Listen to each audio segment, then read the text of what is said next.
Hey there, do you know in the world today, everyone is a consumer. And as consumers, we all have the right to be heard. In Nigeria today, as a consumer, you have all right to product information, right to fair pricing, right to return goods, right to product labeling, right to fair dealings, and a lot more. Well then, have you heard about the new media channel? ConsumerHallaTV. ConsumerHallaTV. ConsumerHallaTV. At ConsumerHallaTV, our goal is to inform and educate consumers in Nigeria with insightful news alongside development within the fast-paced world of consumers through well-researched, specialized, and analytical content. Our vision at ConsumerHallaTV is to create an engaging platform that provides right connections for meaningful brands in Nigeria, thus creating a more caring world for consumers where business thrive. And guess what? Our ConsumerHalla brand is the first consumer complaint resolution portal in Nigeria, powered by a 72-hour feedback mechanism. We offer consumer advocacy, informative talk shows, branding promotions, advertising, and lots more. Connect with us via our YouTube channel at ConsumerHallaTV. Follow us on our Facebook page, ConsumerHallaTV, our Instagram page, ConsumerHallaTV, and do well to subscribe to our YouTube channel. Subscription is free. ConsumerHallaTV. At ConsumerHallaTV, you deserve to be heard. At ConsumerHallaTV, you deserve to be heard.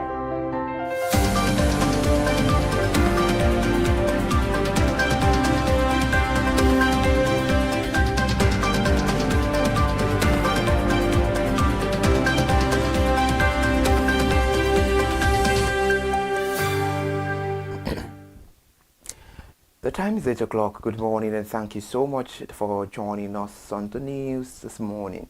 I'm Ire Ayomikule. Okay.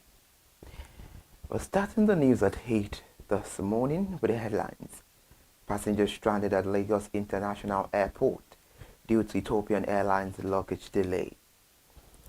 New tax law campaign with good news. President Bola Ahmed Tinubu assures Nigerians MRS begins 739 naira per litre petrol sales. Petron kicks away from the airlines. A big thank you for joining us on ConsumerHallaTV News at 8. Now we'll start the news this morning as the Ethiopian Airlines ET905, which arrived at the Muritala Mohammed International Airport in Lagos from Addis Ababa around 3 a.m. yesterday, left its passengers in despair of a luggage delay.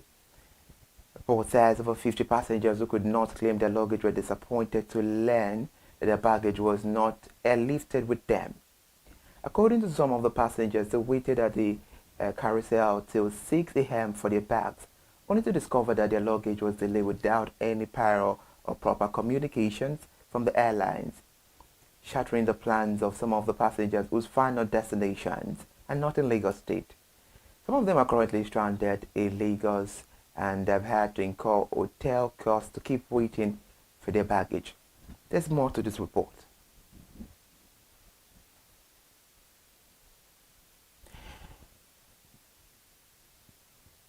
We arrive here at 3 a.m. It's right now after 5. And on Ethiopian Airline, at this moment, all the people you're seeing here haven't been able to get their luggage. They arrive from different destinations, and we're just getting a report now, informal report from an officer here. He doesn't even have any formal information. They just said we should come back in the afternoon for the bag. Look at the crowd. Now everybody is gathered in one location, trying to write their names down.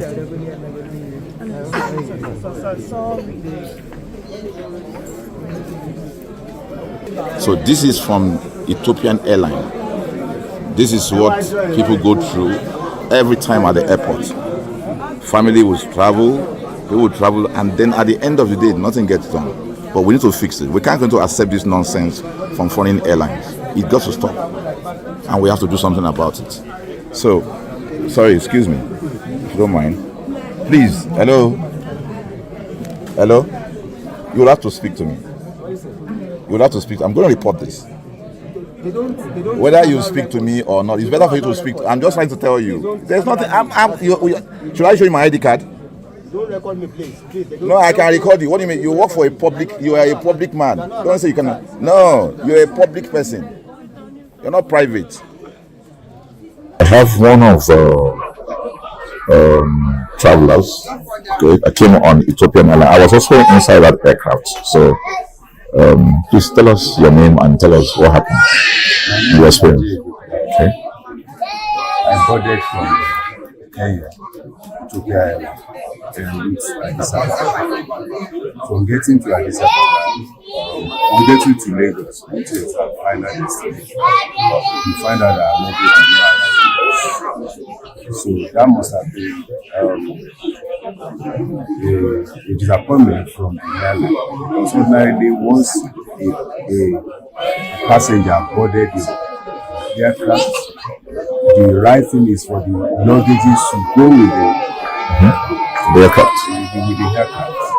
So people are stranded here. Many people want to travel. They have other appointments, but they can't go because of this disappointment, and it's not good. It's not good. Is Lagos your final destination, or are you going somewhere? You're going to Ibadan. So now you're stranded. Yeah, I'm stranded. I have to stay. They've not even given us the definite time to load it. They are saying 1 o'clock, and there's no contact to call. No information from the airline. There's no contact or who to call if the luggages are arrived or not. So that's not true. It's okay. Thank you very much. We're a consumer advocacy organization. We will try and send this around, and we'll ensure that the minister gets. An official of the Nigerian Civil Aviation Authority who later came to address them told them that they had to return by 3 p.m. yesterday afternoon to check if their luggage have arrived. As of 5 p.m. yesterday, they have yet to be contacted for their luggage arrival and collection as promised. Still talking on the news, one of the passengers, Mr. Sampson, complained to ConsumerHallaTV News reporters about what he experienced at the Tel Aviv airport in Israel, having to wait 5 days to get his bags from Ethiopian Airlines last week, complaining that the situation occurred again on his return to Lagos on December 15 at around 10:30 p.m. as it is yet to receive his luggage as of 5 p.m. yesterday. In response of his inquiry about the delayed luggage again, Happy Solomon of ConsumerHalla said they've yet to locate the whereabouts of his baggage. Still talking on the news, some of the passengers said that this has been a regular occurrence in recent times, and they were surprised that the regulatory authorities have not intervened in this poor consumer service, which is causing their passengers serious inconveniences and pains. And we'll make sure we give you the latest development from that news. Away from there, President Bola Ahmed Tinubu has urged Nigerians not to be apprehensive about the new tax regime scheduled to take effect in 2026, assuring them that the policy will bring relief of the poor, low-income earners and small businesses. President Bola Ahmed Tinubu gave the assurance yesterday at the 8th Annual Senator Abiola Jimobi Roundtable and the 76th posthumous birthday lecture of the late former governor of Oyo State held at the University of Ibadan, the Oyo State capital. The event teamed pathways to electoral credibility, reforming political parties, re-engineering citizens, and restoring trust in Nigerian democracy. It was organized by Senator Abiola Jimobi Foundation in collaboration with the Institute of Peace and Strategic Studies at the University of Ibadan. The event attracted friends, associates, family members, and partners of the late governor and was chaired by a former governor of Ogun State, Olusegun Oshoba. And also, MRS filling stations and Lagos State yesterday dropped the price of petrol to 739 naira per litre, which triggers a long queues of vehicles seeking to buy the commodity at the outlet. Newsmen who visited part of Lagos State and Ogun State observed that the MRS filling stations in Alakwere recorded a large turnout of buyers, and many of whom boycotted other outlets selling petrol above 800 naira per litre. However, it was observed at MRS filling station along the Mowe Bafo axis of the Lagos-Ibadan motorway in Ogun State retained the prices at about 875 naira per litre as of yesterday evening, following the reduction of petrol gantry price from 828 naira to 699 naira per litre on Friday. Over the weekend last week, the president of the Dangote Group, Alhaji Aliko Dangote, advanced enforced new pump price regime of 739 naira per litre. Meanwhile, Dangote said on Sunday that it was aware that despite the lower gantry prices, some filling stations often choose to retain high pump prices, thereby undermining its effort. And now experts have said that inflation will witness a resurgence in December due to the year-end festival. This was disclosed in a multiple analyst report issued on Monday. This projection comes on the ease of the November 2025 inflation figure, which trended downward for the 7th consecutive month. In November, the headline inflation rate eased to 14.45%. relative to the October 2025 headline inflation rate of 16.05%.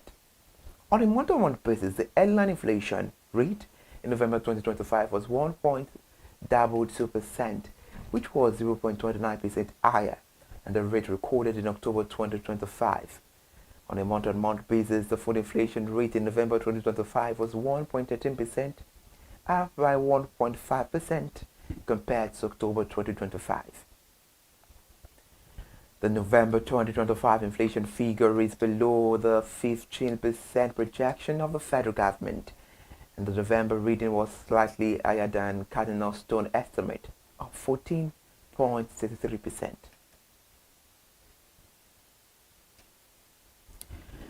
And now the experts at the financial and economic intelligence platform ProShare have warned that 2026 being a pre-election year would test the strength of recent economic reforms and shape the country's medium-term growth trajectory, even as it projects a cautious path to recovery. The assessment is contained in the ProShare Economic Outlook Report 2026 titled Hope and the Politics of Economic Recovery, which examined global, continental, and domestic economic trends and outlined the policy discipline, structural reforms, and political stability required to sustain the Nigeria's ongoing macroeconomic adjustment effort. The report noted that the globe is transitioning from a multilateral global order toward a fragmented bilateral trade system, resulting in higher global inflation and regionalized supply chains. Report that was released says in Africa, growth is projected at 4.1 to 4.3% in 2026, driven by mineral demand and strategic partnership, and notably Nigeria's move to the anchor oil sales and the US dollar is expected to reshape the continental trade dynamics and inspire similar actions by other African economies.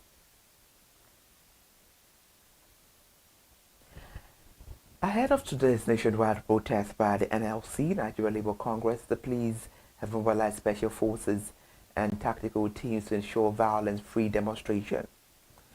The State Police Command, in separate interviews with newsmen yesterday, confirmed their readiness to tackle miscreant and political hirelings who may want to disrupt the rallies.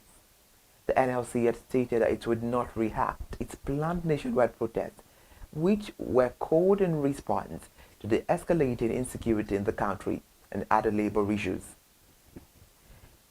When asked if the NLC has mobilized its athlete unions for the rallies, the spokesperson for the Congress, Benson Opas, stated, "We're going on with the protests across the country." He thereby warned that any attempts to interfere with today's National Day of Protest and the morning could spark a nationwide indefinite strike. And away from there, the Nigerian oil and gas sector has been thrown into fresh controversy as the Independent Corrupt Practices and Other Related Offences Commission has declared that it will investigate a petition lodged against the Chief Executive Officer of the Nigerian Midstream and Downstream Petroleum Regulatory Authority, Mr. Farouk Ahmed, by the chairman of Dangote Group, Aliko Dangote. Remember, Dangote, in a petition submitted on December 16, 2025 through his lawyer, Barrister Ogun Onoja, called on the ICPC to investigate the prosecute and potentially arrest of Mr. Ahmed over allegations of corruption and financial impropriety. The petition claims that Mr. Ahmed spent more than $7 million on the education of his 4 children in Switzerland, reportedly paid upfront for a 6-year period without any lawful source of income to justify such expenditure. Nigerians may celebrate the festive season in darkness if the federal government takes no further steps to defray the gas to power debt, as gas companies have begun cutting supplies of power plant. A development already affecting electricity generation nationwide.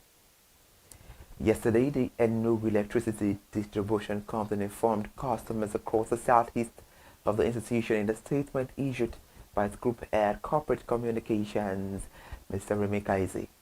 According to the EDC, the drop in power supply availability is due to low system frequency, which is said to have been occasioned by gas constraint affecting generation companies. The DISCO disclosed that the situation had necessitated a load shedding of available energy by Transmission Company of Nigeria. The United Bank for Africa has entered into a $100 million partnership with the Lagos State Government, a lag right to finance vehicles for 3,500 ride-hailing drivers, a move aimed at transitioning drivers from renting cars to vehicle ownership. The memorandum of understanding was signed between UBA and Lagride yesterday in Ikeja, Lagos State capital. Meanwhile, speaking at the ceremony, the group managing director and chief executive officer of UBA, Mr. Olivier Laube, said, and I quote his statement, "What we have today is the signing ceremony of a partnership among UBA PLC, Lagride and the Lagos State government. The purpose of the partnership is to finance up to 3,500 vehicles for Lagride drivers in Lagos State. And what this means is that at least 3,500 drivers will transition from renting vehicles to owning their own cars within a period of 4 years. And this represents the real economic empowerment for drivers, and it also comes with structured training. And by providing proper training for drivers, we expect to see improved orderliness and better road conduct on Lagos Road." If all is said for Lagos passengers, this partnership would deliver a more secure and safer ride experience across the state. To wrap on the news this morning, I am Iri Ayomikule Eke. Thank you so much for watching and joining us. Stay with us to the very latter end of the day. Bye for now.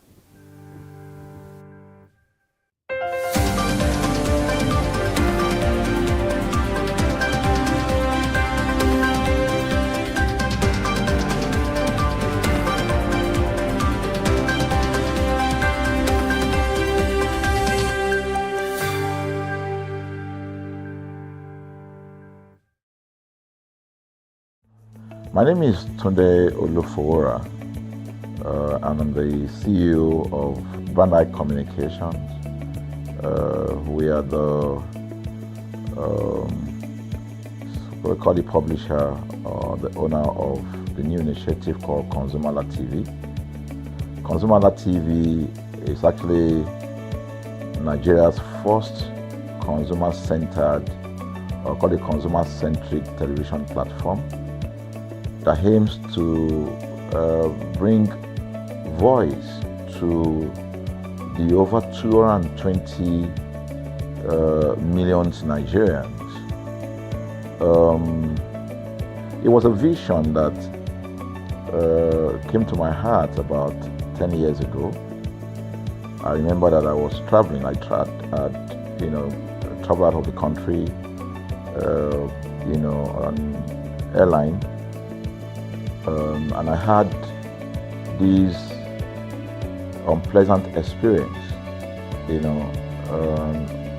was a trip to an African country from Nigeria, and I actually went with a local flight from Nigeria. I wouldn't want to mention the name of the airline, and then it was to South Africa, and we landed in South Africa, and let me just paraphrase it.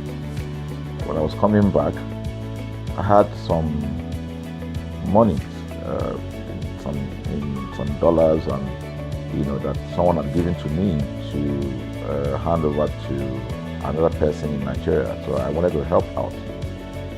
I didn't want to carry the cash on myself. So for whatever reason, I opted to. I had a small case, and I felt that it was safer for me to put the money in my luggage.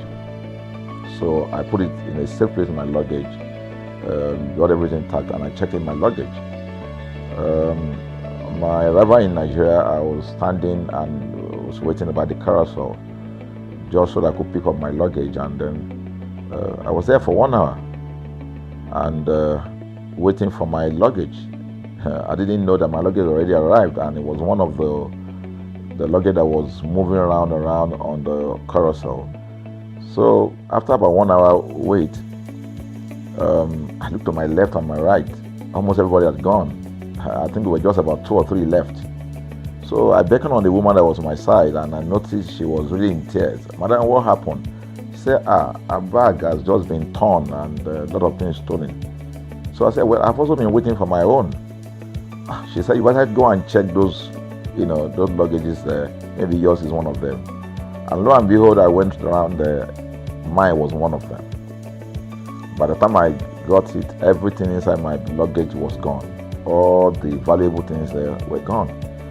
To cut the long story short, we felt there was need for us to report the case, at least to the airline.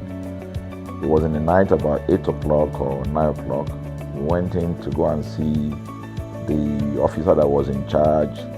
As soon as we got in there, the officer said, "Oh, so sorry, but you will have to go to our head office in somewhere in Victoria Island, to lodge a complaint." Okay. So the next day we went to the Victoria Island and we lodged a complaint, and that was it.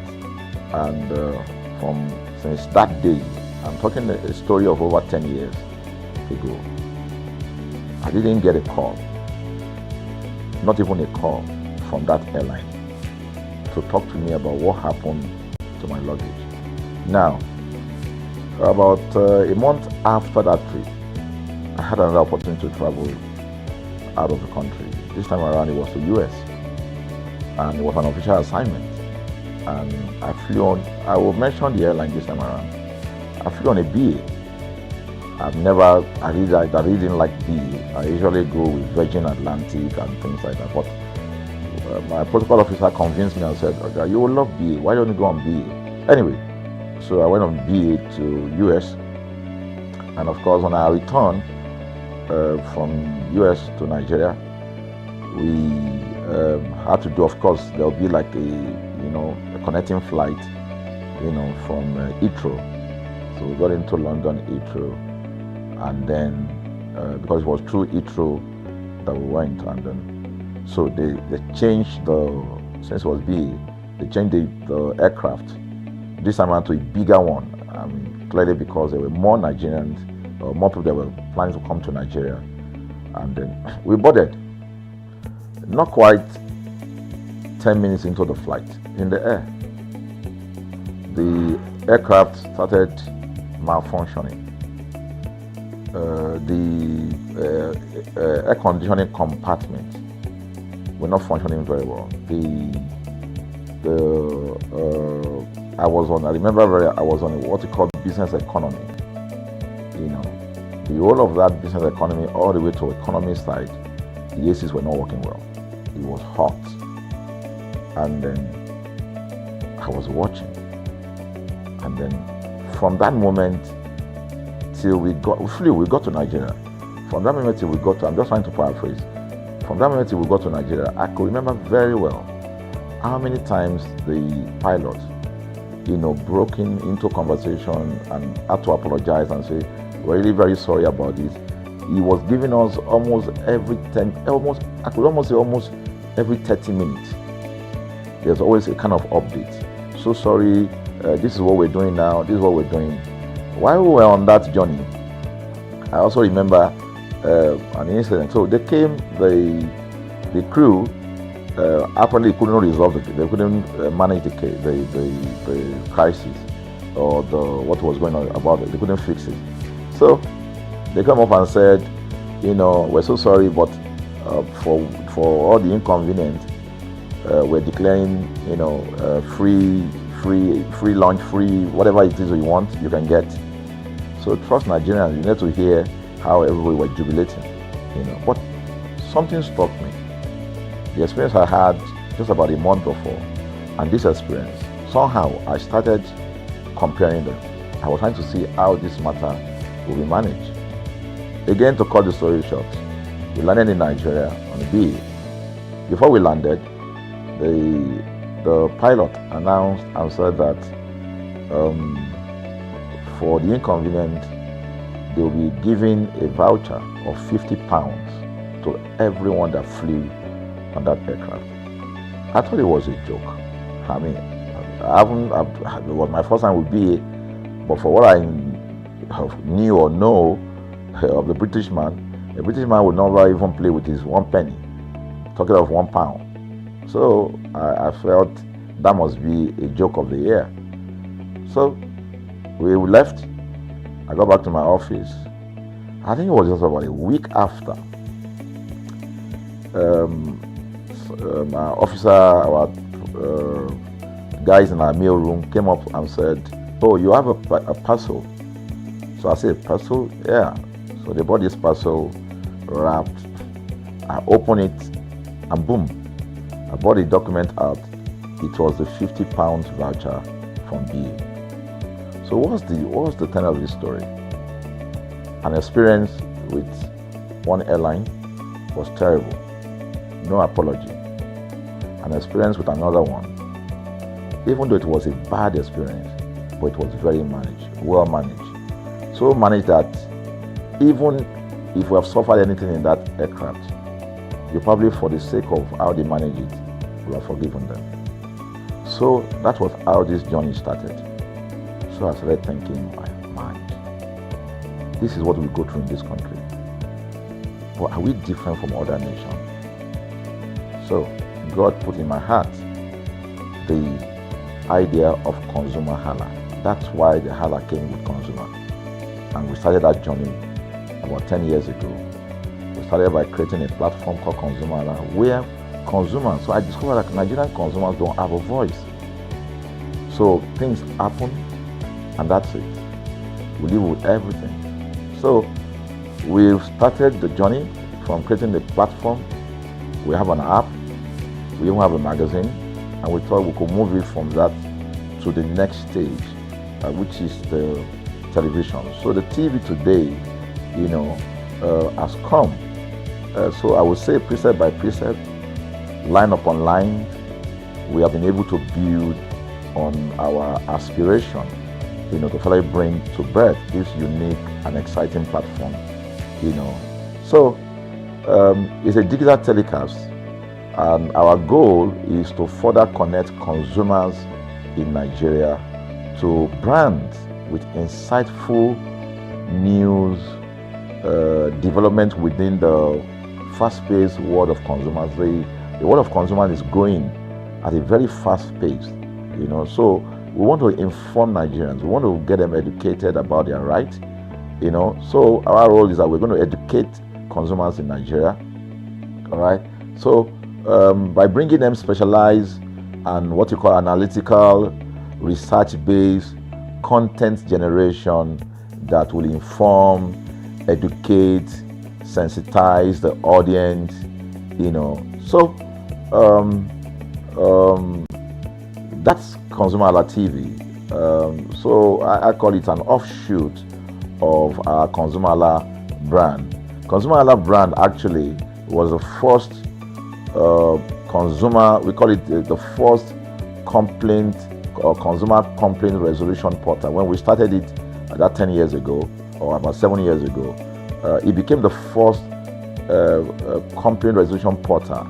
We created it so that Nigerians can actually lodge complaint on that portal. We spent a lot of resources to build a very robust platform where today, if you have any complaint, about any brand, any leading brands in Nigeria, and you go on that platform, you can actually click, just a click, you can find the brand, you can actually lodge your complaint, and once you submit it, that complaint will be routed to that organization, and within 72 hours, we will obtain feedback for you. We build it in such a way that we have connection to almost all the organizations, and it's been working. We've resolved several complaints for people without having to charge them any penny, because the idea is not to charge. So what we have done with ConsumerHallaTV is to take it to the next level. So we hope to change the narrative. We want to give the right direction. Nigeria has the largest consumer market in the world, with a population of over 220 million people. Why should we be the one that is suffering the most? Everywhere you turn to, it's as though Nigerian consumers don't have a voice. You're traveling, you buy a ticket. For whatever reason, an airline will wake up middle of the night,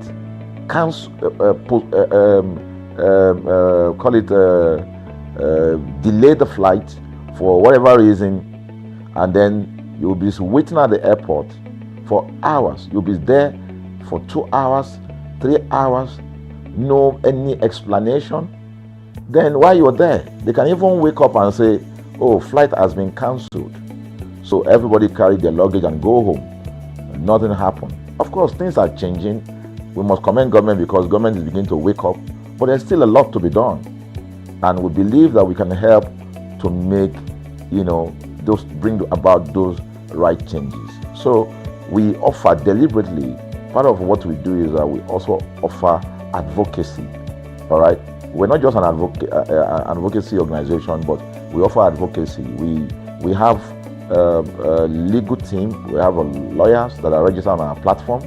All right. That can also take up cases. Okay. So, and we've taken up many cases like that, and won those cases. So ConsumerHalla is a platform to help consumers to, we're not fighting brands, but rather we say we're bringing about an amicable, resolution of conflict, such that it will be beneficial to the consumers, and also be beneficial to the brand. I remember the word of Jeff Bezos. Bezos is the founder of Amazon. He said that the most important single thing, all right, for an organization is to focus obsessively, use the word obsessively, on the customer. We often say that customers is a king. They should sit at the top of the ladder. In our environment, customers are the ladder. A brand wakes up today, decide what product to produce. They wake up today, decide how much the consumer should pay. They wake up to decide everything for consumers. So consumers are just at the receiving end, and yet they are milking the consumers. There's no price regulation in this country, none. People just wake up and fix prices. Look at the power. Government wakes up, we change policy, we wake up and we get people to pay more. We think it's time for consumers to begin to speak out. In speaking out, in engaging, we can get the brand to begin to do what is right.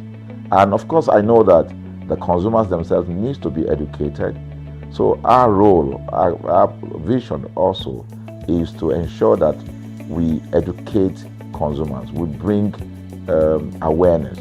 A lot of Nigerian consumers don't even know about their rights. You buy a product from a supermarket. I've had this experience. You buy a product from a supermarket, all right? For whatever reason, you take that product back to your house, and maybe something went wrong somewhere. By the time you take that product back to the shop where you bought it from, and you say, "Oga, this thing, you know what's going to tell you? Oga, na me make am. Let me make am now. That's why I buy am." Meaning that there's nothing I can do to the product. So you lose the product, then you lose your money, because the money is not refunded. The product you can't use. Only in Nigeria.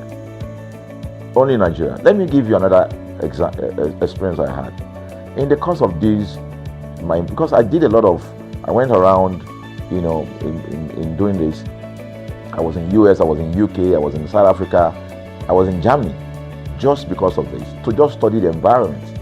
You know, I was in a friend's house in UK, in London, you know, and then what happened? We were going to go out, and he was going to dress up. So he said, "Oh," to me, I was seated in his sitting room. So he said, "Oh, wait a minute, I picked up an iron, that's the pressing iron, 2 days ago or so from a store. You know, oh, let me try this, let me just try and use that to iron my shirt, and we can go out." So I was seated, the TV was on, I was watching. While I watched him, he brought out the pressing board, you know, spread it out, brought the iron out in my presence, plugged in the iron, and then as soon as he switched on the power button, we just had a spark. Boom! Ooh. The guy was raged. Then he goes, "What? Trouble, they're in soup." I was thinking, what are you going to do? You know, I was trying to compare that experience to what would have happened in Nigeria. In my presence there, he opened the pack. There was a card inside it. Inside that card was a call, number to call. And he called the shop or wherever he got the thing from. I was hearing the conversation that was going on. And all he said to them on the phone was, "Look, you know, by the time he even called, you know, clearly because they already, through the call, they could trace where he was calling from and who was calling. He said, "Yeah, I picked up this number, I picked up this iron yesterday, and guess what? I just plugged it to power, and then the thing just, you know, stopped, didn't work." At the other hand, I could hear the voice, "Oh, we're so sorry. We're sorry about that." And they said, "This is your address, yeah. Don't worry, we'll get you a replacement." All right. So my friend handed the call and dropped the. So I said, "So what's going to happen?" He said, "Don't worry yourself now. Shebi, we're here. They will bring a replacement." I said, "They will bring a replacement." He said, "Yes." I said, "They won't even try to check whether it was your fault, because it could have been your fault. Maybe you didn't do something well about the first." "No, it can't be his fault. Shebi, it's a brand new item that he bought." While we were still talking, in fact, I'm not even sure it was up to 30 minutes or so, we had a knock on the door. He himself said he must be the dispatch person. By the time he opened the door, it was a dispatch man that was on the other side. And then the dispatch man was at the door. Just watch this. Was at the door. I was seated in the sitting room. The guy was at the door to meet with the dispatch guy. The dispatch man that brought the replacement iron, you know, I heard him say, "We're so sorry." So I was so shocked. I mean, a dispatch man, this guy is a dispatch, so also apologize. I was so touched by it that even a dispatch man was so trained, you know, to tell the guy, "We are so sorry." And guess what? He brought the replacement iron. By the time my guy opened the iron, it was a bigger size iron. So they replaced with a bigger size iron. The guy never asked for the one that went bad. He didn't say, "Oga, where is the other one that we gave to you," so that he could take it back. No, he just bought a new one and gave it back. So I asked my friend, I said, "Can you interpret this to me?" He said, "Here in London, if they didn't do this, They know the next thing I will do. Say, I'm just going to grab a lawyer. And I'm going to tell them they've destroyed something in my house. By the time I'm done, they will pay through their nose. Because the consumers are conscious of their rights. In Nigerian consumers, even those who are aware, won't even take the battle up. Everybody just go, what can we do now? Today they wake up and ban this. What can we do now? So we're going to change the narrative. We have to stand up. So the vision of ConsumerHallaTV is really to create an engagement platform that constantly mirrors the minds of consumers and provides right connections for meaningful brands in Nigeria. Thus, we believe, will be forming part of that our overall vision, of creating a more caring world of consumers where businesses thrive. Please. So, I think that we'll make our impact. We ask you to join us on this journey. ConsumerHallaTV will drive engagement. It will also be there to help to promote brands that are doing what is right. So we're not out to criticize any brand. Rather, we are out to complement what the brands are doing, because there is no organization that or a business that was set up to fail. Nobody set up a business to fail. So there are just gaps that needs to be fixed. So together we can fix things, and together we believe that we will create the right story for consumers in Nigeria. Thank you very much.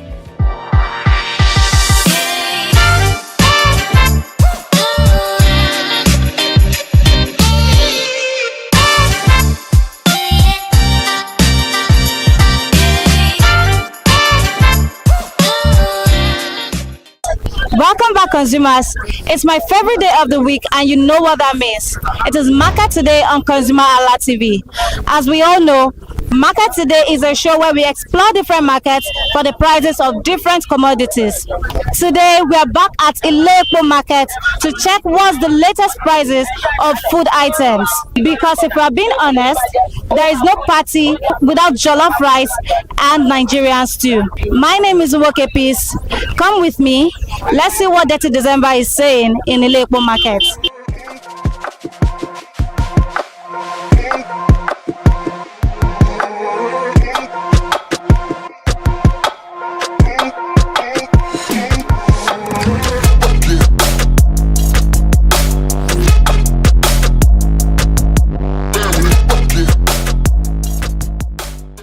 Hello, good morning. Good morning. How are you? I did fine. Okay, so can you tell me your name? My name is Ahmed. Ahmed. Ahmed Mohammed. Okay. Ahmed, what do you sell in this market? I did selling onions. Onions? Yes. Okay. So, Ahmed, can you tell me how much you sell the onions? This one I did selling 1,000, I selling 800, 700, 215. This one I did selling 15, 1 to 1,000. I did sell it. I did buy back inside markets. Like I did buy 95,000. Which market? Inside this Ile-Epo market. This Ile-Epo market. You buy inside this market, yes, and then you resell here. Okay. You buy it 95,000 for the big bag or for the small bag? Big bag. For the big bag. Yes. So how much do you buy the small bag, if at all you buy? The small bag? Yes. Or you don't buy the small bag at yes, all? Only big bag I buy. It's only big bag that you buy. Okay. Ahmed, how long have you been selling in this market? How long have you been in this business? If I buy like I buy 95,000, I see 120 or 125, 150 separate. I get my own like 20,000 inside, 15,000, 25, 30,000 separate. Oh, okay. So that's how much you gain after reselling. Yes, okay. But how long have you been selling in this market? When did you start selling inside Ile-Epo market? Eh? When did you start selling? When did you start selling inside this market? For under bridge. Okay, you started from under bridge. Then when did you come here? Okay, I come from Sokoto State. Have you not? No.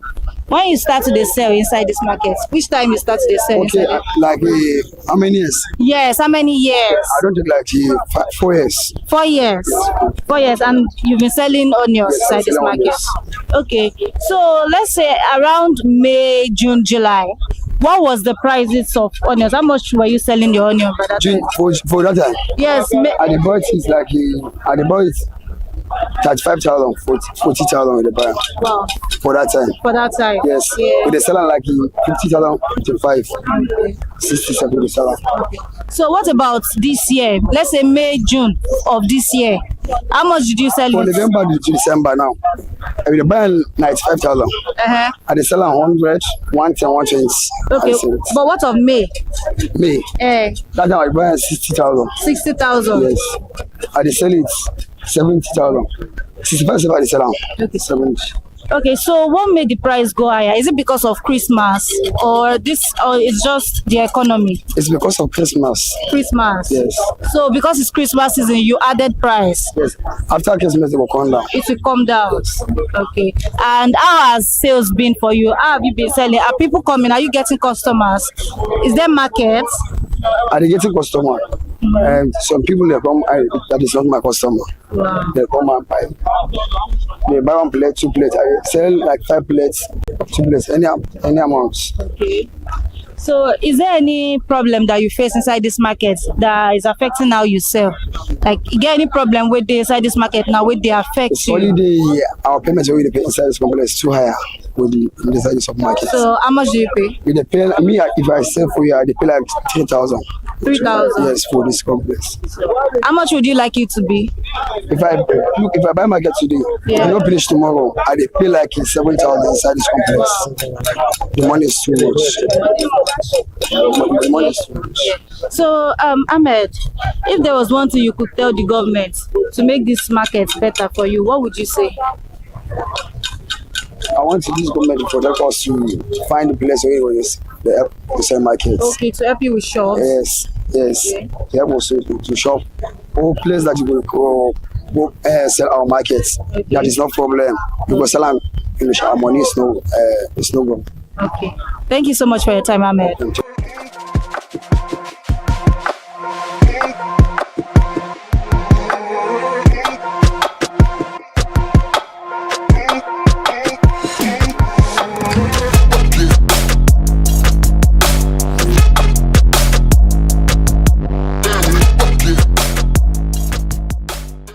Hello, good morning. Morning, ma.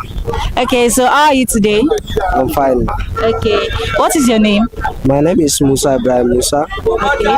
Musa, what do you sell in Ile-Epo market? I dey sell tomato. Only tomato? Yes, ma. Okay, so Musa, can you tell me how much you sell your tomato? Yes, ma. I can tell you. Okay. This one I dey sell am 1,500. This one I dey sell am 1,000. That I dey sell am 500. So why is this one 500? Why is this one 1,000? Why is this one 1,500?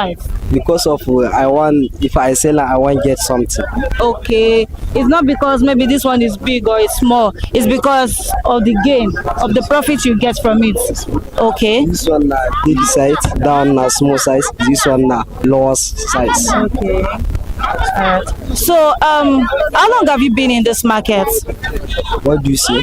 How long have you been in Ile-Epo market? How long have you been selling here? When did you start selling here? How many years? Na just 1 year, ma. 1 year. Okay. So, when you started and now, compared to now, do you think the price is higher or is it lower now? The prices of your tomato? Yes, ma. Can highest, can lowest. Maybe today you can highest, maybe tomorrow you go low. Okay. So the price is not stable. Okay. Okay. So, Mohammed, where do you buy this tomato from? From inside market. You buy it inside market, then you come back here to resell. Okay. So how much do you buy a basket or a bag? Na basket I buy. Okay. I buy 25,000.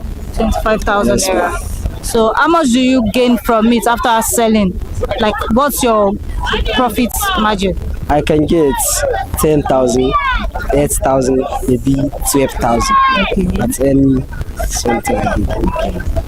So do you think the price that you're selling now, is it going to be the same price you sell when it's Christmas period, or it will go higher? Maybe if I sell 1,500, after I can sell 1,000. Okay. Because of market, they go, they come back. Okay. So please tell me, is there any challenge that you face in this market? Is there any challenge that is affecting how you sell? Any problem inside this market that is affecting how you sell, how you buy, and then how you sell? Is there any problem that you face? No any problems. So you are okay with how this market is? You are comfortable in this market? Okay. So is there anything you could say to the government to make this market better for you? Yes, ma, it's better for me. You like it like this? I like it very well because of it. I get something I go solving my problems. Okay. So this market has provided you an opportunity to be able to sell and solve your problems. Yes, ma'am. Okay. So you don't have anything to tell the government to make this market better for you? Yes, now this market is better for me because of if I no do this market, I know where I go see money. If I dey sell this market, I get money, I go solving my any problems. Okay. Thank you so much for your time. Okay.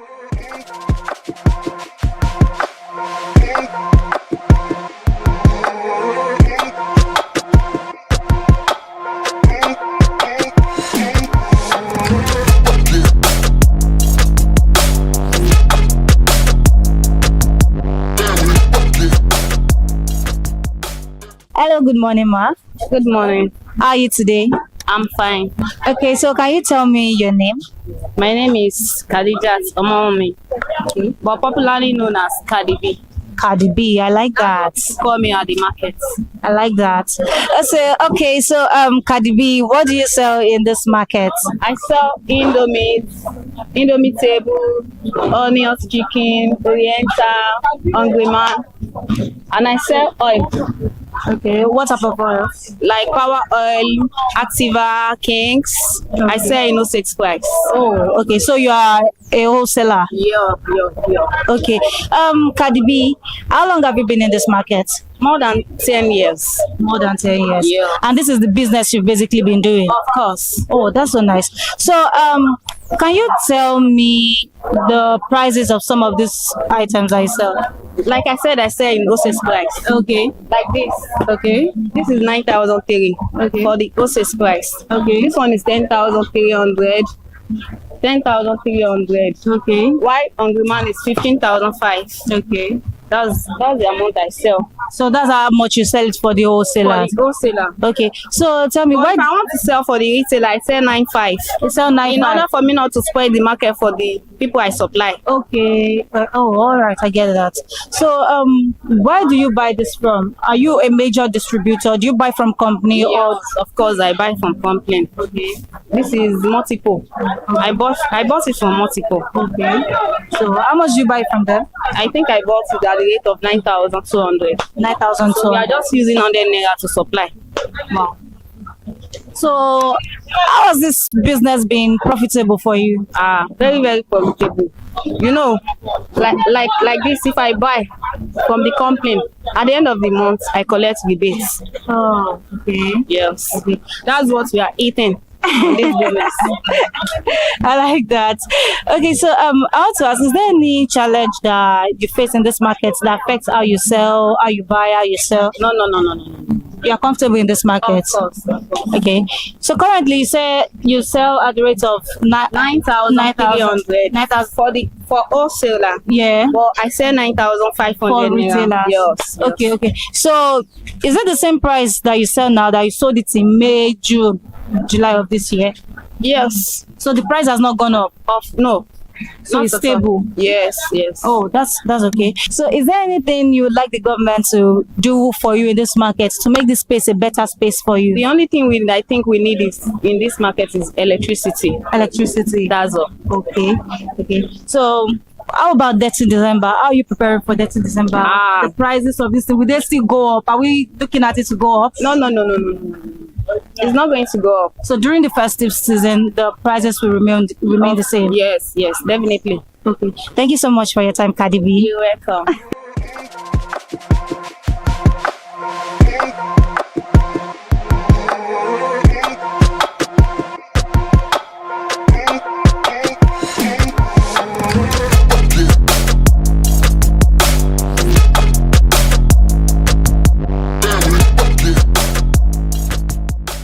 Hello, good morning. Good morning.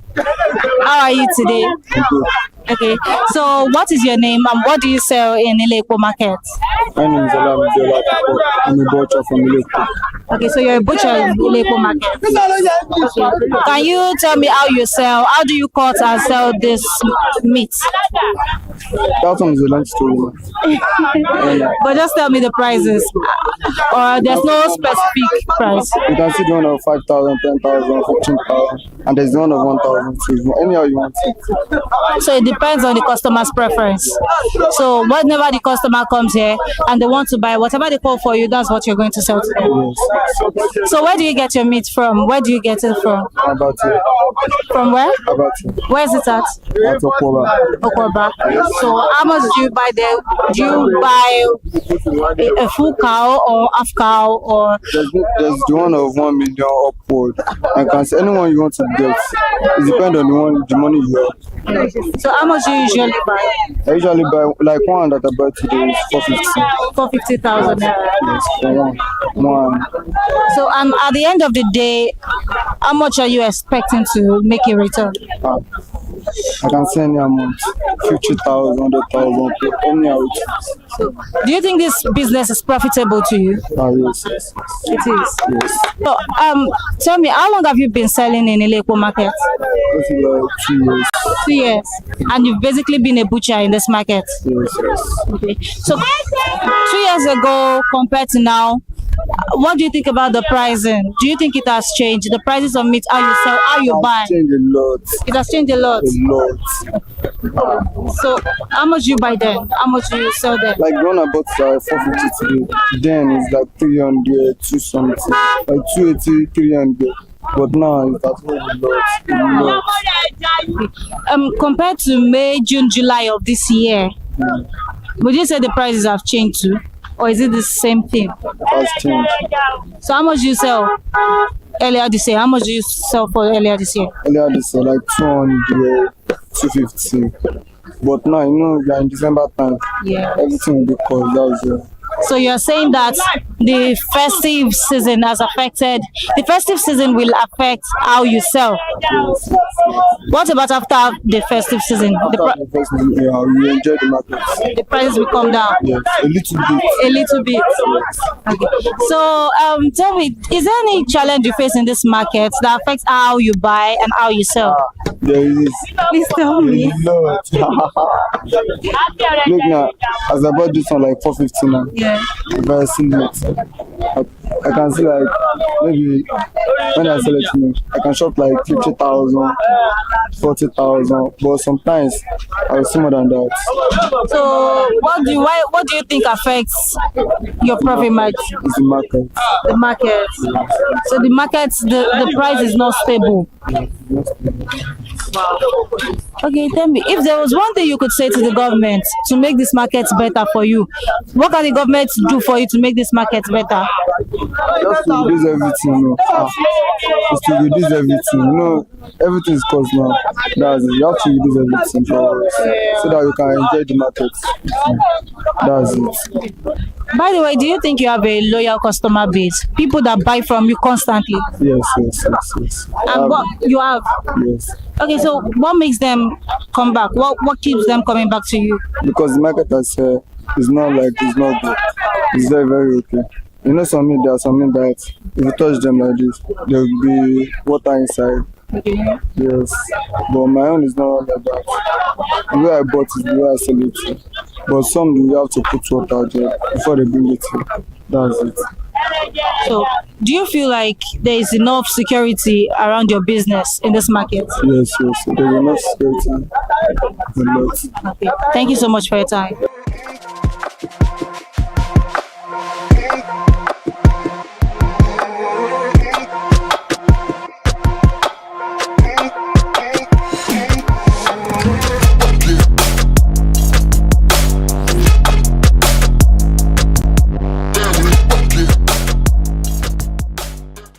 good morning, ma. Good morning. How are you today? I'm fine. I'm cool, as you can see. Yes.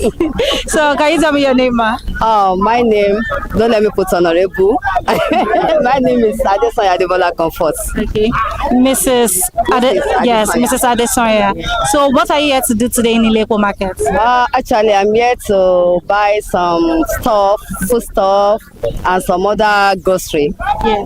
So, are you shopping for Christmas, or it's not yet Christmas shopping? Actually, it's not yet Christmas, but I'm shopping to put a smile into some indigent people. Okay. To give them something for Christmas, by which I'm organizing the program like on Friday.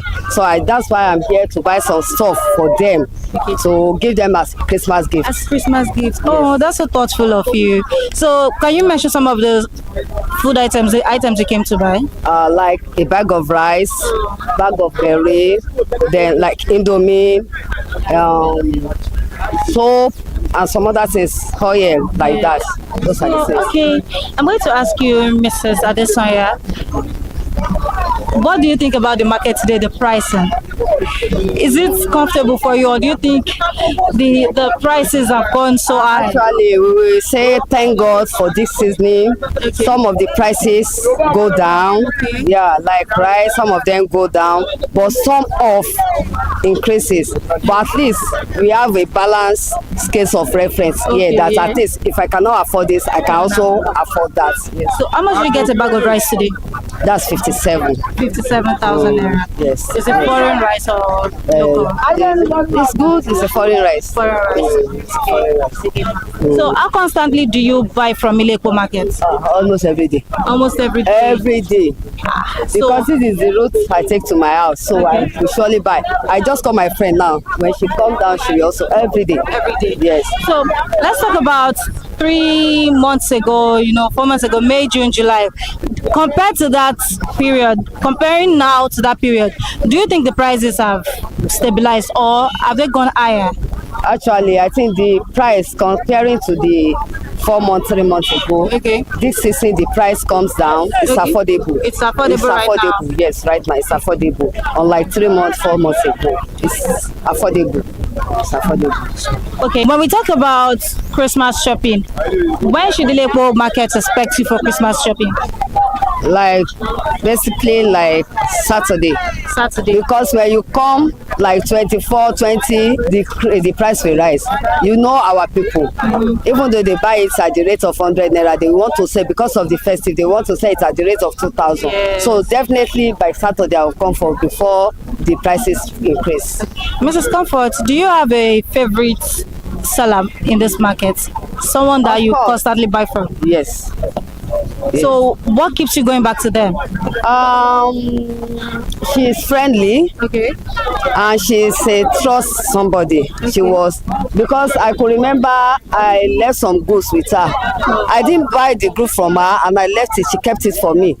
There was a time that I bought goods from her. The money is not going, and she give me the goods until when the money comes. She now call me that she has seen the money. If it's other people, they will say they didn't see the money. I still have to pay. She left the market with me and trust me with the market. So as a consumer, do you have anything that you want to say to the government to make, buying stuff from the markets more easier for you, cheaper for you? Is there anything you want to say to the government? Yeah, actually, we have a lot to say to the government. Shey you understand? But for the fact that a Yoruba will say, "Oúnjẹ ni ọ̀rẹ́ àwò," shey you understand? Without food, we cannot continue with day-to-day activity. So we want to appeal to the government to help us as much as possible. We know they cannot do it all. To help us as much as possible to make all the food item prices to come down to the level of the non-privileged, to the level of the indigent that cannot afford 3 square meals. Like what I'm doing, I've been saving the money since last year December, that I want to do something for them. You understand? It's not as if I have the money, but I'm making myself go hungry to feed them as well. So if they can help us for them to be able at least 2 square meals in a day, if the price of the food are low, at the low cost, they'll be able to afford this. So we are begging the government of Nigeria, our honorable daddy, Tinubu Ahmed Abimbola that she should please help us to reduce the price of the food. Thank you. Thank you so much for your time, ma. You're welcome. Yeah.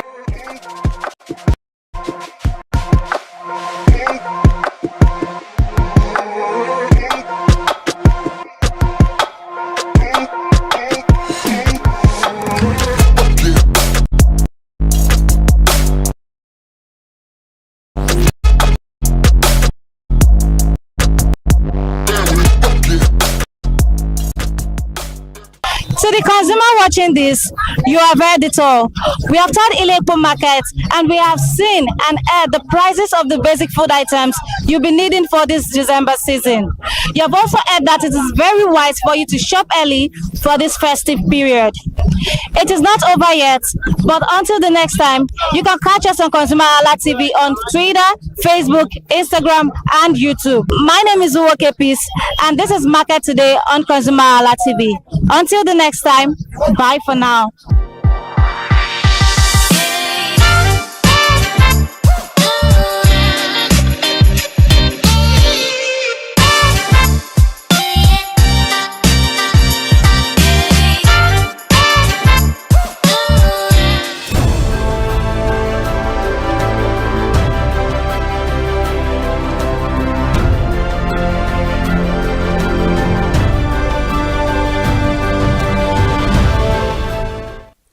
Good morning, Nigeria. Thank you so much for joining us on Perspective, the breakfast show on ConsumerHallaTV, where we talk about all pressing and burning issues making the rounds. I am Ire Ayo Mikule Eke, and today will be quite special because I'm not the only one on the conversation this morning. Kike, good morning. Good morning. All right. Now, thank you so much for joining us on the conversation. Happy New Month. Happy New Month. All right. Actually. Okay. I'm sure you're ready for the conversation. I am. This is my first time on Perspective. All right. Good Let's then. go. Let's kickstart. On today's edition of Perspective, will be Metal Decal a bit because we'll be looking into the crucial role of a medical laboratory scientist in the fight against the antimicrobial resistance. And the medical laboratory scientists are key players in fighting antimicrobial resistance, AMR, I beg your pardon. They use tests like microscopy, culture, and the susceptibility to test the identify pathogens, which are the bacterium, virus, or other microorganisms that can cause disease, and also to guide treatment and track the resistance patterns. This helps preserve the antibiotic effectiveness and protect the public health. Simple actions like seeking proper diagnosis and avoiding self-medication, which can make a big difference. And for more insight on the conversation this beautiful morning, we have Mr. Oluwafemi Peters Oladele, who will help us understand the importance of this conversation relating to our economy. It's a pleasure to have you, Mr. Peters. Thank you so much for joining us on the conversation. Thank you so much for having me. All right, then you look dap. Thank you. All right, are you ready for the conversation? Definitely. All right, good. Now let's get into it. What are the most common misconceptions about AMR, and how can we address them in Nigeria? So the biggest one would be the common knowledge which we are driven by at this part of the world, which is that every ailment, every sickness is malaria or typhoid. Yeah. So this belief has driven us to everyone being physicians of their own. You'll see a mother who sees a child, I have a headache, I feel hot, and just runs to the chemist, yeah. to, not even the pharmacy. The chemist, that we call in Nigeria. A chemist, just a roadside shop to get medication, anti-malaria, antibiotics, to just get them treated. And once they feel that, okay, this person, the fever has broken, no more headache, they stop the medication. And according to World Health Organization, it is funny to say that wellness is, or well-being is not just absence of disease. It's not just when you don't feel well. It's the complete and awesome physical, mental, and social well-being. There are some people, they don't feel hot, they don't have fever, but then they are sick. They are mentally sick. So if you not say that, okay, it's only when you have fever that you're sick, it's a fallacy. So the major misconception is the fact that we do not understand that well-being or wellness is far beyond just absence of these symptoms. Okay. There are many diseases that might have the same symptom. Take, for example, the common cold. Yeah. Influence caused by maybe influenza, and also look at compare that with pneumonia, bacterial pneumonia. Yes. Though they do have the same catarrh, yeah, cough, and all everything. that, but then if you use antibiotics for what you can just treat with by just resting, because your body makeup has its own war machineries that fight these things, which are the white blood cells. So sometimes what we just need is rest, but then everything is malaria, typhoid. So I believe that with this understanding that not everything needs treatment first, and the right way, how do you know that your the cause of your car's fault if you don't take it to a mechanic to diagnose it? Exactly. So we just see ourselves just doing things just because we feel like it. I think we even take care of our cars more than we take care of ourselves, because we all know that you cannot just open your bonnet and start, going through it. But when it comes to our body, ourselves, which is actually the engine of life, we don't get to take care of it as much as we do other things in life. But before we continue on the conversation this morning, I want to actually understand what AMR is.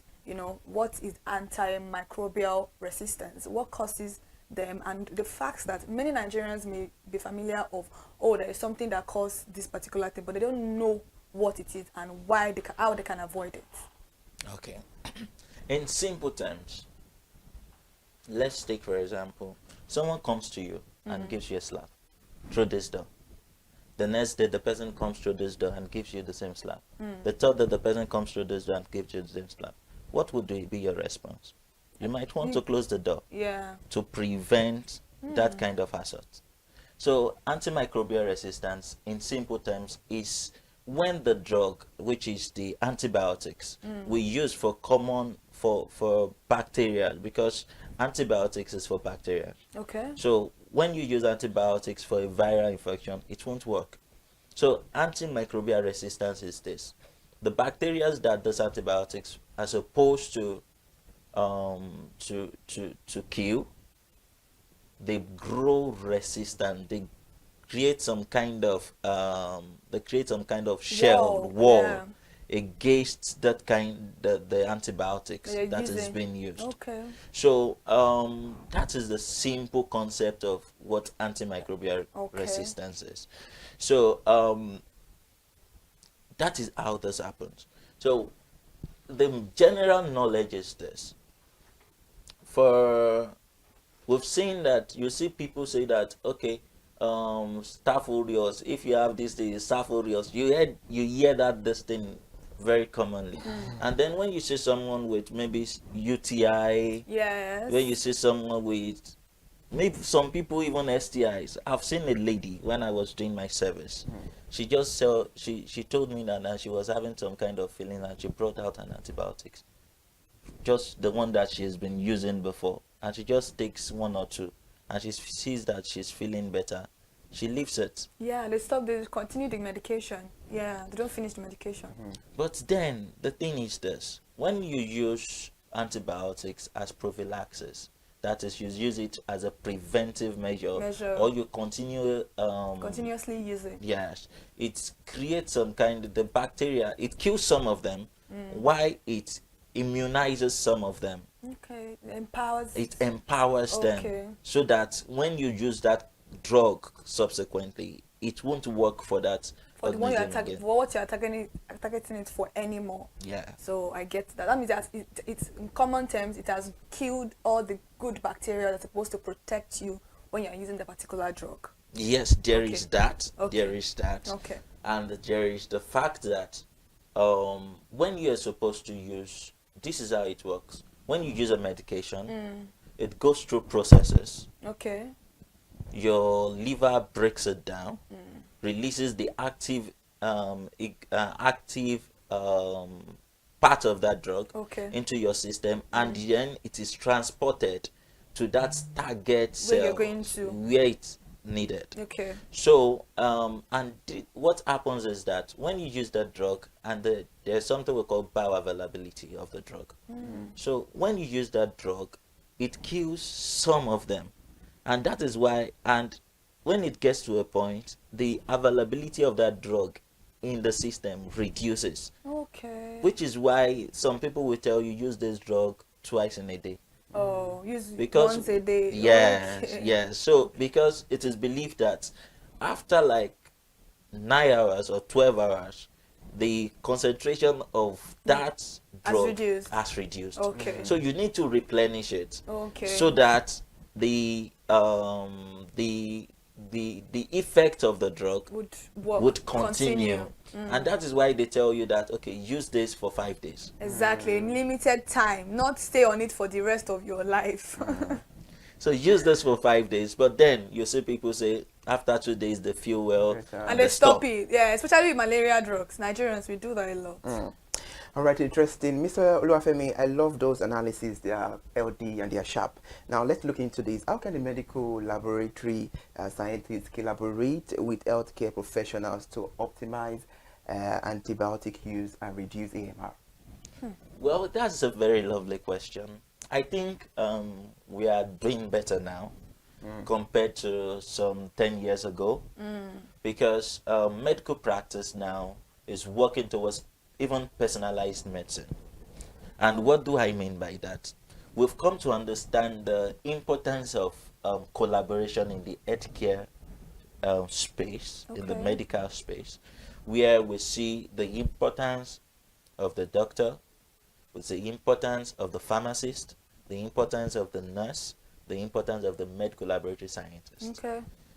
Some years ago, we do not have that. I could remember when during my training as a medical laboratory scientist, I went to a doctor in our clinic then, and I told him that, see, I've done tests and I've seen that I have malaria. And the guy was like, who told you that? It's only it's testing that will tell you that you have malaria. I was like, what are you even saying? The only way you can confirm if you have an ailment is when you go through testing. And now, because you want to prove some kind of superiority complex, you're trying to talk me down. And at the end of that conversation, he was telling me that, do you know you can still go back and do medicine? I was like, that's even out of the point. But now we've come to understand the unique roles of each healthcare professional. So the role of the medical laboratory scientist is even beyond diagnosis.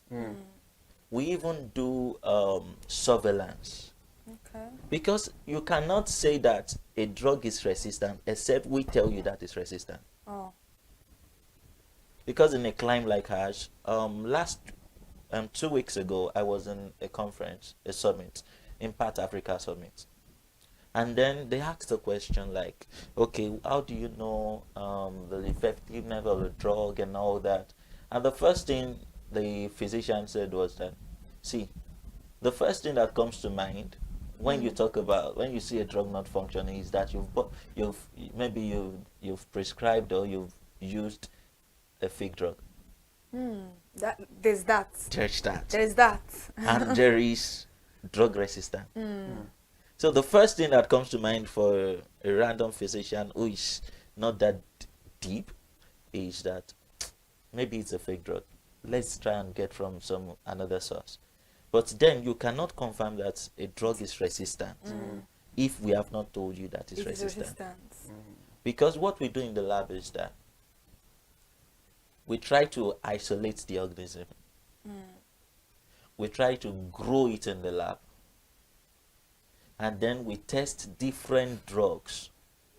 We identify it that, okay, this is this, this is that. Then we try to test different drugs against that organism. And then we now track the one that is effective, the one that is not effective. We call it resistance drugs, and we now dictate the ones that are sensitive. So you're saying that it's not only antibiotics that can be resistant to somebody. No. There can be other drugs also that can be resistant to somebody, because I think in the last 3 years, antibiotics has been the forefront of conversations for medical practitioners about resistance, about how they will do surgeries for people and then they will try to treat some infections with antibiotics, and it doesn't work anymore. All because of the fact that the people, Nigerians, we tend to use a lot of antibiotics. I don't know who is prescribing it for us, but any little thing we are going to, just like a UTI you mentioned, most ladies will tell you, I'll use Flagyl 400 and then I'm good to go. You didn't go to the hospital to know whether you can use it. You didn't even know whether you can take injection for it, because a lot of people think infection is stereotype alone to sexually transmitted disease, whereas you can get UTI as a lady in a different form, but they don't know. Maybe they are shy to talk about that with their doctors. Maybe they don't want to be judged, because most of them will be like, why would I go to the hospital to go and tell a male doctor or a female doctor that I have? They'll be like, oh, maybe I am loose. Those are conversations that medical practitioners need to actually have with different people. They need to bring out this awareness that there's some illness that is not even associated to STI, but many people don't know that. We are, according to maybe research or statistics, is common for women to actually have infection. Maybe because of where you are using your toilet, maybe the water you are using. The first time I got a UTI infection, it was the water in where I served in Ibadan. It was a well water that I used, and I noticed it, and I'm like, I've never, something that I've never noticed that before. I've never had a change in my body like that. So I called my father. Like, Dad, this is like, okay, go to the hospital. Somebody told me, a friend of mine told me to use Flagyl 400. I've never heard that Flagyl has 400 milligrams. I only know the Flagyl, and that Flagyl that we even use for stopping poo, it's not even a right medication for stopping poo. So I don't use it anymore. But if I tell my mom now that you don't use Flagyl, she'll be like, that's what they used to stop poo. There's a particular medication for poo, for you to stop your poo, for stooling. That's not it, but she doesn't listen. So I called my father. Was like, no, go to the hospital, go and check what's wrong, because I just explained my symptoms to my female friend, and she was like, no, just use Flagyl, that's it.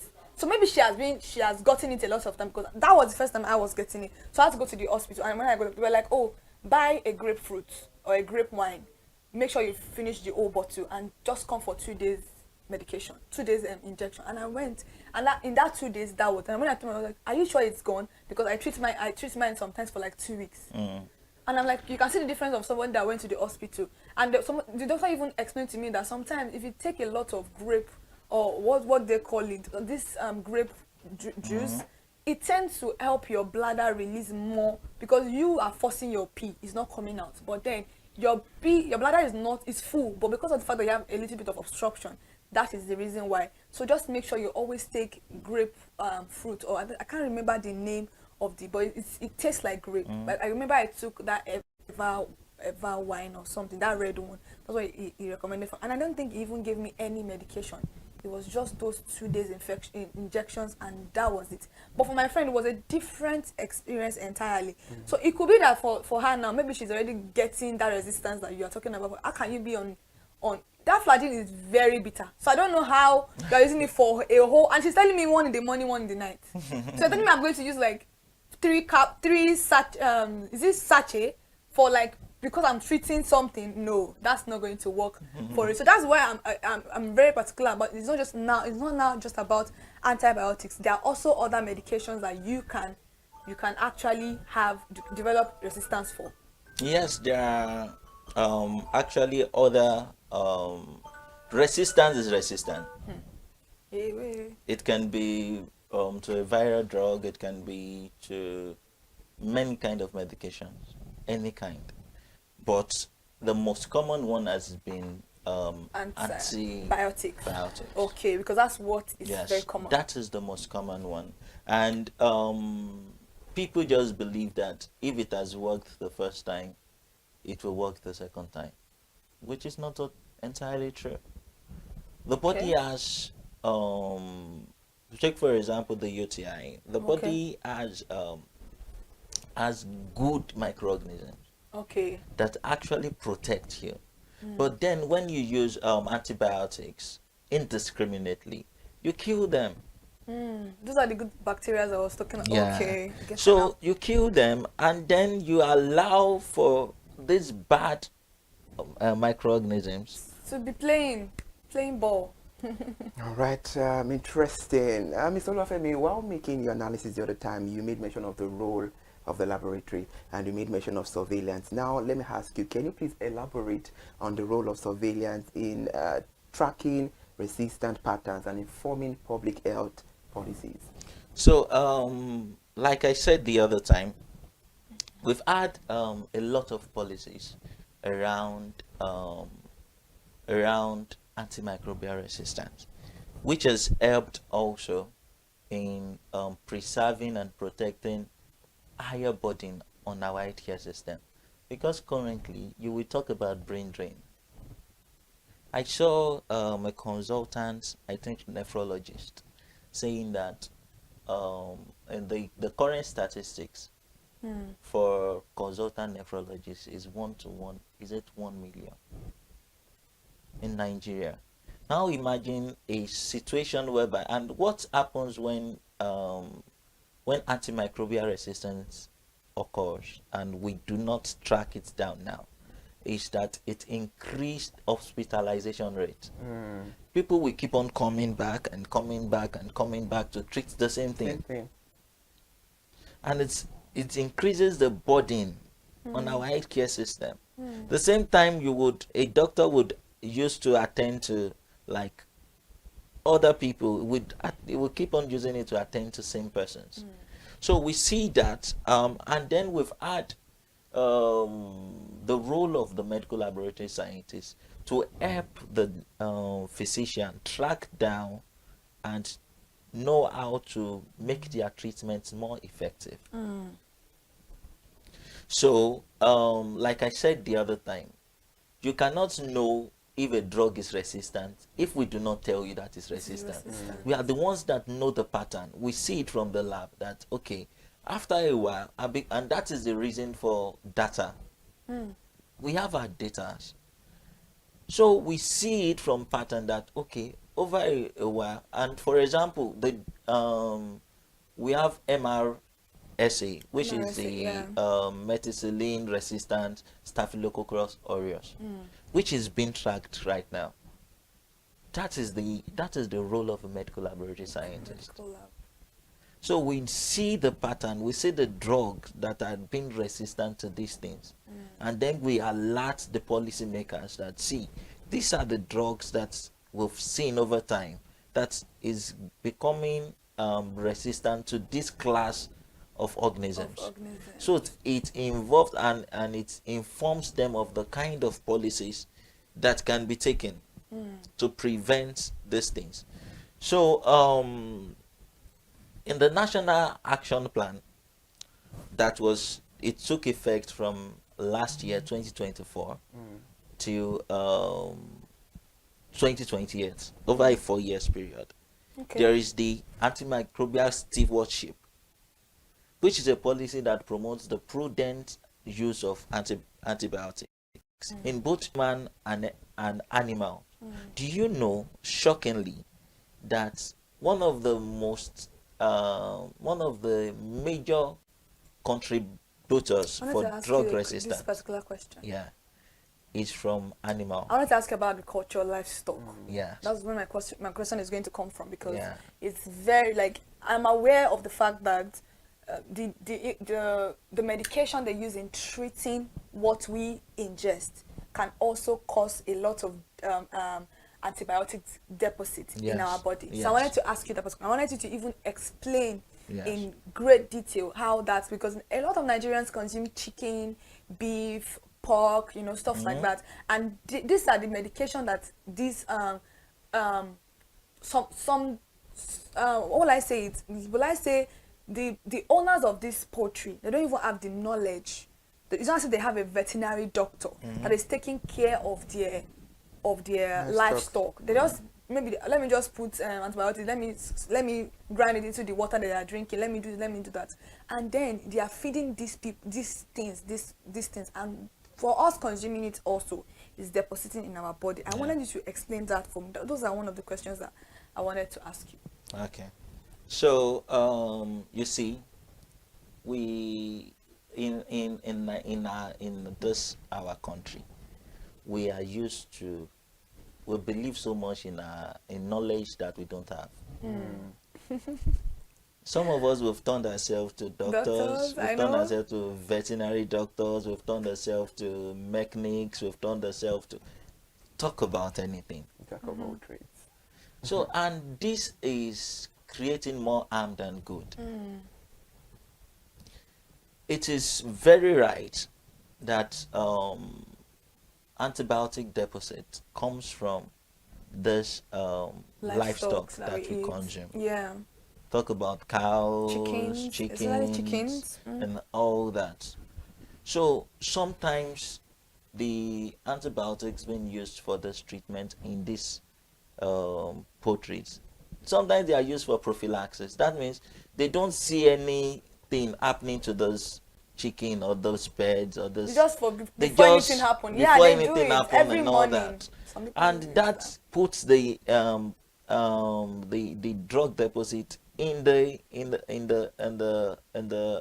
meat that is produced from this livestock. So no matter the cooking that you cook, is still going to be there. It's still going to be there. It's not an organism that dies by maybe you eat them, you subject them to high temperatures and all that. No, that doesn't happen. So that means this particular drug doesn't have any effect, like negatively, because if they are giving it does. So no, I'm talking about the livestock, not us. Yeah, okay. It does have a very, very bad effect on us, because that's what I'm talking about right now.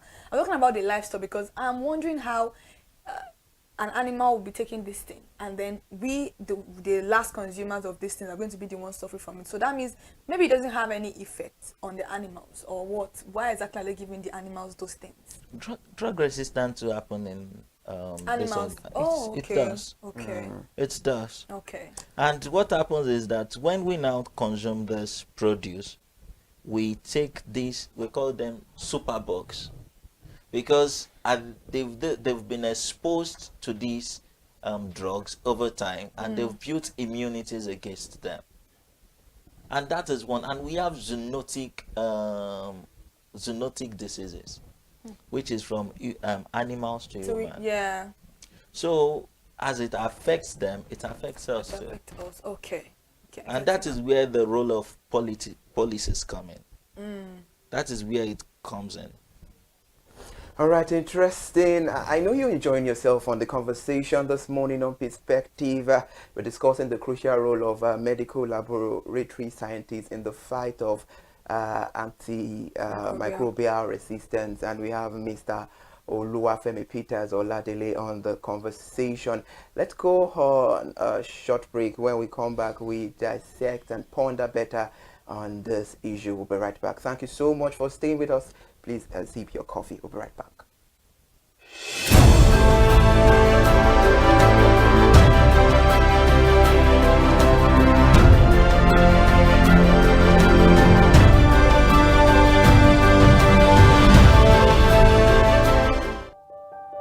Hey there, do you know in the world today, everyone is a consumer, and as consumers, we all have the right to be heard.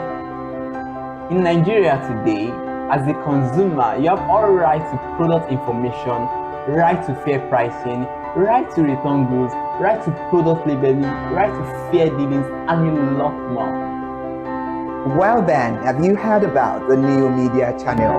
ConsumerHallaTV. ConsumerHallaTV. ConsumerHallaTV. At ConsumerHallaTV, our goal is to inform and educate consumers in Nigeria with insightful news alongside development within the fast-paced world of consumers through well-researched, specialized, and analytical content. Our vision at ConsumerHallaTV is to create an engaging platform that provides right connections for meaningful brands in Nigeria. thus creating a more caring world for consumers where business thrive. And guess what? Our ConsumerHalla brand is the first consumer complaint resolution portal in Nigeria, powered by a 72-hour feedback mechanism. We offer consumer advocacy, informative talk shows, branding promotions, advertising, and lots more. Connect with us via our YouTube channel at ConsumerHallaTV. Follow us on our Facebook page, ConsumerHallaTV, our Instagram page, ConsumerHallaTV, and do well to subscribe to our YouTube channel. Subscription is free, ConsumerHallaTV. At ConsumerHallaTV, you deserve to be heard. At ConsumerHallaTV, you deserve to be heard.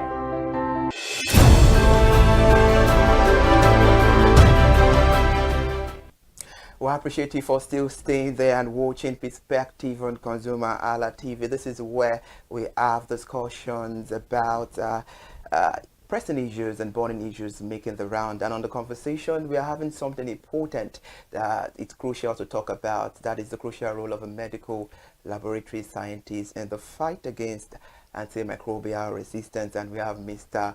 Oluwafemi Peters Oladele on the conversation.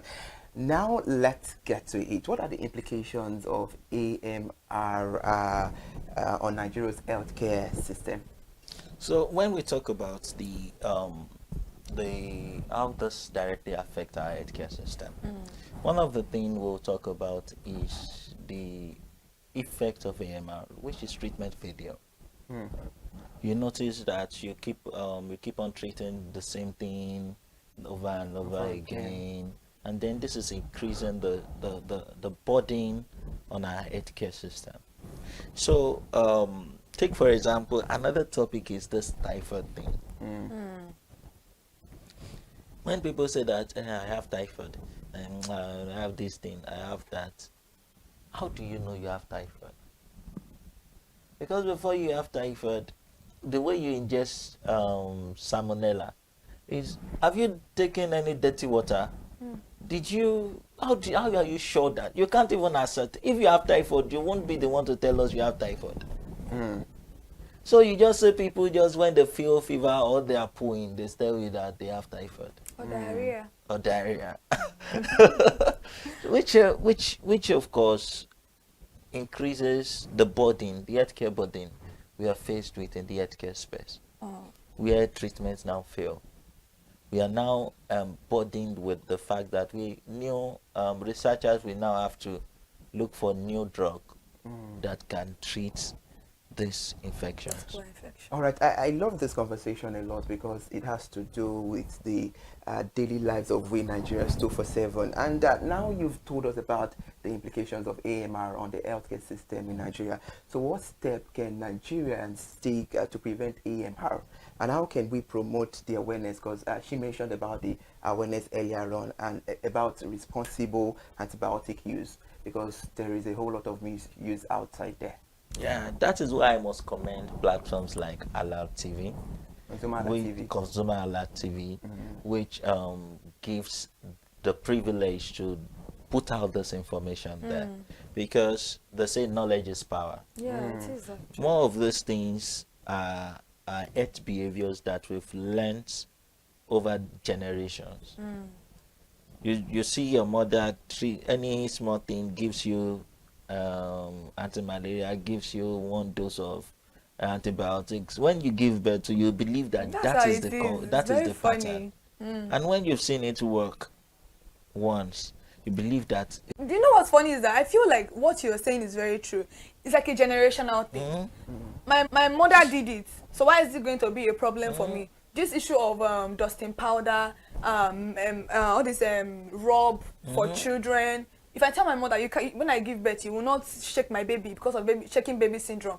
She doesn't believe any of that. Didn't I do it for you? Did you die? She will tell me, like, you know, all those. They are very funny that there are things that, and I now explain to her that, do you notice that the mortality rate in the country has dropped? Because people that are giving birth after you guys are more aware. You can't compare the mortality rate of when you were giving birth as at that time, even up to 2007, compared to it now. even we losing mothers now. Some mothers already have their birth plan. They will ask you, do you have blood in store for me? Because they are informed of all of these things. So, but the older generation would not listen. They would not listen to you because we have that issue. And these are issues that I feel like the public healthcare system needs to address. Maybe there's a need for just not taking drugs to rural area. There is a need for proper education. And I love the fact that you came here this morning to address people, to let them know that this is what is going on in the country. You having your baby on the same bed with you is as you saying that you want to just kill that child.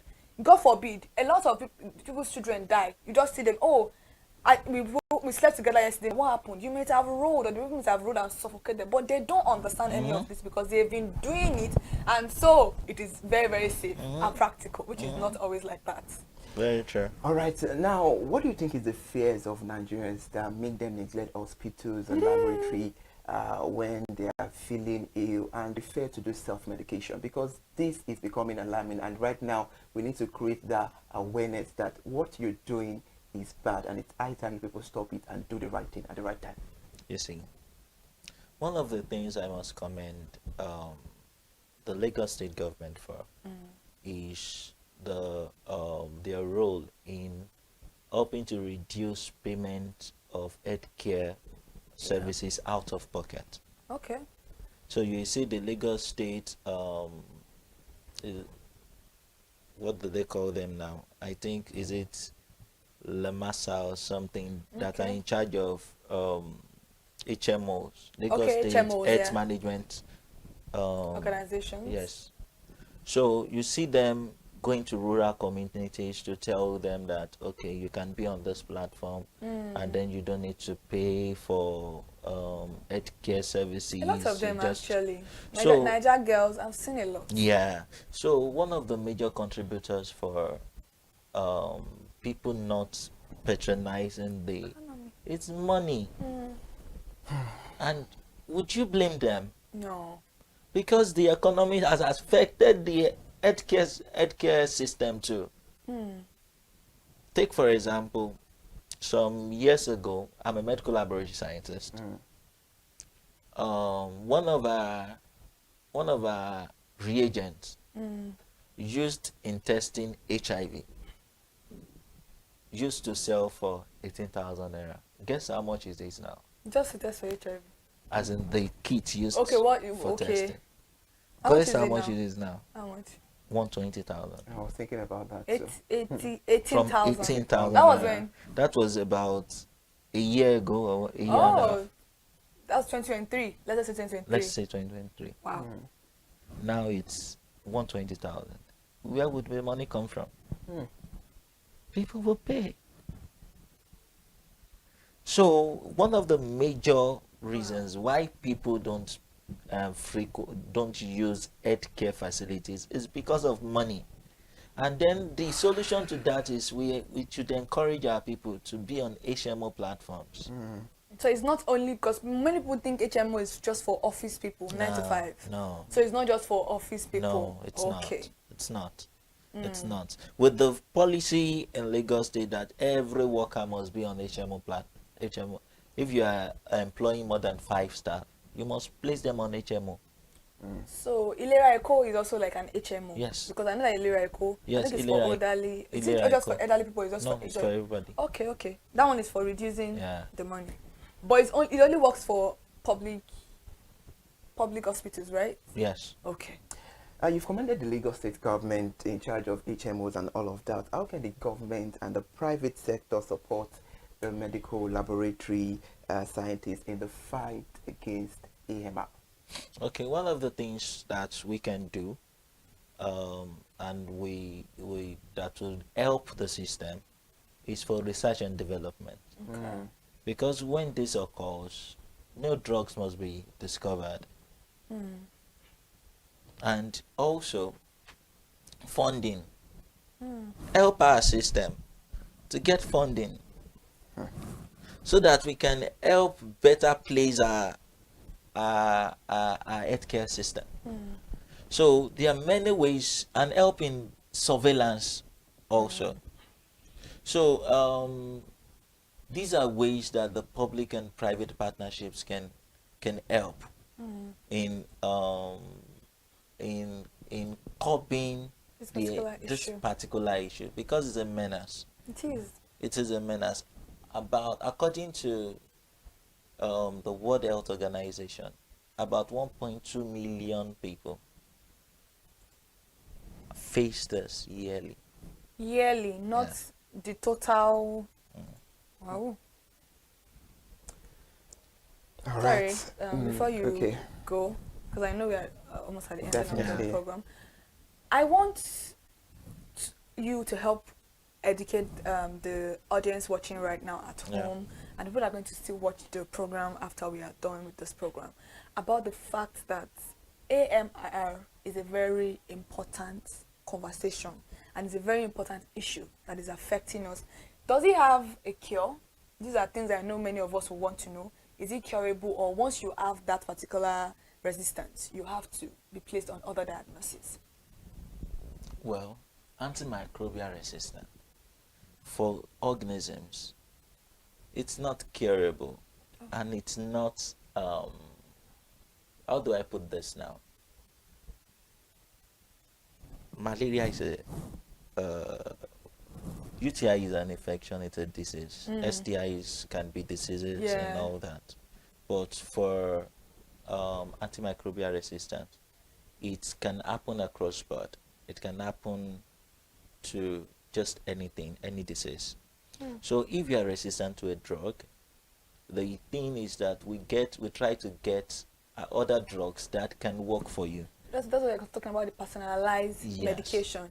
So, and that's a lot of money, more than the one you're supposed to avoid. The thing is that if a drug A doesn't work for you, we look for higher strength, which will cost you more money. You could have avoided that by going to the hospital or by going to a laboratory to, you know, check on what is going on. So what we are saying is that if you develop this particular resistance, which is AMR, antimicrobial resistance, there is no cure for it. So you need, you and your medical team need to look for other medications that would work for you. And trust me, if you don't know that you have this particular issue, it is also an issue that can lead to death. Am I right? Yes, yes. Because there's some people that go for major surgeries and then they have infection from those surgeries, but you cannot treat them with antifungal or anti-malaria anymore because you're already used to that particular one and it's not working for you. And these infections can be, you know, a facilitator of death. A lot of people have died due to this particular issue. So that's what we are talking about this morning. All right, Thank you. interesting. Now to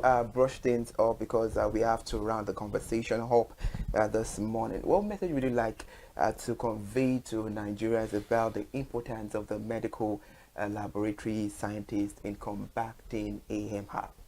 What I would say to us is, beyond seeking medical attention, make sure that when you have things like UTIs, get tested. Exactly. Because that's the only way you can know what drug will work for you. That's true. Drugs is not one shoe fits all. It's not one shoe fits all. The same this infection that person A has and person B has, maybe one of the drugs can treat A and not treat B. Really? So it's due to the exposures we've had over time. Okay. So the thing is, when you have you believe that you are feeling sick, seek proper medical attention. Please do. And then when you need to use antibiotics, your doctor needs to use antibiotics on you, get tested. All right, interesting. It's been a insightful and engaging conversation with the help of Mr. Oluwafemi Peters Oladele, joining us on Perspective Live in the studio this beautiful morning to talk about the crucial role of a medical laboratory scientist in the fight against antimicrobial resistance. And hopefully you've said all these things. I hope we, because I don't want to use Nigerians, because we all are Nigerians, so I hope we act swiftly to all these things, and definitely we might overcome the issue of AMR in Nigeria. It's a very beautiful conversation. Mr. Oluwafemi, thank you so much for joining us on the conversation once again. All right, we need to bring all things to an end on Perspective, another beautiful edition of Perspective will be back tomorrow. Remember, Perspective is where we talk about all the pressing and burning issues making the round. I am Iri Ayo Mikuleke. Bye for now and do well to enjoy the rest of your day by being productive.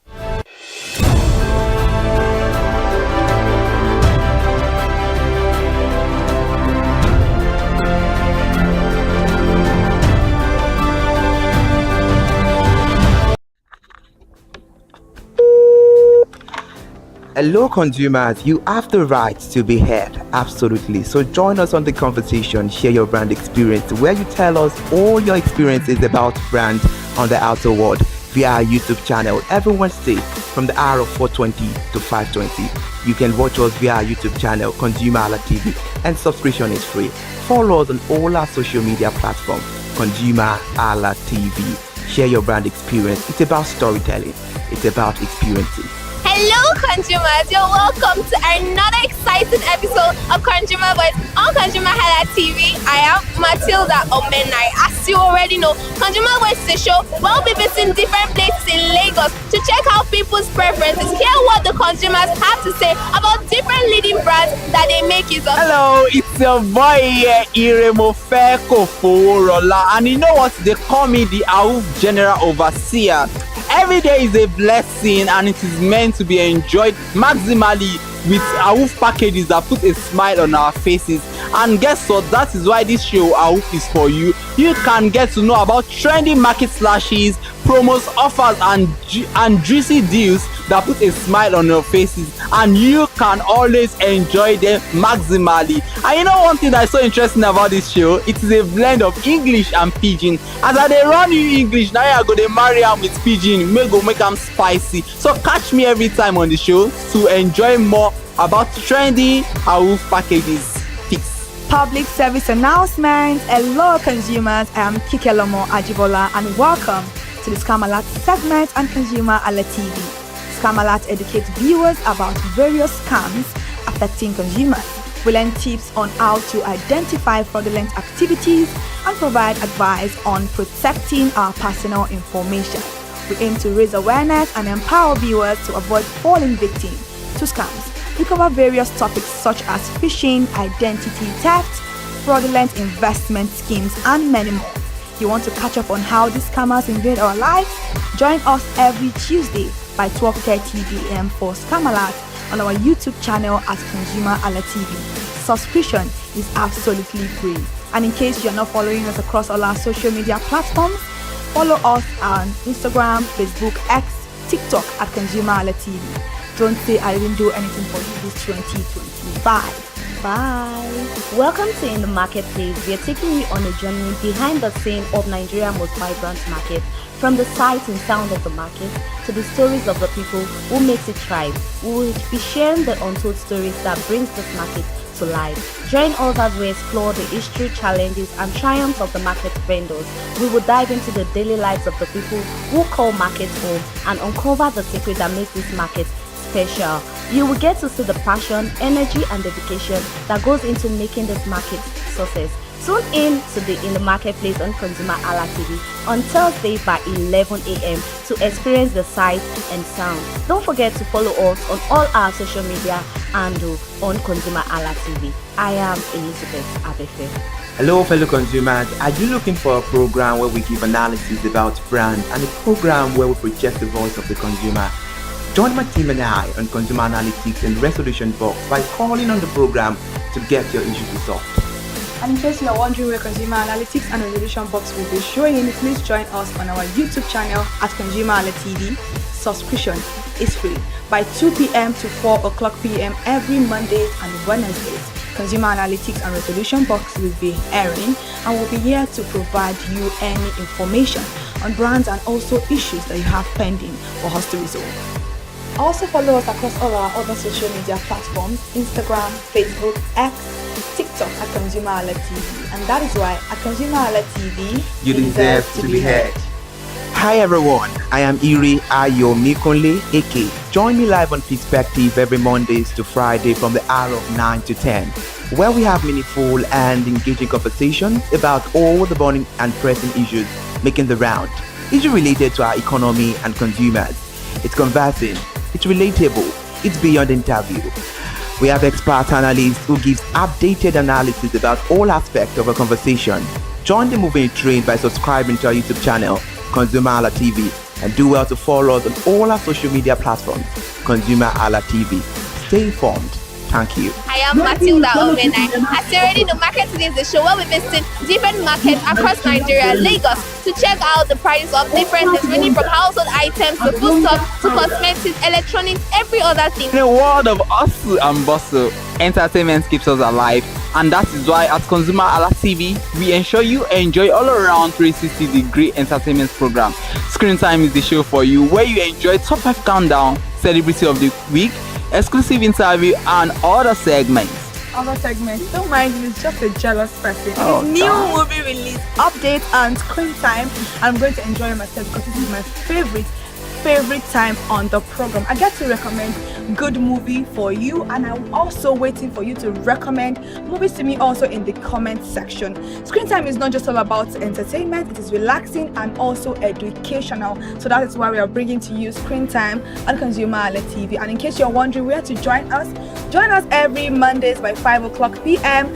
at ConsumerHallaTV on our YouTube channel. Subscription is very, very free. And in case you have not followed us across all our social media platforms, please do so. We are begging you, on Instagram, Facebook, Twitter, and also TikTok at ConsumerHallaTV. What are you waiting for? Click on that follow and subscribe right now. And from the I to the R to the E to the M to the F to the E, my name is Iremofe Koforola, the man always clothed in wealth and strength. And I'm Kikelomo Ajibola. Toodles!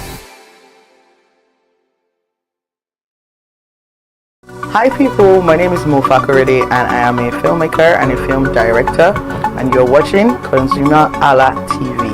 ConsumerHallaTV is everything consumer advocacy, consumer rights, everything that has to do with consumers. On this TV, you'll watch, you'll learn, you'll be educated, and you'll be entertained. Keep watching ConsumerHallaTV. My name is Olubukola Ozone, a photographer and a social media enthusiast. You're watching ConsumerHallaTV. It's a consumer advocacy TV.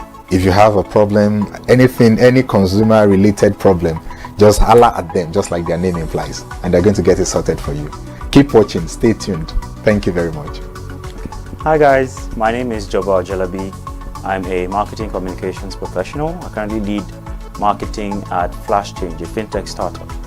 Keep watching ConsumerHallaTV, a consumer advocacy channel. Hello, my name is Sharon Rotimi. I'm an actor and I am on ConsumerHallaTV. Now, ConsumerHallaTV is a consumer advocacy channel. So if you have any issues, consumer-related issues with brands and services, you can reach out to them and they will be sure to handle it or to cater to you. Thank you so much. Hi guys, my name is Iyebiye Adeton. I'm a film poster designer and illustrator. This is ConsumerHallaTV. It's a consumer advocacy channel.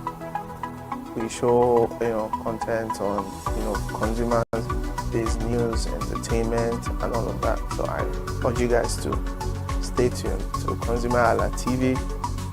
My name is Anoluwapo Alao, a sales consultant for Star Times Nigeria. This is ConsumerHallaTV, where they discuss anything consumer needs, and you get knowledge about anything about consumer. So keep watching. Hi, my name is Adebola Ogushino. I'm a filmmaker and you're watching ConsumerHallaTV. Any consumer related issues, they've got you. Hi, my name is Stephen Olorunshisi. I'm a strategy and sales professional, currently working with Obey, and you're watching ConsumerHallaTV. I mean, this is one of the channels that you don't want to but stay on. Consumer advocacy, brand promotion, everything consumer, what you need to learn for your business to grow. This is a channel where you learn, where you experience entertainment too, but it's good for businesses, for brands, and for an entrepreneur. If you want to know more about businesses, want to know more about brands, please stay watching. All right, thank you so much, ConsumerHalla TV. Keep watching. Hello, good day. My name is Tunde Balogun. I'm the lead pastor at the Kingsborough Church in London. And you're watching ConsumerHalla TV, which is a new initiation into the TV industry in Nigeria, the first of its kind in Nigeria, and I know that it's going to bring value and quality into the service industry. ConsumerHalla TV is here to offer value to service industry and to give a voice to consumers, bring awareness to the brand industry, and also bring education to what it is to have quality for what you paid for. I know that through ConsumerHalla TV, you are going to be able to get what you have paid for quality-wise and also give a voice to you in wherever it is that you do. I am here to support and give a shout out to say that keep watching ConsumerHalla TV and we'll have a better quality for value in Nigeria and in the global space. Please continue to watch ConsumerHalla TV because it is here to make things work better for you. It is on this note that I would like to say a big congratulations to the chairman and CEO of ConsumerHalla TV, Pastor Tunde Olufowora, and all the staffs of this great organization. Thank you for what you do. You are making things happen for us, and I pray that God bless you. Thank you. Hello, my name is Toyin Balogun. I'm here to give a shout out to ConsumerHalla TV, #1 platform helping you to shop smart, spend wisely.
All right, good morning and welcome to News at 10 on ConsumerHallaTV. I am Kike Lomo Ajibola. Let's take the headlines. Passengers stranded at Lagos International Airport due to Ethiopian Airlines luggage delay. New tax law coming with good news, Tinubu assures Nigerians. MRS begin 739 naira per litre petrol sales. Petron kicks. Let's start with the first news this morning. The Ethiopian Airlines ET905, which arrived at the Murtala Muhammad International Airport in Lagos from Addis Ababa around 3 o'clock a.m. yesterday morning, leave its passengers in despair over luggage delay. About 50 passengers could not claim their luggage and were disappointed to learn that their luggage was not airlifted with them.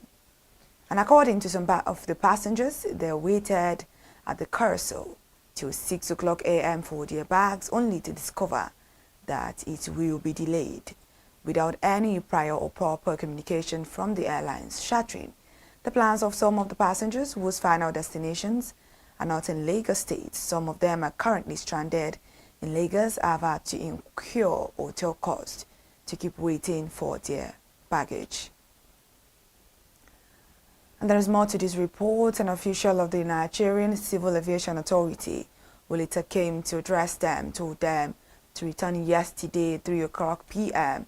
in the afternoon to check if their luggage have arrived. And as of 5 p.m. yesterday, which was on Tuesday, they've yet to be contacted for their luggage arrival and collection as promised.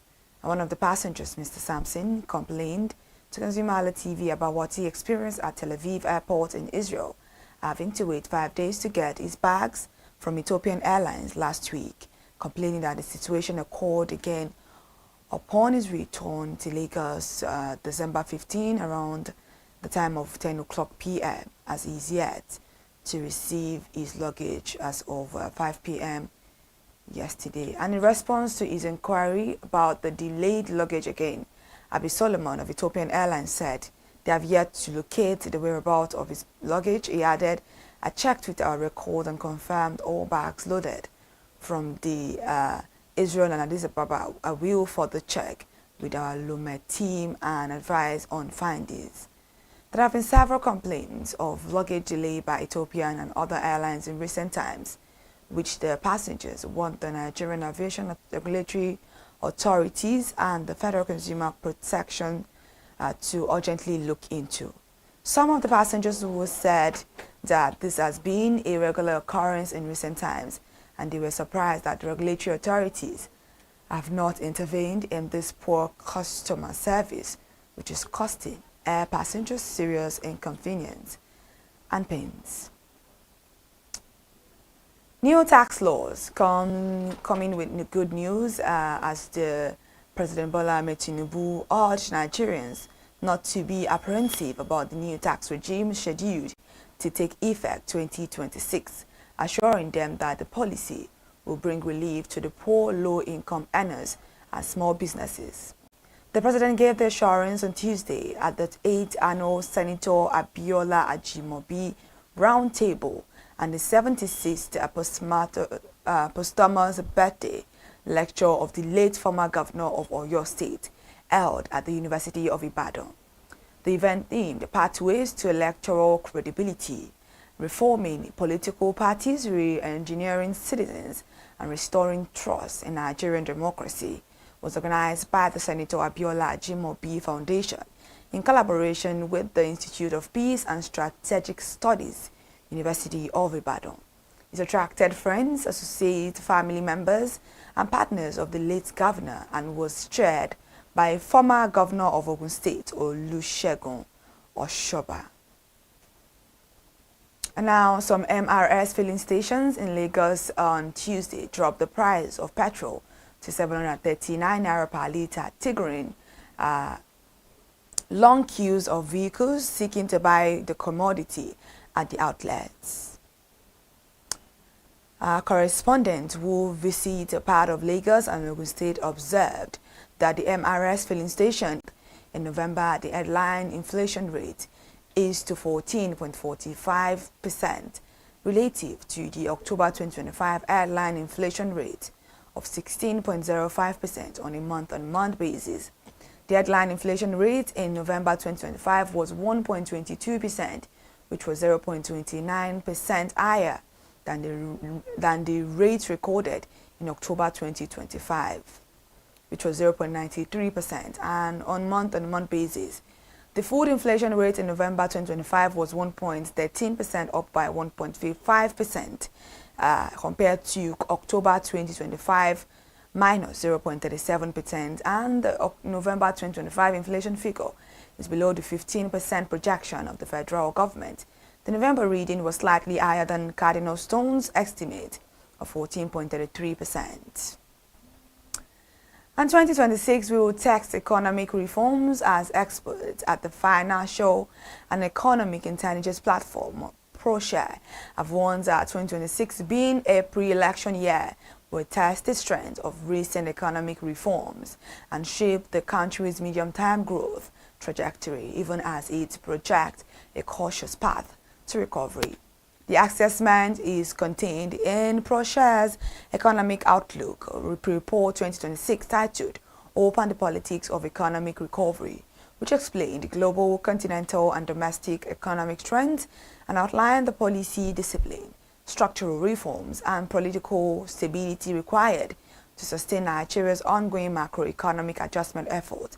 The report noted that the globe is transitioning from a multilateral global order toward fragmented bilateral trade system, resulting in higher global inflation and regionalized supply chains.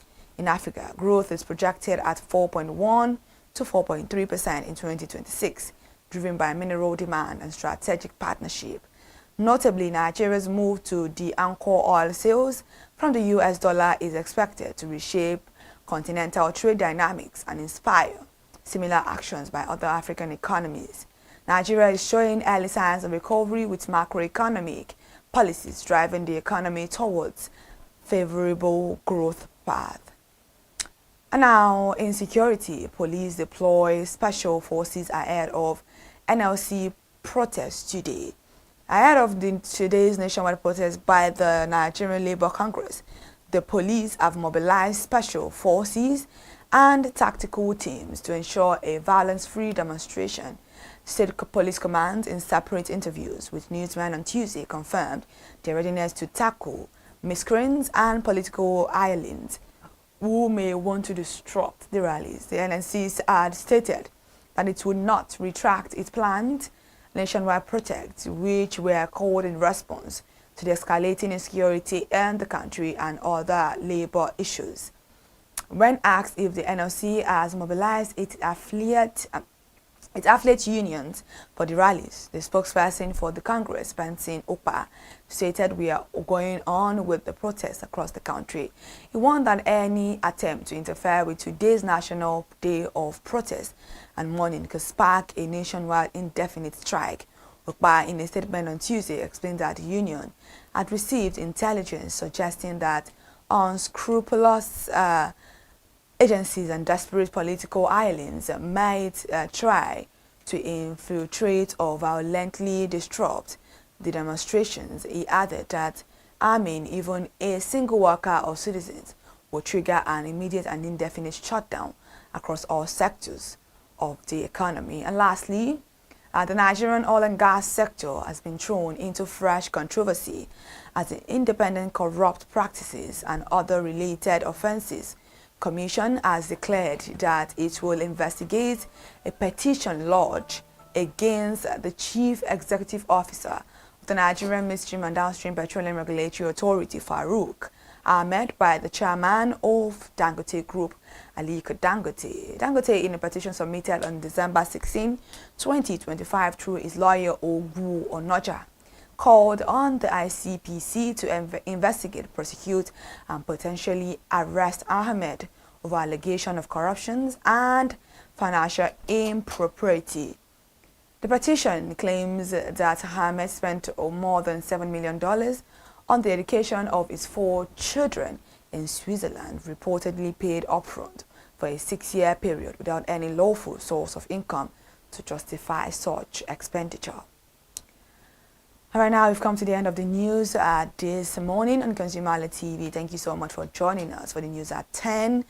I am Kike Lomo Ajibola. To stay connected for more news updates, please follow us across all our social media platforms: Instagram, Facebook, X, TikTok, and on YouTube at ConsumerHallaTV. Subscription is absolutely free. Thank you so much for joining us once again.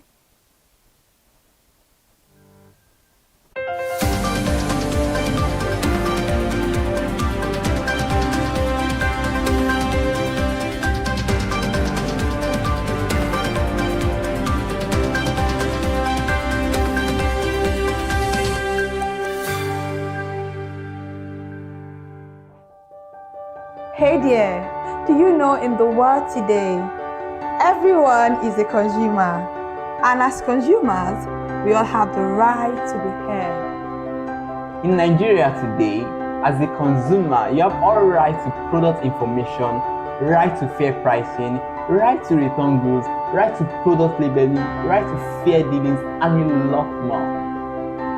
Well then, have you heard about the new media channel? ConsumerHallaTV. ConsumerHallaTV. ConsumerHallaTV. At ConsumerHallaTV, our goal is to inform and educate consumers in Nigeria with insightful news alongside development within the fast-paced world of consumers through well-researched, specialized, and analytical content. Our vision at ConsumerHallaTV is to create an engaging platform that provides right connections for meaningful brands in Nigeria, thus creating a more caring world for consumers where business thrive. And guess what? Our ConsumerHalla brand is the first consumer complaint resolution portal in Nigeria, powered by a 72-hour feedback mechanism. We offer consumer advocacy, informative talk shows, branding promotions, advertising, and lots more. Connect with us via our YouTube channel at ConsumerHallaTV. Follow us on our Facebook page, ConsumerHallaTV, our Instagram page, ConsumerHallaTV, and do well to subscribe to our YouTube channel. Subscription is free. ConsumerHallaTV. At ConsumerHallaTV, you deserve to be heard. At ConsumerHallaTV, you deserve to be heard.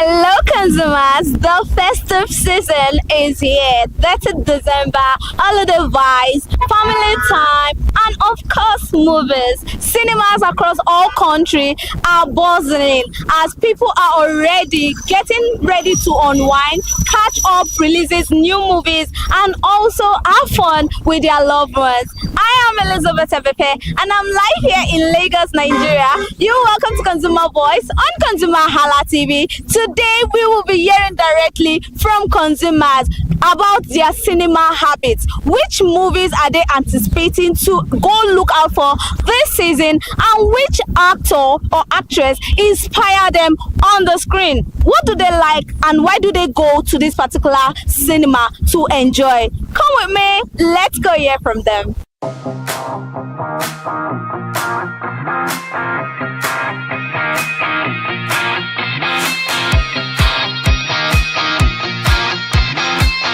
Good morning, ma. Good morning. How are you? I'm fine. Are you? I'm fine. You look good. Same as you. Thank you. So what is your name? I'm Florence. Okay, so which cinema do you like to go to watch your favorite movie? Mostly Ikeja Mall. Ikeja Mall Cinema. Apart from Ikeja Mall Cinema, which other cinema do you know of? I know of the Maryland Cinema. I do watch movie there also. Okay, so now we know it is festive period soon. So which movie are you anticipating to watch this season? The Warlord. Warlord. I'm actually anticipating to watch that movie. Okay, so whenever you go to the cinema, who do you always go to the cinema with? Mostly my friend or one of my colleagues also. Okay, so is there a particular reason why you prefer Ikeja Mall? It's actually convenient for me to get there, so I mostly prefer Ikeja Mall. Okay, so who is your favorite actor? For now it's Adunlade. Is there a reason why you like him? I like his action, the way he puts every of his zeal for a Muslim. So it's actually my actor for now. So if there is a word of encouragement to give to him, what would that be? I should keep up what he's doing, his hard work, his zeal, and also the way the charisma is. Should keep it up. So what is your plan for this festive season? What is? Thank you, bye.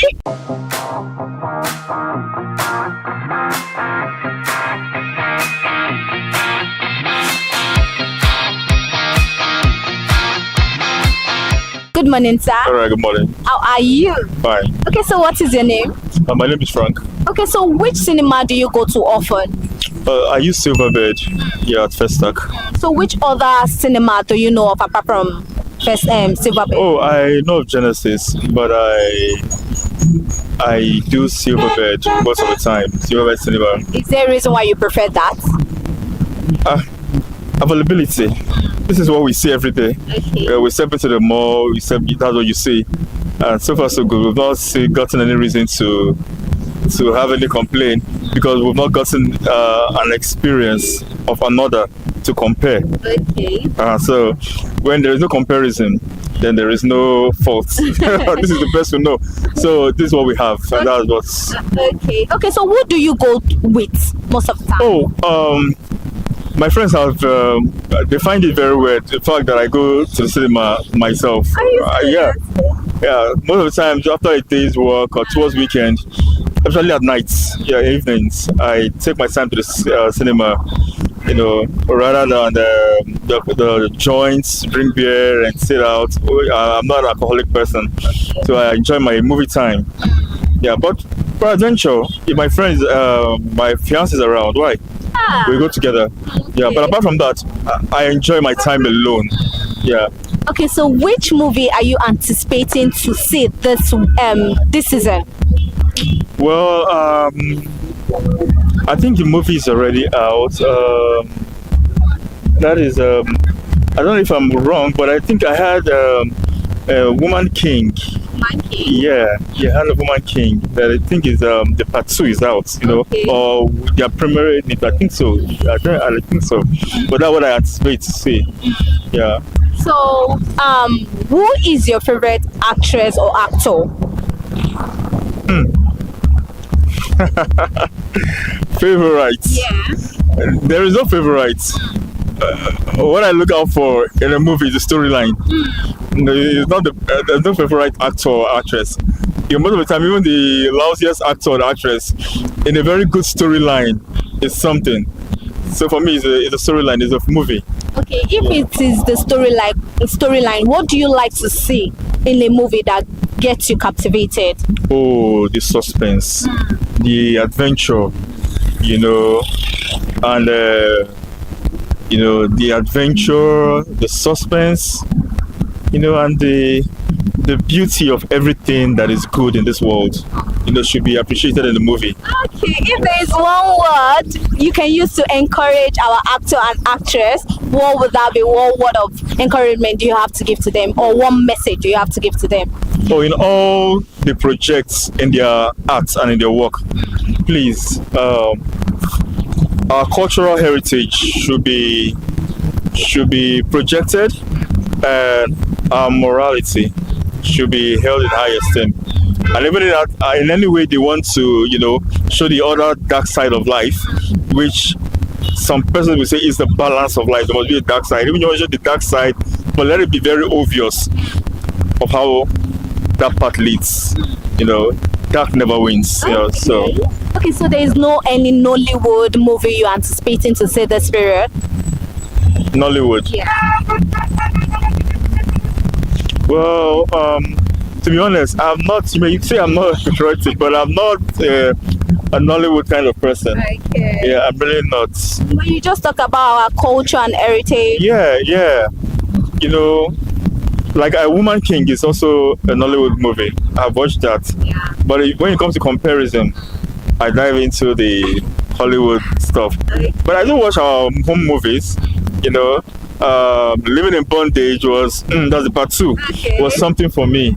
The Woman King, which I just told you about, and some other ones. But these are the 2 that hit me. I told you about living in bondage. You see how it ended. You saw the storyline. Yeah. Woman kings talk about the strength, even in a woman, you know, and talk about African heritage as well. So you should understand what I'm talking about. So when it comes to Nollywood, so I didn't see much of Nigerian actors in you know, but Yinka is doing so well. Diary of what's that? Funny listen. Diary of this funny. Diary of Jennifer Diary. Yeah, Jennifer Diary. Funke. Yeah, Funke. Yeah. Okay. So some of them like that. Okay. So I'm more of the Hollywood person. Thank you very much, sir.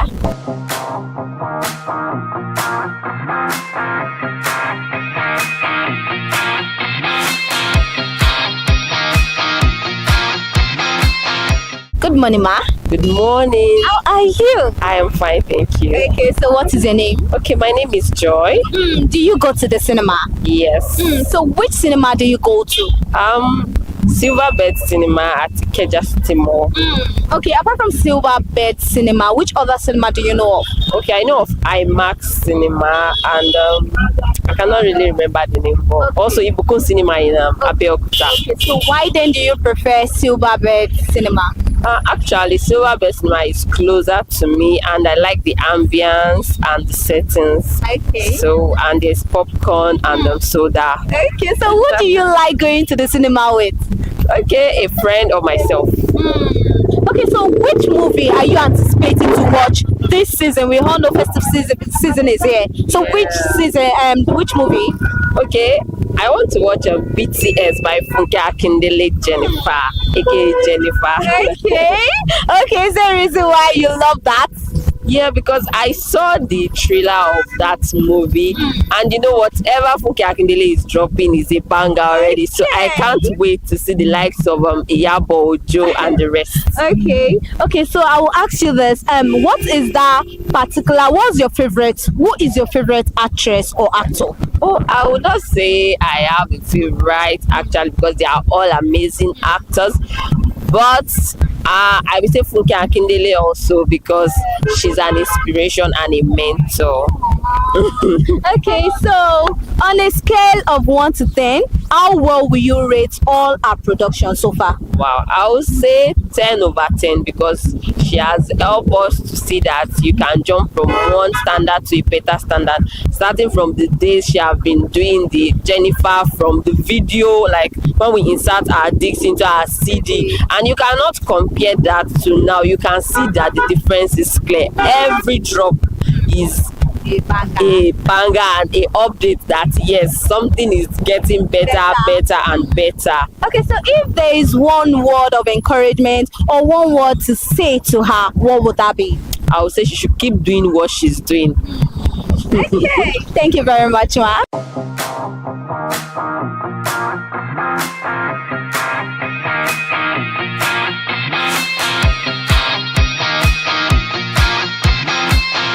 Good morning, ma. Good morning. How are you? I'm fine, thank you. How are you? I'm fine. What is your name? My name is Lami.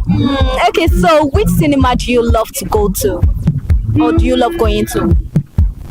I don't know. Maybe IMAX. IMAX? Yeah. Apart from IMAX cinema, which other cinema do you know? I don't even know any other one. Okay. So why then do you prefer IMAX cinema? Because I think that's the only one I am conversant with. Yeah. So that's that one. Okay, so which movie are you anticipating to watch this season? You know it's almost festive period, so which movie are you anticipating to see? Probably Funke Akindele Behind the Scenes.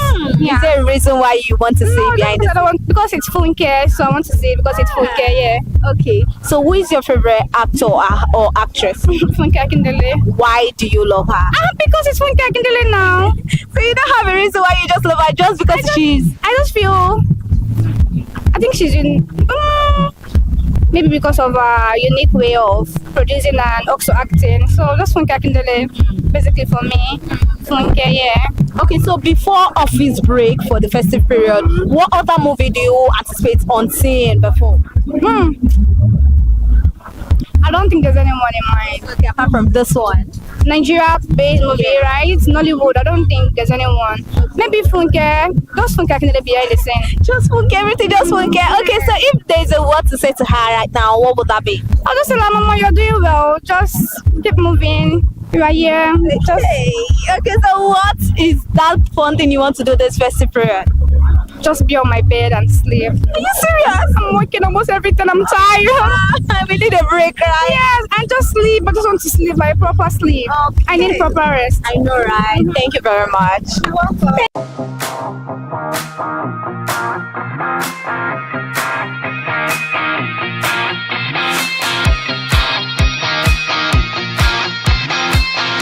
Yeah, good morning. How are you? I'm fine. I love your native. Thank you very much. Okay, so what is your name? My name is Omotayo. Okay, so do you go to the cinema? Yes, I do. Which cinema do you go to? It depends on where I am at the moment. Sometimes I use the Silverbell Cinema, sometimes the Film House. So those are the cinemas I use. Okay, apart from those two, which other cinema do you know of? Viva Cinema, IMAX, and the likes. Okay, so why do you prefer, which one do you prefer the most? I think Ebony too. I've been to Ebony once, and I think generally I like Silverbell Cinemas. Is there a reason why you prefer Silverbell Cinema? They've been around for long, and they've built their reputation over time, and it's a brand I connect with. So how will you talk about their ambience and their setting? I think it's part of what I connected through them. You know, the reputation they've built over time, the ambience, you know, their intentionality and the likes. You know, it's what drawn me to them. Okay, so we know it is festive period. Yeah. So which movie are you anticipating to see this season? Actually, I have 3 movies anyway. Okay. And top of the list is Obasabi Aunty. Okay, is there a reason why you pick Obasabi Aunty? I have flair for Toyin. You know, I like her person, and I've always been watching her movie year in, year out. And I'm also looking forward to see Behind the Scenes by Funke Akindele, as well as Warlord. So those are the 3 films I have plans for this festival. Okay, so is there anything you like to see in movie that makes you feel connected? The storyline basically, and the caliber of artists, you know, the film is parading. You know, those are the 2 important things I look out for in the movie. So who is your favorite actor or actress, or do you have? That's a very big question to answer. I have my favorite anyway. I like Funke Akindele. I like Toyin Ayimaku, Odunlade. I like Timini, and I also like Femi Adebayo. Okay. You know. You have a lot of favorites. Yeah, I have. Okay, so why do you like them all? Tell us one thing about their personality that makes you like them. Okay, the likes of Femi Adebayo over time, you know, he has been pushing out interesting movies, you know, year in, year out, blockbusters. You know, the likes of Funke Akindele, you know, the box office queen, okay. You know, and the likes of Toyin, you know, I like them all because of what they've been able to achieve over time. You know, the kind of quality movies they are doling out year in, year out, you know, it's what, you know, make me connect with them. So what if there's one thing you have to say to them, a word of encouragement or anything for them to improve on, what would that be? I think first and foremost we have to give them kudos, you know, for how far they've gone to push Nollywood to the global scene, you know, because I believe they still have a lot of things to do. You know, we are let me say we are getting there. Yeah. You know, I want a situation whereby Nigerian movies will be nominated at Oscars and eventually we get the award. So that is where I want Nollywood to be at the end of the day. But they are getting there gradually. So whenever you go to the cinema, who do you love going with? Most times I go alone. I go with friends, you know, families, you know. But there's nothing wrong in going to the cinema. Okay, so what's the plan for Christmas apart from movie watching? Nothing. I'm a Muslim, but along the way, I don't discriminate. Yeah. So when Christmas comes and any festive period, you know, we all bask in the euphoria of the festive period and all that. Okay. Thank you very much, sir.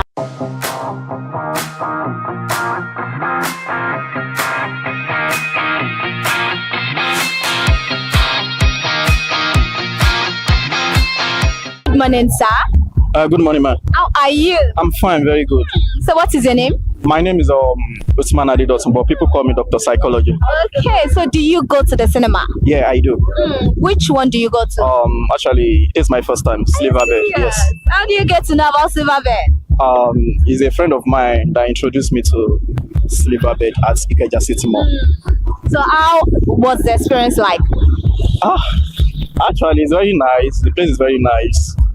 I didn't spend much time, so I came out for an interview with someone. Are you serious? Yeah.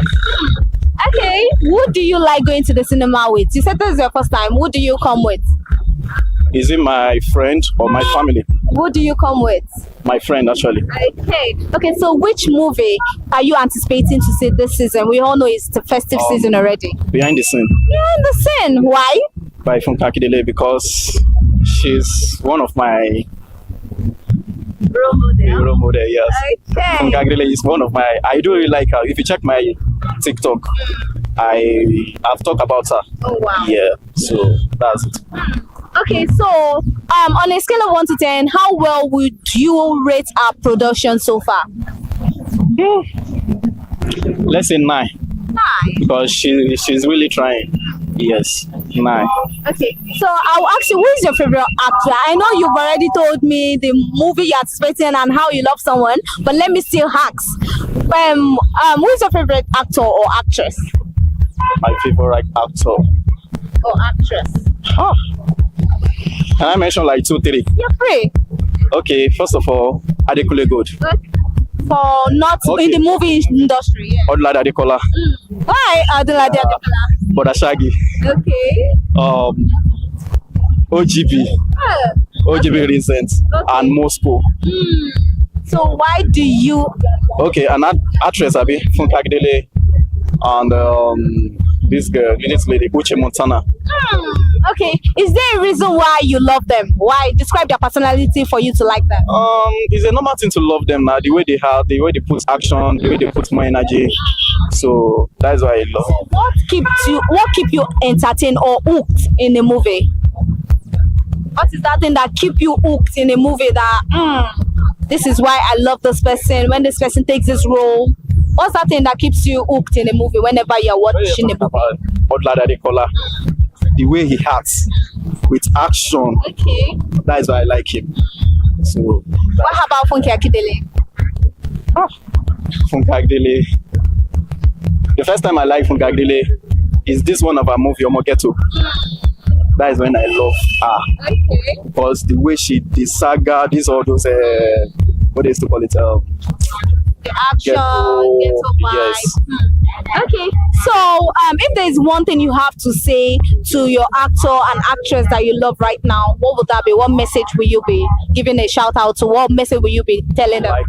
An audience, like an advice. Yes, or if there's one thing you would like them to improve on, or you want to give them a shout out, or you want to give them a word of encouragement, what will you say? And they should keep pushing. Yeah, they should keep pushing. Let me just give an advice to the audience. Your potential is in you, so don't hide your talents. So just keep pushing. That's nice. Yes, that's it. Thank you very much.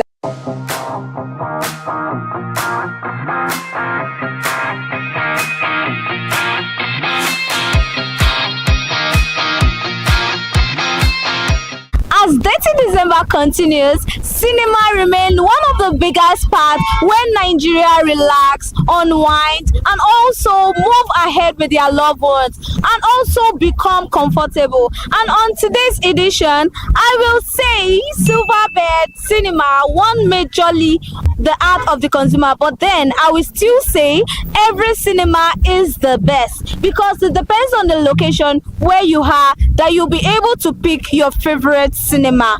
And then consumers, Nigerians, they have all said it all. The most anticipated movies, why they love their favorite actor and actress, why they get hooked to a movie. And I must say, everybody have a taste. everybody have a say.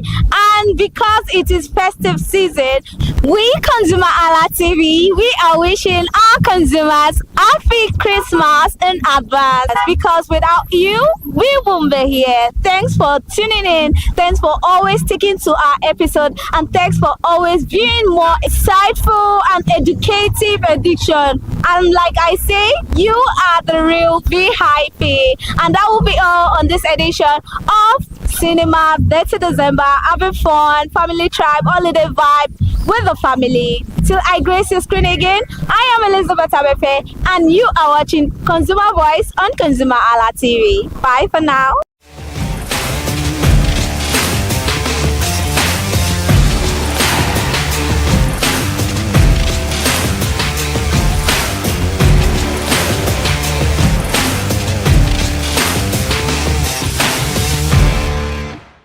Hi people, my name is Mo Fakorede and I am a filmmaker and a film director, and you're watching ConsumerHalla TV. ConsumerHalla TV is everything consumer advocacy, consumer rights, everything that has to do with consumers. On this TV, you'll watch, you'll learn, you'll be educated, and you'll be entertained. Keep watching ConsumerHalla TV. My name is Olubukola Ozone, a photographer and a social media enthusiast. You're watching ConsumerHalla TV. It's a consumer advocacy TV. If you have a problem, any consumer related problem, just holla at them, just like their name implies, and they're going to get it sorted for you. Keep watching, stay tuned. Thank you very much. Hi guys, my name is Joba Jalabi. I'm a marketing communications professional. I currently lead marketing at Flash Change, a fintech startup. Keep watching ConsumerHalla TV, a consumer advocacy channel. Hello, my name is Rotimi. I'm an actor and I am on ConsumerHalla TV. Now, ConsumerHalla TV is a consumer advocacy channel. So if you have any issues, consumer-related issues with brands and services, you can reach out to them and they'll be sure to handle it or to cater to you. Thank you so much. Hi guys, my name is Iyebiye Adeton. I'm a film poster designer and illustrator. This is ConsumerHalla TV. It's a consumer advocacy channel. We show content on consumers-based news, entertainment, and all of that. So I urge you guys to stay tuned to ConsumerHalla TV. My name is Anoluwapo Alao, a sales consultant for Star Times Nigeria. This is a ConsumerHalla TV, where they discuss anything consumer needs, and get knowledge about anything about consumer. So keep watching Hi, my name is Adebola Ogushino. I'm a filmmaker and you're watching ConsumerHalla TV. Any consumer related issues, they've got you. Hi, my name is Stephen Olorunshisi. I'm a strategy and sales professional, currently working with Obey, and you're watching ConsumerHalla TV. This is one of the channels that you don't want to but stay on. Consumer advocacy, brand promotion, everything consumer, what you need to learn for your business to grow. This is a channel where you learn, where you experience entertainment too, but it's good for businesses, for brands, and for an entrepreneur. If you want to know more about businesses, want to know more about brands, please stay watching. Alright, thank you so much, ConsumerHalla TV. Keep watching. Hello, good day. My name is Tunde Balogun. I'm the lead pastor at the Kingsborough Church in London. And you're watching ConsumerHalla TV, which is a new initiation into the TV industry in Nigeria, the first of its kind in Nigeria. And I know that it's going to bring value and quality into the service industry. ConsumerHalla TV is here to offer value to service industry and to give a voice to consumers, bring awareness to the brand industry, and also bring education to what it is to have quality for what you paid for. I know that through ConsumerHalla TV, you are going to be able to get what you have paid for quality-wise, and also give a voice to you in wherever it is that you do. I am here to support and give a shout out to say that keep watching ConsumerHalla TV, and we'll have a better quality for value in Nigeria and in the global space. Please continue to watch ConsumerHalla TV because it is here to make things work better for you. It is on this note that I would like to say a big congratulations to the chairman and CEO of ConsumerHalla TV, Pastor Tunde Olufowora, and all the staffs of this great organization. Thank you for what you do. You are making things happen for us, and I pray that God bless you. Thank you.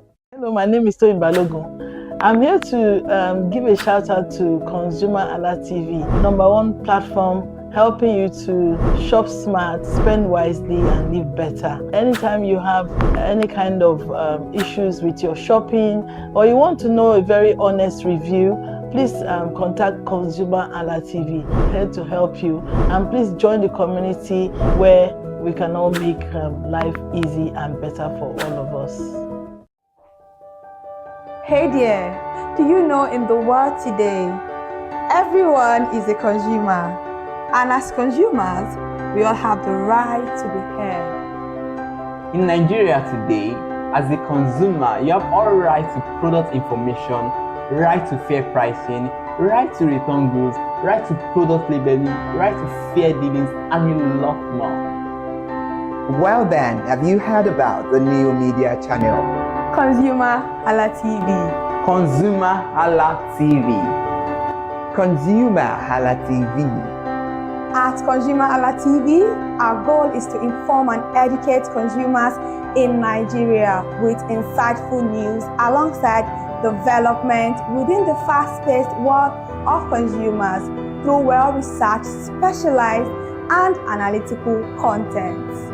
Our vision at ConsumerHalla TV is to create an engaging platform that provides right connections for meaningful brands in Nigeria, thus creating a more caring world for consumers where business thrive.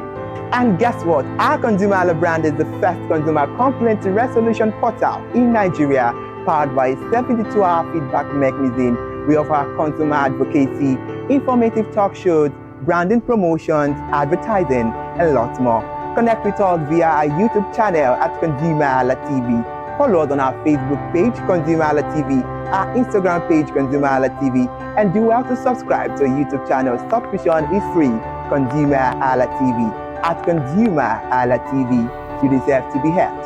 At ConsumerHalla TV, you deserve to be heard.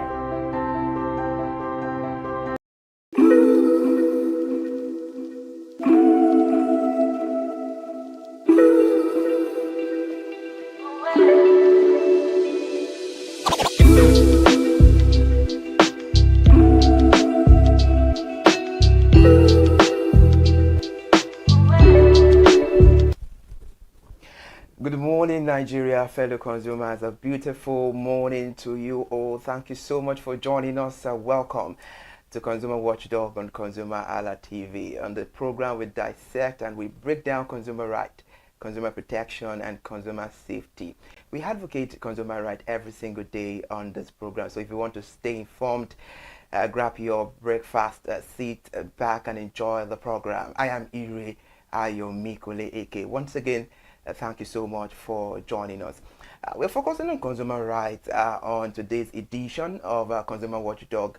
And consumers have a range of rights depending on a country's law, but the commonly recognized rights include the right to safety, the right to information, the right to choose, and the right to redress. Some legal framework also include right to consumer education, representation, satisfaction of basic needs, and a healthy environment. But today we're taking a deeper look into safety. We all know safety is protection from harm, danger, and risk, and making sure people and assets are well secured. And this is why the consumer right to safety is extremely important. If you're talking about the consumer right to safety, the right to safety absolutely protects consumer from production processes and services that could harm their health or life. As well, it requires business to test their product to meet safety and quality standard, and it definitely provides clear instructions and warning labels where necessary. Consumer safety also prevents harmful products from entering into the market and places full responsibility on manufacturers to ensure safety before anything reaches consumer. And the key aspect of the right to safety include the protection from harm, compliance with safety standards, proper labeling and instructions, the manufacturer responsibility through testing, a proper legal enforcement and avenue for redress. And to help us dissect the conversation better this beautiful morning, to help us break it down clearly, I have with me Barrister Alex Folalu. Good morning, Barrister. Thank you so much for joining us on the conversation. Yes. Good morning, Mr. Emeka. I have to give you a handshake. Good morning, Barrister. Good morning. Let me give you a handshake once me. again, because honestly, I wanted to study law. Oh, really? Yeah, when I finished my secondary school, but I later knew my strength, so that is why I went into mass communication. I see that. You're doing wonderful work. Thank you so much, Barrister. Thank you for joining us. All the pleasure is mine. Barrister, the name Afolalu, the name is, to the Yorubas, it sounds mighty and it has a very beautiful meaning. You're from which state? Thank you. I'm from Ekiti State. Ekiti State. Wow, interesting. My mom is from Ekiti State. Oh, really? A beautiful one. So Wow. we're family members. All right, Barrister, let's get into the conversation proper. Barrister, how does Nigeria's Consumer Protection Council Act of 2003 define safety, especially in the context of emerging technology? Okay, Nigeria's Consumer Protection Act, Council of 2003, how it defines safety. Primarily, it emphasizes on product and service safety. And it talks about avoidable danger. That safety starts from avoidable danger to a consumer's health, property, and all sorts.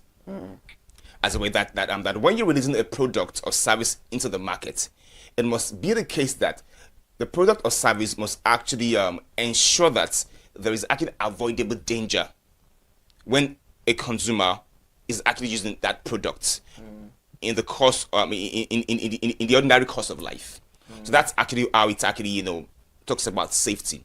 But the act has already been enacted before the emergence of these technologies that we actually have today. Like AI tools, like crypto platforms and the likes. But then the core principle still holds sway, which is actually the fact that it is the duty of the producer or the service provider to actually ensure that their product or service is not hazardous to consumers, and they actually have the duty to declare every limitation that a product or service actually has, or whatever may actually cause harm to the consumer. So it primarily defines safety in the aspect of avoidable danger to the consumer, which the producer is actually meant to take caution of that, provided that the consumer uses that product or service in the ordinary course of life, like under normal circumstances. So that's actually how it defines safety primarily. All right, interesting. Now to get you well, what you're trying to say is that one of the major role of a manufacturer when producing or bringing out products or services to make sure that the consumers are safe. Primarily. All right. As a consumer, Barrister, let's talk about it. What is the fastest way, to report a safety issue in Nigeria? Okay, so if you're trying to report safety issue in Nigeria, the fastest way is actually by lodging a complaint with the Federal Competition and Consumer Protection Commission. Just go to their website, file a complaint. That's about the fastest way. You can also, put a phone call through. You can also chat to them on WhatsApp. Actually, that's about the fastest way. But then there could be instances where it's maybe there's a fire situation. As a way. Now, in that instance, you can actually call it 112. You can call it an emergency number. Then afterwards, you can now go ahead and actually file your complaint. More often than not, they always follow through on the complaints filed. All right, Barrister, let us be realistic here. We've seen a whole lot of situations whereby a lot of consumers, they've come across videos like that on the media, whereby they will come saying when they were in issue, they had to call all these FCCPC, they called all the rights commissions, but they were not yielded to their call. And if at all they attend to where the emergency situation is, they come late. What are the factors making the FCCPC and all other commissions related to consumer lacking behind in the aspect of making sure they get to the consumer at the time when the consumer needs their help? Well, we must actually come to the realization of the fact that the job of the FCCPC is not that it's not out of emergency. In honesty, now when you file a complaint, the first thing they will do is investigate the complaint you filed. It's going to take a process primarily. Actually, now I mentioned something earlier that in the event where it is actually an emergency situation, what you want to do is to reach out to an emergency agency, an agency that can actually respond to respond to you swiftly. Now, let's say a fire got out in a particular building by the use of a particular product. That's not the time to reach out to FCCPC. You want to recall the fire service, and you want to gather evidence of the fire gotten out. Then afterwards, you can now go ahead to file a complaint against that product, against that service, or against that complaint as a way, So it is important for us to actually put our priorities in order as a way, So when you file a complaint, it's just a matter of time. I've never had the opportunity of filing a complaint before, but I can tell you categorically that more often than not, they will actually get back to you. All right, interesting. Barrister, when we're talking about consumers, and we're talking about what they consume, is a two side of a coin. Okay, beautiful. Either it's product or services. Yeah. And now we're still talking about safety, but let's look at safety in a different angle. Talking about services this time around. On November 18, there was a news that went viral, and it was reported that the social media activist, a very dark man and comedian, Mr. Jollof, may face criminal prosecution after a clash abroad United Nigeria Airlines flight on Monday, November 17. And there was commotion on their Sabah Lagos flight after an argument escalated, which definitely led into a physical fight. And there was a viral video that showed crew members and passengers rushing to intervene as both men exchange blows and the altercations in the plane. I'm very sure you came across that video, and Very Dark Man himself confirmed the video on Facebook, because there were a lot of speculation, maybe it's AI or something, and Mr. Jollof himself came out to tender an apology. Now, let's still on safety, especially the legal angle here. Under Nigerian law, can disruptive passengers be persecuted, and what specific legal sections can be applied in the case of VDM and Mr. Jollof? Okay, yeah, that's a very robust question. And I must actually say that when it comes to safety in Nigeria, we have a robust legal framework that actually protects consumer in every aspect. Whether we are looking at products or we're looking at services, or whether we're looking at health and safety, the consumers are protected, in different ways primarily. So with respect to the case of VDM and Mr. Jollof, let's start with the Civil Aviation Act of 2022. Now, Section 85, subsection 1 of that act actually talks about interference. When a passenger interferes, with a crew member or any or other flight attendants in such a way that they'll be unable to carry out their duty, it constitutes an offense. Now, Section 85, subsection 2 goes on to state that interference with flight attendant and crew members constitutes an offense, and unruly behavior also constitutes an offense, and also goes on to state that the penalty for that is going to be 200,000 naira in fine, or 2 years imprisonment, or both. And now, Section 85, subsection 3 also went on to actually state that the pilot in command, Section 85, subsection 3 and 4, goes to state that the pilot in command has the authority or the right to deboard them and actually hand them over to appropriate authorities, appropriate law enforcement agency, and all. And also, the Nigerian Civil Aviation Regulations also, even expanded the legal implications of a disruptive passenger. Now, Part 17, Section 97, subsection 1 states categorically that unruly behavior actually constitutes an offense. Now, Part 17 Section 97, subsection 2 of the same regulation goes on to state that unruly behavior includes fighting, using of the vice without permission, lawfully disobeying orders that will actually endanger the life of other passengers as a way. And so if we're going to look at the provisions of this law, we can see very clearly that VDM and Mr. Joseph have clearly violated this. Because, I mean, absolutely. Yeah, the faults on playing, right? You know, and similarly, you know, the criminal law, if you want to take it criminally now, that's AFRE. And there was also a breach of public peace, which actually makes them criminally liable.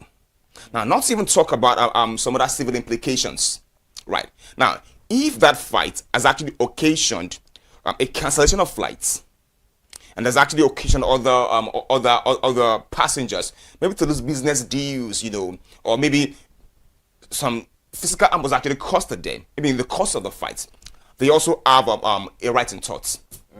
You know, they can pursue a civil action against them. And also join the flight, you know, the airline as a party.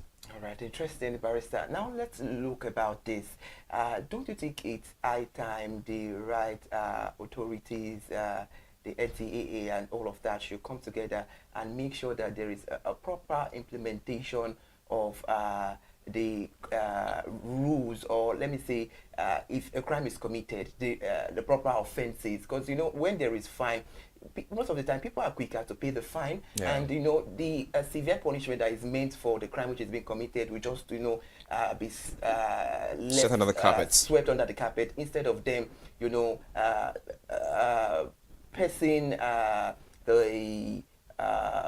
instead of them making sure that they go through the punishment. Don't you think it's high time for the right authorities to make sure that, okay, when you commit this offense, no, you are not paying fine. You pass through this punishment. This is your punishment. This is your punishment. Because you know we've seen a lot of cases. We had the issue of Quam 1, Quam 2, and there was the Quam 3 too. I guess that was with Enugu and all of that. And now it's now becoming a recurring issue that is happening every now and then. So don't you think it's the right time that the right authorities make sure that when you commit an offense, the next thing is you have to do is you have to be punished, no any sort of paying fine at all?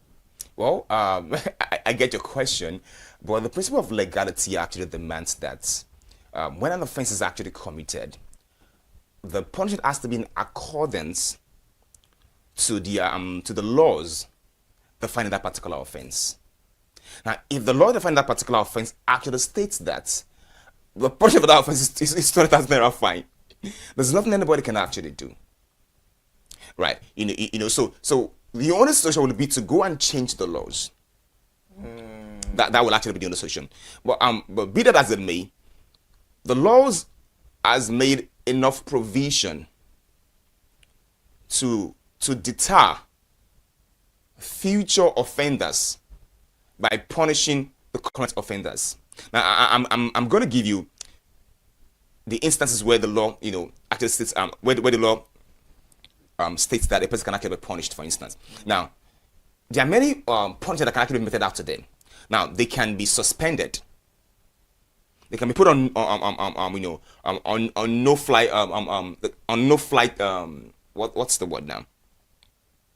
They can be disallowed from flying for a while. They'll be banned from flying. Yes, thank you. They can be banned from flying for a while. They can be arrested and prosecuted for breach of public peace, which is actually a criminal offense. Now, the provisions of the Civil Aviation Act, Section 85 to Section 2 of the Civil Aviation Act 2022 states that it is either 2,000 fine or 2 years imprisonment or both, depending on the gravity of the offense. And so 2 years imprisonment, I think, is enough punishment for disruption, primarily, actually, as a way, So I think everything now boils down to the law enforcement agencies to now enforce the law, because if it is the duty of the airline or the pilot in command is to hand them over to the law enforcement. So if there is a gap, if there's a lacuna in the enforcement of the law, I don't think the airline is actually responsible. I think it's more of a systemic issue, with the law enforcement that we actually have in Nigeria. All right, interesting. If you are just joining us on the conversation, it is Consumer Watchdog, and we're talking about consumer rights to safety, and we have Barrister Alex on the program. Let's go on a short break. We'll be right back. When we're back from the conversation, from the break rather, we get on the conversation. Please go nowhere.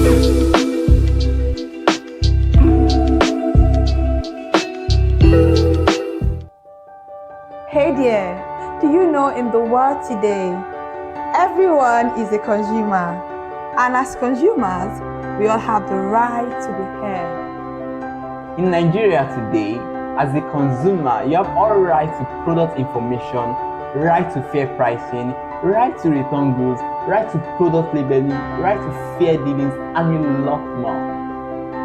Well then, have you heard about the new media channel?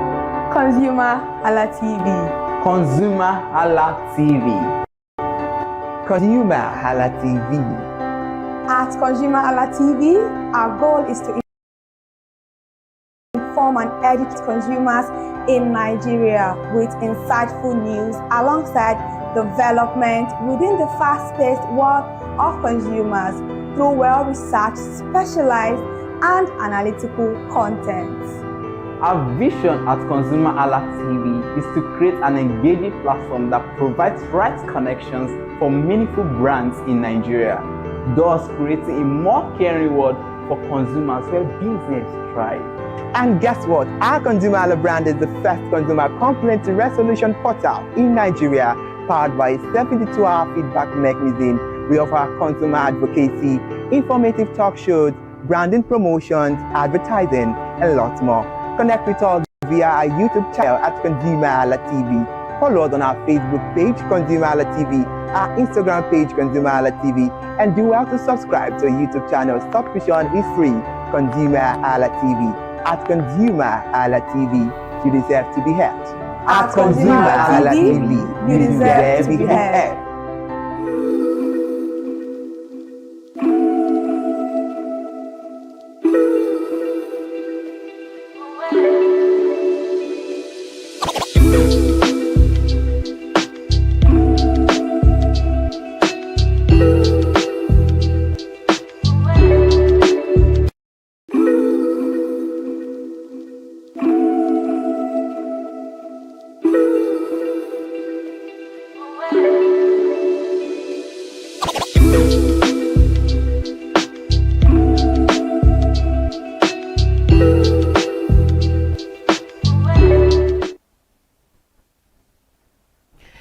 Thank you so much for still watching. If you're just joining us this beautiful Tuesday morning, it is Consumer Watchdog on ConsumerHallaTV, and this is where we talk about consumer rights. We advocate for consumer rights, and we're talking about consumer right to safety on the program. And on the conversation, I have Barrister Alex Afolalu. Barrister, now let's get on the conversation. We're still talking about consumer safety, but we are looking at it from the perspective of the altercation that happened between VDM and Mr. Jollof. Now, let's talk about passengers' right. As a co-passenger, can someone claim compensation for emotional distress, inconvenience, or medical bills? For example, the altercation that happened between VDM and Mr. Jollof, had it been there is a sick patient there, can that patient definitely, seek and inconvenience or claim compensation for emotional distress? Okay. The provisions of the Civil Aviation Act of 2022 makes room for compensation, right? But then compensation, a passenger cannot just be compensated because he was emotionally distressed. or because the claimant was emotionally distressed. Okay, in the case whereby maybe it has to do with medical conditions and was given an appropriate time, or he or she was given an appropriate time that, okay, and he has done all his calculations that, okay, I will land there, okay, go see my doctor and all of that, okay. and this issue happened. Okay. So are you saying he or she does not have a right to... Okay. So what I'm actually saying is this, that in the event where the passenger, where the fight or whatever actually happened, actually occasioned a delay, like a flight delay, you know, and as a result, it's actually occasioned a loss. Maybe it's maybe in a business deal or in something. Now, that passenger has a right to compensation. Like, if he can actually prove that a loss actually occurred as a result of the delay in flight, and the delay actually occurred as a result of the fight that actually happened, now he can actually go on to, you know, get compensation. Now, the second thing is this, with respect to emotional distress, you must be able to prove that emotional distress. The court is not in Father Christmas. We need to be clear on that, right? So you must be able to prove that emotional distress. You must be able to tender, you know, your psychological evaluation, your therapy bills. You must be able to show the court proof of that emotional distress. And if you have suffered any loss, let's say you have to book extra days in your hotel or extra transportation costs and all of those things, you must be able to show and prove this loss that you've actually suffered. So the burden is on the person claiming the loss to actually prove the loss he or she has suffered. So if you are unable to prove this loss, there may be very little that, you know, very little you can actually do in such circumstance. So as long as you are able to prove the loss, definitely you can actually get compensation for the loss you've actually suffered. All right, interesting, Barrister Alex. The conversation is getting more beautiful. Let's talk about it. Can the airline remove any disruptive passenger, maybe in a fight scene, just like what happened between VDM and Mr. Jollof? Do they have the right to, you know, remove disruptive passengers from the fight scene? Yeah, you know the provisions of Civil Aviation Act 2022, primarily Section 805, subsection 4, talks about the power of the and the removal of any passenger that is disrupting the safety, of other passengers through fighting or refusal to obey safety instructions. The Civil Aviation Act of 2022, primarily Section 85, subsection 4, states that categorically.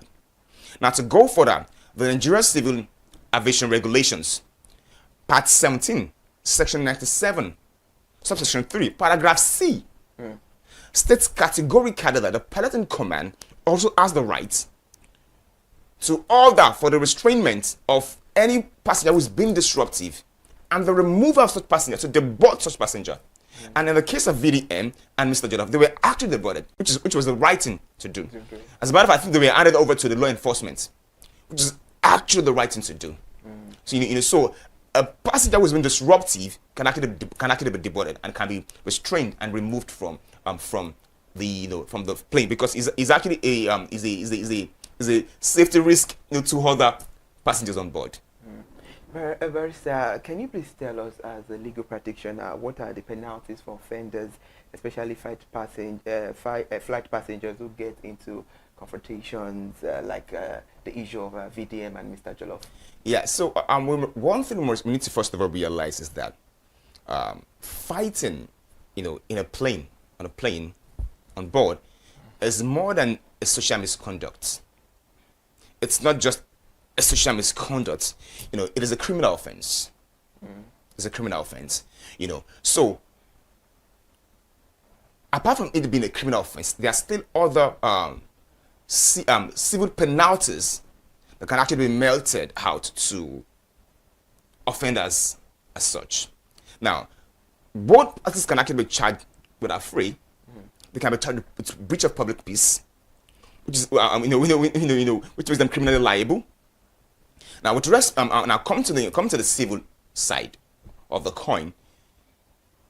They can be deported instantly. They can be banned from flying for a while. They can be suspended from flying for a while.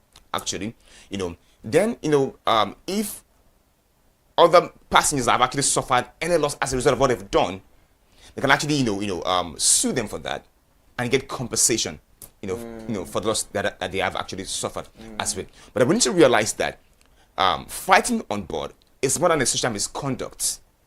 It's actually a criminal offense because it's actually a breach of public peace, and it's actually affrey.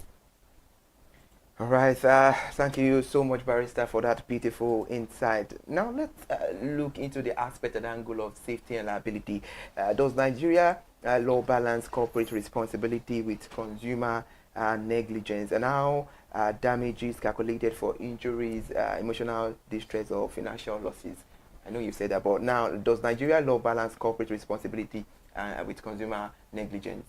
Okay, yes, I'm going to say an emphatic yes. Because we need to understand that the law is not out there to get the producer or service provider. The law is out there to actually ensure that the producers and the service providers, carry out their responsibility of putting out safe products, safe service out there. Nevertheless, the consumer also has a right to also has the duty to make sure that he uses those products or those services according to instructions. He has to use those products and services according under normal circumstances. He has to pay attention to instructions provided by the producer or the service provider. Now, in the instance where the consumer decides to overlook the instructions on how to use a particular product or service, and in the event it suffers a loss, it might be difficult for such a consumer to actually shout "whoa," and claim compensation and say he has suffered the loss because he was negligent. There's this mathematics that says violating non-fit injuria, which means that no injury is done to a consenting party. So the consumer has to make sure that he was not a contributor to his own damage as a result of his negligence. So while the producer or the service provider has a duty to put out safe product and safe service, the consumer also has a responsibility to also not be negligent in the use of that particular service or product. Now, whenever a consumer is negligent in the use of that service or product, they can no longer claim compensation for any loss or damage he has actually suffered. Yeah. All right, Barrister, I know when talking about safety, there is accountability on the left hand and there is liability on the right hand. So if a product defect causes after the warranty expires, who becomes liable? Is it the manufacturer, the seller, or the platform? Okay, so that's like a three-way question. Yeah. So to get it correctly, there is a manufacturer in the mix. There's a retailer in the mix, and then there's a platform in the mix. Yeah. So in the ordinary course of things, the bulk of the responsibility lies with the manufacturer. Now, he is the one who is actually meant to ensure that he's producing safe products, out there as a way. But also, the retailer also has the responsibility to ensure that he's selling safe products as well, or safe service, so to speak. Now, in the event where the retailer is aware that this product or service is not actually safe, and still goes on to sell this product or service to consumers, is also going to be liable as well. Now, talking about a platform. Now, let's say for Jumia, for instance. Now, okay, let me not mention any particular platform in particular, but let's say a platform where people can actually go buy and sell. For instance, it could be a crypto exchange, it could be whatever. And a product or service is not safe. Once a consumer has informed the platform that, sir, this product or service is not actually safe, they have the responsibility to remove that product or service from that platform. And if they fail to do so, after being notified that this product or service is not actually safe, and consumers to go on to purchase that product or service from the platform, they will also be liable as well too. So what I can actually advise is that the consumer who has who has suffered loss or damage should just sue the manufacturer, the retailer, and the platform altogether. And so it's not going to be left to the court, depending on the circumstances of each case, to apportion the level of each party's responsibility to them, primarily. But the bulk of the responsibility of liability rests with the manufacturer. But if the retailer fails to do due diligence on the product or service he or she is selling, it also becomes liable. Now, if the platform also turns a deaf ear on the complaints of the consumers regarding a particular product or service, they also become liable as well. Yeah, so it's primarily a three-way street. Brother Alex, let's now talk about the primary role of agencies like the Consumer Product Safety Commission or the Federal Trade Commission in proactive safety enforcement versus reacting after incidents. What is their primary role when the safety of consumer is at stake? Yeah, so the thing was the first one was actually realized as the fact that their role is first of all preventive. It's not all reactive. It should not be when a damage has actually been done. That is when they're now trying to react to the damage, right? So their first responsibility is to actually prevent such damage from actually occurring in the first instance. And how do they do this? By setting safety standards for certain products and services. It is their responsibility to set safety standards for certain products and services. They also have to conduct market inspection and surveillance. They have to review product designs and labels. They even have to review advertising claims. So if a product is claiming A and A, B, C, D, E, F, G, and it can only do A, B, they would have been able to correct that. Correct the manufacturers before they even get to the markets, and as such, the consumers don't get burned. In the course of purchase. Now, but then there could be times when they have to react. The consumers already suffered loss, and so they can only react. So in this instance, they can impose fine on the manufacturer. They can actually impose impose fine. They could actually file a lawsuit against the manufacturer. And they can investigate the company's practices and services. That have they been was this just a one-time occurrence, or have they always been like this? First, let's get to this part. I want your general overview about this. What major challenges do consumers face when using the legal system to resolve issues with unsafe products, especially when the case ends up in the court? Because most of the time when we're talking about consumers and rights, we know that there are some consumers who know their rights so well, but when it comes to taking legal actions and all of that, consumers, they get up they get fed up easily, saying no, this is Nigeria, everything and anything goes, I will not get the justice, how it goes, how it will later end, we can even predict the case at court and all of that. So let's have your overview about this. Yeah, I want to categorically state that Nigeria is not a lawless country. You can actually get justice if you go to the right channel. I tell you that. And how can we go through the right channel? Now, the first thing is this, to answer your question, what are the issues that they actually face? Now, one of the issues they face is that the burden of proof is always on the consumer. You said you suffered loss.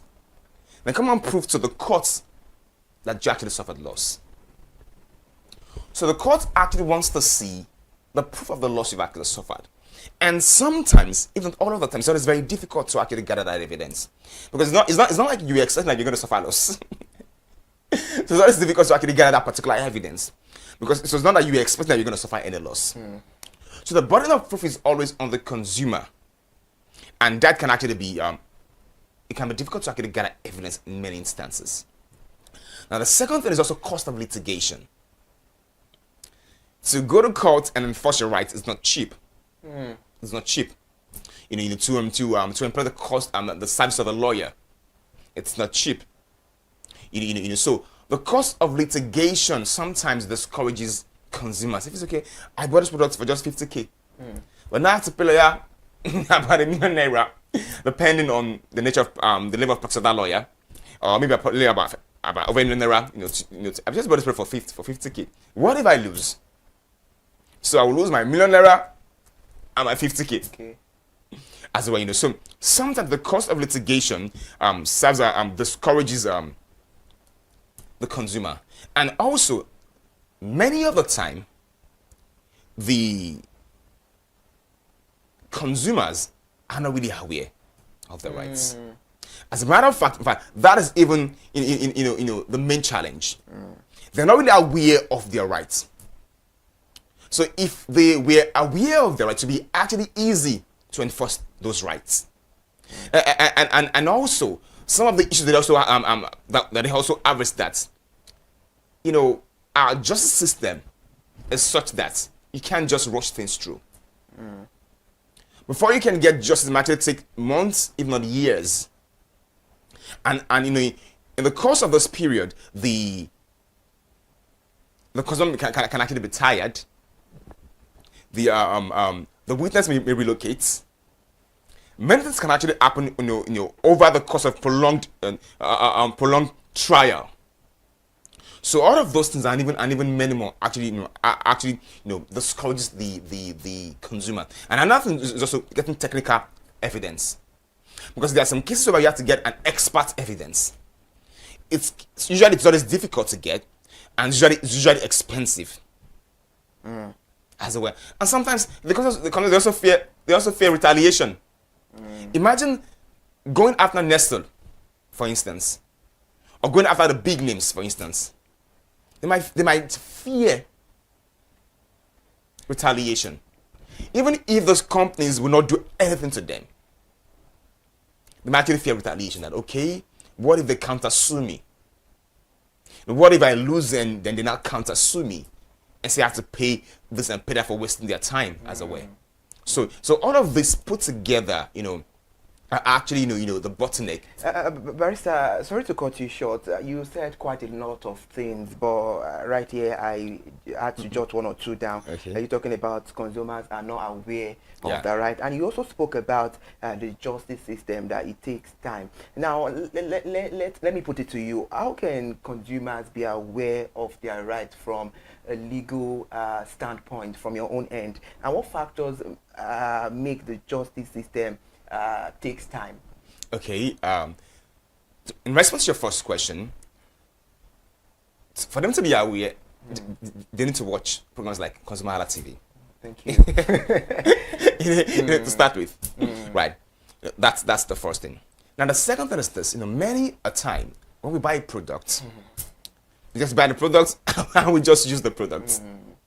We don't even take time to look at the manual, to read the instruction.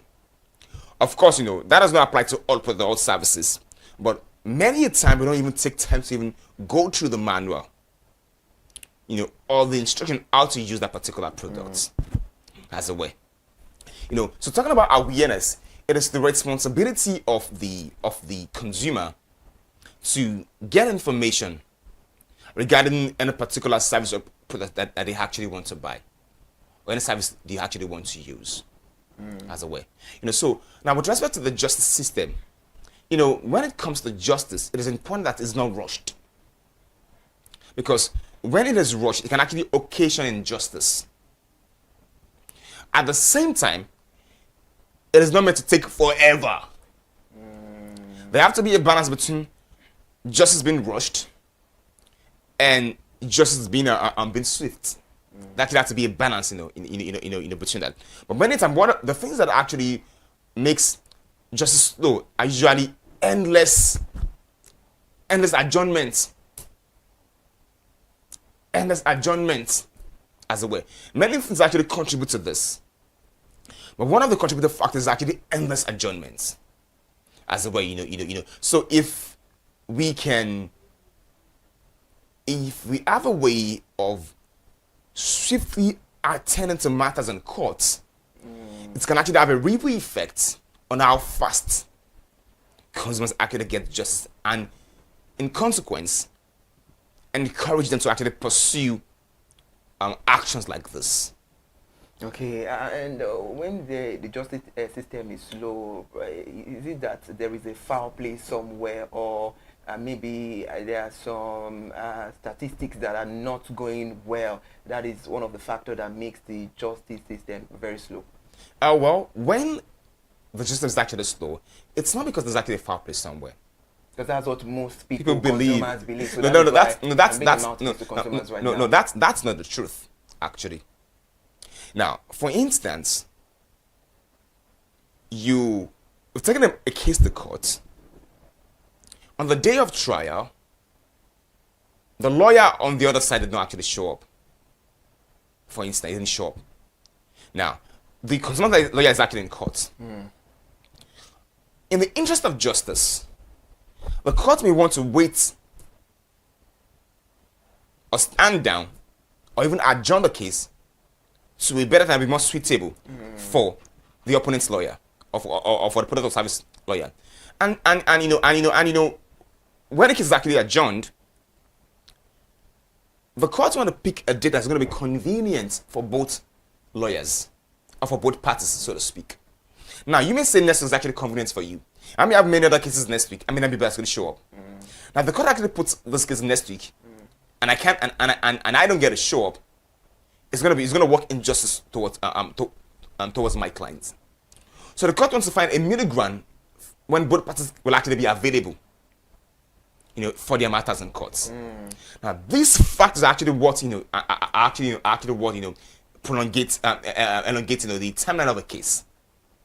And the times when the answer of the court is actually failed, because the judge, the judges they're not machines, they're not AI, they're humans. Imagine a judge having about 200 cases, 40 cases in a day. That's a whole lot. So after a while, if your judgment might start becoming blurry, right? So there's actually only something that they can actually take. So as such, we have to look at the time that we have, the resources that we have. We have to provide justice within the ambit and orbit of that of the resources that we actually have. In 2 minutes, let's talk about this because of time. Time is not on our side again. Now, apologies, taking you back when we spoke about liability and accountability, whereby we spoke about if a product defect causes harm after the warranty expires, who becomes liable? Is it the manufacturer, the seller, or the platform? You spoke about it so well. Well, you said the manufacturer, the retailer, and the platform as their duty. Now, to be fast about it, what is the duty of the manufacturer to ensure safety to the consumer? What is the duty of the retailer to ensure safety to the consumer? And what is the duty of the platform itself to make sure consumers are safe? Yeah, awesome question. Now, the duty of the manufacturer is to actually ensure that any product is actually putting out there is done as the doors to the consumer. That's the first duty. That there can be avoidable damage to the consumer in the course of use of his products. Now, he also has the duty to also state categorically the limitations that goes to the use of the service. He also has to, also mention also give precautions to the use of spiritual service, if there's any need for that, and if he's sure that his spiritual service is actually risky to consumers, it's better for him not to put it out there. And with the rest of the duties of the retailer, is actually meant to ensure that the product that he or she is selling will not cause harm to the final consumer. Interesting. That's a very beautiful insight. Barrister, now we have to wrap things up. Let's have your parting short about the program. Let's have your concluding remark. What do you have to say? Yeah, so thank you for having me. I'm just going to conclude by saying that we need to understand that our legal framework is actually robust with respect to consumer safety. Where should we start from?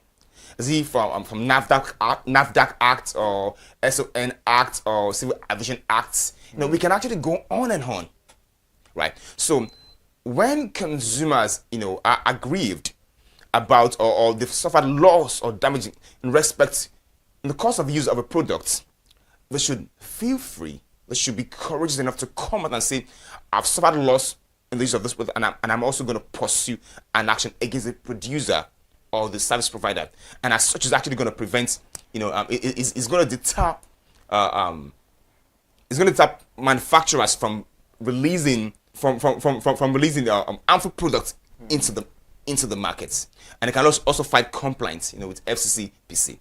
All right, Barrister Alex Afolado, thank you so much for joining us. Those insights are very beautiful, and thank you for having me. Well said. I appreciate your analysis on the program. I hope I hope to see more of you on Consumer Watchdog, because those insights are very, very beautiful. Thank you so much. It's still Consumer Watchdog. Let's go on a short break. Then when we come back, we end the conversation.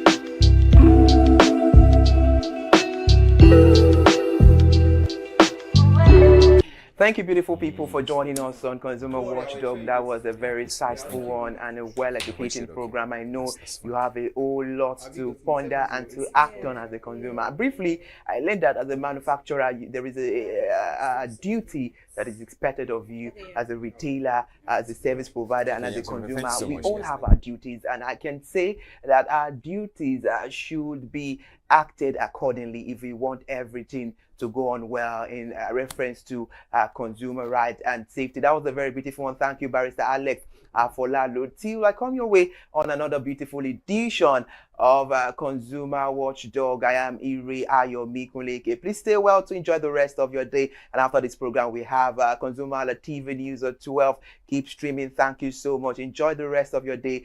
Goodbye, Nigeria.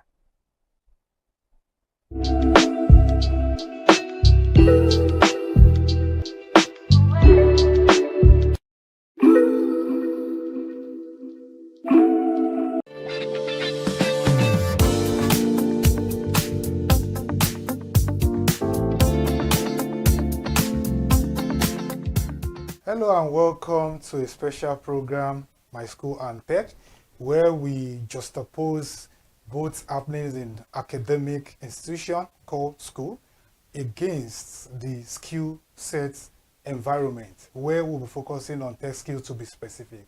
So my name is Olanite Abidemi Adesina, and I'll be leading you on this juxtapositional and comparison of the two endeavors. So today, I'm not the only one that will be discussing this buzzword, a Nigerian graduate employable or not.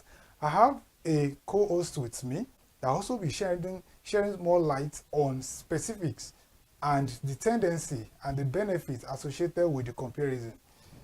Please welcome to the show. Thank you so much for joining us on the show today. My name is Iremufe Koforola, and you are watching My School and Tech.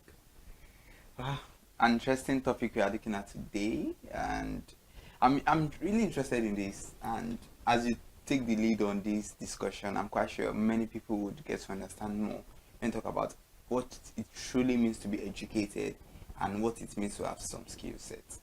Thank you very much. So today we will focus more on that discussion. Are Nigerian graduates employable or not?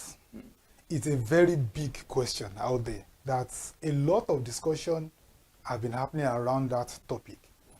How are we going to go about that? We'll look at who a Nigerian graduate happens to be. A Nigerian graduate is someone that has gone through the Nigerian academic system, from the preschool to the high school and to the tertiary level. And he or she has come out with the requirements, ranging from first class to 2-1, depending on the grades that he has achieved. And he has been bestowed upon a certificate from the university or polytechnic or any other applicable higher institution, and most likely proceeded to serve and do the NYSC accordingly. So at the end of the day, the judgment will now be by the employer or the proposed employer to look at the candidate and say, what have you brought to this organization, or what will you bring to this organization? Are you just coming with academic skill sets, or are you bringing in other non-academic skill sets, e.g. tech skill set? And these are what we'll be looking at today on My School and Tech. So My School and Tech as a program is going to show the missing links that is so predominant that make people to believe Nigerian graduates are not employable. What are those things that a typical graduate should have known as he climbs the ladder of academic journey from preschool to high school to the university level, as I've suggested? What are those skill sets? We'll be discussing that, and we'll benchmark them against each certificate he or she gets as he continues to move on.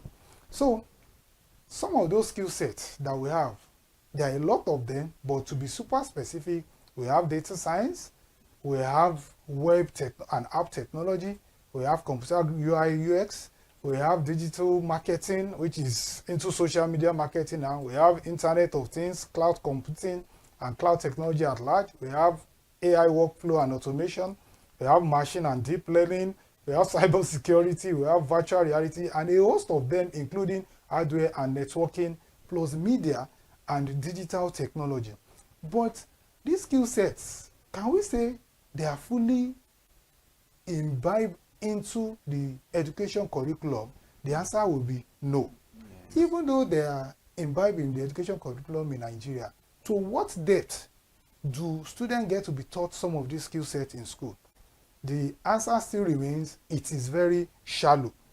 Because from statistics, an average Nigerian graduate may get to the point of writing projects before he realizes he needs to know how to use some softwares to do some simulation. Absolutely true. I'm talking from experience. Yeah. When I was in a university, I never knew some of the software application until I had to start running around when I was close to my dissertation or to my thesis and to my project and all of that. And these are things that if you compare with other clients like US, UK, and some other developed countries, someone in the elementary school, which is equivalent to our own primary school here, they can do some of those things I'm running around to learn, to do, as at the university level. So what are the things that consumers that happen to be the students?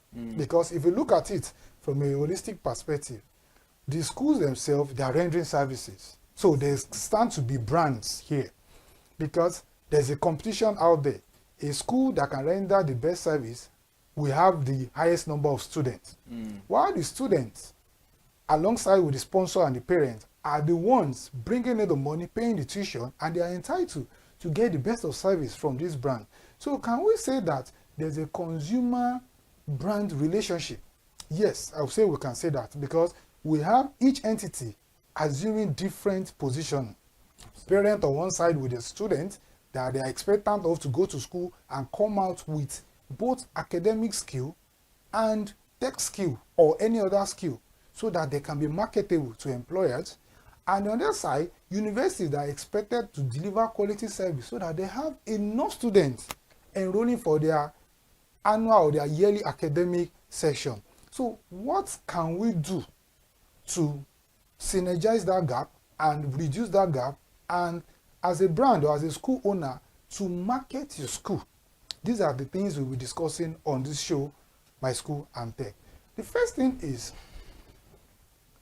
as you move from class to class, the way you have curricula from primary to secondary to university, can we have a structured curricula whereby all these tech skills and career path I've mentioned earlier can be strategically imputed or added to the academic education, and will be regularly updated based on the industrial requirement, so that if you move from primary school, by the time you are done with your primary school and you are giving your primary living certificate, there should be a list of tech skills that you have acquired, consequence of spending 5 or 6 years in primary school. That's so true. That is one of those things that we'll be advising brand as school owners to look into, and we'll be guiding them accordingly on My School and Tech. Or what are the specific skill sets that can be bucketed for a primary school goer as a student to juxtaposed alongside with the primary 1 to primary 5 or basic 1 to basic 5 course curriculum. And there will be a balance of academic and test skill requirements so that such child comes out with double-edged influence and deliver on value adding and go into the high school or the equivalent of secondary school we have here with a readiness, not just academic readiness, both academic and test skill readiness for another ladder that is also going to be dual in such a way that as he's moving and is preparing for both junior WAEC, the senior WAEC, NECO, and all of you, he or she also has the ability to write professional exams. So that as he's writing the WAEC and getting certificate from WAEC, he's also getting different certificates for multinationals. From multinationals like Google, Microsoft, Amazon, and all of that, that he can use to equip himself or herself for the future before even going to the university. These are the things we'll be sharing on My School and Tech as a program so that brands such as school owners can reach out and follow those guidelines and make their service better and give better utility to their consumers out there, hence have more students enrolling and stand out from their competitors.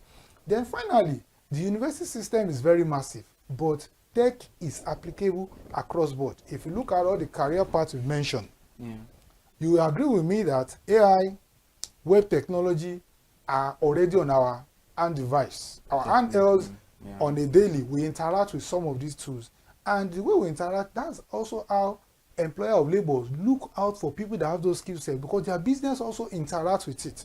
So how can the university system have an immersive outline that also align very well with academic curriculum from year 1 to year 4 for a 4-year course or from year 1 to year 5 for a 5-year course in such a way that there will be a balance. So anybody graduating from the university will have those skill sets in their toolbox or in their skill box and be ready for the future and become very attractive to any employer. So we'll be looking at all of that and we'll continue to communicate the procedure on My School and Tech as a program.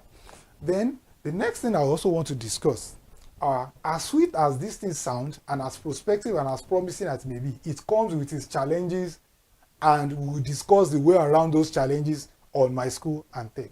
What are the challenges? We all know that for you to acquire digital skill, you need the hardwares. Yes, definitely. The hardwares by default range from mobile phone to laptops to even internet, not an hardware though, but a supportive way for hardware, because you can have your hardware and you don't have access to the internet.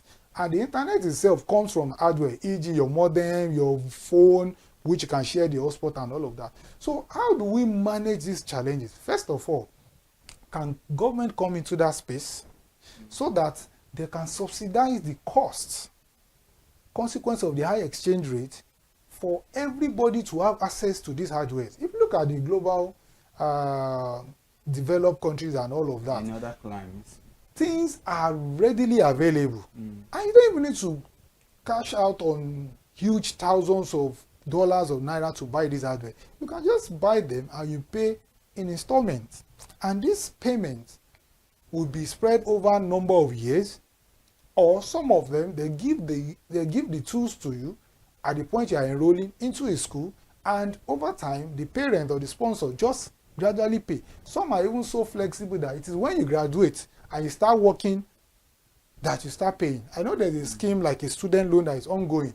Can there be transparency and ease of access to this student loan in Nigeria so that these skill sets can be attainable? Because some of the challenge from this university, even coming from my own experience, was where is the fund? I remember in my university days, some of these hardwares, we the students need to even contribute to even repair the ones that we have.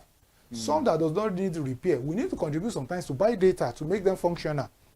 So sometimes it's not even the fault of the brands, the schools, but the insufficient and the state of things in the country can be a challenge. Because while some parents are still struggling to complete paying the tuition, how do you not tell them to bring additional money because you want to give them tech skill? Obviously, they are going to default. So some of the way around, as I've mentioned, is subsidy. Another one is, we're now in the era of digitalizing things. A lot of this can be done online. So if physically education has to be, you have to be in school, then the other part that is required, the tech skill, can also be online. You can have a system whereby a child is in school, they do the regular 8 in the morning to 2 p.m. class, then they close, and maybe by 3 p.m. there's an online class just for 30 minutes for digital skill set, whereby the physical requirement is eliminated and the cost of running it is become realizable. That's another option. Then the final option I also suggest is you can have recorded trainings. You can have tech skills whereby there can be a video that is made, is recorded, and is shared. You don't even need internet. All you need to buy is a flash. You copy the flash, or you have your phone, which is one of those things that everybody carry now, and you have it on your phone, and when you get to your parents' house, your sponsor's house, you go over that, and gradually the tech skill is being developed and all of that. So may I know if there are other questions that you want me to still shed more light to with respect to the challenges that I've mentioned and the solution that I've proposed? Yeah, it's a very insightful one there, and most times when it comes to the debate if Nigerian graduates or Nigerian youth, if they are employable or not, people come with different schools of thought. Yeah. Some believe that yes, with everything you've experienced in school, you should be employable. But we've come to the age whereby with technology now, everything has really evolved. It has evolved. And if you do not have the soft skills that are necessary, like you have mentioned so many earlier, if you do not have any of these skills, there are chances that you might not get the job. I've experienced it personally. I've experienced it, and I used to be so lazy personally with learning all these skills, and I realized that no matter what, gone are the days whereby everything was traditional. Yes. Now it is digital. Digital, and if you do not fit in, yes, you will just be swept away, and at the end of the day you have yourself to be blamed. So that is why I think everybody should watch this program, because there are lots of recommendations that come with, okay, now we are talking about the fact that we know that there are so many soft skills that Nigerian graduates, even undergraduates, while staying in school, they need to learn, they need to develop, they need to sharpen their skills. Yes. We are talking about it, but some are so confused because sometimes, it's not as if they do not want to learn, but they don't even know what to do, where to start. Yes, they want to figure out, okay, how do I go about it? Who do I speak to? What platform can really provide that opportunity for me to learn? So all of these things, it's something that they're very valid. And at the end of the day, when you get a mentor, sometimes I can put you through, I can advise you. Sometimes people decide based on what their friends do, and that could be wrong. Yes. Because your friend is learning video editing, and I feel like, oh, you want to learn video editing? Yes, I want to learn. That might be, in as much as we clamor for the fact that we need skill sets, but you still have to go with something that you know that is your strength, is your area of interest as well. Yes. Because if you do it because your friend is doing it, or your parents want you to do this particular one, at the end of the day, if you do not have interest in it, you might not end up function not well. getting value. Exactly. So, but the most important thing is it is a word of skill. It's a digitalized world. You just have to get to adapt and learn all these things. But on this point, we have to go on a quick break. We will be right back.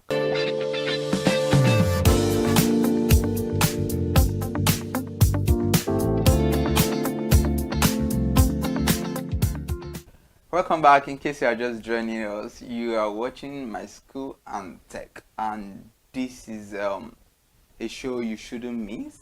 And we're discussing around the fact that Nigerian graduates, are they truly employable or not? I mean, different schools on that, different schools of thought on that. But you know one thing, if you have not subscribed on this channel, please do so, and you can have the opportunity to watch a lot of content, including My School and Tech that you are watching right now. We are on Facebook, on Instagram, on YouTube as ConsumerHallaTV.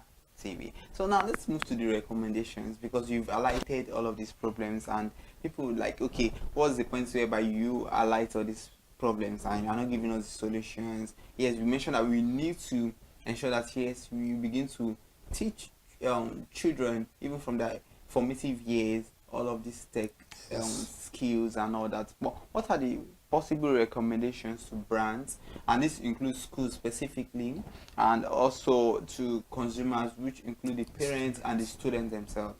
Thank you very much. So I'll go about that, talking on how schools that happen to be the brand can render their service and balancing between academic service they are rendering, which they sign a contract with the parents, and enhancing with the digital skills, such as the tech skills we are talking about. First of all, we should know that these tech skills generally are broadly classified into scripting skills. These are the ones that involve coding, and not scripting skills that involve non-coding.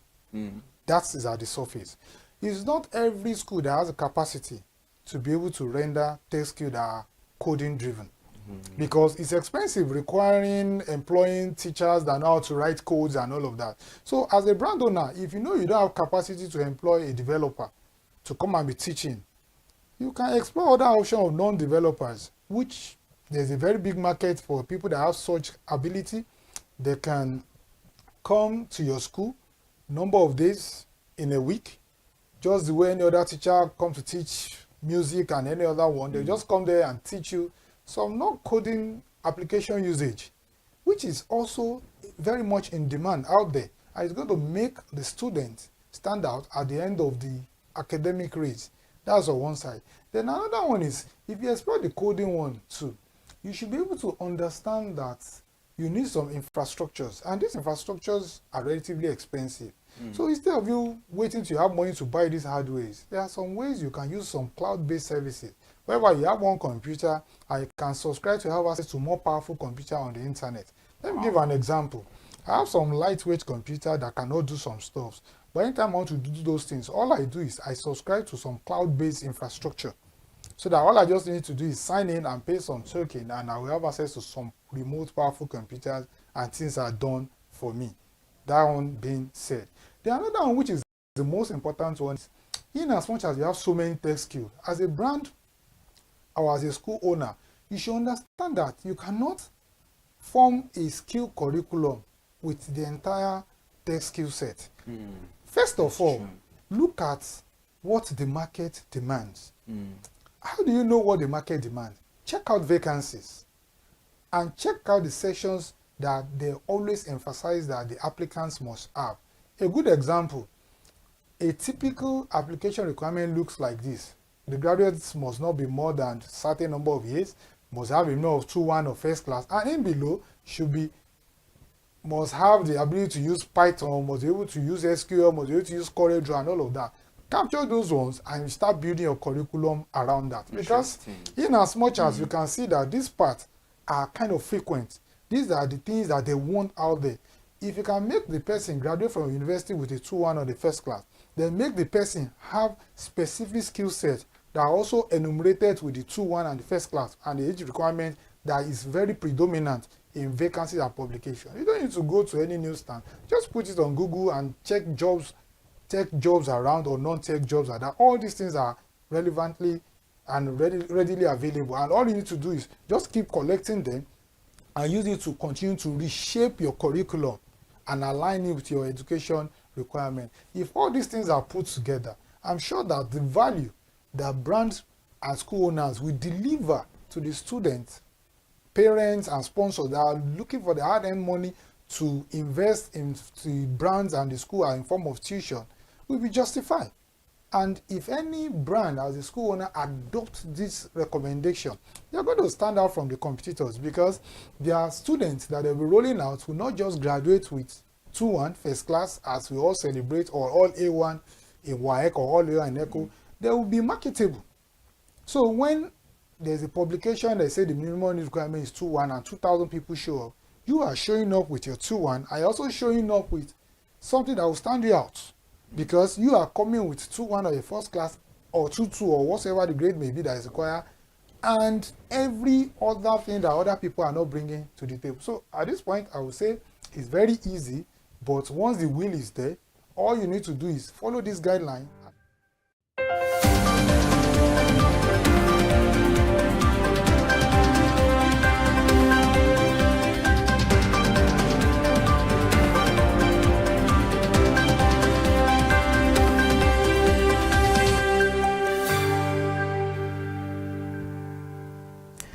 A beautiful afternoon to you. Thank you so much for joining us on the news. I am Iri Ayomirule again. The Director General of the National Pension Commission, Mrs. Omolola Oluworaran, says the Commission has commenced the disbursement of the 758 billion naira bond approved by the federal government. Mr. Oluworaran spoke this at the Pension Revolution Summit at the FCT, disclosing that the bond approved by President Bola Ahmed Tinubu in February had already been cashed. The fund is clear outstanding pension liabilities owed to retirees. And according to her, the pension asset in Nigeria have now grown to about 27 trillion naira.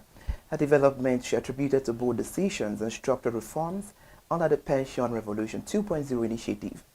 She confirmed that over 600 billion naira has been disbursed to settle arrears, marking a significant milestone in addressing the pension obligations. Highlighting a one-year scorecard, Ms. Oluworaran said the Commission had rebuilt trust, expanded coverage, and strengthened governance within the contributory pension scheme. The Nigeria's import landscape in the third quarter of 2025 remained heavily concentrated around the familiar group of global partners, with total import hitting 161.23 trillion naira for the quarter, highlighting the scale of Nigeria's dependence on foreign supplies amid weak local manufacturing capacity and rising consumption pressure. The NBA says just 10 countries accounted for 12.76 trillion naira worth of import combined, representing 7.91% of Nigeria's total import trade in the quarter. This marked a 23.78% increase compared to the 10.31 trillion naira recorded from the same group in the third quarter of 2024. At the top of the list is China, which continues to dominate Nigeria's import landscape, followed closely by the United States and India. And how the International Labour Organization has emphasized the central role of social health protection in achieving universal health coverage. As the world marked International UHC Day, the agency reiterated its commitment to a right-based approach that guarantees access to health for all. In 2025, the ILO partnered with government workers and employees organizations and international bodies to strengthen the social health protection system and help countries make progress toward the UHC. A key focus was breaking down barriers between the social protection and health sectors in line with the United Nations Sustainable Development Goals on universal social protection and health coverage. The organization said in a blog post that integrating social protection with health services is very crucial for expanding access, reducing inequalities, and ensuring that the health system can reach the most vulnerable populations. And now, in partners with the World Health Organization, the ILO hosted a side event at the World Summit for Social Development in Doha on universal social protection for better health, and also to improve the resilience and poverty reduction, highlighting the health benefit of social protection and how it drives intersectoral collaboration. As Christmas and New Year is fast approaching, a new report says Nigeria may celebrate this holiday season in darkness if the federal government takes no further step to defray the gas to power debt, as gas companies have begun cutting supplies to power plant, a development already affecting electricity generation nationwide. On Tuesday, the Enugu Electricity Distribution Company informed customers across the southeast of the situation in a statement issued by its group head corporate communications, Emeka Eze. According to EDC, the drop in power supply availability is due to the low system frequency said to have been occasioned by gas constraint affecting generation companies.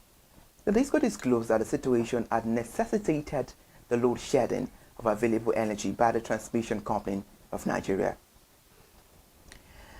And now the United Bank for Africa has entered into a $100 million partnership with the Lagos State government and LagRide to finance vehicles for 3,500 ride-hailing drivers, a move aimed at transitioning drivers from renting cars to vehicle ownership.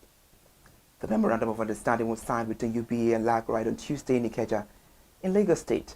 Speaking at the ceremony, the Group Managing Director and Chief Executive Officer of UBA, Oliver Laube, said, "What we are doing today is a signing ceremony of a partnership among UBA PLC, LagRide, and the Lagos State government. The purpose of this partnership is to finance up to 3,500 vehicles for LagRide drivers in Lagos State." The Nigerian oil and gas sector has been thrown into fresh controversy as the Independent Corrupt Practices and Other Related Offences Commission has declared that it will investigate a petition lodged against the Chief Executive Officer of the Nigerian Midstream and Downstream Petroleum Regulatory Authority, Farouk Ahmed, by the Chairman of Dangote Group, Aliko Dangote. Dangote, in a petition submitted on December 16, 2025, through his lawyer Ogonoja, called on the ICPC to investigate, prosecute, and potentially arrest Mr. Ahmed over allegations of corruption and financial impropriety. The petition claims that Mr. Ahmed spent more than $7 million on the education of his 4 children in Switzerland, reportedly paid upfront for a 6-year period without any lawful source of income to justify such expenditure. And now this minute's expert at the financial and economic intelligence platform ProShare have warned that 2026 being a pre-election year will test the strength of recent economic reforms that reshape the country's medium-term growth trajectory, even as it projects a cautious path to recovery. The assessment is contained in the ProShare Economic Outlook Report 2026 titled Hope and the Priorities of Economic Recovery, which examines the global, continental and domestic economic trends and outline the policy discipline, structural reforms, and political stability required to sustain Nigeria's ongoing macroeconomic adjustment effort. The report noted that the globe is transitioning from a multilateral globe order toward fragmented bilateral trade system, resulting in higher global inflation and regionalized supply chains. The report says in Africa growth is projected at 4.1 to 4.3% in 2026, driven by mineral demand and a strategic partnership. Notably, Nigeria's move to de-anchor oil sales from the US dollar is expected to reshape continental trade dynamics and inspire more similar actions by other African economies. Nigeria is showing early signs of recovery, with macroeconomic policies driving the economy towards favorable growth path. Now, ahead of today's nationwide protest by the Nigeria Labour Congress, the police have mobilized special forces and tactical teams to ensure violence-free demonstration. The State Police Command, in separate interview with its men yesterday, confirmed their readiness to tackle miscreants and political hirelings who may want to disrupt the rallies. The NLC stated that it would not retract its planned nationwide protests, which were called in response to the escalating insecurity in the country and other labor issues. When asked if the NLC has mobilized its affiliate unions for the rallies, the spokesperson for the Congress, Besinoba, stated, "We're going on what with the protests across the country." He warned that any attempt to interfere with today's National Day of Protest and mourning could spark a nationwide indefinite strike. If you are just joining us, it is the midday news now. Some MRS filling stations in Lagos State dropped the price of petrol to 739 naira per litre yesterday, triggering long queues of vehicles seeking to buy the commodity at the outlet. Newsmen who visited part of Lagos State and Ogun State observed that the MRS filling station in Lalakpere recorded a large turnout of buyers, many of whom boycotted at the outlet selling petrol above 800 naira per litre. However, it was observed that MRS filling stations along the motorway, Ibafo axis of the Lagos-Ibadan motorway in Ogun State, retained the prices at about 875 naira per litre as of Tuesday evening, following the reduction of petrol gantry price from 828 naira to 699 naira per litre on Friday. The president of the Dangote Group, Alhaji Aliko Dangote, had felt enforce a new pump price regime of 739 naira per litre, and Dangote said on Sunday that he was aware that despite the lower gantry price, some filling stations have chosen to retain high pump prices, thereby undermining his effort. According to Dangote, said MRS would commence the sale of petrol at 739 naira per litre from Tuesday, while other partners would follow. To end the news, the Ethiopian Airlines ET905, which arrived at the Murtala Mohammed International Airport in Lagos from Addis Ababa around 3 a.m. yesterday morning, left its passengers in despair of a luggage delay. Over 50 passengers who could not claim their luggage were disappointed to learn that their baggage was not airlifted with them. According to some of the passengers, they waited at the carousel till 6 a.m. for their bags, only to discover that their luggage was delayed without any proper communication from the airlines, shattering the plans of some of the passengers whose final destinations are not in Lagos State. Some of them are currently stranded in Lagos and have had to incur hotel costs to keep waiting for their baggage. And if you to this update, there is more to this report. And you can see the number of people here. We arrived here at 3 a.m. It's right now after 5, and on Ethiopian Airline, at this moment, all the people you're seeing here haven't been able to get their luggage. They arrive from different destinations, and we're just getting a report now, informal report from an officer here. He doesn't even have any formal information. They just said we should come back in the afternoon for the bag. Look at the crowd. Now everybody is gathered in one location, trying to write their names. An official of the Nigerian Civil Aviation Authority who later came to address them told them that they had to return by 3 p.m. yesterday afternoon to check if the luggage have arrived. And as of 5 p.m. yesterday, they have yet to be contacted for their luggage arrival and collection as promised. Thank you so much for joining us on the Midday News. I am Ivry Ayomikunle, AK.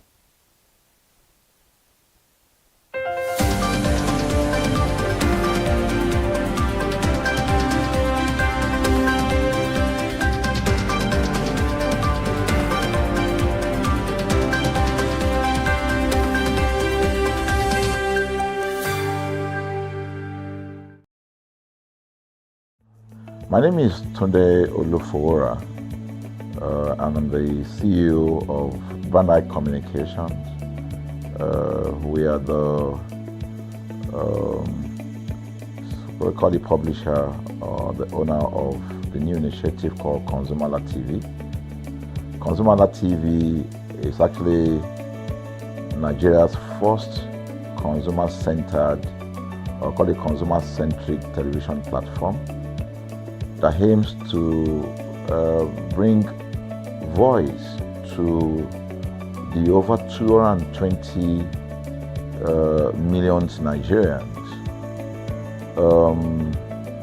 It was a vision that came to my heart about 10 years ago. I remember that I was traveling. I traveled out of the country, on airline.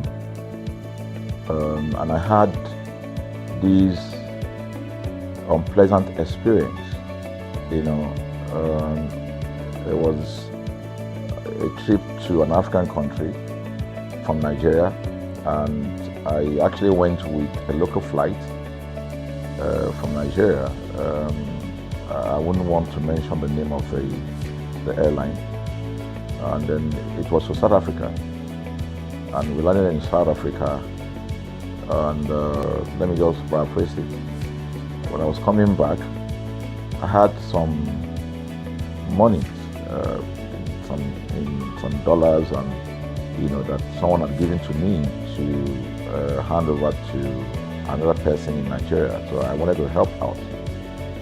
I didn't want to carry the cash on myself. So for whatever reason, I had a small case, and I felt that it was safer for me to put the money in my luggage. So I put it in a safe place in my luggage, got everything intact, and I checked in my luggage. My arrival in Nigeria, I was standing and was waiting by the carousel just so that I could pick up my luggage, and then I was there for 1 hour. and waiting for my luggage. I didn't know that my luggage already arrived, and it was one of the luggage that was moving around on the carousel. So after about 1 hour wait, I looked to my left and my right. Almost everybody had gone. I think there were just about 2 or 3 left. So I beckoned on the woman that was on my side, and I noticed she was really in tears. Madam, what happened? She said, her bag has just been torn and a lot of things stolen. So I said, well, I've also been waiting for my own. She said, you better go and check those, those luggages there. Maybe yours is one of them. And lo and behold, I went around there. Mine was one of them. By the time I got it, everything inside my luggage was gone. All the valuable things there were gone. To cut the long story short, we felt there was need for us to report the case, at least to the airline. It was in the night, about 8 o'clock or 9 o'clock. We went in to go and see the officer that was in charge. As soon as we got in there, the officer said, oh, so sorry, but you will have to go to our head office in somewhere in Victoria Island, to lodge a complaint. Okay, so the next day we went to the Victoria Island and we lodged a complaint, and that was it. And since that day, I'm talking a story of over 10 years ago, I didn't get a call, not even a call from that airline to talk to me about what happened to my luggage. Now, about a month after that trip, I had another opportunity to travel out of the country. This time around it was to US, and it was an official assignment. And I flew on, I will mention the airline this time around. I flew on a BA. I really didn't like BA. I usually go with Virgin Atlantic and things like that. But my protocol officer convinced me and said, okay, you will love BA. Why don't you go on BA? Anyway, so I went on BA to US. And of course, when I returned from US to Nigeria, we had to do, of course, there'll be like a connecting flight, from Heathrow. So we got into London Heathrow, and then because it was through Heathrow that we went, and then so they changed since it was BA, they changed the aircraft this time around to a bigger one. I mean, clearly because there were more Nigerians, or more people that were planning to come to Nigeria, and then we boarded. Not quite 10 minutes into the flight, in the air, the aircraft started malfunctioning. The air conditioning compartment were not functioning very well. I was on what you call business economy. The whole of that business economy all the way to economy side, the ACs were not working well. It was hot. And then I was watching. And then from that moment till we got to Nigeria. From that moment till we got to, I'm just trying to paraphrase. From that moment till we got to Nigeria, I could remember very well how many times the pilot, broke into conversation and had to apologize and say, we're really very sorry about this. He was giving us almost every 30 minutes. There's always a kind of update. So sorry, this is what we're doing now, this is what we're doing. While we were on that journey, I also remember an incident. So they came, the crew apparently couldn't resolve it. They couldn't manage the crisis or what was going on about it. They couldn't fix it. So they come up and said, we're so sorry, but for all the inconvenience, we're declaring, free lunch, free whatever it is you want, you can get. So trust Nigerians, you need to hear how everybody was jubilating, But something struck me. The experience I had just about a month before, and this experience, somehow I started comparing them. I was trying to see how this matter will be managed. Again, to cut the story short, we landed in Nigeria on a BA. Before we landed, the pilot announced and said that for the inconvenient, they will be giving a voucher of £50 to everyone that flew on that aircraft. I thought it was a joke. I mean, it was my first time with BA, but for what I knew or know of the British man, a British man would never even play with his 1 penny, talking of £1. So I felt that must be a joke of the year. So we left. I got back to my office. I think it was just about a week after. Our guys in our meal room came up and said, "Oh, you have a parcel." So I said, "Parcel? Yeah." So they bought this parcel, wrapped. I opened it, and boom, I bought the document out. It was the £50 voucher from BA. So what's the tenor of this story? An experience with one airline was terrible, no apology. An experience with another one, even though it was a bad experience, but it was very well managed. So managed that even if we have suffered anything in that aircraft, you probably, for the sake of how they manage it, will have forgiven them. So that was how this journey started.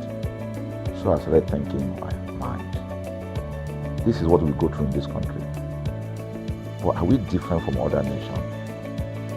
So God put in my heart the idea of ConsumerHalla. That's why the Halla came with consumer. And we started that journey about 10 years ago. We started by creating a platform called ConsumerHalla, where consumers, so I discovered that Nigerian consumers don't have a voice. So things happen, and that's it. We live with everything.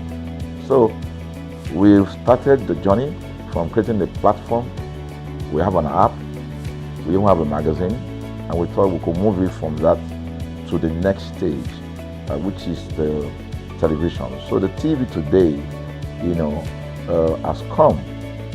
So I would say precept by precept, line upon line, we have been able to build on our aspiration, to finally bring to birth this unique and exciting platform, So it's a digital telecast, and our goal is to further connect consumers in Nigeria to brands with insightful news, development within the fast-paced world of consumers. The world of consumers is growing at a very fast pace, So we want to inform Nigerians. We want to get them educated about their rights, So our role is that we're going to educate consumers in Nigeria, all right?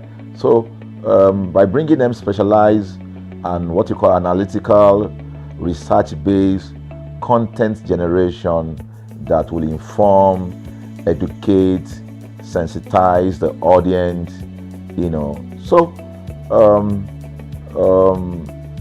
that's ConsumerHalla TV. So I call it an offshoot of our ConsumerHalla brand. ConsumerHalla brand actually was the first we call it the first complaint or consumer complaint resolution portal. When we started it about 10 years ago, or about 7 years ago, it became the first complaint resolution portal. We created it so that Nigerians can actually lodge complaint on that portal. We spent a lot of resources to build a very robust platform where today, if you have any complaint, about any brand, any leading brands in Nigeria, and you go on that platform, you can actually click, just a click, you can find the brand, you can actually lodge your complaint, and once you submit it, that complaint will be routed to that organization, and within 72 hours, we will obtain feedback for you. We build it in such a way that we have connection to almost all the organizations, and it's been working. We've resolved several complaints for people without having to charge them any penny, because the idea is not to charge. So what we have done with ConsumerHalla TV is to take it to the next level. So we hope to change the narrative we want to, give, the right direction. Nigeria has the largest consumer market in the world, with a population of over 220 million people. Why should we be the one that is suffering the most?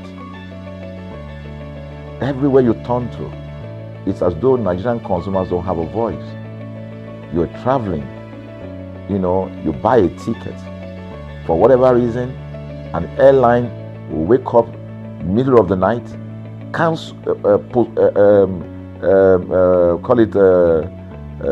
delay the flight for whatever reason, and then you'll be waiting at the airport for hours. You'll be there for 2 hours, 3 hours, no any explanation. Then while you're there, they can even wake up and say, oh, flight has been cancelled. So everybody carry their luggage and go home. Nothing happened. Of course, things are changing. We must commend government because government is beginning to wake up, but there's still a lot to be done. And we believe that we can help to make, bring about those right changes. So we offer deliberately, part of what we do is that we also offer advocacy. All right, we're not just an advocacy organization, but we offer advocacy. We have a legal team. We have lawyers that are registered on our platform.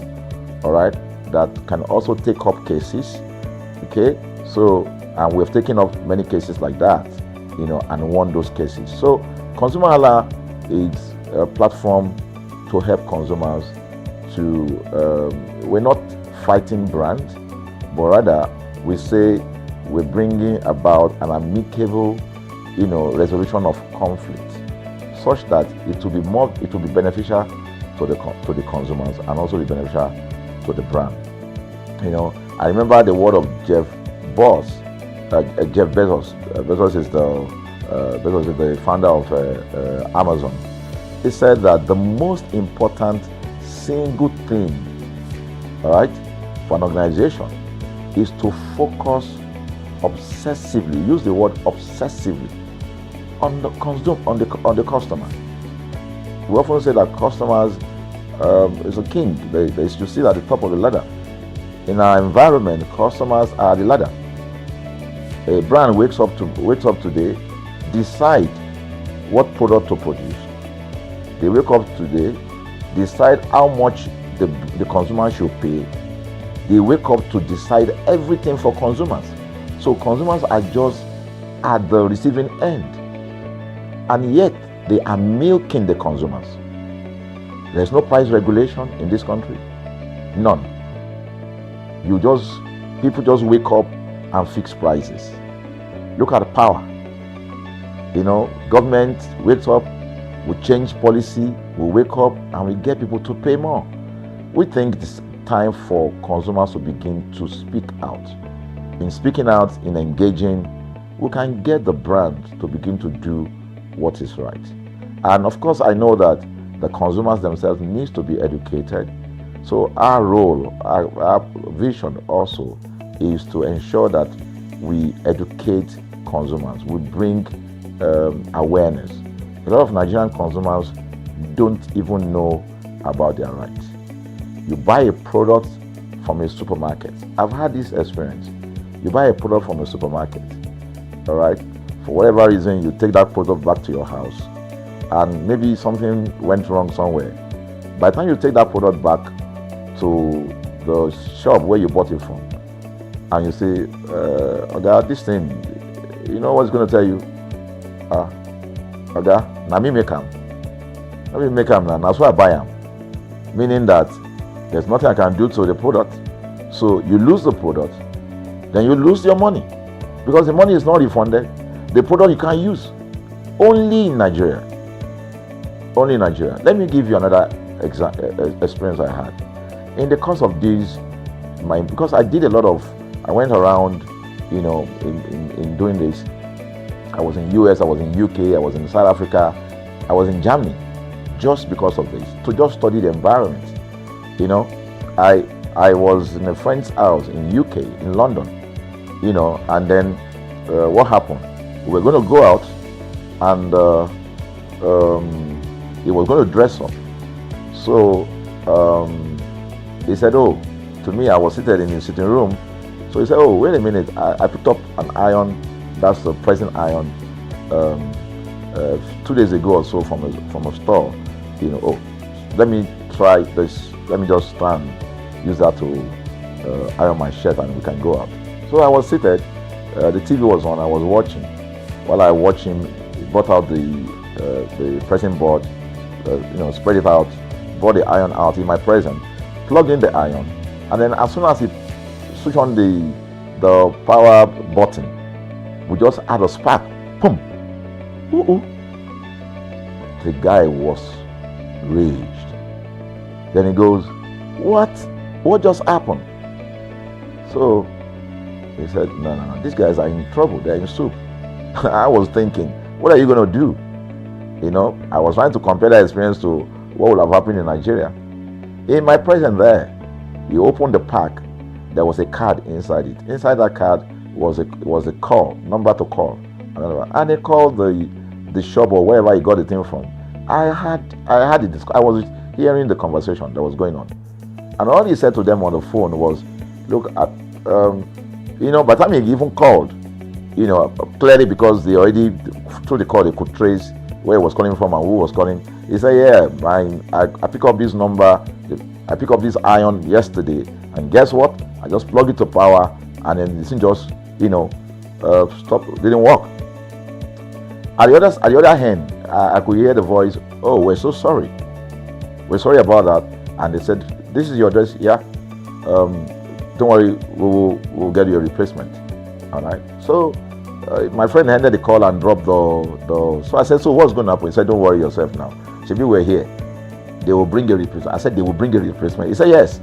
I said, they won't even try to check whether it was your fault, because it could have been your fault. Maybe you didn't do something well about the first. No, it can't be his fault now. Shebi, it's a brand new item that he bought. While we were still talking, in fact, I'm not even sure it was up to 30 minutes or so. We had a knock on the door. He himself said he must be the dispatch person. By the time he opened the door, it was a dispatch man that was on the other side. And then the dispatch man was at the door. Just watch this. Was at the door.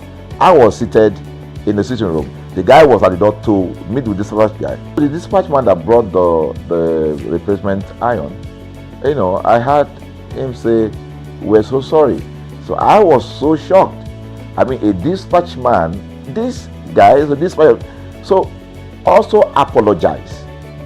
I was so touched by that. Even a dispatch man was so trained, to tell the guy, we are so sorry. And guess what? He brought the replacement iron. By the time my guy opened the iron, it was a bigger size iron. So they replaced with a bigger size iron. The guy never asked for the one that went bad. He didn't say, okay, where is the other one that we gave to you, so that he could take it back? No, he just bought a new one and gave it back. So I asked my friend, I said, can you interpret this to me? He said, here in London, if they didn't do this, they know the next thing I would do. So I'm just going to grab a lawyer and I'm going to tell them they've destroyed something in my house. By the time I'm done, they will pay through their nose. Because the consumers are conscious of their rights. In Nigerian consumers, even those who are aware, won't even take the battle up. Everybody just go, what can we do now? Today they wake up and ban this. What can we do now? So we're going to change the narrative. We have to stand up. So the vision of ConsumerHallaTV is really to create an engagement platform that constantly mirrors the minds of consumers and provide right connections for meaningful brands in Nigeria. Thus, we believe, will be forming part of that our overall vision, of creating a more caring world of consumers where businesses thrive. So, I think that we'll make our impact. we ask you to join us on this journey. ConsumerHalla TV will drive engagement. It will also be there to help to promote brands that are doing what is right. So we're not out to criticize any brand, rather we have to complement what the brands are doing, because there is no organization that or a business that was set up to fail. Nobody set up a business to fail. So there are just gaps that needs to be fixed. So together we can fix things, and together we believe that we will create the right story for consumers in Nigeria. Thank you very much.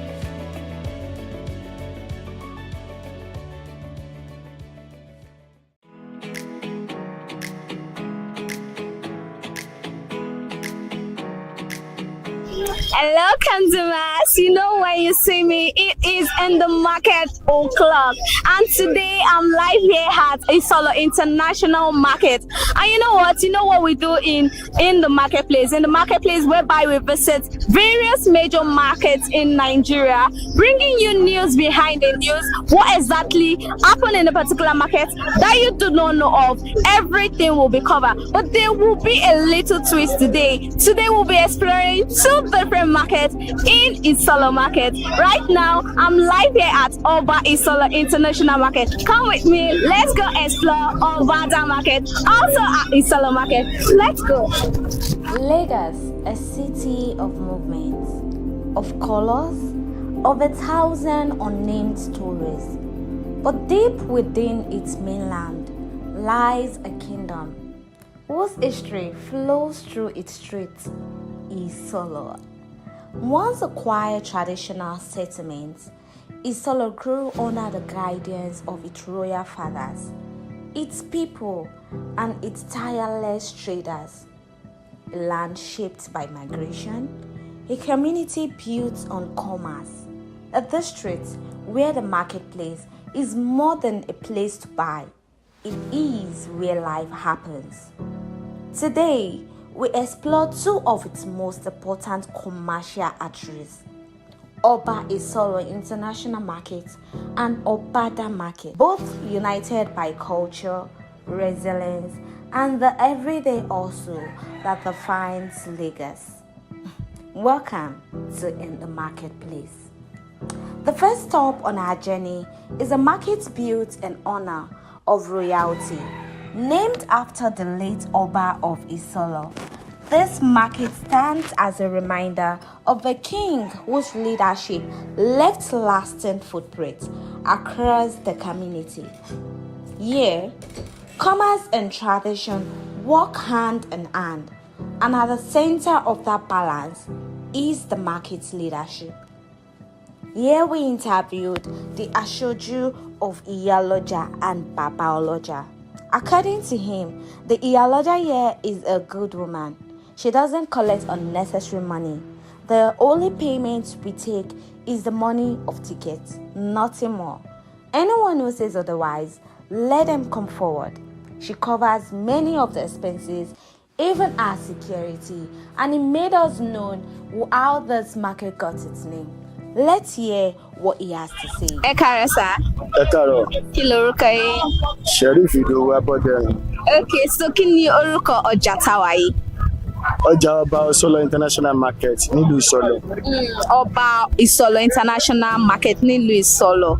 Okay, ṣé ìtàn kan wà nípa orúkọ tí wọ́n sọ ọjà yìí?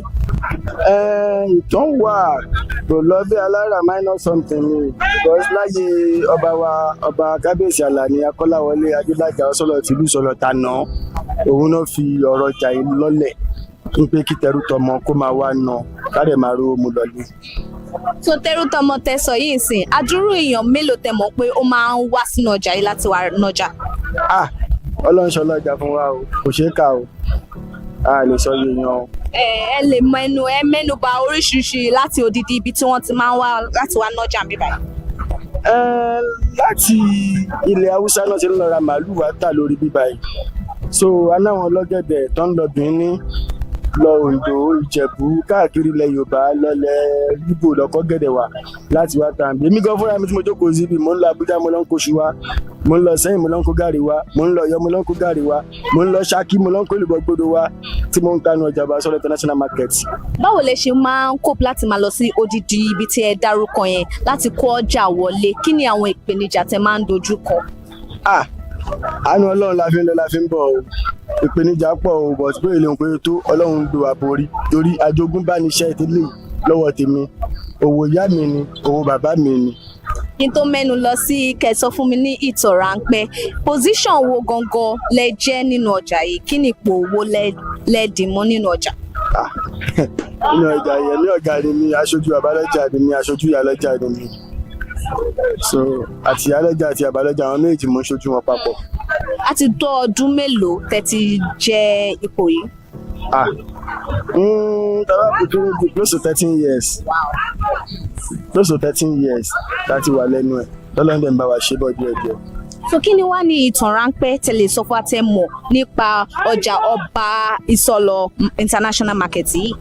Mo sọ fún yín lẹ́ẹ̀kan, mo ní nígbà ayé ọba wa àná, ọba Alhaji Abdulkabir Akọ́láwọlé Adélájà Agbábíàká Ọ̀ṣọ́lọ̀ tìlú Ìsọlọ̀ tàná náà ti fi lọ́lẹ̀ ń pé ká máa wá ná ọjà tó ń bẹ̀rẹ̀ láti orí àwọn onímàálù, látẹ̀yìn onímàálù àwọn ọlọ́gẹ̀dẹ̀ dé, látọ̀dọ̀ ọlọ́gẹ̀dẹ̀ onígàrí dé, onípanáláta, anílépo, oníjọ ìkọ̀ngàn kéréje káàkiri nínú ọjà títí dé ní. Ọdún wo sẹ́yìn ni wọ́n dá ọjà yìí sílẹ̀ tẹ́ bá lè rántí?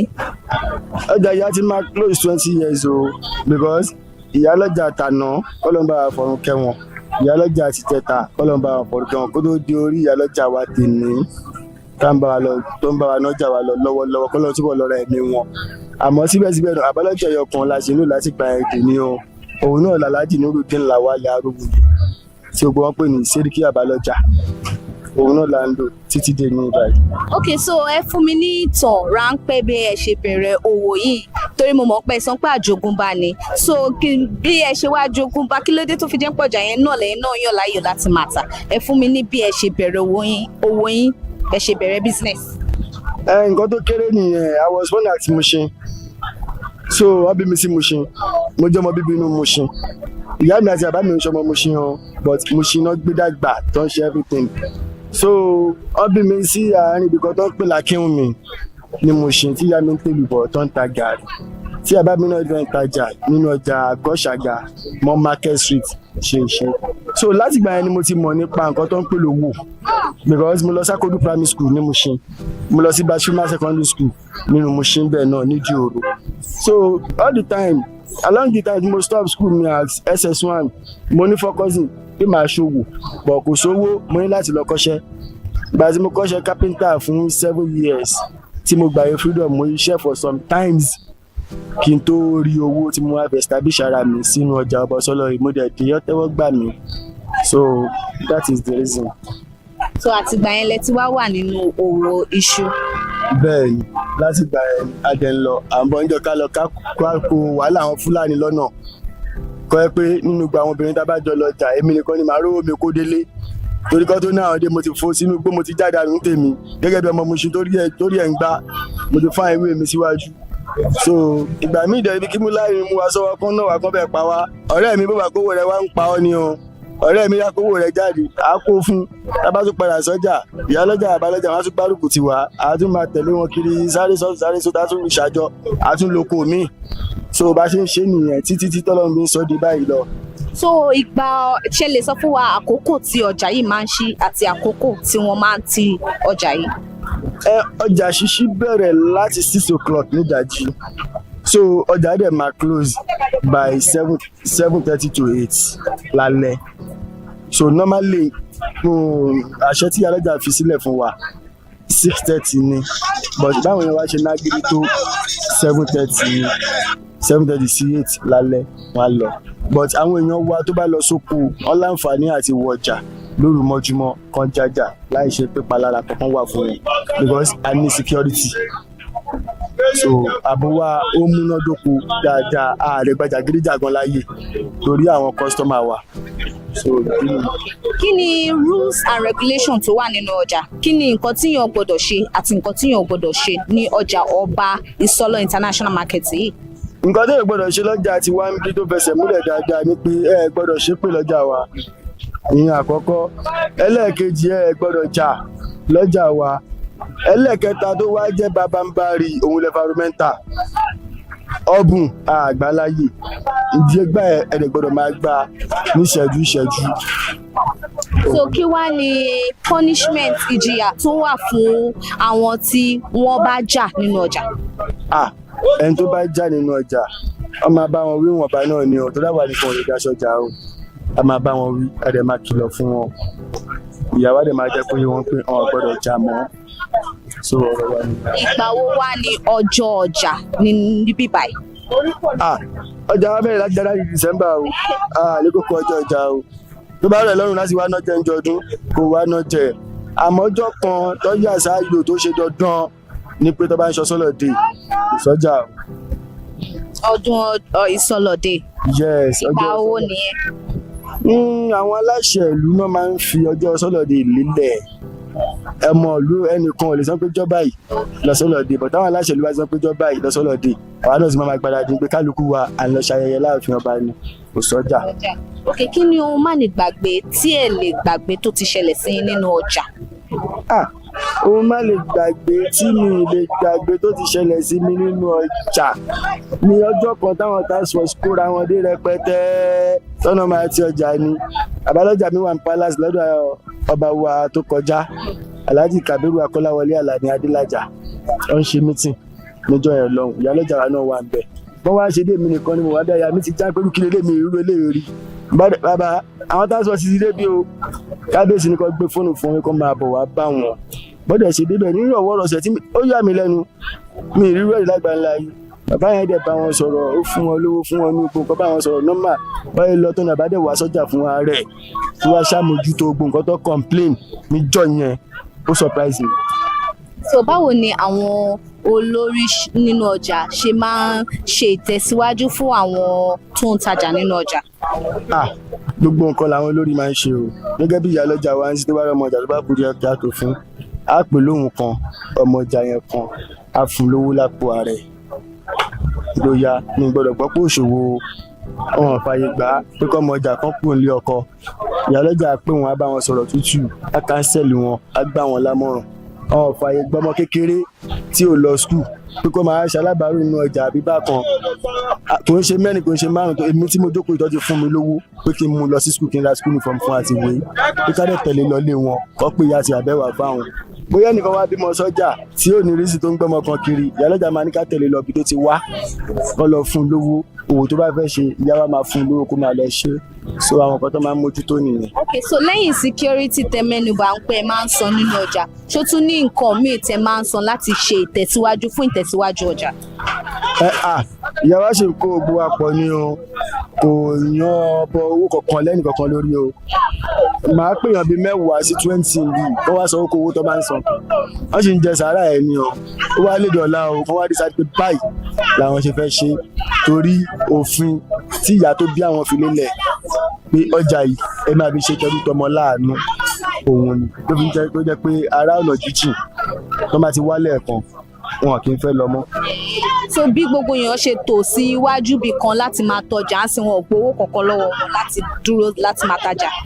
Lẹ́yìn owó council ticket kan jáde wá kọ́ wá sanwó tó bá tó ń san. Council ticket ń sìn yóò bí èlò? 300 náà ń gbà lọ́wọ́ wọn lọ́sẹ̀ kan. Lọ́sẹ̀ kan 300. Bẹ́ẹ̀ni 300 naira. Owó security wa ń kọ́ báyìí èlò? Ìyá wa ló mọ bó ṣe ń sanwó security náà gbà lọ́wọ́ ẹnì kankan. Màmá ọjà náà ló ń sanwó security. Ọlọ́run ìyá lọ́jà ló ń sanwó security. Ẹni tó bá sọ pé ń gbowó security lọ́wọ́ òun nínú ọjà ọba sọ́lọ̀ ti ìlú sọ̀lọ̀ ti wá ń bì kó jáde wá kó wá sọ. Kí ni nǹkan tẹ fẹ́ràn nípa ọjà Ọba Ìsọlọ̀ International Market yìí?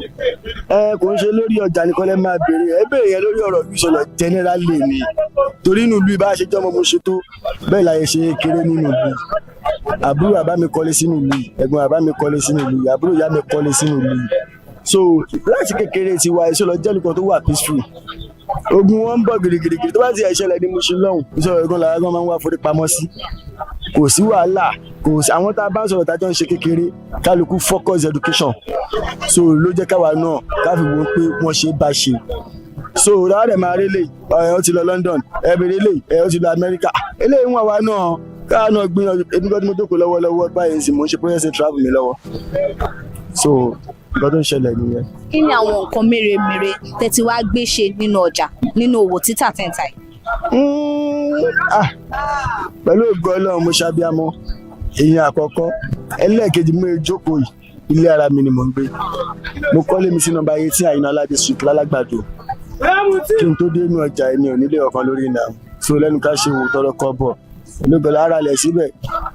Number 18 Àyìnlá District, AIT Road, Lalagbado ni mo kọ́. As right now, I'm live here at Obada Market. Obada Market is a bustling hub of commerce in Lagos, Nigeria, known for its cornerstone for helping local community. And in this market, you get diverse range of goods and services, down from food item to fashion, different things found in this market. Like I told you, from Oba Isolo International Market down here to Obada Market. Yeah, we are exploring all markets, as you already know. I told you before, there will be a twist, and the twist is down from Oba Isolo International Market down to Obada Market, exploring two markets, bringing two markets down here for you.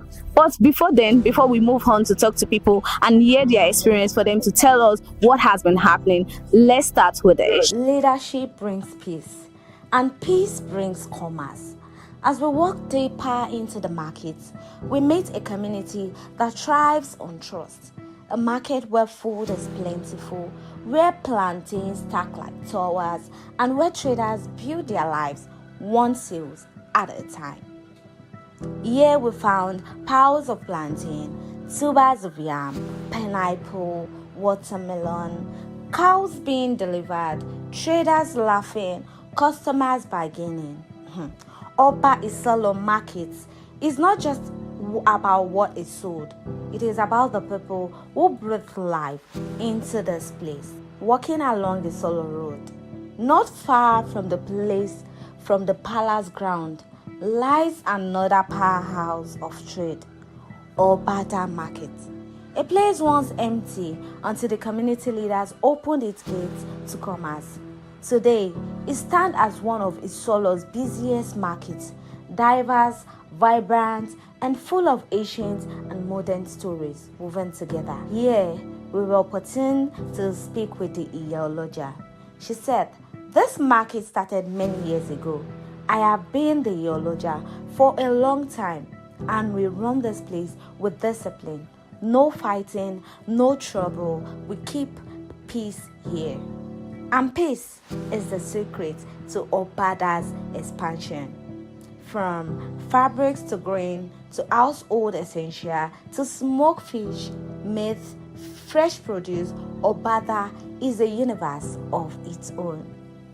Here we're also opportune to speak with two meat sellers. According to the first man, he said, "Our challenge here is that there is no cold room. Where we get meat from is far.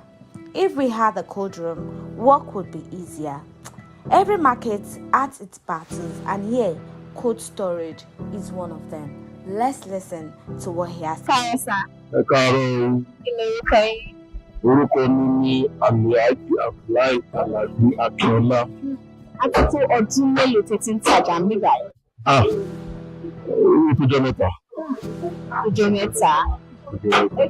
Kí wá ní ìtàn ráńpẹ́ tẹ́ lè sọ fún wa nípa ọjà Obada yìí?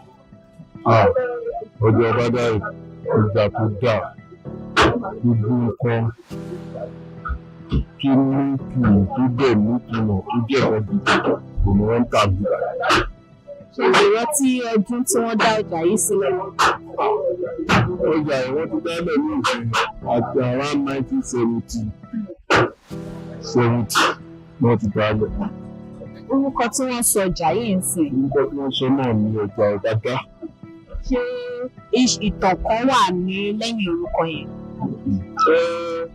Ìtàn wà ń bẹ̀rẹ̀ ṣùgbọ́n irú àwọn ará ìlú àti ìlà wa.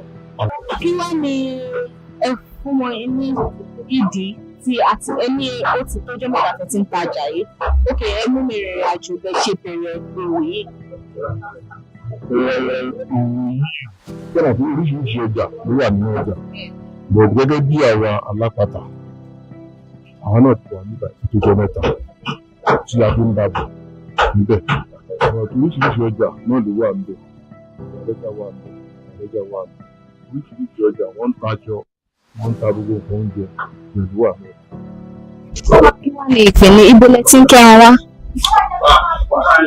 À ń lọ rà láti abattoir, àfi máa pa ń bẹ̀, ọ̀nà àti wá sọ́jà pátá. Kí wá ní ìpèníjà tó wà láti máa kó ẹran láti ọ̀nà jíjìn wá tà síbí báyìí? Kò sí ìpèníjà kankan ń bẹ̀. Nígbà tá a ti ń lọ, tá a ti ń bẹ̀, tá a dẹ̀ ń tà, láàrin ìtà, kò sí ìpèníjà kankan ń bẹ̀.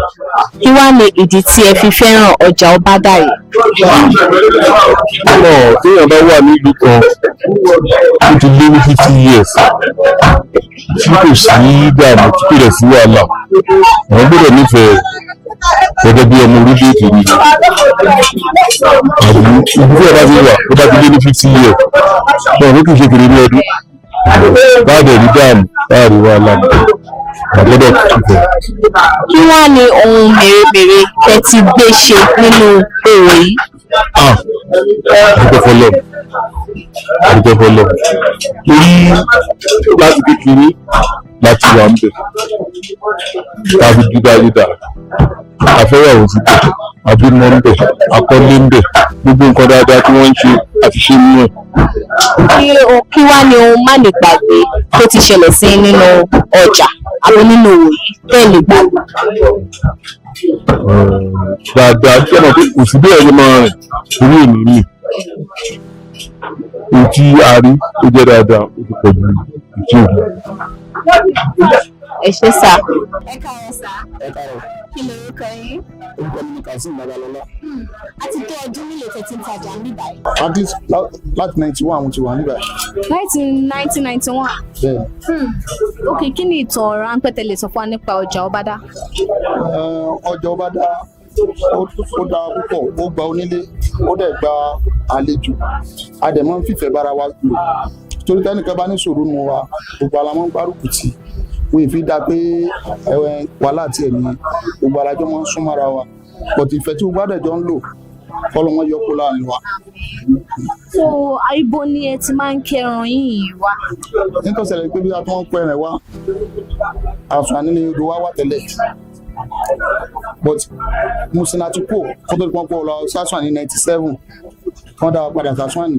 But táìmù ìgbà kan wọ́n tún wá ní odò ìjọba ti dé o pé àwọn ò gbà kí ẹni odò local kan kó máa fọ́nṣọ́ mọ́. Àwa padà sí Musin yẹn ní Màtòrí. Ìbẹ̀rẹ̀ àti máa lọ pa lójoojúmọ́ tàbí máa ń kó wá sí ọjà Ọbádà. A bá ti pa tán bẹ́ẹ̀, a ó lo tẹ̀símọ́tò, a bá gbé wá sí ìjà. Fún odidi ibi bẹ̀yẹn lẹ ti máa ń kí ẹran wá láti bíbà. Bẹ́ẹ̀ni, tá a bá ti lọ rà látàgbo bẹ́ẹ̀ la máa já sí. Tá a bá ti wá pa tán, tá a ti yọ ní pieces, àìsàn máa kó bọ̀ lọ́jà bíbà. Kí wá ní ìpèníjà tó wà nínú gbogbo àwọn láti transport láti bẹ̀yẹn dé bíbà? Ìpèníjà tó wà bẹ́ẹ̀ pọ̀, wàhálà ló dẹ̀ jẹ́ fún wa. Táyé pé ìgbà tó a fi wà ní sọ̀rọ̀ mi báyìí lẹ́yìn kan pátán ní sálẹ̀ bẹ́ẹ̀ ní gbogbo bẹ́ẹ̀ kádẹ̀ kó wá sí ibi báyìí ìyẹn ò ní wá ní ara ọtí bá ti wá sí ibi báyìí sí ìgbà ń lọ sí Màtòrí tá ń lọ sí gbà yẹn wàhálà ló jẹ́ fún wa ọtí àdẹ̀rẹ̀ nìkan àfọlọ́ bọ̀tà à ń gbìyànjú pé kódò yẹn sì ẹ̀ padà láti gbà tí wọ́n ti lé wa kò tí ì bọ̀ sí kọ́lọ̀ jẹ́ kó bọ́ sí i. Ok, ẹ mú mi rìnrìn àjò ráńpẹ́ bẹ́ẹ̀ ṣe bẹ̀rẹ̀ òwò yìí. Nínú àwọn ọ̀gá tó pè mí iṣẹ́ nígbà tí sẹ́ẹ̀gì bẹ̀rẹ̀ èmi bá níṣòro 10,000 naira tààrà odidi màálù gbà yẹn kẹ̀rẹ̀kẹ̀rẹ̀ nísìnyí but ní nǹkan bíi 4 years sẹ́yìn ó sì wà níbẹ̀ yá bíi 300 400 but now 1 million plus ara ẹyọ kan ṣe pé ìwọ tó bá ló fẹ́ ra bí ó ní 700 ọmọ ẹran ni ẹran kéékèèké ni kò dẹ̀ bá sẹ́ wáyé mu ó bá kéré jù ní ìsìnkú ẹran tábàárà tó bá kéré jù lára bí 1 million 3 1 million 4 kò tá a bá fẹ́ pẹ́rán ńlá 1 million 8 2 million naira fatimara nìyẹn. Báwo lè ṣe wá yín mọ tí gbogbo ẹ̀ tẹ́ ṣe fi wà nínú láti máa tajà? A pọ̀ jù báyìí lọ tẹ́tẹ́lẹ̀ ọ̀pọ̀lọpọ̀ ti sá lọ nígbà tí wàhálà ẹran yẹn ti lágbára ju bó ti yẹ lọ bọ̀ tí wọ́n bá tààkùn bẹ́ẹ̀ àkàrà fọgbọ́n yí mọ́ra wọn náà ni pé nígbà tá a lọ náà mi tó kọjá sẹ́yìn Ọlọ́run fi dákun jọ kó ṣàánú wá díẹ̀. Kí ni ohun má lè gbàgbé tó ti ṣẹlẹ̀ sí nínú ọjà? Ni wọ́n lè gbàgbé tó ṣẹlẹ̀ pọ̀ o pọ̀tì wọ́n ní bírè sí wà làbúrú náà wà pọ̀tì kí ilé pọ̀jà búrọ̀ náà láwọn bẹ́ẹ̀ lọ́n tó ibiṣẹ́ náà lèmi náà ti fẹ́yàwó ibiṣẹ́ lèmi náà tẹ̀ ti kọ́lé ara mi so many things pé tí mo ti face Ọlọ́run nìkan ni pé kó bá yẹjú ẹ̀ nítorí tá a bá ní iṣẹ́ yìí kò sẹ́ni tí ò jẹ gbèsè rí ìdí ẹ̀ kò tí a jẹ gbèsè ń díẹ̀ gan kò tí Ọlọ́run náà bá wa san gbàtà láníyàn pé a fẹ́ san pé ìjẹ́ nìyẹn. Kí ni wá ní nǹkan tó ṣe ń tì í láti máa tajà tẹ́ mọ̀ pé torí kíní ni mo sì ṣe ń ṣiṣẹ́?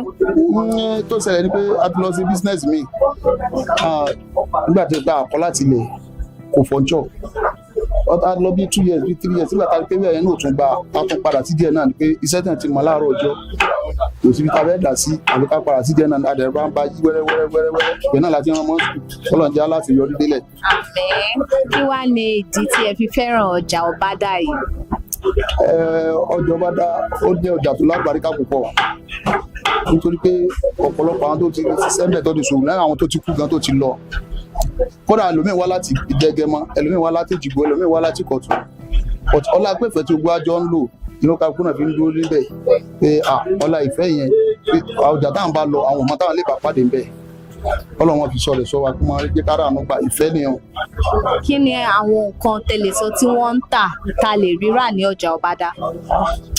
Kò sí ìgbà tí wọ́n ń tà tẹ́lẹ̀ rà lọ́jọ́ Ọbádà o ẹlẹ́ran bẹ ẹni oníbàkọ́tọ̀ wà aláta wà onílá wà ẹlẹ́fọ̀ wà onítòmátò wà kò sí ní tẹ́bá bẹ́ẹ̀ nínú nǹkan jíjẹ ò tẹ́nu jẹ tí ó sì àwọn yìí bò dẹ́wà bẹ́ẹ̀ tí wọ́n ta rice everything tẹ́bá dẹ̀ bẹ́ẹ̀ ra building materials náà ní owó àbẹ̀ pé àwọn ọtí nǹkan kan tí wọ́n ta náà ní owó àbẹ̀ kò sí ní tẹ́ nídìí ní Ọbádà tẹ́lẹ̀ yìí. Ẹ ṣé sà.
Ẹ káàárọ̀ mà.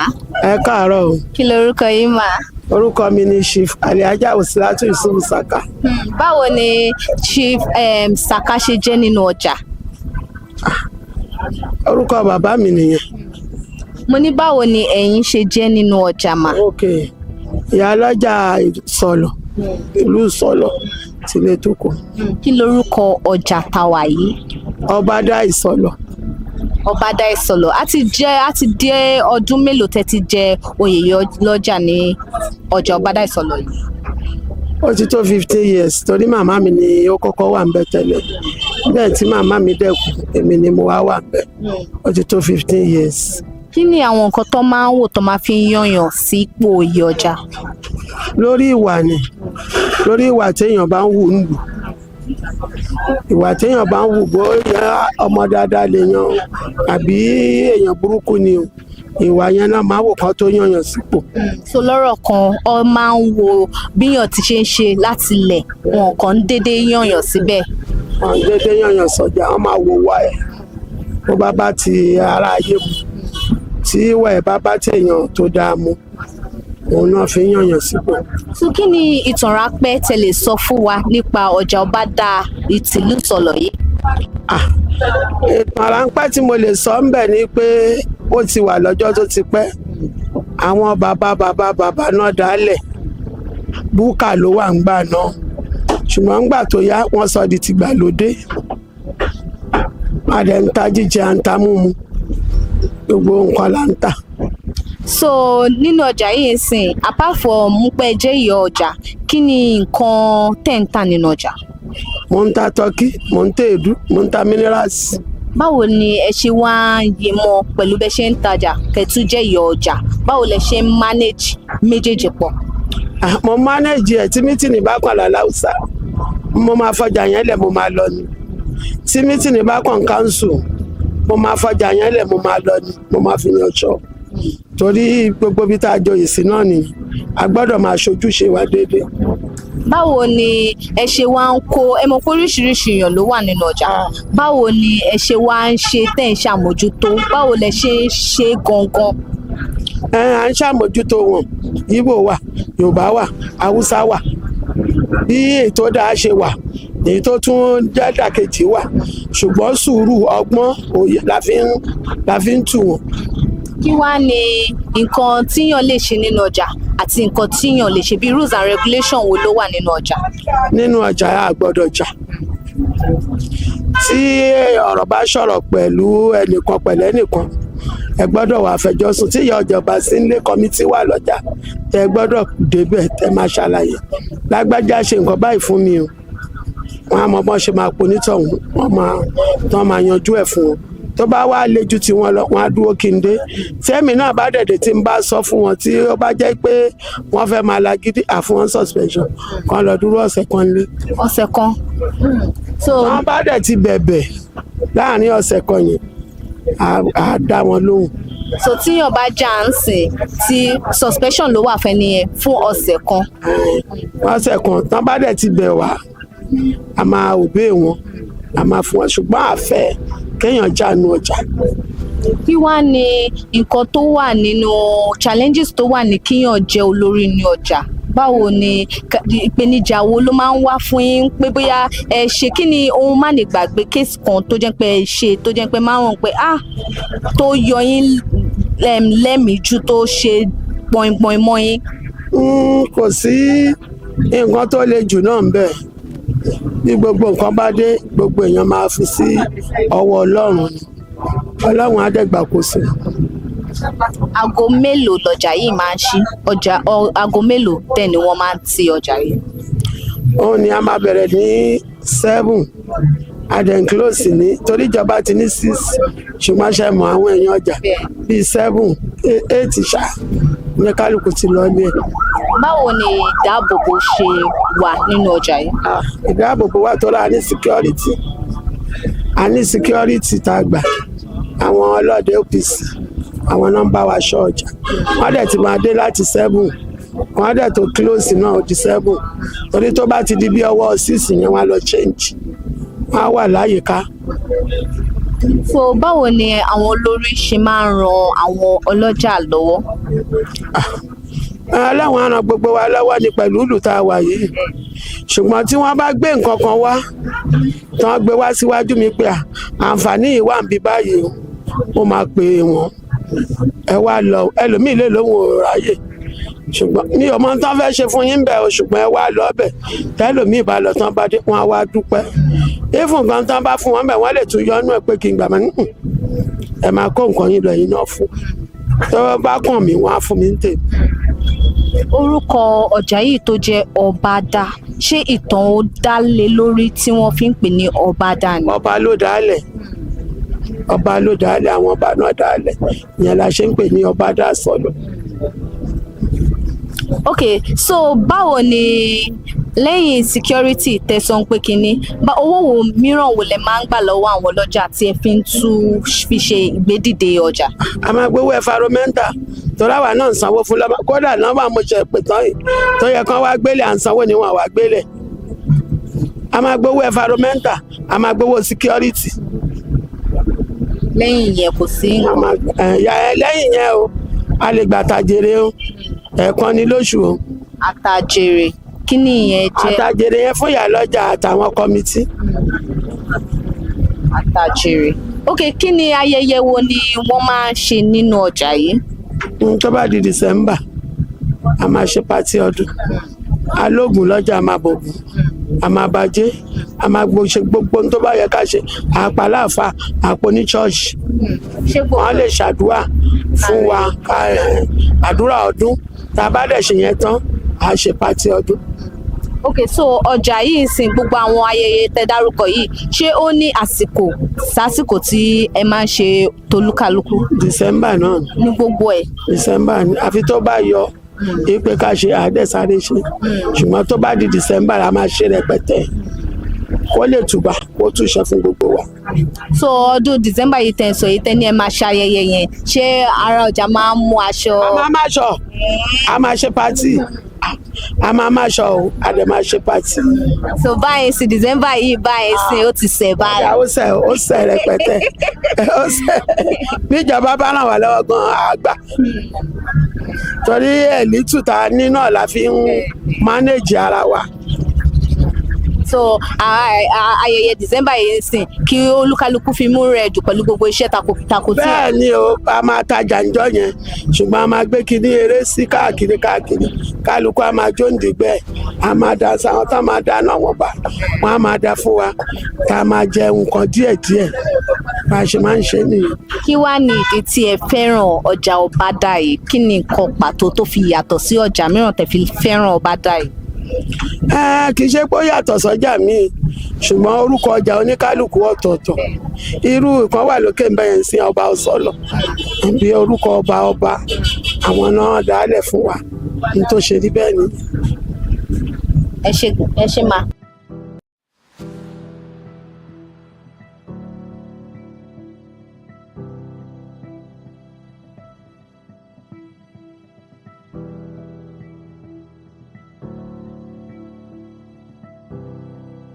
Ẹ káàárọ̀ ma. Káàárọ̀ ọkọ mi. Yes ma, kí lorúkọ yín ma? Yẹ́misí Pópóọlá. A ti tó ọdún mélòó tẹ́ ti ń tajà ní ọjà Ọbádà yìí? Kódà ó ti lé ní 40 years. 40 years? Ok, kí wá ní ìtàn ráńpẹ́ tẹ́ lè sọ fún wa nípa ọjà Ọbádà tẹ́ mọ̀? Ọjà wa ó jọjà tó dáa, ọjà abiyamọ ni, ẹnìkan ò kì í rí ẹnìkan o, àgbàlá bọ́mọdé bá ṣẹ̀ wá à ń fi sọ́kàn à ń àforíjì tó ra náà lọ́mọ ń bì kan kò ń ṣe ọjà tí ó ṣe ọjà pé ẹ má tajà lọ́jà yẹn o ẹ má débẹ̀ o ọjà gidi lọ́jà tiwa.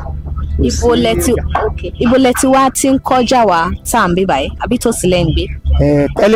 Tẹ́lẹ̀ a máa yan ṣùgbọ́n sì nígbà tá a gbà dé nígbà tá a kọ́kọ́ bẹ̀rẹ̀ Èbúté Èkó láti máa ń lọ rajà ṣùgbọ́n sì Mushin bí ni tòsí bí la tẹ́rí àgbà ti dé ju pé ká tún mọ àwọn tó jọmọdé lẹ́yìn wa tó ń tà tó yìnyín fún ara wọn wà ṣùgbọ́n àwa ń lọ ra ní Mushin àwa ń tà níbi.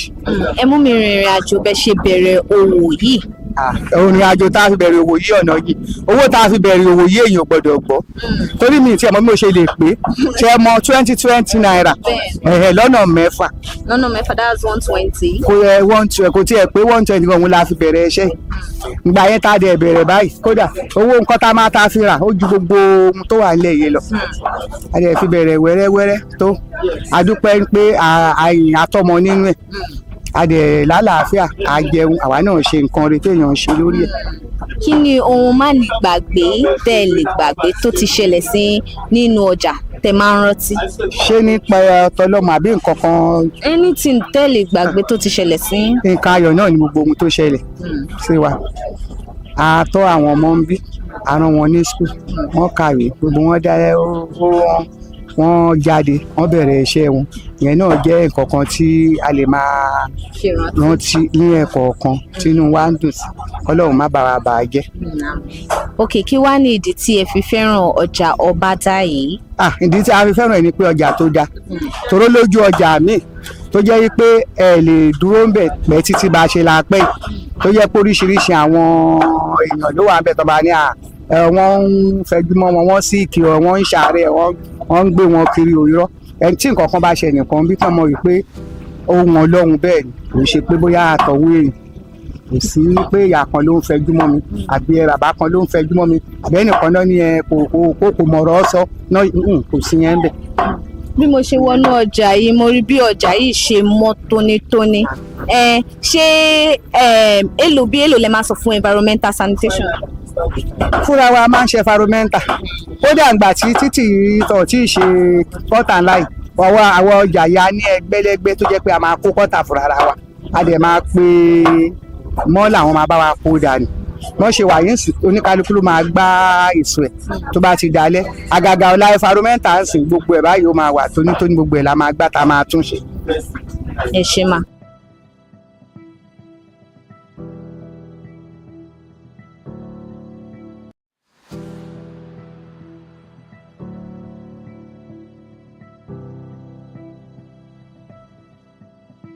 ẹ káàárọ̀ grandma. káàárọ̀ o ẹ kú ìdájí a kú iṣẹ́ àná Jésù ó bá wa ṣe. ṣé dáadáa mo bá yín. láfíà ló bá mi ọmọ mi. kí lorúkọ yín mà. mi ní Dayọ̀ Ṣọlá Olúwadayọ̀ Ṣọlá jébì ìyá aládùúrà. àdúrà àgbàmà. àmì lórúkọ Jésù.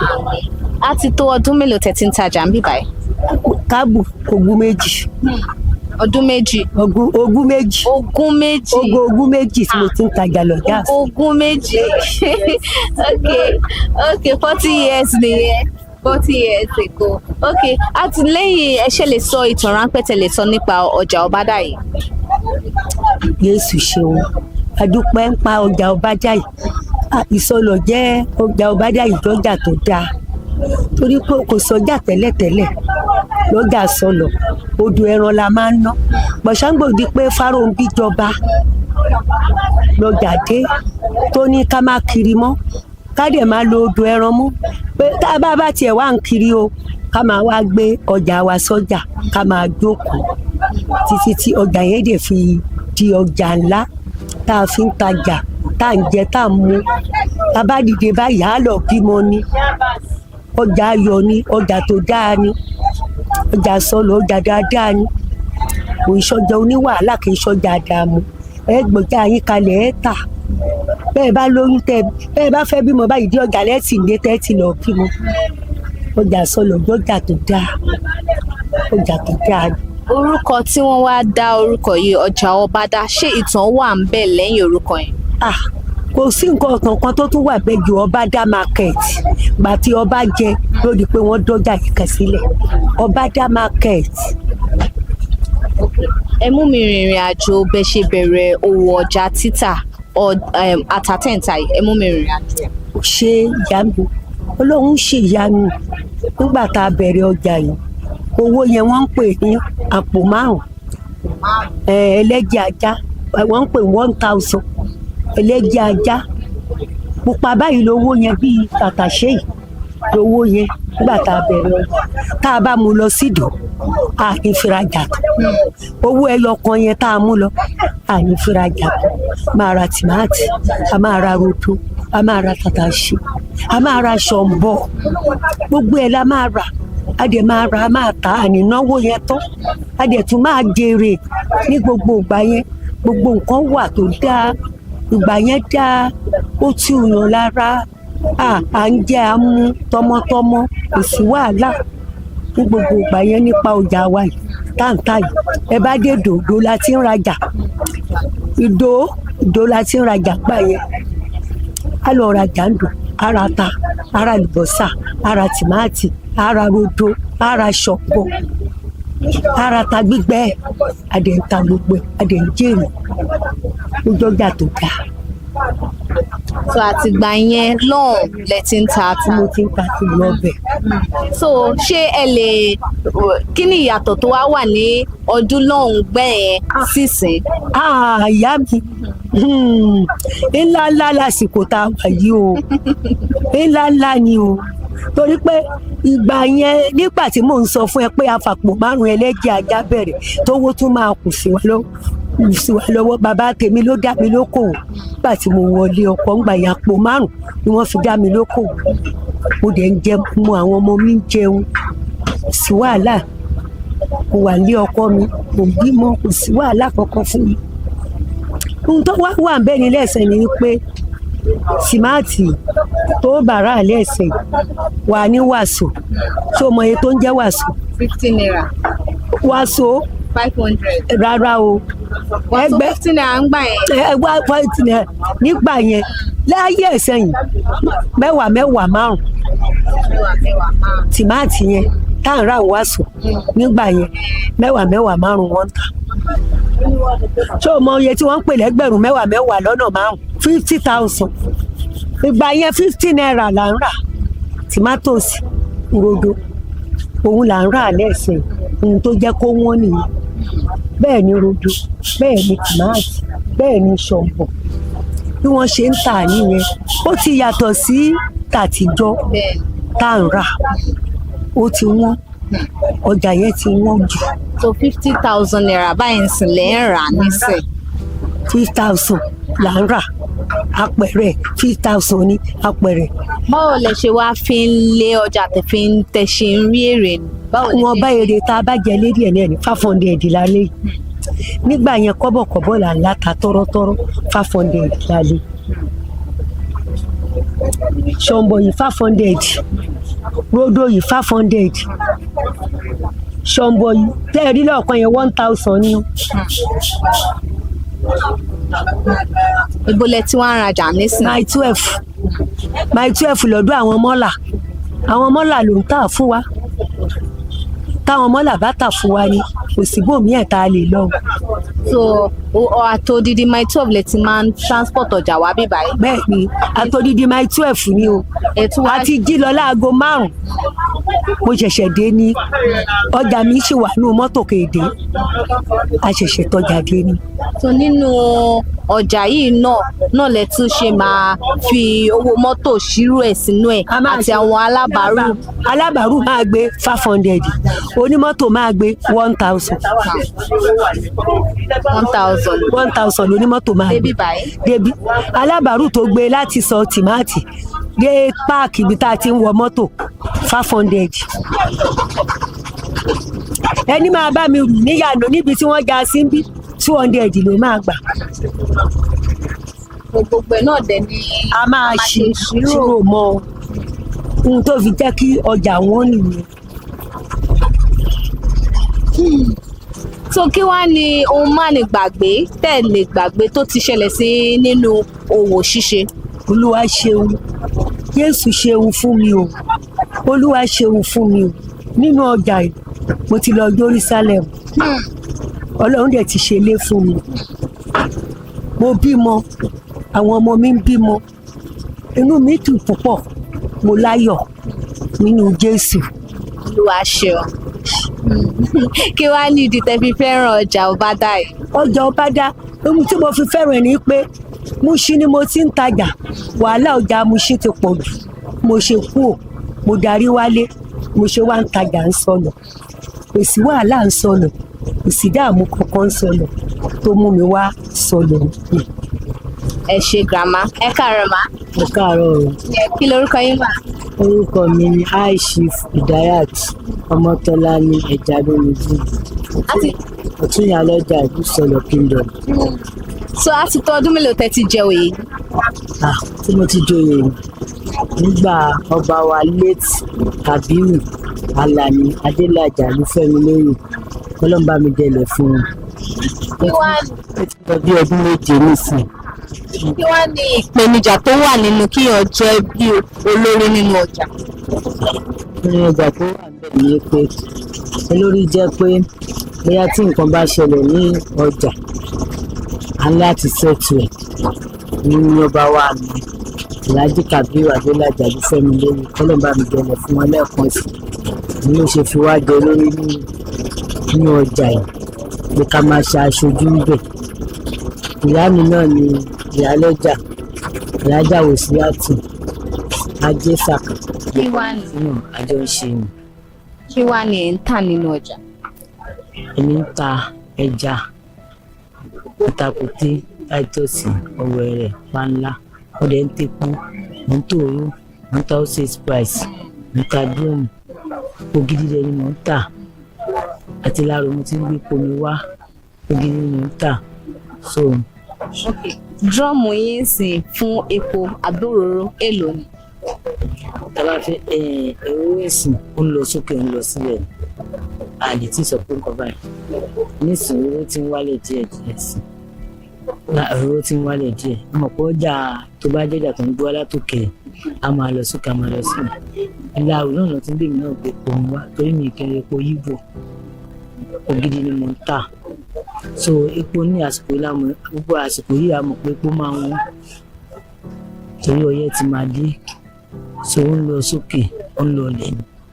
Báwo ni o ṣe lè dá epo gidi yàtọ̀ sí èyí tí ó ń ṣe gidi? Tí n bá fẹ́ mọ epo gidi tí n bá fẹ́ mọ epo gidi epo àfẹsẹ̀nu kò ní rá lẹ́nu wọ́n má dẹ̀ fi ṣe bẹ̀ ògiri ẹ̀ máa yọ gẹ́rẹ́gẹ́rẹ́ ọbẹ̀ yẹn máa yọ ẹ fi epo 200 sí i báyìí ó máa yọ ó máa ṣe lólólóló ṣùgbọ́n epo tí ò dáa tẹ́ bá ti ṣe wò báyìí òun ẹ̀ máa pò yín ìdí ẹ̀ ni mo ṣe connect lọ sí Laro Sẹ́mẹ̀ kọ́ máa bá mi gbé e wá ní ọjà ọjọ́ márùn-ún. Ọjà márùn-ún lẹ ti máa ń gbé láti Sẹ́mẹ̀. Báwo lẹ ṣe wá ń ṣe transport láti odidi bẹ́ẹ̀ débí báyìí?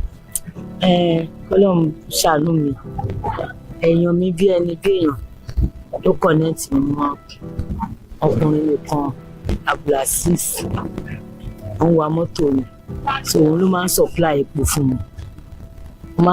epo fún mi so sísá mi kan ló ń bá mi ránṣọ léjìgbò òun ló máa ń lọ ọjà Ìlàró rè òun ló wá connect mi mọ́ pé ọkùnrin yìí ó máa ń gbé epo káàkiri dépò déjọra démùsìn pé epo gidi ló máa ń tà wọn á ní bọ̀dà ẹ̀ka sùn ní ẹ̀jọ̀ báwo ló ṣe máa rí epo gidi tà torí epo ń rìn mí tà ṣùgbọ́n wọ́n máa ní epo kan ò da ìkan da ó wá lókè tá a bá tẹ̀sí epo nù ọjọ́ yẹn náà lọ́hùn ó dẹ̀ ọkọ̀ fún mi ní kẹ́ẹ̀gì 5 láì fún ní kọ́bọ̀ pé kí n lọ tà bó bá ṣe wá rí kí n kówó fún un ìgbà tí mo dẹ̀ rà tí mo rí káwọn èèyàn wá olóúnjẹ wá bá mi rà láti gbà yẹn mo máa ti máa ń gbé pé wá fún mi ọjà ọjọ́ 5 ní ìrísí ọjọ́ Jímọ̀ ló máa bọ́ sí àwa dé níjọ́ Sátọ̀dé ìgbà mi ò ń dé ń dajì àmì ò ń dé láago 3 ọ̀rẹ́ tó bá dẹ̀ dé ilé mi wà ní òpópónà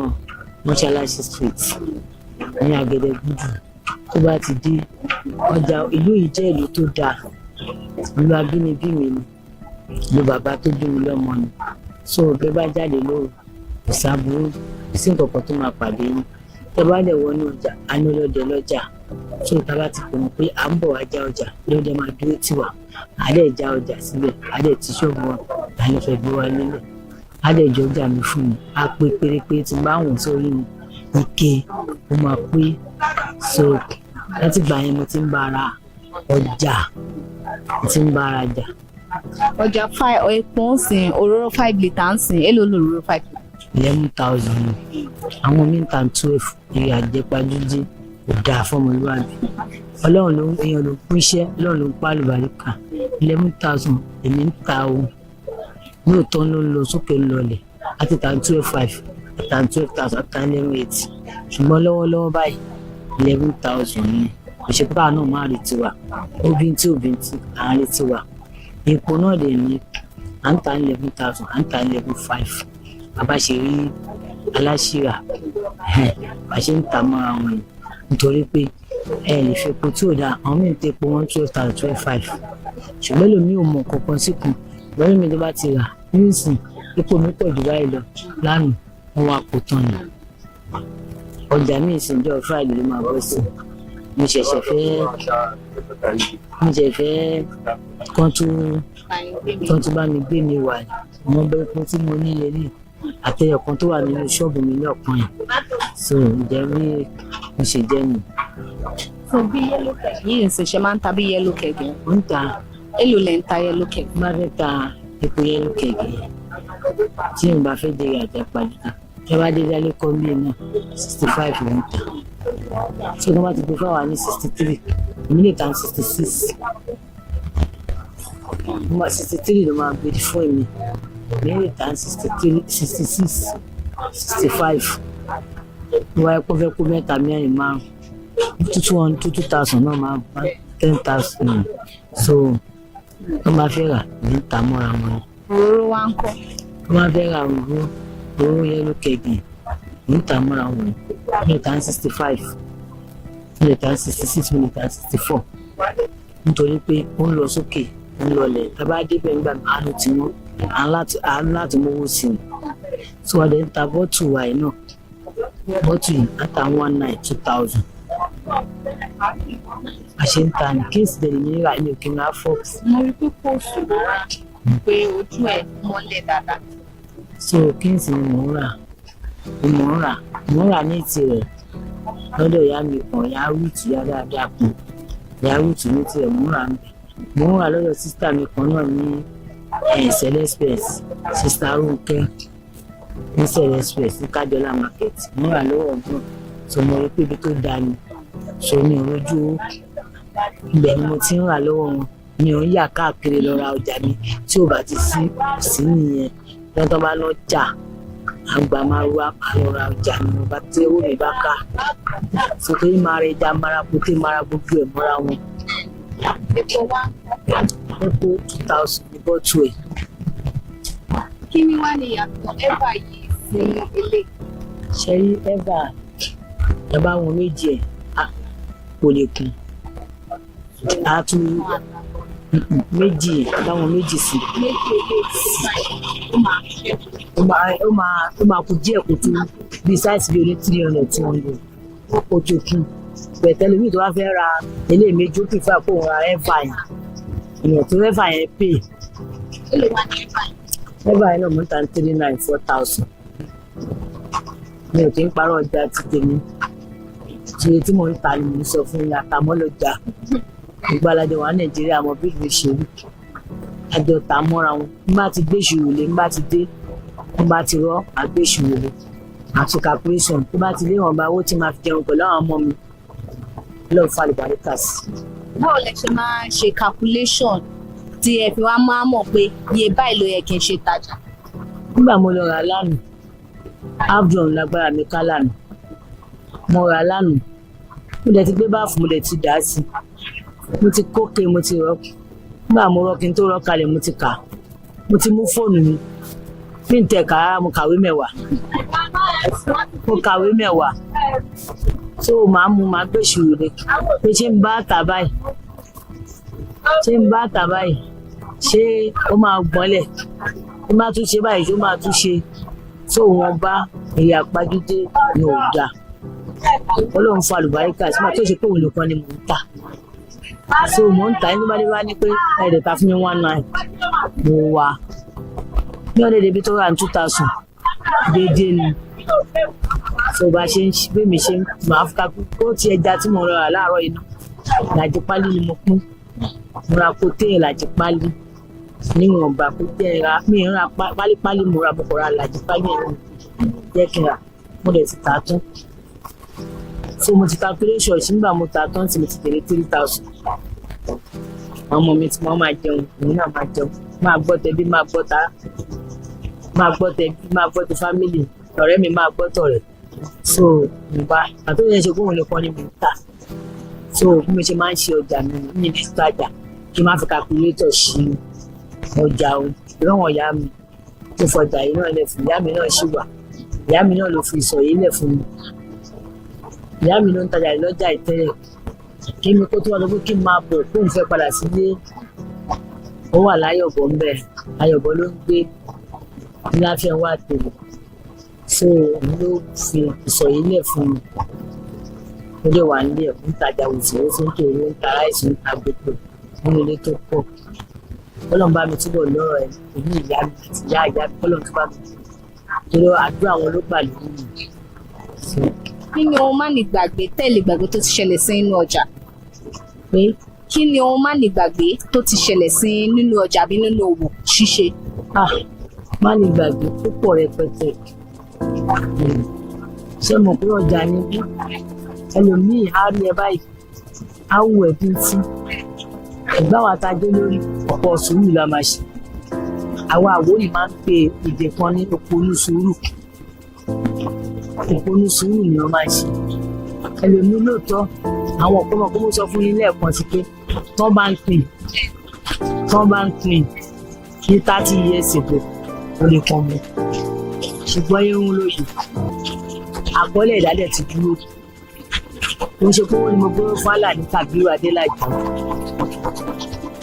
omi ò gbówó fún un mi ò dẹ̀ fún láṣọ rí mi ò péré sí fún un ṣùgbọ́n ó wò pé ọmọ ìdíjì náà fi ń pè ọmọ kò lè ṣèmi nìkan ni mo jẹ́ ọmọ ìlú yìí tí mo wà ní ọjà yìí wọ́n kádàrá ti dúró màá ó dé wá wò pa gbogbo participate tí mi ò bá ṣe ṣe lálá kókó mo bá pè bí bó ṣe máa ń ṣe bóyá kán tó pè wọ́n ti débẹ̀ ìyẹn jẹ́ nọ́mbà 1 tó máa wò ilé ẹbí tí mo lè tún wá jáde ilé ẹbí Jagun Àlùkò ní ìlú Ìsọlọ̀ àwọn ẹbí tó dáa ni.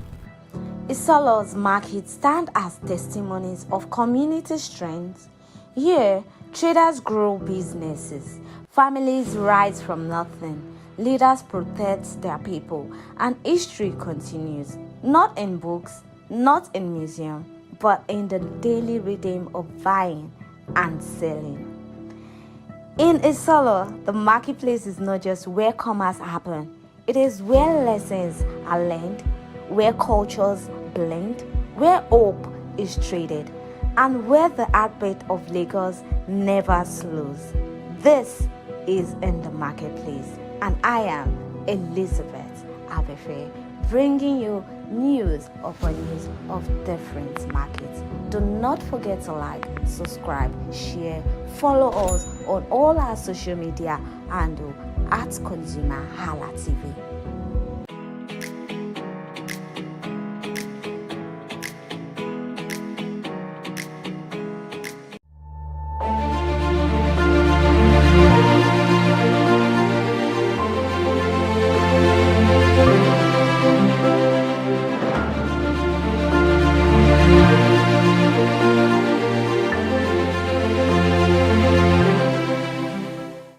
Good afternoon and thank you so much for joining us. Welcome to Product Review on ConsumerHallaTV, and this is where we inform potential buyers about merit drawbacks, including all features of product. I am Ire Ayomikuleke. Before we move into the business of the day, it's very mandatory and important to let you know that all review on this program is not of critique but based on transparent functionality about different products in their various contexts. Today on the show will be reviewing a product which has to do with cosmetics product. Cosmetic products are substances used to enhance or alter the appearance of the body, covering a wide range of items from makeup like lipstick and foundation to hair care products like shampoo and dyes and skincare items such as lotions and cleansers.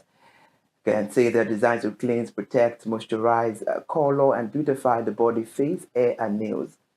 Meanwhile, when talking about cosmetic product, we have makeup, which consists of foundation, face powder, blush, mascara, eyeshadow, eye pencil, lipstick.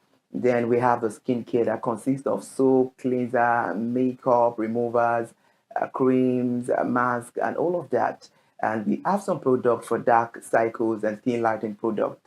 I'm talking about moisturizing as well. This has to do with protection. And there are some other items used to moisturize the body. However, counterfeit cosmetics are a significant issue in Nigeria, involving the imitation of a genuine product for financial gain and posing serious health risks like skin rashes or cancer due to some substandard ingredient.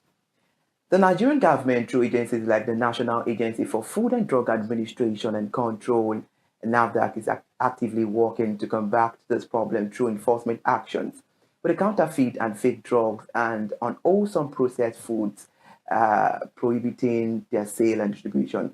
And to help us in reviewing today's product proper, we have Adeshewa Olatunji, a well-experienced and also an expert when talking about cosmetic product in Nigeria, the CEO of Cosmetic Crown Glow Care. She joined us virtually all the way from Ibadan.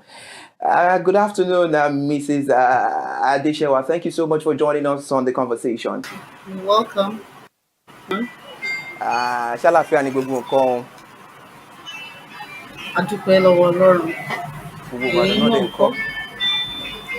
All right, we thank God. Now, all right, it's nice having you on the conversation. I just needed to, greet you in our own native dialect. So to welcome you to the program, let's start the conversation properly. Let's begin the ordeal of the day, the business of the day. We all know cosmetic products are used to change the appearance of the body. Let's have it from you. What are the differences between natural, organic, or clinical skincare products? And can you give us examples of All cosmetic right, products? thank you. All right, thank you very much. The differences between natural, organic, or clinical skincare products. The word natural, here that you know it means nature. So they are made from mostly in plants, in herbs, fruits. They are free from chemicals and they are very gentle on the skin. They go through minimal process. And the examples of natural skin have Biata that we all know as Ori, common natural products. We have coconut, aloe vera, we have honey, we have turmeric, just to mention a few. And when we talk of organic skincare products, we can also say organic skincare products are natural products, but the ingredients are grown without synthetic fertilizers. They have higher purity standard and they are more eco-friendly. They can be more expensive, yeah, due to certified farming. Examples are we have organic rose water, we have jojoba oil, we have argan oil, just to mention a few. Then when we talk of clinical skincare products, when you hear the word clinical, you will know that it must have been tested in in a clinical way.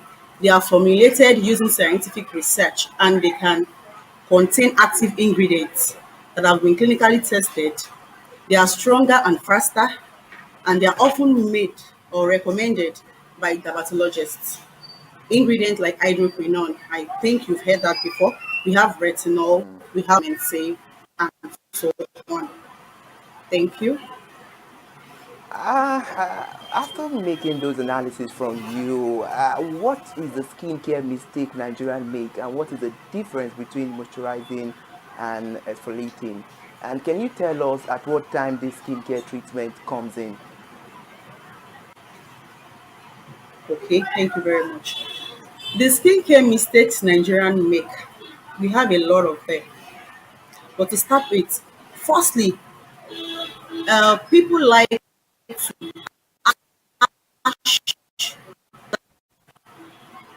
I mean by that, they like to mix organic creams with tubes.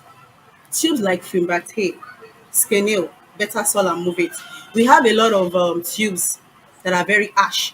Why? Because the ingredient that has been made or that has been used to form these things, they are very ash. They are ash chemicals. So you can't just apply tubes on your face like that or your body.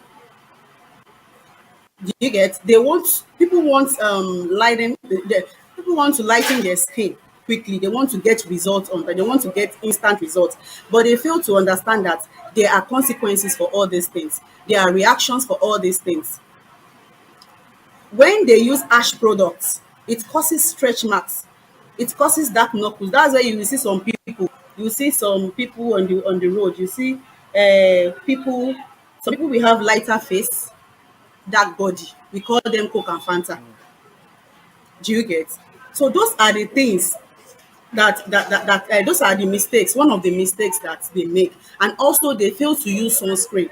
Many people assume that sunscreen is for fair people, and it is not. Without it, sunburn can get worse. Then also they overuse organic mixtures. A lot of organic vendors they mix acids because you are not there when they are mixing those products, but they won't tell you. They mix acids, they mix steroids without proper formulation. So people end up with damaged skin. They end up with they end up with dark patches and skin. And also people like to copy from people instead of choosing the products that suit their own skin, because it's not all product that will suit your skin, because we have different kind of skin. So you can't say because Mrs. A is using this particular product, of course it will be good on my skin. To know it's not possible.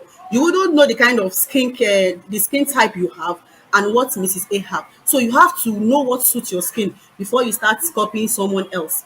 What works for someone with dry skin won't work for oily skin. So many people buy products because they are trending, not because they are suitable. And also, one of the mistakes they make they sleep with makeup on. Some people, when they go to parties, when they come back, instead of them to remove the makeup they wore since morning, no, they will leave it like that. They will sleep over like that. Those kind of things, they will cause sunburn or skin reaction. And also they ignore ingredients. That is, many people only look at the organic whitening because everybody wants to be fair in complexion now. I want to be fair, I want to be like Oyibo. They don't look at what ingredients they use in mixing those cream. They don't know if the chemicals are strong or not. They just want to, what they want to see is whitening glowing skin cream or lightening glowing cream. They don't want to check for strong chemicals like mercury. They don't want to check strong chemicals like steroids, like hydroquinone. These are harsh chemicals which they fail to understand. And also, there is what we call do it yourself. Do it yourself skincare is also a mistake What because is do it yourself? yes, that's what I want to explain now. Do it yourself skincare is also a mistake some people make. They use lemon directly on, they will prescribe the product themselves, not that they seek a dermatologist or a skincare. They will take lemon directly and they will rub it on their faces and all and so on. Then above all and all and so on. Then above all, they don't address internal factors. What do I mean by that? Many people have poor diets. The fact that you use cream on your skin does not mean that you should eat well, not feed well. You cannot rule out. Have a good diet, Okay. feed well. Are you listening? Please go on. Yeah, go on. So the internal factor I'm talking about, you have a good diet. Whatever you eat, if you eat well, definitely your skin will glow. If you don't feed well, my brother, you cannot see a glowing skin. Yes, the fact that you use a good product, if you don't feed well, if you don't drink good water, if you stress yourself too much, the product you are using will not work well on your skin. In fact, you can even rule out skincare products. You can just make sure you eat well. Let your diet be good. Let what you take, what you put inside of you, let it be healthy. So then you will get results. Many people fail to Interesting. understand that. They don't focus on that. They only focus on health lifestyle care. That's interesting. You've mentioned so many areas, Mrs. Adeshewa. But while making your analysis the other time, you make mention of skin type. But now let's quickly talk about skin type. How many types of skin type do we have, and how can individuals, I mean the consumers, identify their skin type? Okay, thank you very much. We have different kinds of skin type. One, we have the oily skin, we have dry skin. Do you get? For oily skin, they need moisturizer because when you have an oily skin, it makes your skin smooth. It makes you stay healthy. Then if you are the type that has dry skin, you need a moisturizer to stay hydrated. It is very, very important because at times when a dry skin consumer, if the person did not use moisturizer, you just notice that there are some pores that will be coming out of the person's skin due to lack of hydration because water is not able to enter that particular skin due to lack of moisturizing cream. And we have different moisturizing cream. Nivea product is one of the best. I'm not trying to advocate for them or I'm not trying to advertise for them, but I know Nivea is one of the best moisturizing cream. You can use Nivea products. You can use shea butter, like I said. Ori is a natural product. You can use it as a moisturizer at your skin. So whatever you use on your skin, whatever moisturizer you use on your skin, definitely is going to work well, and you will come out fine. You will glow. You will glow the best way you're supposed to glow. And also for oily skin, for the fact that you have an oily skin does not mean that you don't need a moisturizer. You cannot rule out moisturizer in everything you do. Make sure you have a moisturizing cream and apply on All right, interesting. Now let's be realistic, Madam Adeshewa, because we hear a whole lot of speculations about people that are in your industry, most especially the cosmetic products. We hear these people just sell all these things; they don't use it on their skin. So now, let me put this question to you: do you test cosmetics on your skin before buying, or you bank on reviews? And what is your biggest skin trouble experience you've ever had with any consumer, whether with dryness, hyper pigmentation, and all of that? All right, thank you. Talking about testing cosmetics on my skin before buying or any other thing. Firstly, research. Yes, whatever you want to do, you make research, and first you get people's review. Review gives you other people's experience. It makes you learn about reactions. It makes you learn about irritation. You get to check if the product is suitable for your skin type or not. Especially today that we have so many counterfeit products. Yes, we have many counterfeit products everywhere. So when you research online on a particular product, you get review. Out of 100%, at least if you can get 90% of good reviews, then I believe it will suit your skin. Acne is one of the most emotional skincare issues because it affects confidence and self-esteem. So you would not buy a product that will give acne, a product that will give you.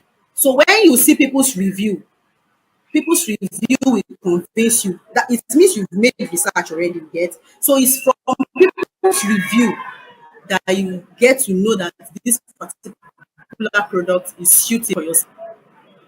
And also, products too fast, like I said last time. I had experience with one of my consumers that had acne and dryness of the skin. Like I said the other time, they change too fast because they want to get instant result. Someone sees a small breakout, a little breakout, or a little acne. Thing she did was to switch her skincare products. The next thing she stopped it. The next thing she started trying new things. It does not work like that. Even if you get a particular product and you've not seen changes, that does not mean you should switch to another product. No, like I said, at least you should be able to wait for 6 to 8 weeks before you can decide if you should continue. And the most shocking transformation I've seen also, one client that I had then that I said she's severe acne, she was using different products, she was using different cleansers, she was different treatments and all that. Well, fortunately for her, she got the results. She got good skincare products. Like I said, good skincare products can be quite expensive, but if you can take a pain to get a good one, definitely you will get results. All right, interesting. Now, your last lines talking about skincare is expensive. There is a question, there is a conversation that we would ponder on when it's about time for the expensiveness and the price. Okay. But while having your analysis all the time, you make mention of a lot of counterfeit products. And now this leads us to somewhere. We can see that of recent, it's now in norms that NAFDAC are banning counterfeit cosmetic products. And with the look of things, do you think this will end soon? And why do you think there are so much of cosmetic counterfeit product in the society? Please come again. I didn't hear that. Sorry, please. All right. Okay, no problem. With the look of things, we can see that there are a lot of numerous counterfeit cosmetic products, and we can see that NAFDAC in all the news, Okay. they are always banning. What happened in Ibadan recent? There are statistics that are always, high and all of that.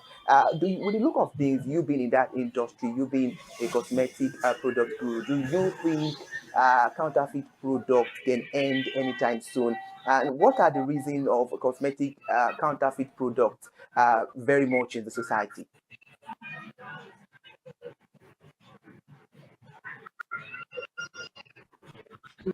Okay, thank you.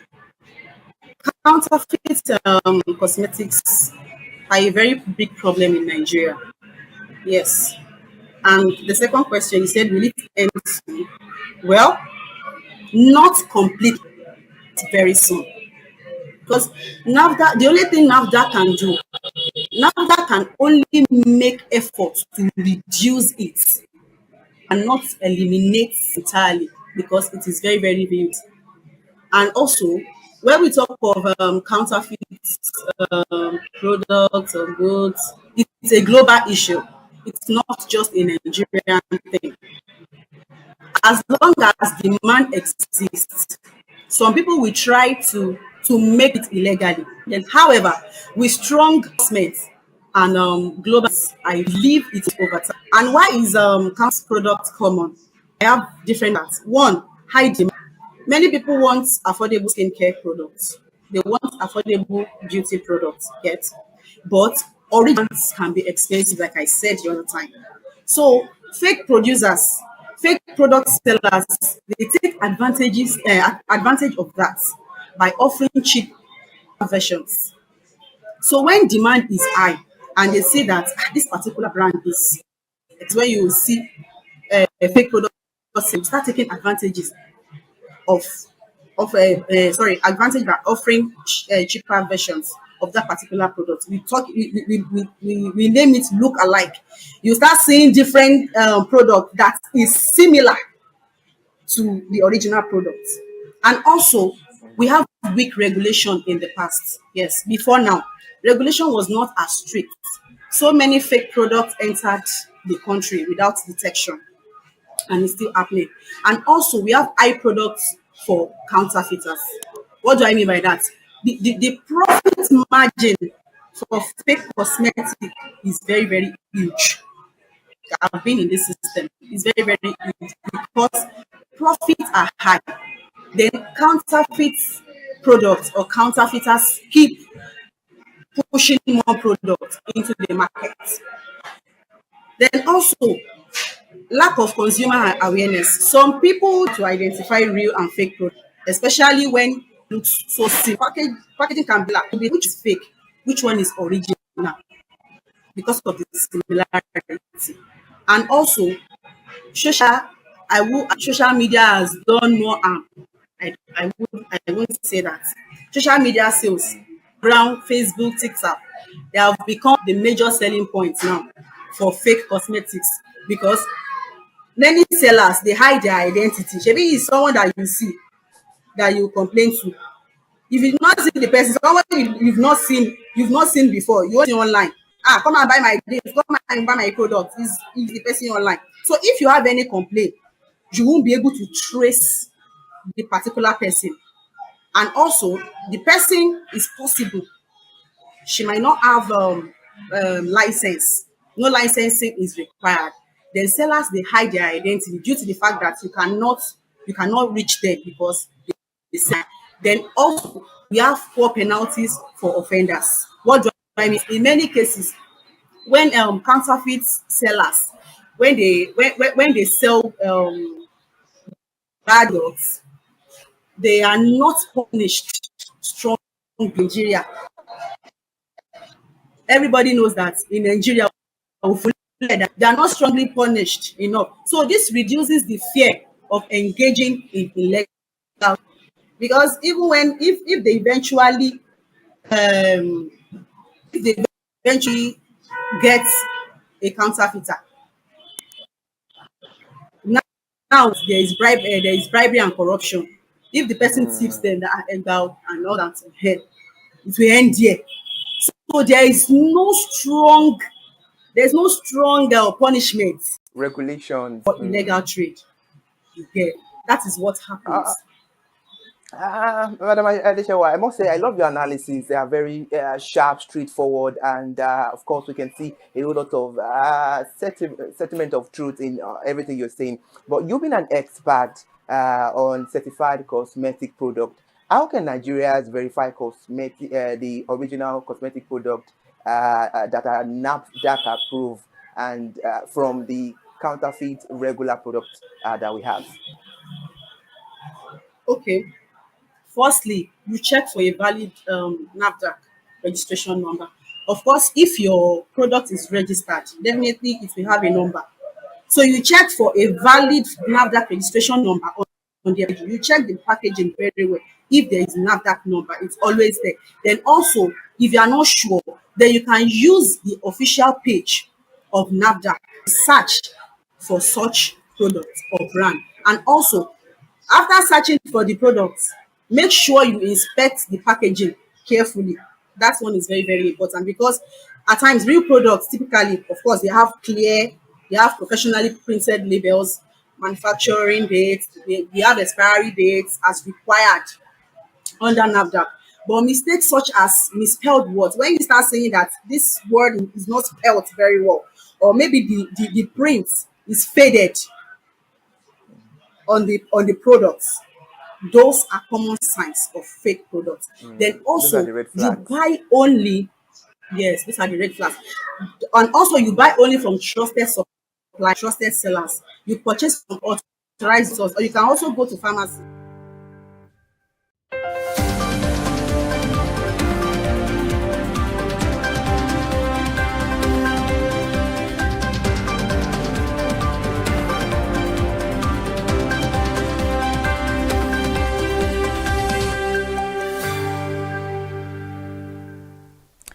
All right, welcome back to the news. This is News at 2 on ConsumerHalla TV. I am Kike Lomo Achibola. President Bola Ahmed Tinubu has urged Nigerians to be apprehensive about the new tax regime scheduled to take effect in 2026, assuring them that the policy will bring relief to the poor, low-income earners and small businesses. The president gave the assurance on Tuesday at the 8th annual Senator Abiola Ajimobi Roundtable and the 76th posthumous birthday lecture of the late former governor of Oyo State held at the University of Ibadan.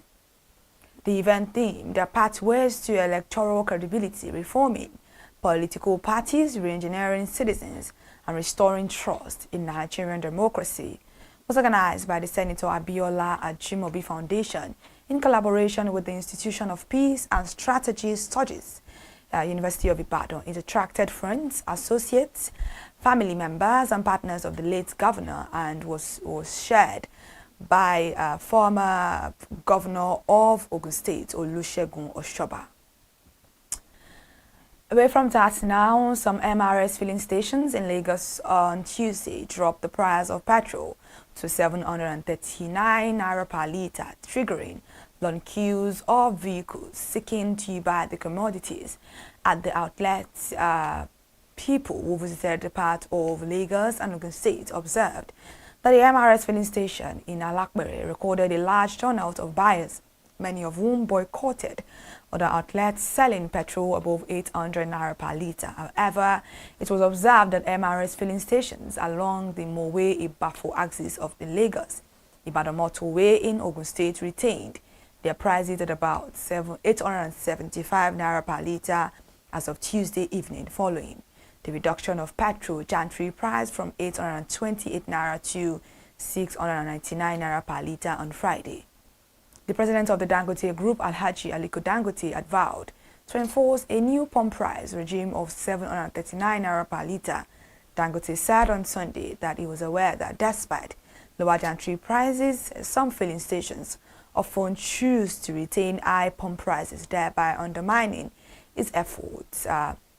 According to him, MRS would commence the sale of petrol at 739 naira per litre from Tuesday, while other partners would follow.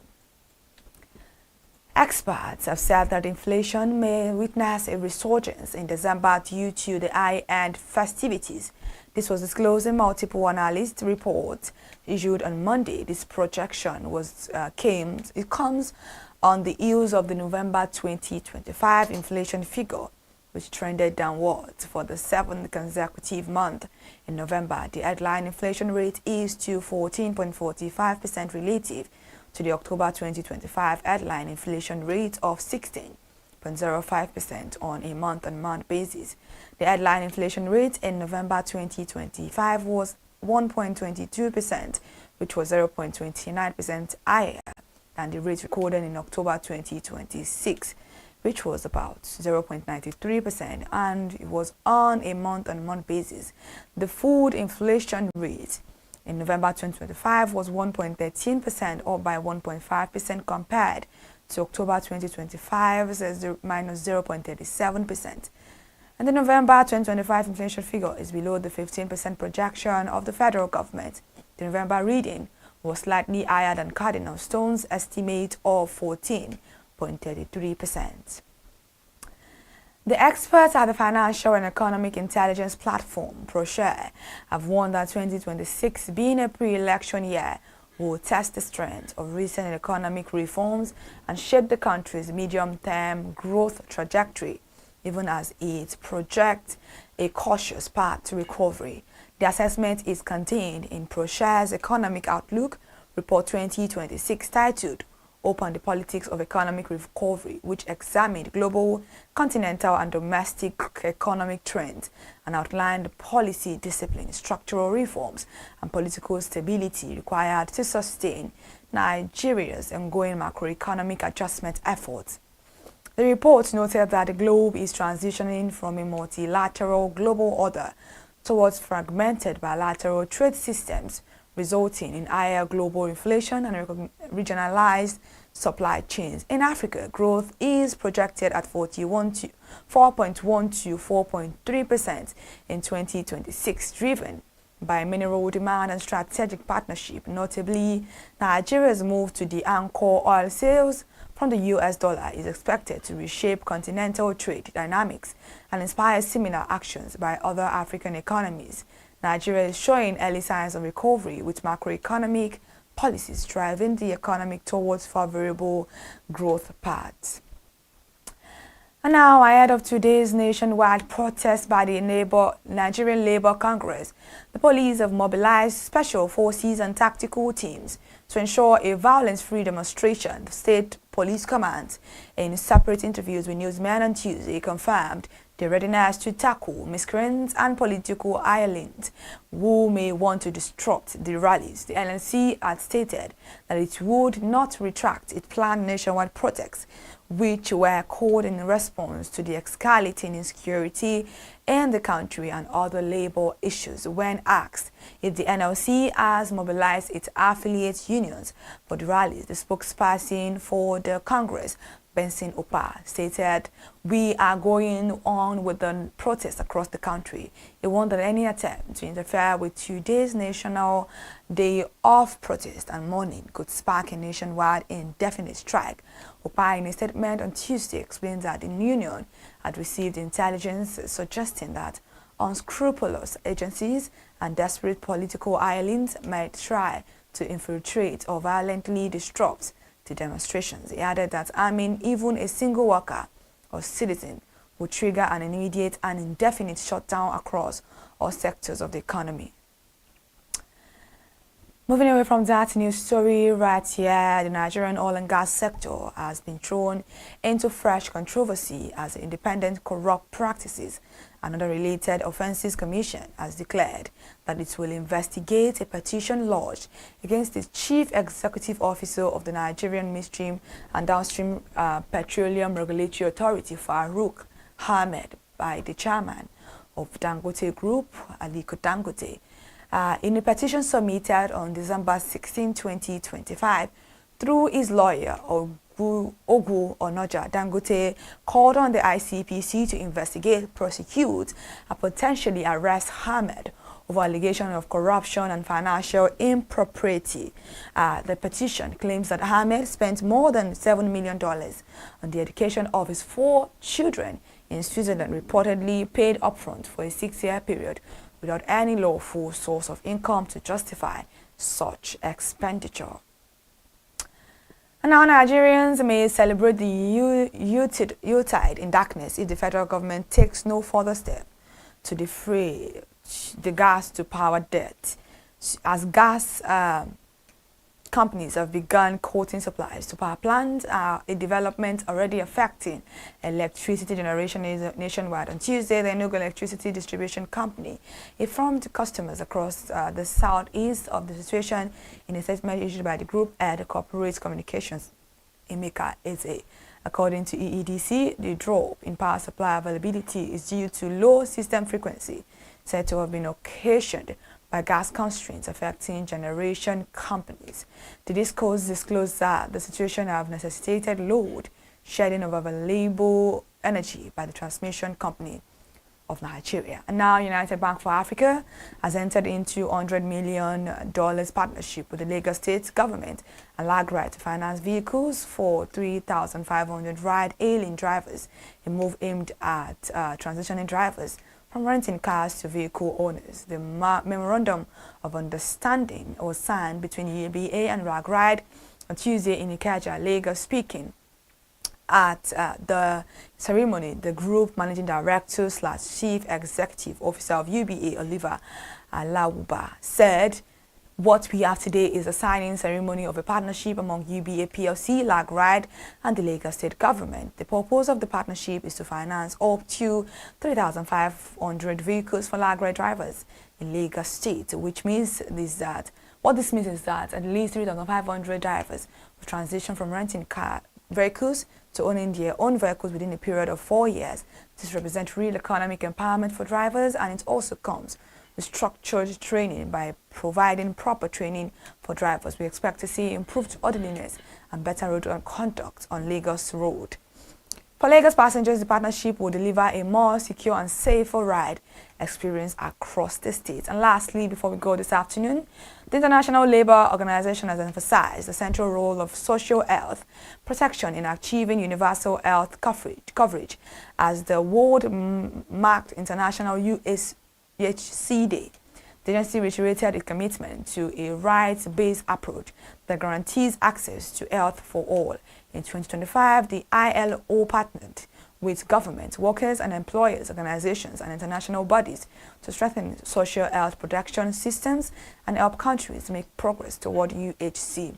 A key focus was breaking down barriers between the social protection and health sectors in line with the United Nations Sustainable Development Goals on universal social protection and health coverage. The organization said in a blog post that integrating social protection with health services is crucial for expanding access, reducing inequalities, and ensuring that health systems can reach the most vulnerable populations. In partnership with the World Health Organization, the ILO co-hosted a side event at the World Summit for Social Development in Doha on universal social protection for better health, improved resilience and poverty reduction, and highlighting the health benefits of social protection and how it drives intersectoral collaborations. All right, thank you so much for joining us for the news at 2 on ConsumerHallaTV. I am Kike Lomo Ajibola. To stay connected for more news updates, please follow us across all our social media platforms, Instagram, Facebook, X, TikTok, and on YouTube. Subscription is absolutely free at ConsumerHallaTV for all. Thank you once again for listening to the news.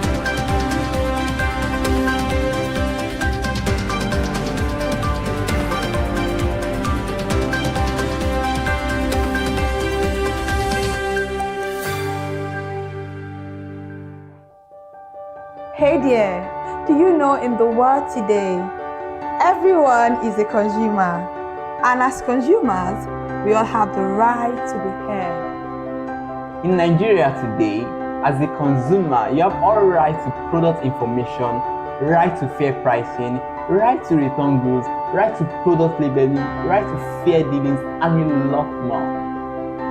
Well then, have you heard about the new media channel? ConsumerHallaTV. ConsumerHallaTV. ConsumerHallaTV.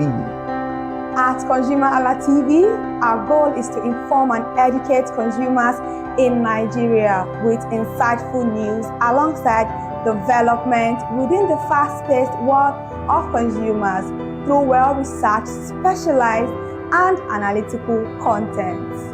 Our vision at ConsumerHallaTV is to create an engaging platform that provides right connections for for meaningful brands in Nigeria, thus creating a more caring world for consumers where business thrive. And guess what? Our ConsumerHalla brand is the first consumer complaint resolution portal in Nigeria, powered by a 72-hour feedback mechanism. We offer consumer advocacy, informative talk shows, branding promotions, advertising, and lots more. Connect with us via our YouTube channel at ConsumerHallaTV. Follow us on our Facebook page, ConsumerHallaTV, our Instagram page, ConsumerHallaTV, and do well to subscribe to our YouTube channel. Subscription is free. ConsumerHallaTV. At ConsumerHallaTV, you deserve to be heard.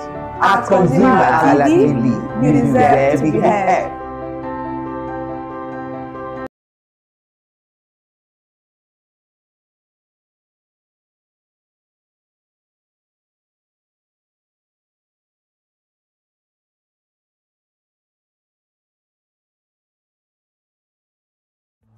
My name is Tunde Olufowora, and I'm the CEO of Brand Communications. We are the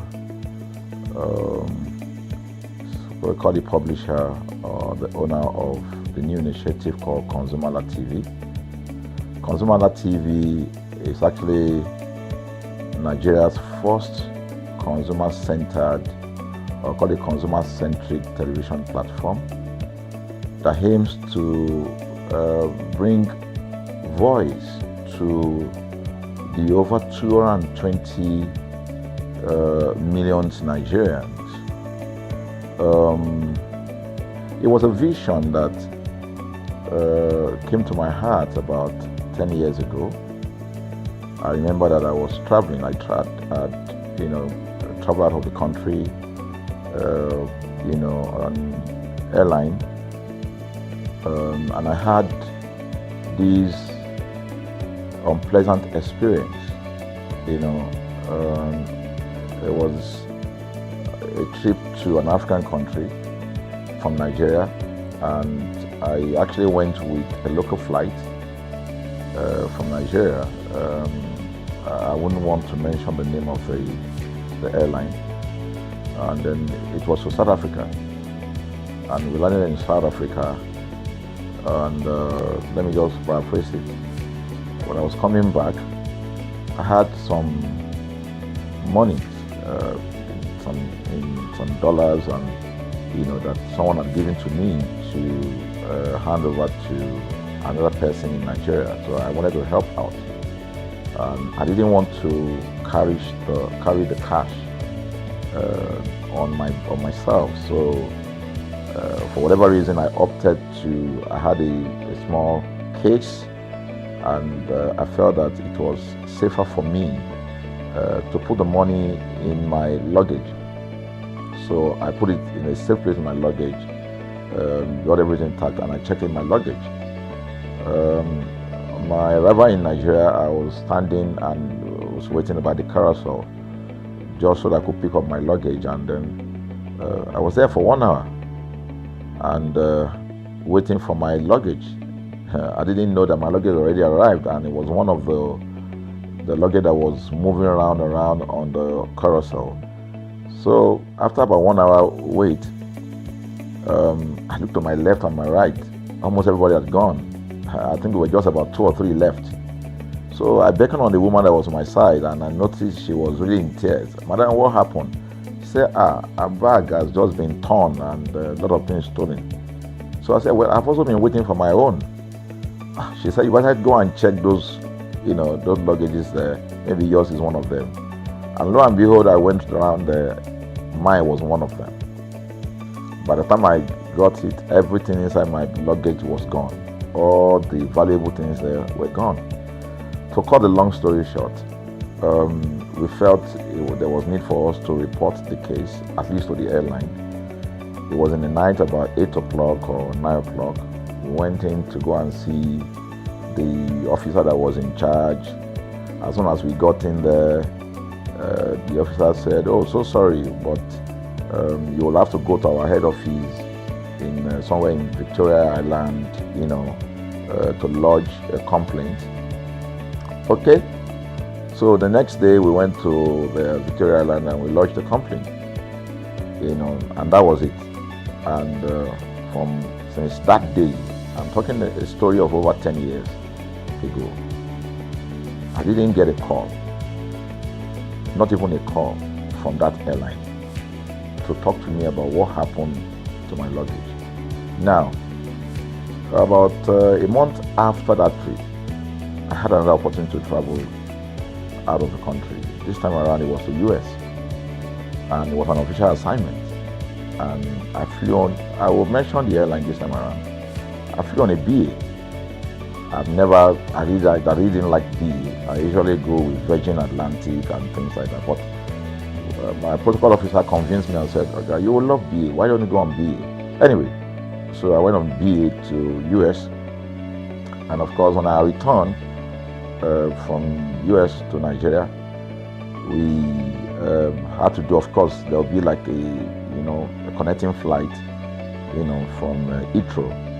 So we got into London Heathrow, and then because it was through Heathrow that we went, and then so they changed since it was BA, they changed the aircraft this time around to a bigger one. I mean, clearly because there were more Nigerians, or more people that were planning to come to Nigeria, and then we boarded.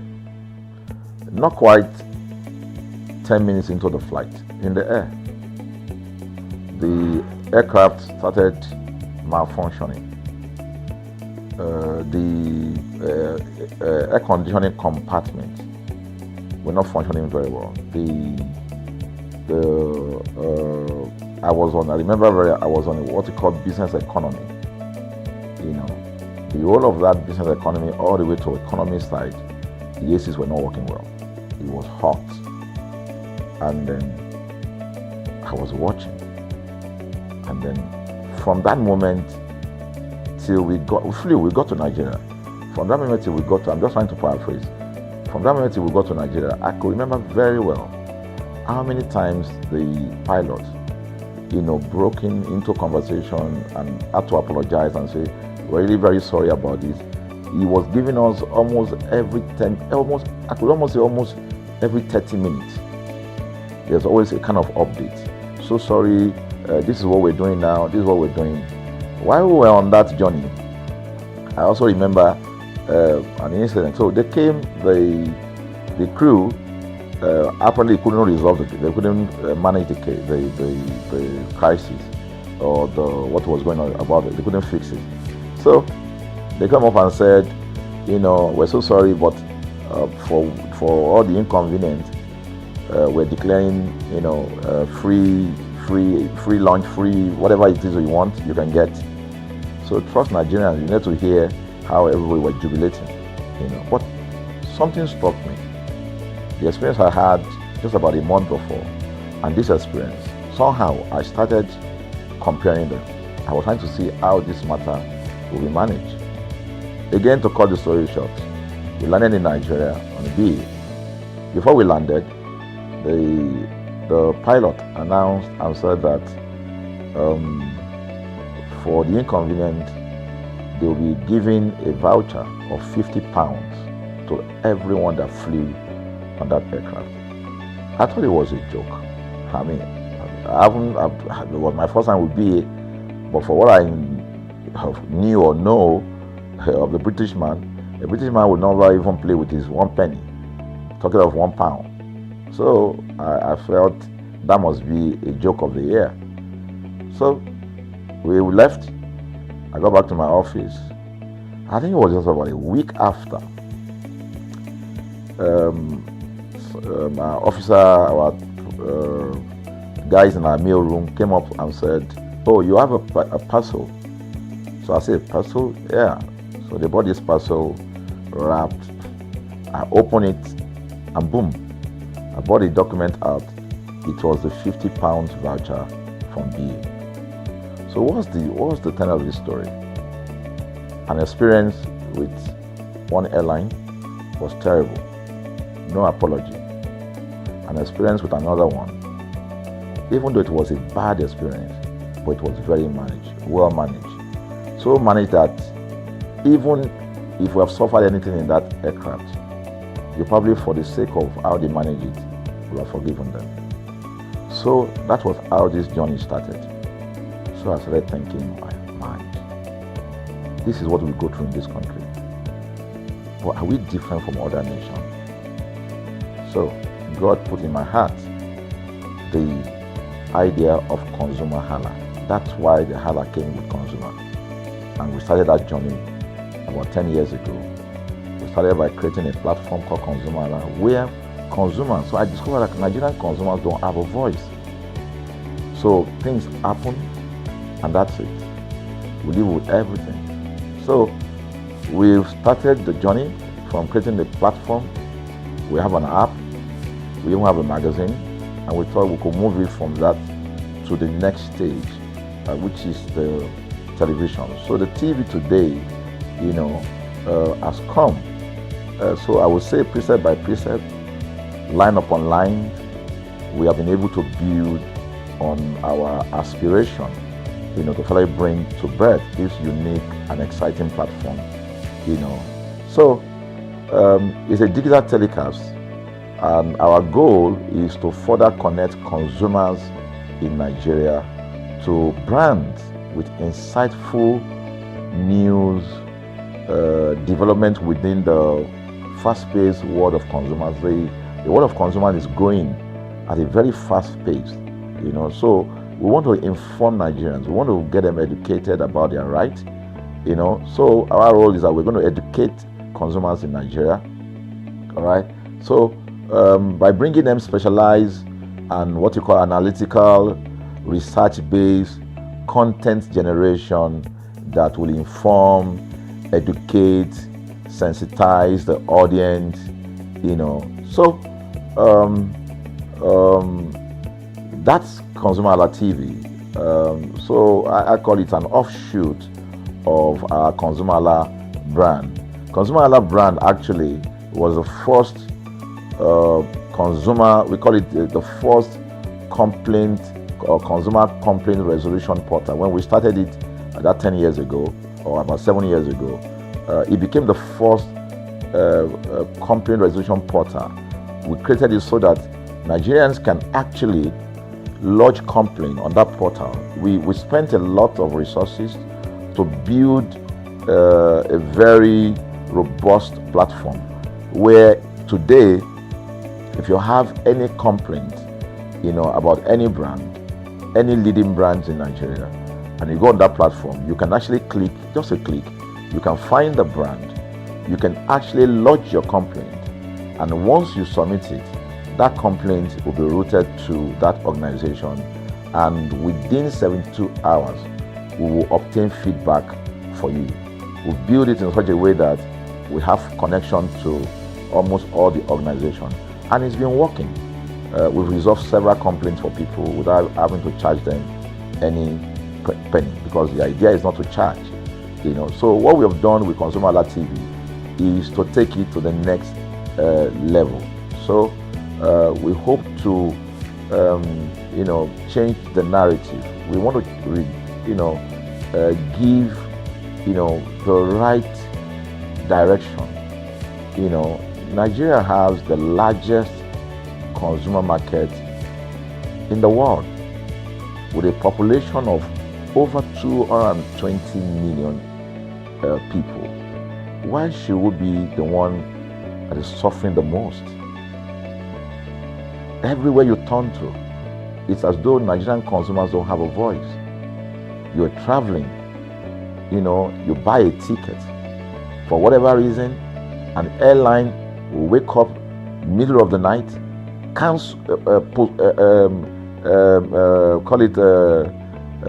delay the flight for whatever reason, and then you'll be waiting at the airport for hours. You'll be there for 2 hours, 3 hours, no any explanation. Then while you're there, they can even wake up and say, oh, flight has been cancelled. So everybody carry their luggage and go home. Nothing happened. Of course, things are changing. We must commend government, because government is beginning to wake up, but there's still a lot to be done. And we believe that we can help to make, bring about those right changes. So we offer deliberately, part of what we do is that we also offer advocacy. All right, we're not just an advocacy organization, but we offer advocacy. We have a legal team. We have lawyers that are registered on our platform. All right, that can also take up cases. Okay, so and we've taken up many cases like that, and won those cases. So ConsumerHalla is a platform to help consumers to. We're not fighting brands, but rather we say we're bringing about an amicable, resolution of conflict, such that it will be beneficial to the consumers and also be beneficial to the brand. I remember the word of Jeff Bezos. Bezos is the founder of Amazon. He said that the most important single thing, all right, for an organization is to focus obsessively, use the word obsessively, on the customer. We often say that customers is a king. They should sit at the top of the ladder. In our environment, customers are the ladder. A brand wakes up today, decide what product to produce. They wake up today, decide how much the consumer should pay. They wake up to decide everything for consumers. So consumers are just at the receiving end, and yet they are milking the consumers. There's no price regulation in this country, none. People just wake up and fix prices. Look at power. Government wakes up, we change policy, we wake up and we get people to pay more. We think it's time for consumers to begin to speak out. In speaking out, in engaging, we can get the brand to begin to do what is right. And of course, I know that the consumers themselves need to be educated. So our role, our vision also is to ensure that we educate consumers, we bring awareness. A lot of Nigerian consumers don't even know about their rights. You buy a product from a supermarket. I've had this experience. You buy a product from a supermarket, all right? For whatever reason, you take that product back to your house, and maybe something went wrong somewhere. By the time you take that product back to the shop where you bought it from, and you say, okay, this thing, you know what's going to tell you? Okay, now me make them. Let me make them now. That's why I buy them. Meaning that there's nothing I can do to the product. So you lose the product, then you lose your money, because the money is not refunded. The product you can't use. Only in Nigeria. Only in Nigeria. Let me give you another experience I had. In the course of this, because I did a lot of, I went around, in doing this. I was in US, I was in UK, I was in South Africa, I was in Germany, just because of this, to just study the environment. I was in a friend's house in UK, in London, and then what happened? We were going to go out, and he was going to dress up. So he said, to me, I was seated in his sitting room. So he said, wait a minute, I picked up an iron, that's the pressing iron, 2 days ago or so from a store. Let me try this, let me just stand, use that to iron my shirt and we can go out. So I was seated, the TV was on, I was watching. While I watched him, he brought out the pressing board, spread it out, brought the iron out in my presence, plugged in the iron, and then as soon as he switched on the power button, we just had a spark.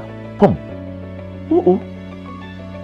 The guy was raged. Then he goes, What just happened? So he said, no, these guys are in trouble, they're in soup. I was thinking, what are you going to do?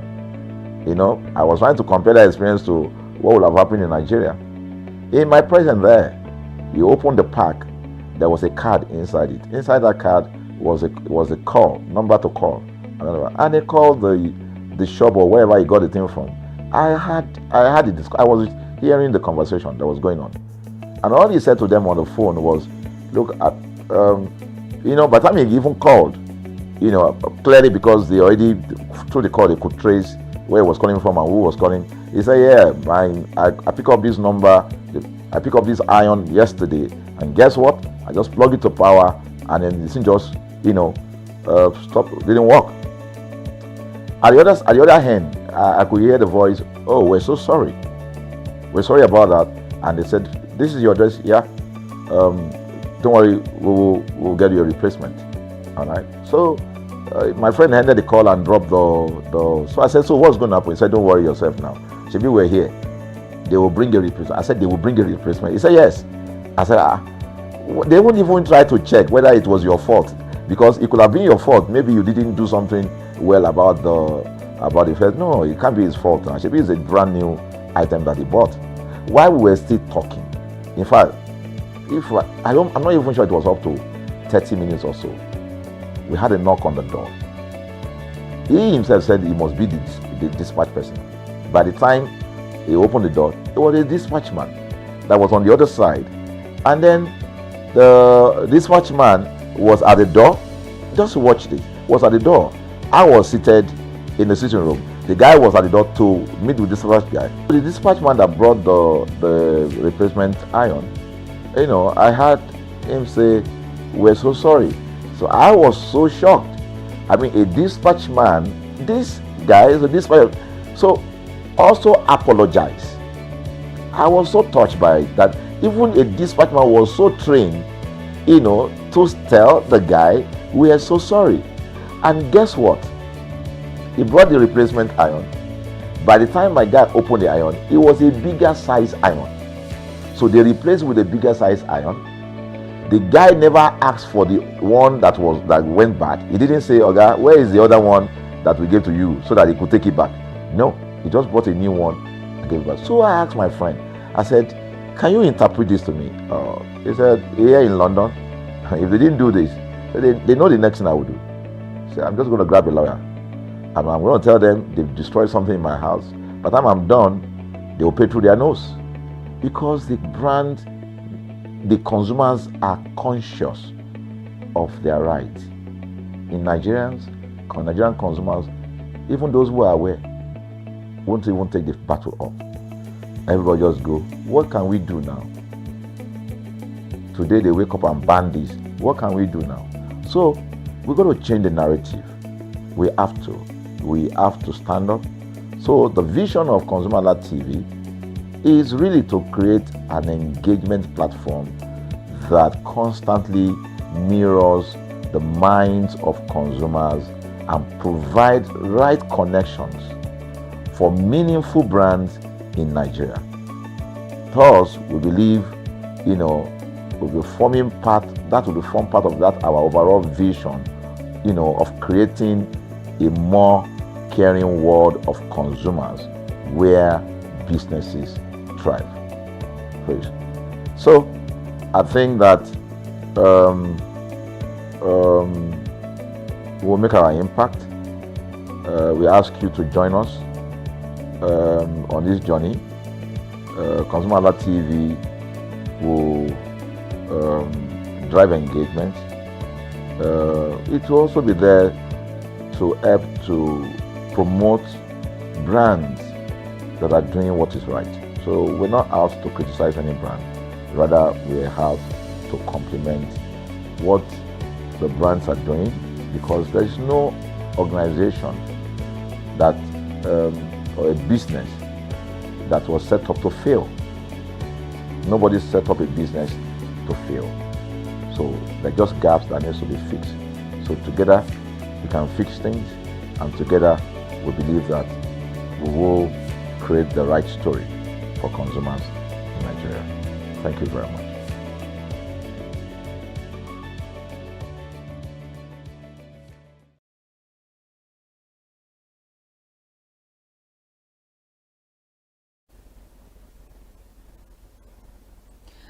Alright guys, good afternoon and welcome to LD Living on ConsumerHallaTV. I am Kike Lomo Ajibola.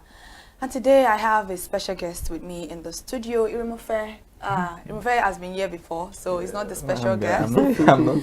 But I have a special guest with me in the studio this afternoon, Mr. Odezi. Yede. Thank God, I've been practicing that name. You can't give yourself a pass mark until he certifies that you actually got that right. Well, I'll give you like 65. Oh my God! Oh no, that hard. You say Iyede Odezi Jones, and I'll say okay. Okay, Mr. Iyede Odezi Jones. Oh wow! So we are here this afternoon to talk about something very beautiful, something it's more of like an educational one this morning, and I'm very excited to be on the program this afternoon. Thank you so much for joining us. Thank you all for having me. I don't know if you've seen this man before or you know him, but to me, I am so excited to actually meet him. He has become a celebrity. Celebrity, yeah. People are famed through different forms, but I think your kind of fame that has come through activism is something that is not so common, and activism in this sense, because people are not so bold. I was telling him before the program, I was saying, you are so bold. Boldness, being audacious to come out and say, one thing, I am this person, and I want people to learn from me. I mean, not all heroes wear cape. But, I mean, you deserve the garden. Anyway. He is our Black Panther. I'm going to give him Superman. I beg you, I don't do. All right, guys. Today we're going to talk about HIV, misconceptions, and truth. Trust me, HIV is a very broad conversation. I know a lot of us are not ready to have that conversation. Yeah, and I think it's 2 weeks now. What is the December 4th?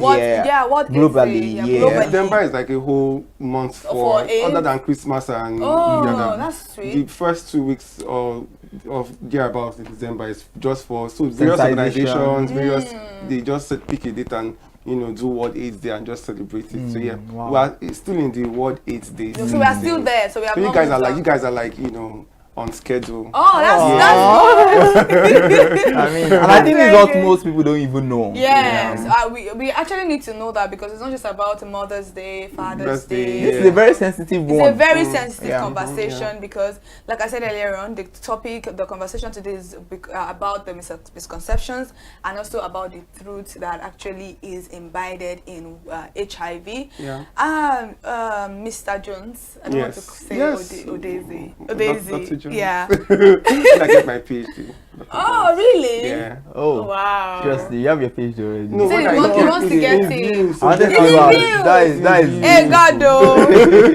we have an educationalist in the studio. Seriously, because coupled with the fact that with the circumstances around, one thing I think that can make you so bold is your personal achievements. Because sometimes people think because of this kind of life, then you are never where to do. You understand? So it's not over. In fact, let me just say, in all honesty, it's a beautiful life, because in as much as people might talk about the stigma, might talk about so many things, it takes someone who is like, let me use the word, I don't want to use that word, but it takes someone who is very crazy, let me put it that way. I agree with you. Seriously, to say that, this is my truth and I'm going to live it. All right, before we go into the program, please, can I know who Mr. Odezi Jones Iyede is? Iyede Odezi Jones is first an activist. He is a person living with HIV. He is also a data analyst. He's a research monitoring and evaluation associate. He's a fitness model. I love that part. And he is a human. That's so sweet. Interesting. He's a human because it takes a human to do what you're doing. With the stigma, like you said, surrounding HIV positive and every other thing, it takes a lot, especially you being on Twitter. I can't imagine that. Why did you choose Twitter of all places? No, Twitter. Yeah, Twitter was. Well, I'm more active on Instagram, but Twitter is just a space In fact, my Twitter, I mentally avoid it. I mentally avoid it. I only go there to just drop my message and run because away. But although now I'm starting to learn to just, just see people like, just do you. You have data now on your phone now. Do you know? Have a go. Because as far as you are not coming to physically, if you want to come and meet me physically, come and meet me physically. But the stigma and everything that comes with, being out with my status is only what people would say. Yes. So because you can't come and say because I'm HIV, living with HIV, you want to come and harm me. You can't even come and harm me, sir, because come on, you can try, but you can't. So yeah, it's just like, it's just the stigma is just what people will say generally, or how they will perceive you and all of that. So, and if you are somebody that's like me, I've grown beyond caring too much about people, because what people will say is the only place that affects is your ears, not your body. So if you are a person, if you can understand that fact, nothing can actually really get to you. Can I ask a quick question? Do you think culture also what will I say? Plays a role. Yeah, plays it or promote this stigma a lot in Nigeria. Yes, now everybody feels like when you are living with HIV, the major mode of transmission for HIV is sex. So everybody feels like, oh, you had sex, but everybody has sex. Yeah, exactly. So it's not everybody basically, but when you are like of the age, it's likely. Exactly. Yeah. So but then there are people who are born with the virus, who did not even have to go and have sex to get it. There are people who just get it from blood transfusion. So there are so many other but people just generally just see it like, so we should go and tell it a 1-year-old child that living with HIV that, oh, you got HIV through this. But people will just, because of culture, because of the word HIV, they just shall attach everything to it, and it's just how it is. And there's just really nothing that can. There are so many things that organizations have been doing to reduce stigma, to educate people, create awareness. But that cultural norm is something that people will have to unlearn and then relearn before we can now start saying, okay, there's type of reform and all of that. But until that happens, well, we are still here. Seriously, you want to say something? Yeah, I want to say that with the kind of information, the kind of education, awareness that we have created, I feel like people at this point, people are just being stubborn and don't want to accept the truth. Ever since I came out with my status, I've been able to see people in a very, very clear, like I see people clearly now, right? You can now tell that even with all the education, even those who are educated, right? So there's this thing I saw, my best friend posted that people tend to confuse being educated for being stupid. Yes. Because you can have all the degree in this world and you will still be a stupid person. Sorry to use that word. But then it's true. That's the truth. Why would you be educated and after the whole education you have degree and you now still see somebody that is living with HIV and you stigmatize and then the person that is not educated, but the person just understands, knows just one or two things. Even their party, it matters. You know, that was what I was saying, that I think the awareness has been enough. Like, people are just being, they just want to believe whatever they want to believe. I was having a conversation with somebody, I think 4 days ago. It was particularly about the cruise, whatever, we just sit in my street and everything, and I was talking to them about U equals U, undetected and everything. They're like, no, it can never happen. I'm like, what do you mean it can never happen? So what are the drugs for? People are achieving taking drugs for? Do you know what the lady asked me? Can you marry somebody that is on? I said, yes, I can. I can marry somebody that is undetected. As long as you are undetected, I'm not you know what you're doing. And you have to be there for your partner. If you want to protect yourself, I believe I'm not going to leave. The only thing I will not do is leave you alone. I'm probably going to keep on reminding you that have you done this? Have you taken your drugs? Not in a condescending manner. Do you understand? Because we are all human. You might likely forget one day. And do you know that the way medicine has advanced is so painful that people do not even understand how far medicine has advanced. Back in 1981 when the virus started, it was a lot of people were dying. It was a global pandemic. Yes. It was crazy. And then medicine started to advance. Then the drugs started creating more regimen, more. And now it is down to just one pill. And that one pill is very, very easy to just swallow.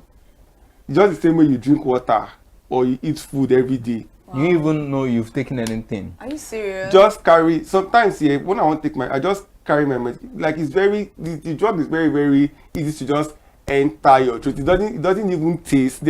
It's so, they've made it so basic that it is not even, so if I hear that somebody died of it, I'm wondering, where, why, how? Because it's, for starters, it's free. You can go to Engineer Hospital.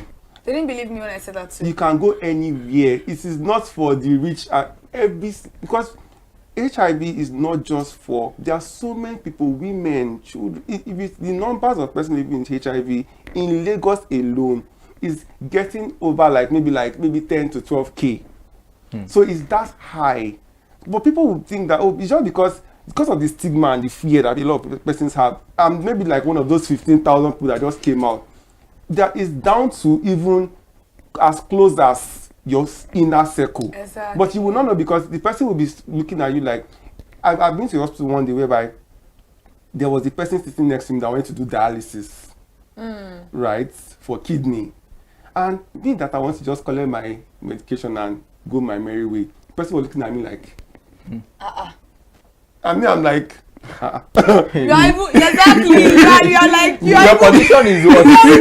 Exactly. I was looking at, is there any other person?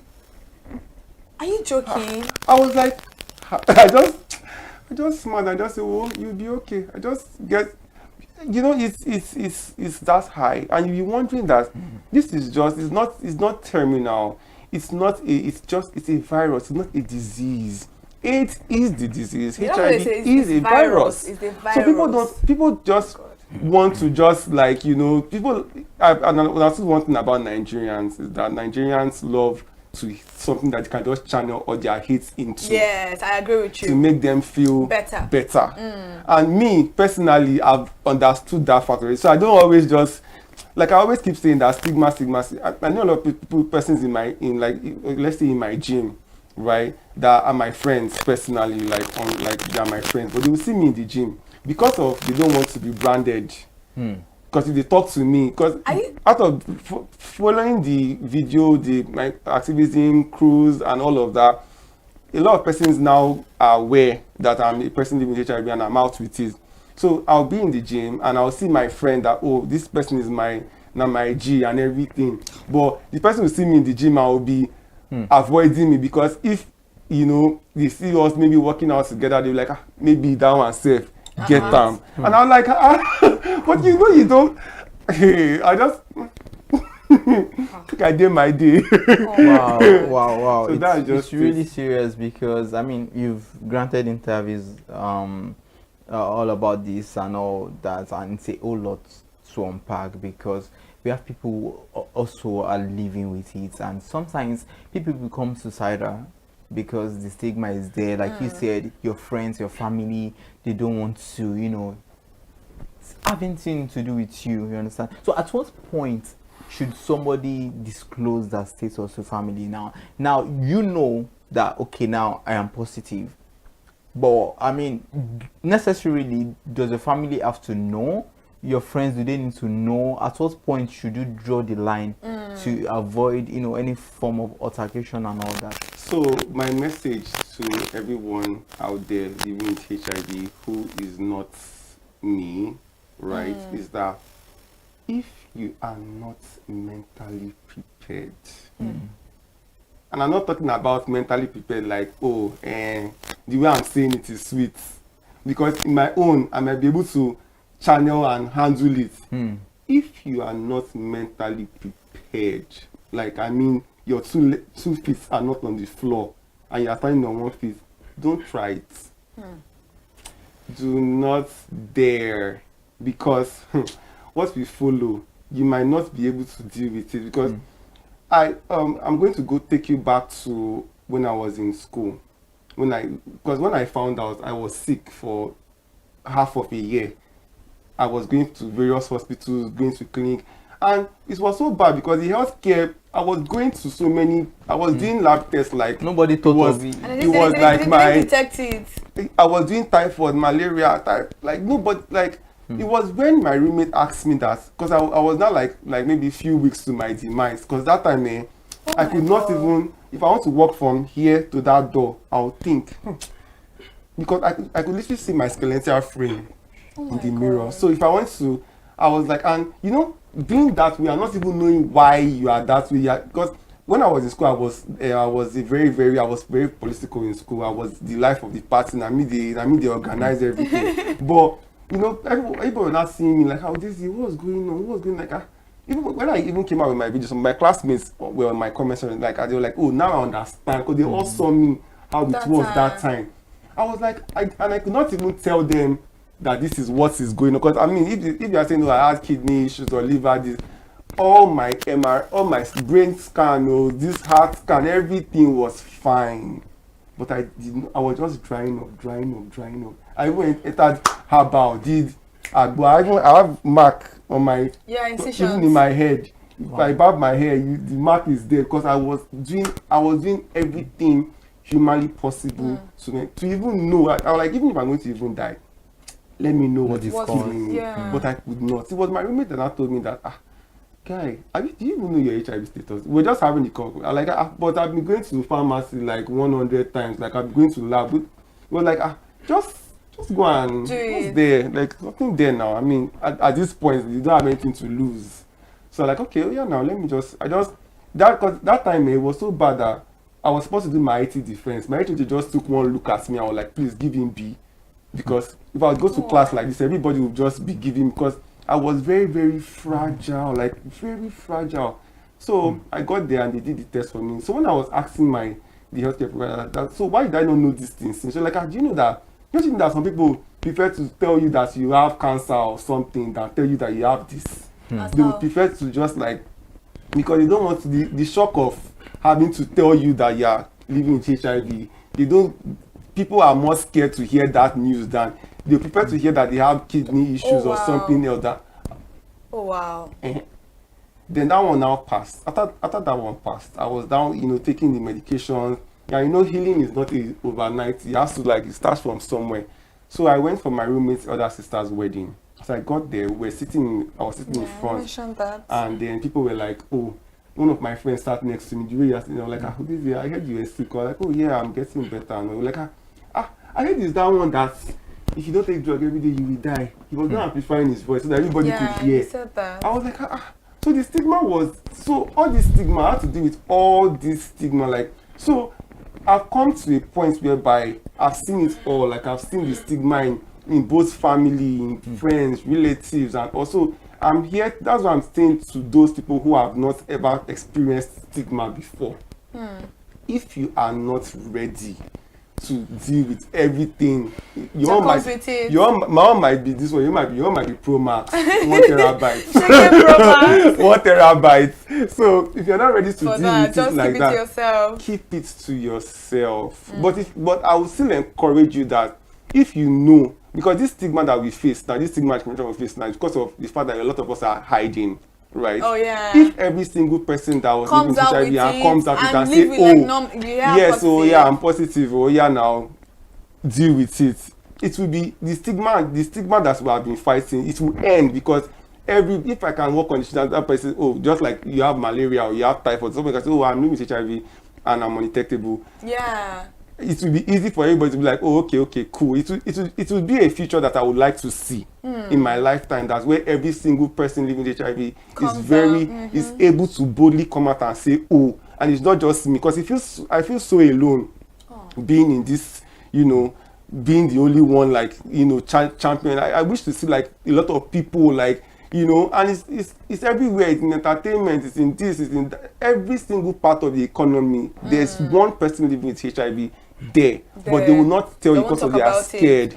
So if everybody is out, it will be a better world for us. But if everybody chooses to stay inside because of their own personality, which is very, very valid, do you? All right. Thank you very much for Ooh, I mean, it's a whole lot, and you know, stigma is really, it could really, you know, I don't know the right word. It can make you just think of suicide and you know, just want to end it and all that, and which is very pathetic if that happens. Now there are lots of misconceptions about HIV. Even sometimes people don't even know the symptoms. Like you said, you were running tests, and at the end of the day, and I think if the health care practitioner, if they were wise enough, they would have thought of it. Okay, we've done this test, let's also run this and all that. So you know, the symptoms, you know, it varies, you understand. People might show this, they might think it's malaria and all of those things, but there are misconceptions. Even in terms of religious settings, they'll tell you God can heal you, so don't take your drugs again and all that. So let us look at the misconceptions about HIV. So there are so many misconceptions, right? There's the one that's but basically I'm a healthcare provider as well, right? So when the common symptoms is night sweats, fever, weight loss, constant cough, right?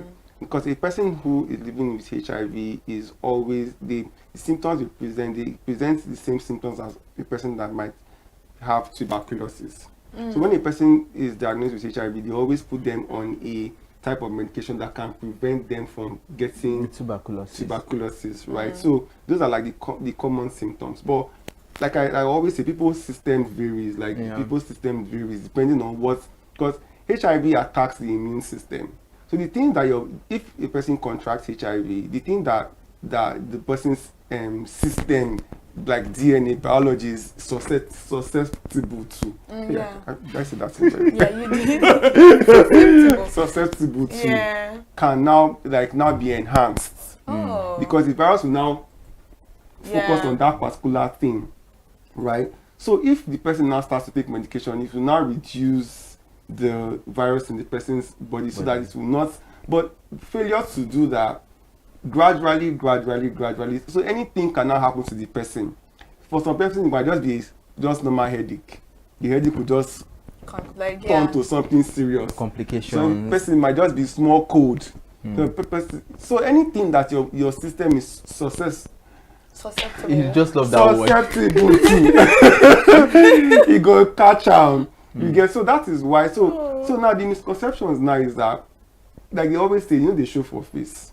So that's why it's always very important that people do their tests like every 3 months. If you are a person that is sexually active and they use condom, every 3 months is very, very important to get tested, right? But if you are now not doing all of that and you do Sharia law, anything can happen. Even the people that will say, I'm not sexually active, I don't have to run any test because. What about when they are making your hair? Like especially for women that use needles, shear needles, those things. Sharp. Even your nails. Your nails. You clean cuticles. You don't go customer shop. Sharp. Your next person. It's passing. Or people that inject drugs, people who use drugs, who chim from there. So there are so many modes of transmission. It's not just sexually. It's not just sexually. So many people, or blood or organs transplants, you are going to get an organ or you are going to get blood from someone. It's not screened. Sharp. Maybe in an emergency situation, the person needs blood quickly. You can. So there are so many. So anything that involves blood to blood contraction from a person living with HIV to a person who is not living with HIV can potentially cause HIV. And then another thing now is that if the person that is living with HIV is undetectable. Please, can you explain that? Because some might not. Some people might don't not understand what undetectable. So undetectable means that you equals to you. It means that the person has taken their medications to a point whereby they are now virally. There's a term called viral suppression. The viral load, the virus in the person's body is now suppressed. to the point whereby the person can no longer, if person like Shere law, because if that has not happened, I kid you not, everybody in this country or this world will have HIV. That's true. So now, being undetectable, is it just now, you can't transmit?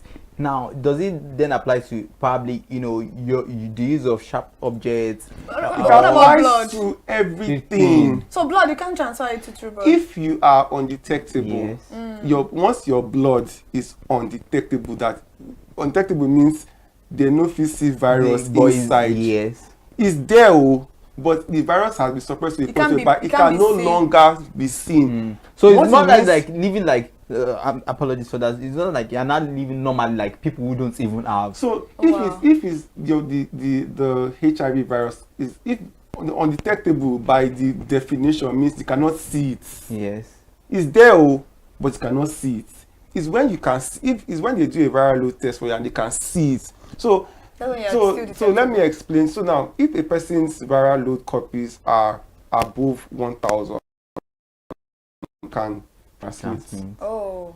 But once you are now below 1,000, from that 900 to 200 is considered safe, but there's still a chance. So you can still. So once it's from 200 down to like 21, it's undetectable, but it still needs some adjustment. But once it's now below 20, you're safe. Wow. So you have to, from 1,000, you have to go down to 20. But it's not even hard to achieve that, because once a person starts taking their medication within a space of probably a year 3 to 6 months, you can achieve that. That if you find out, like, because for me, somebody like me, when I found out I was living with HIV, I was like almost dying. So it took me like a while, right? It took me like 2 to 3 years for you to get to me to get, because I had to first of all heal first. I had to first of all come back from the lot of, because I was doing a lot of treatment, so I had to come back from all of that.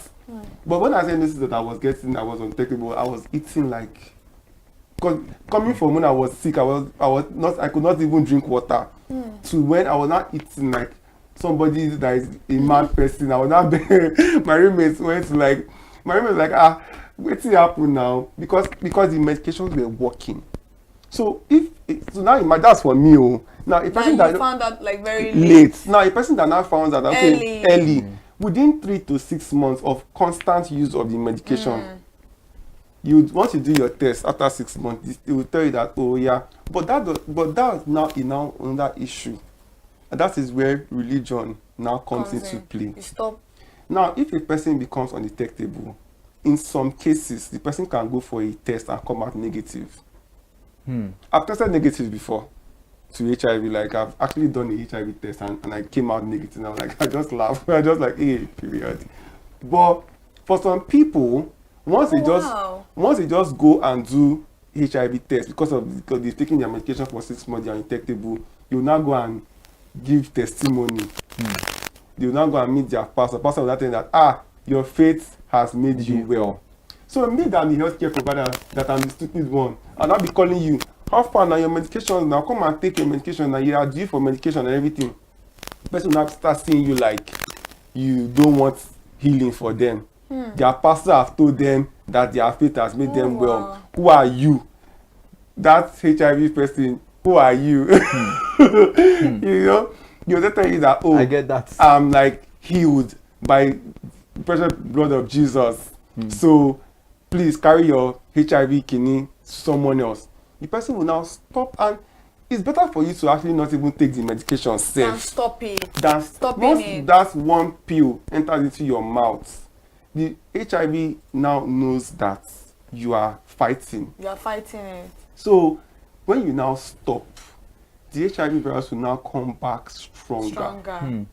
That is dead. When you now, even when you now start taking the medications back, it will not work. They will not, and there are 3 lines of HIV treatment. There's first line, second line, and third line.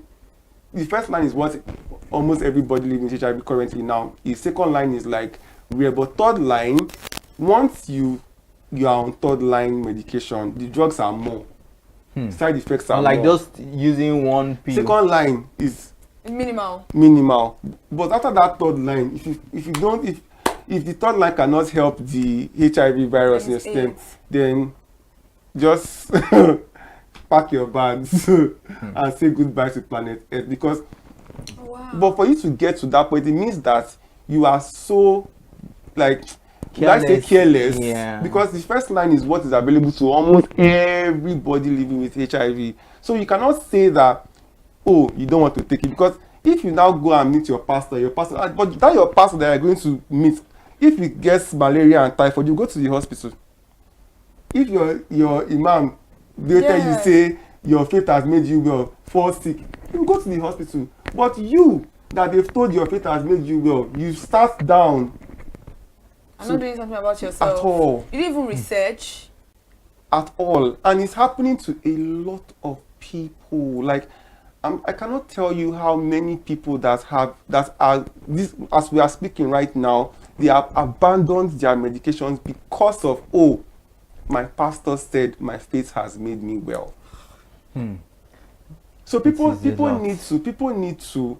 It's just they need this orientation like this, this sensitization. It's not. I'm not even talking about the pastors, because I mean, a pastor will always do what a pastor would do. Yes. But you as a person, I would not even blame the pastor. I would actually me too. I wouldn't. Why would you put your life at risk on somebody's hands to tell you how to do it? Yes. So I think people forget that pastors are also religious leaders, not only pastors. Religious leaders are also human. Let me give you a funny story. Let me just divert out of the topic for instance now. So there was this my late auntie. There was this one time my cousin wasn't feeling well. So I was in their house to just see my cousin. So she was sitting here.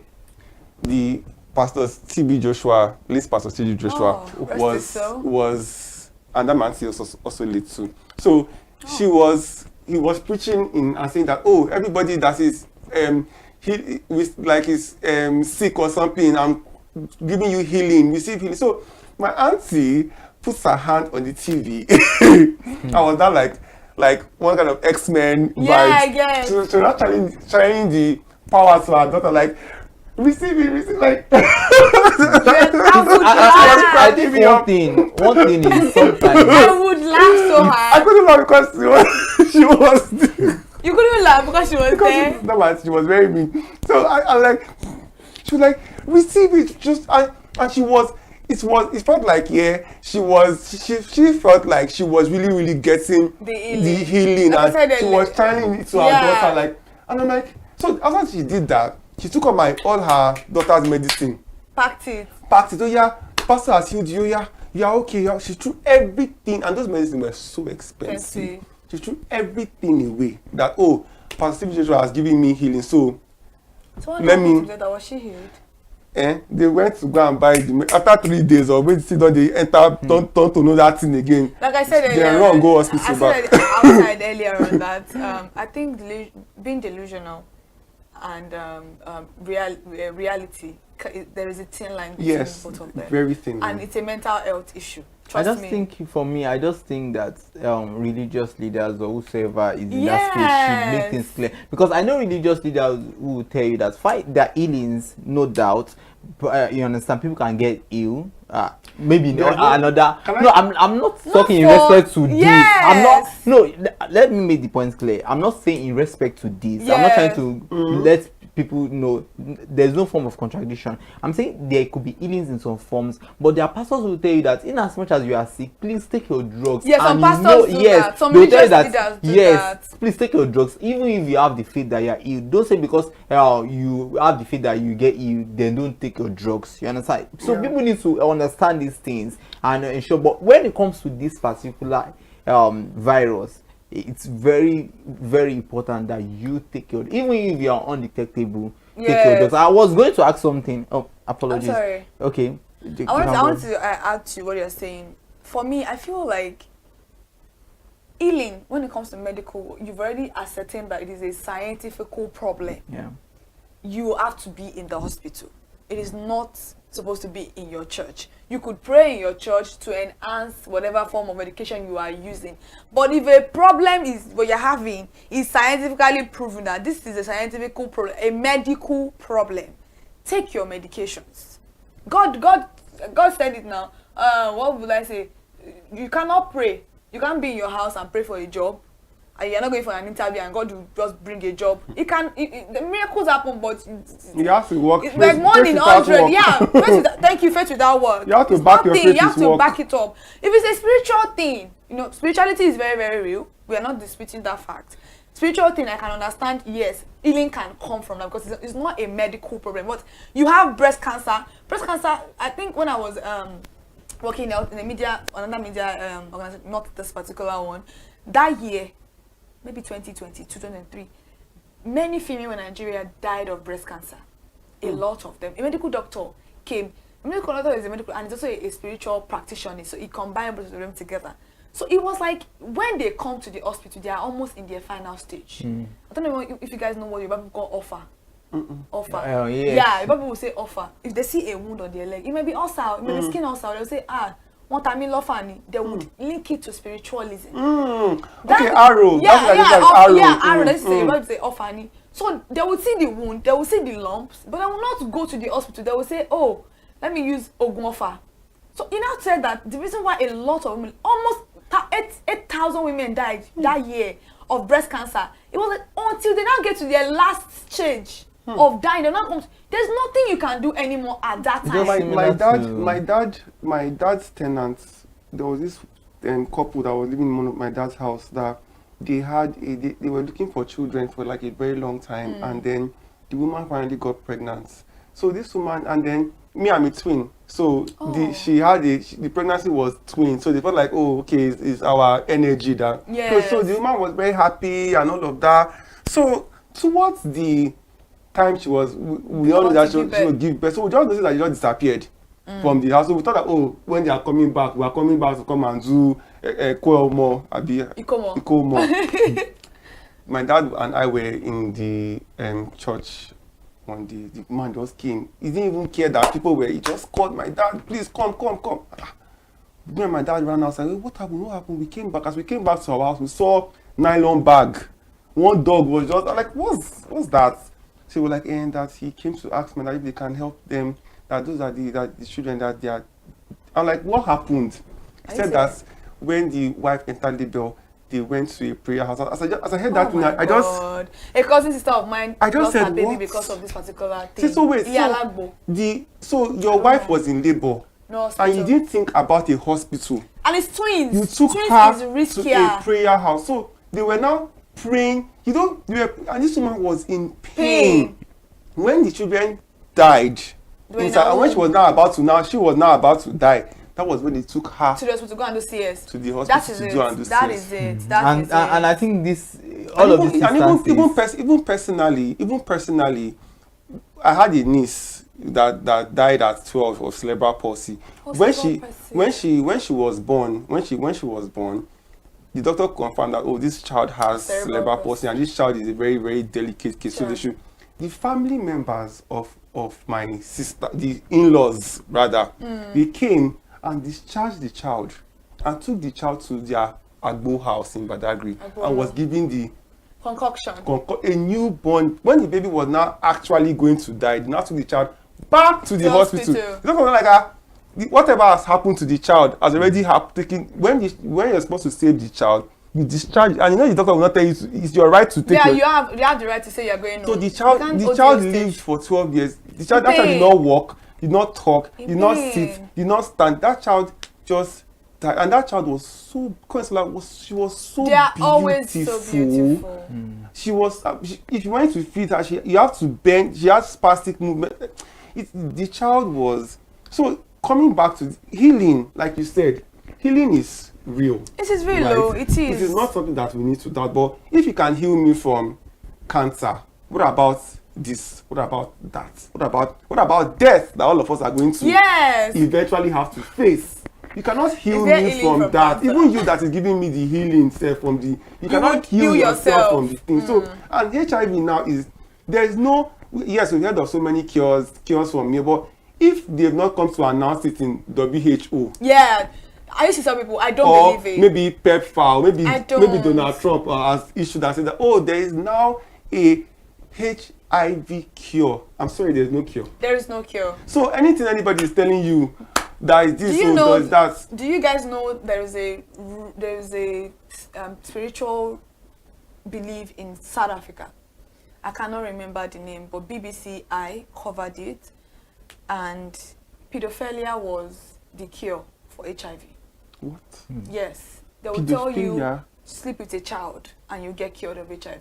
That place has a lot of HIV because they infested a lot of. They rape those children. Hey. Yes, you can watch. I would send you a documentary when we are done. I watched a lot of documentaries, and that was what their spiritual leaders was telling them, that go and sleep with a child and you'll be cured of HIV. Then a guy was not the one bringing it that I have HIV and I've slept a lot of children and I've not been. Yes, it is. I cannot remember the environment in South Africa.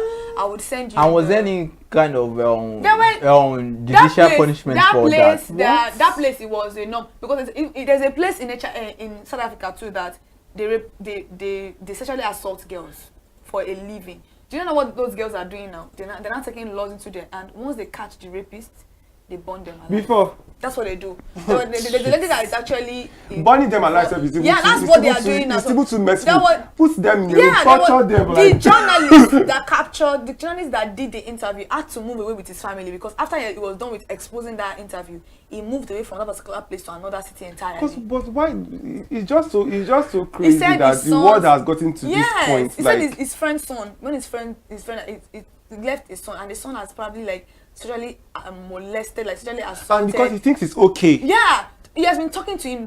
He has to like get the police. He has been saving him from those girls, but he doesn't. They don't, and they do it as if it's a fun. They laugh about it. It's a proud, like they take part in it. Like, I've done it to 2 girls, done it to 5 girls. You can't come out at night. They won't enter the house of girls, of ladies, to go and sexually assault them. It's a normal thing there. You know, when it comes to health, health and the type of things that health can lead to, the topic is, if we start talking about a lot of things that is not even like, okay, now let's even talk about this abortion now. Yes. Now they put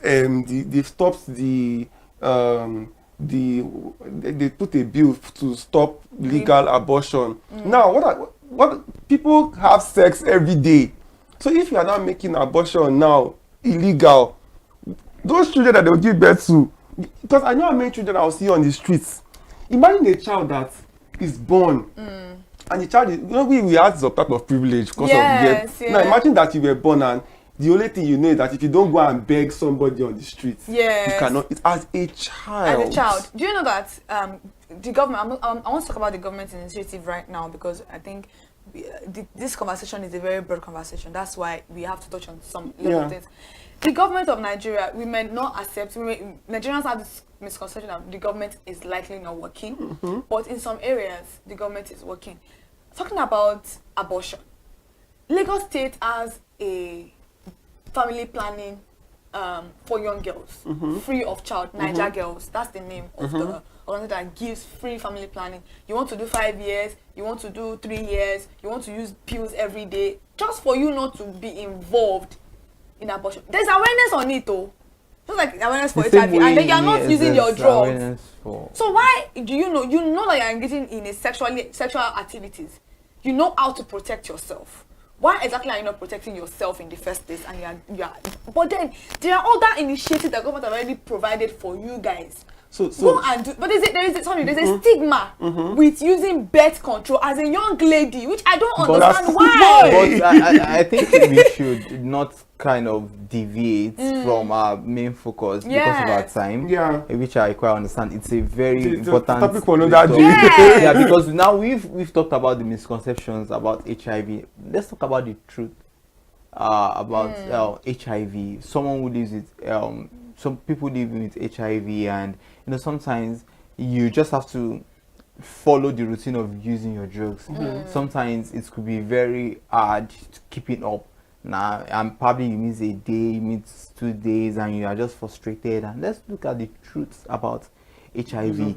At what point does HIV kill, or when does it become a death sentence? Yes. It becomes a death sentence. It's very simple. When you don't use your medication, that's when it becomes a death sentence. Clarify that, right? actually. So, but when the drug is a daily drug, right? But so here's the hack: if you set alarm, right? Like for me personally, I take my drugs by 10 o'clock in the night because I like to just sleep with it, right? I like to just let it just sleep with me, basically, because having to think about, oh, I'm waking up in the morning, that's the person I'm doing, just kind of just makes me feel, but if you can't like do it that 10 o'clock, look for a time that is comfortable, and you not miss that time. And there's always a 2-hour grace period. Like some healthcare workers will tell you that if you cannot even, let's say you are taking it by 10, and you didn't get it by 10, you can't, because obviously you are not a robot. You can't always follow the rules, right?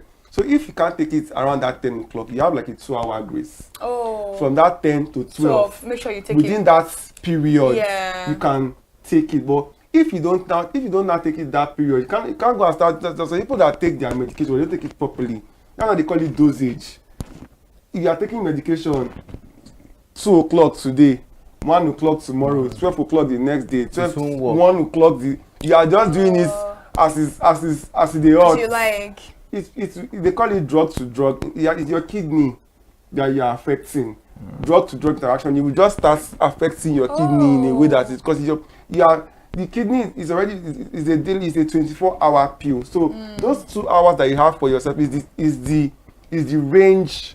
Which, but me personally, I got it to that point whereby it's kind of like easy for me. Once my alarm does boom 10 o'clock, even if I'm asleep, once I just hear that alarm. So there was this one day I actually like turned off my alarm to see 10 o'clock. You woke up. As I just carried my phone, I just 10 your body, your system already used to it. Yeah, so it's just, I mean, it's been 10 years, so I have to, it's already like, I'm already used to. So everybody that is taking medication, there's some person that take their own by 8, some people by 9, by whatever time works for you. Just understand that, okay, this particular time is my drug time, and you are good to go. Or you can have an accountability partner, like what you said about if you were going to marry a person that is equal. Yeah. You can be. You always remind the person. It's 10 o'clock. For my own safety. Yeah. Have you used your medication? Or you can have I think there's an app that you about it. Yes, there's an app that you can just use to. Even the apps that will tell you. But then alarms are like the easiest thing to do. Yeah. Yeah, that's true. So now, please, let's quickly talk about government initiatives surrounding as a healthcare provider. Let's talk about the government initiatives surrounding sensitizing people in the country about HIV. And you've spoken about that the medication is free. Maybe you should help us stress on that, because I don't understand why some people are not taking their medications. So the government, I would say that in Lagos State here, I would give them a thumbs up. I mean, I'm not a government person, I know, we're Nigerians now. Exactly, but when it comes to HIV response in Lagos, Nigeria, I would say that Governor Sanwo-Olu has tried. Wow. I'll give him a pass mark, personally give him, because they are trying. Because I mean, come on, it's not like it's not his business, because of course it can't really. But when it comes to the HIV response, Governor Sanwo-Olu has really, really, really tried, because making the drugs available, making them, there's no general hospital you will go to in this Lagos that you cannot get it from. For free? For free. Wow. Like FREE, free. If you go anywhere and they tell you that, even with the whole Donald Trump stop order and whatnot, yes, it kind of shook Lagos for a bit, for a little bit of time. There was a little bit of panic. Yeah, but the response was quick. So now, and they are even talking about, when I went for Lagos State AIDS Control Agency, their word is they talked about, they want to start producing and start, doing their own just in medication. case of, you know, if they want to start, you know, and it's very good because if that happens, it will mean that people can like sleep easy and know that, oh, okay, oh. Oh, the drugs are being imported. So yes, we all over the world, USAID, PEPFAR, like, so we sign treaties and so that we can enable. So, but now the reason why it's affecting Because of Trump's. So Trump order is yes, it's happening, but the reason is because US has been the one paying for the fund, for the research, for the program through PEPFAR, through USAID. So it's a lot of funding, and it's just US that is carrying it. So, so if other countries don't join and other, you know, other rich countries don't, so that's what it's trying to say, that it's not just, should not just be just US that is doing it. Other countries too should join. It, you okay. get. So, but Nigeria, well, I don't know, Sha. I don't know what with. I'm not. But but you know, for when it comes to Lagos State, you're trying. They are trying. Interesting. Yeah. So nobody has an excuse. Like don't you don't take have, your medication. Yeah, you don't have an excuse. In Lagos, you don't have an excuse. Oh wow! So they tried their absolute best when it comes to HIV. When it comes to Lagos State, we don't know about others. But Lagos State, they do try. Yes, exactly. Yeah, can you get the medication for somebody? Can you take it for someone or? So you would have to. It would have to be like somebody that you've gone to the clinic with. Okay. You can't just go there and just go and demand for. So you have to be selling. So when they want to be selling it. Sell, okay. You can't even. How do you want to sell it? Who will give you to sell? If they allow people to be collecting for others. Yes, they'll start monetizing it. Nigerians. Yeah, exactly. So what do you think are the preventive measures that people need to take to avoid being infected? Well, there are so many. There are 4 major preventive methods. 1, use of condoms. Secondly, abstinence. People preach abstinence a lot.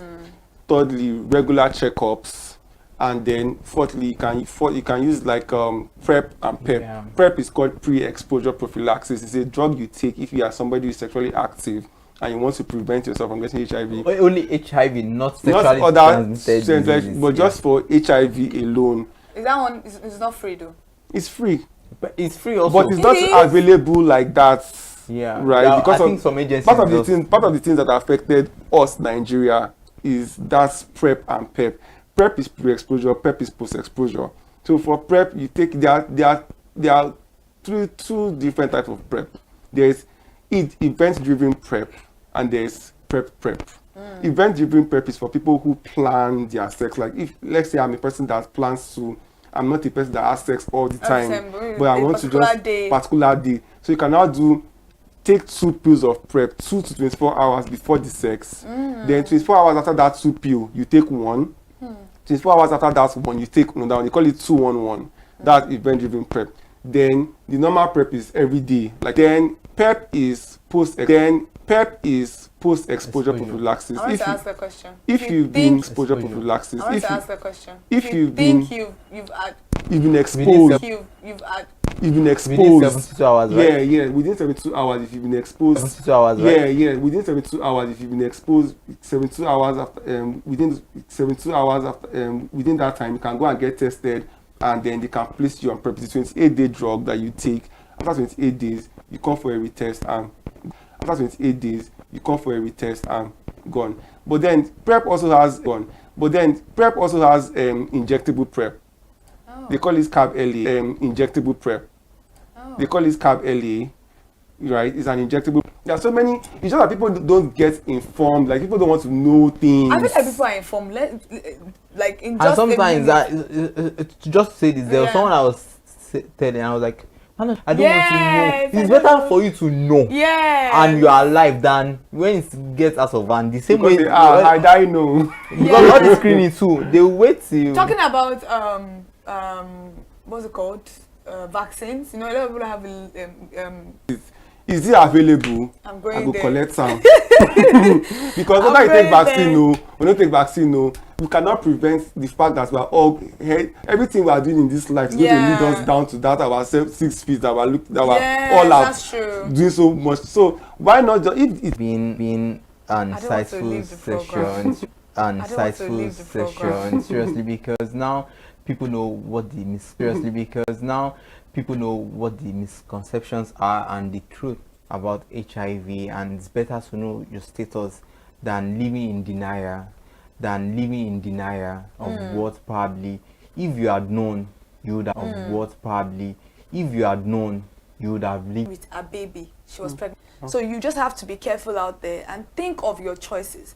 We are talking about HIV, Mr. whatever they want to believe, but in as much as that, I would say the awareness and spreading the truth about what this particular program is about this morning is something that can help change some people's life and narrative towards what HIV is about. Thank you so much. Thank you for having coming me. on the program. I learned a lot from this particular program. Yeah. I thought I knew some things about this virus, but today made me understand the fact that you don't know as much as you think. Talking about it with somebody that is living that truth is something that I am very, very with me this morning. Tumini is not around today because you know, she's always on the program, but this morning is just hi and Iromofe and also Mr.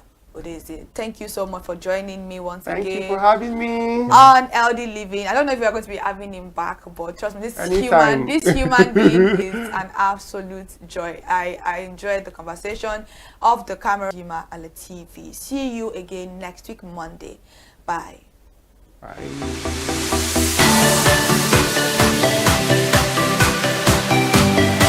to product labeling, right to fair dealings, and a lot more. Well then, have you heard about the new media channel? ConsumerHallaTV. ConsumerHallaTV. ConsumerHallaTV. At ConsumerHallaTV, our goal is to inform and educate consumers in Nigeria with insightful news alongside development within the fast-paced world of consumers through well-researched, specialized, and analytical platform that provides right connections for meaningful brands in Nigeria, thus creating a more caring world for consumers where business thrive. And guess what? Connect with us via our YouTube channel at ConsumerHallaTV. Follow us on our Facebook page, ConsumerHallaTV, our Instagram page, ConsumerHallaTV, and do well to subscribe to our YouTube channel. Subscription is free. ConsumerHallaTV. At ConsumerHallaTV, you deserve to be heard. At ConsumerHallaTV, you deserve to be heard.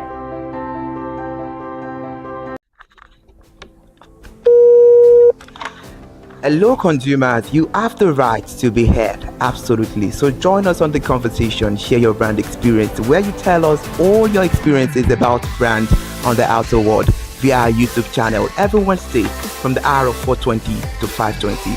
You can watch us via our YouTube channel, ConsumerHallaTV, and subscription is free. Follow us on all our social media platforms, ConsumerHallaTV. Share your brand experience. It's about storytelling. It's about experiences.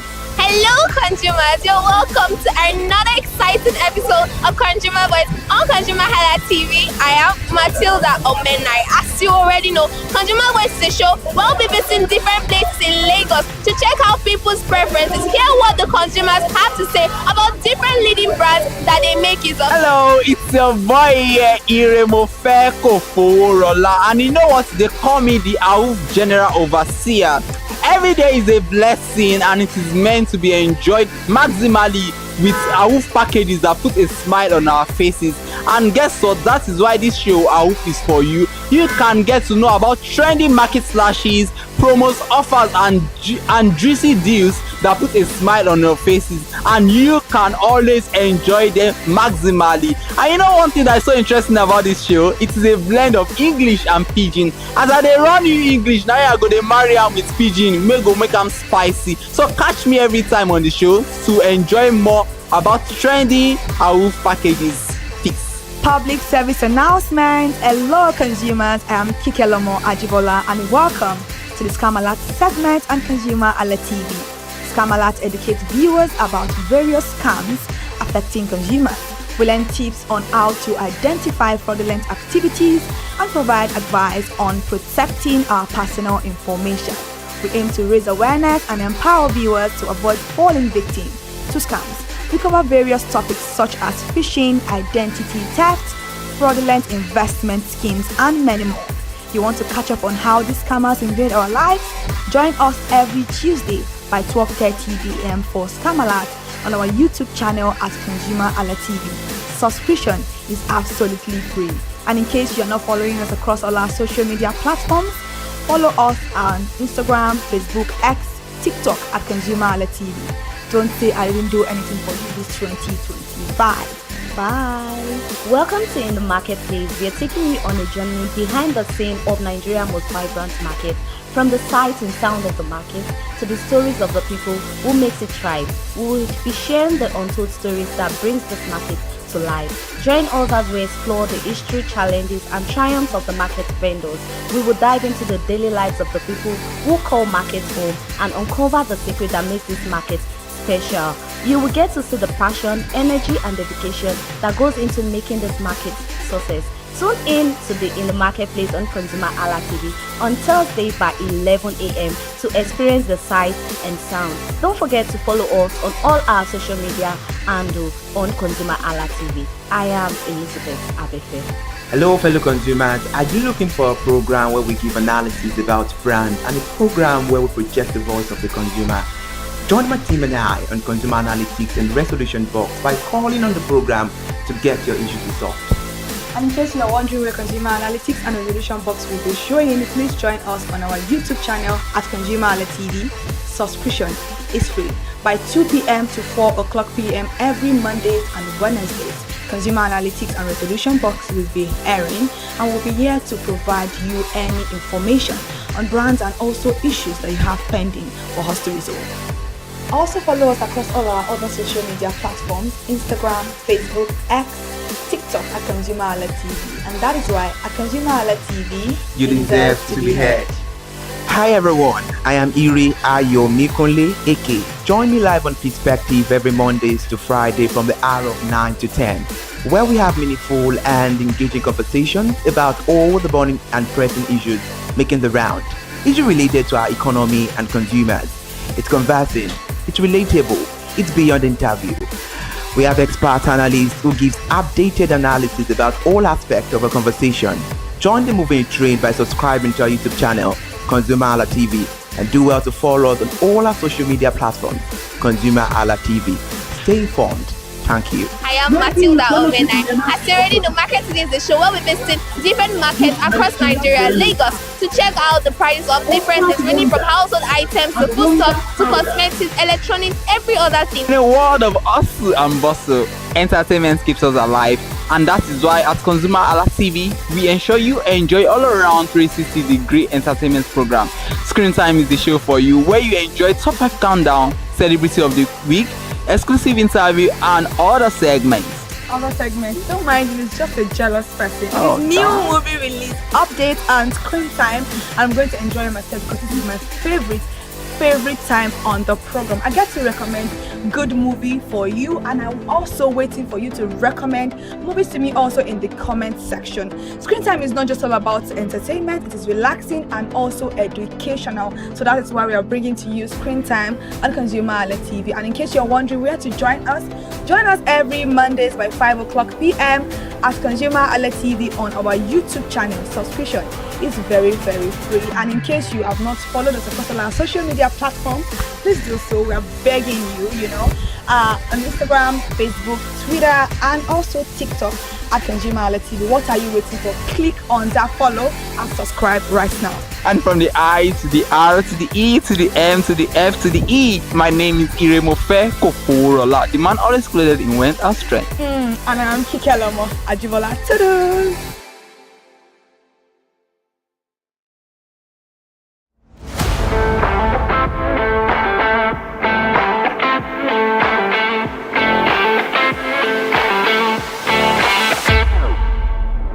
It is another beautiful day, and as you know, every single day is meant to be enjoyed with mouth-watering offers and promos that put a smile on our faces.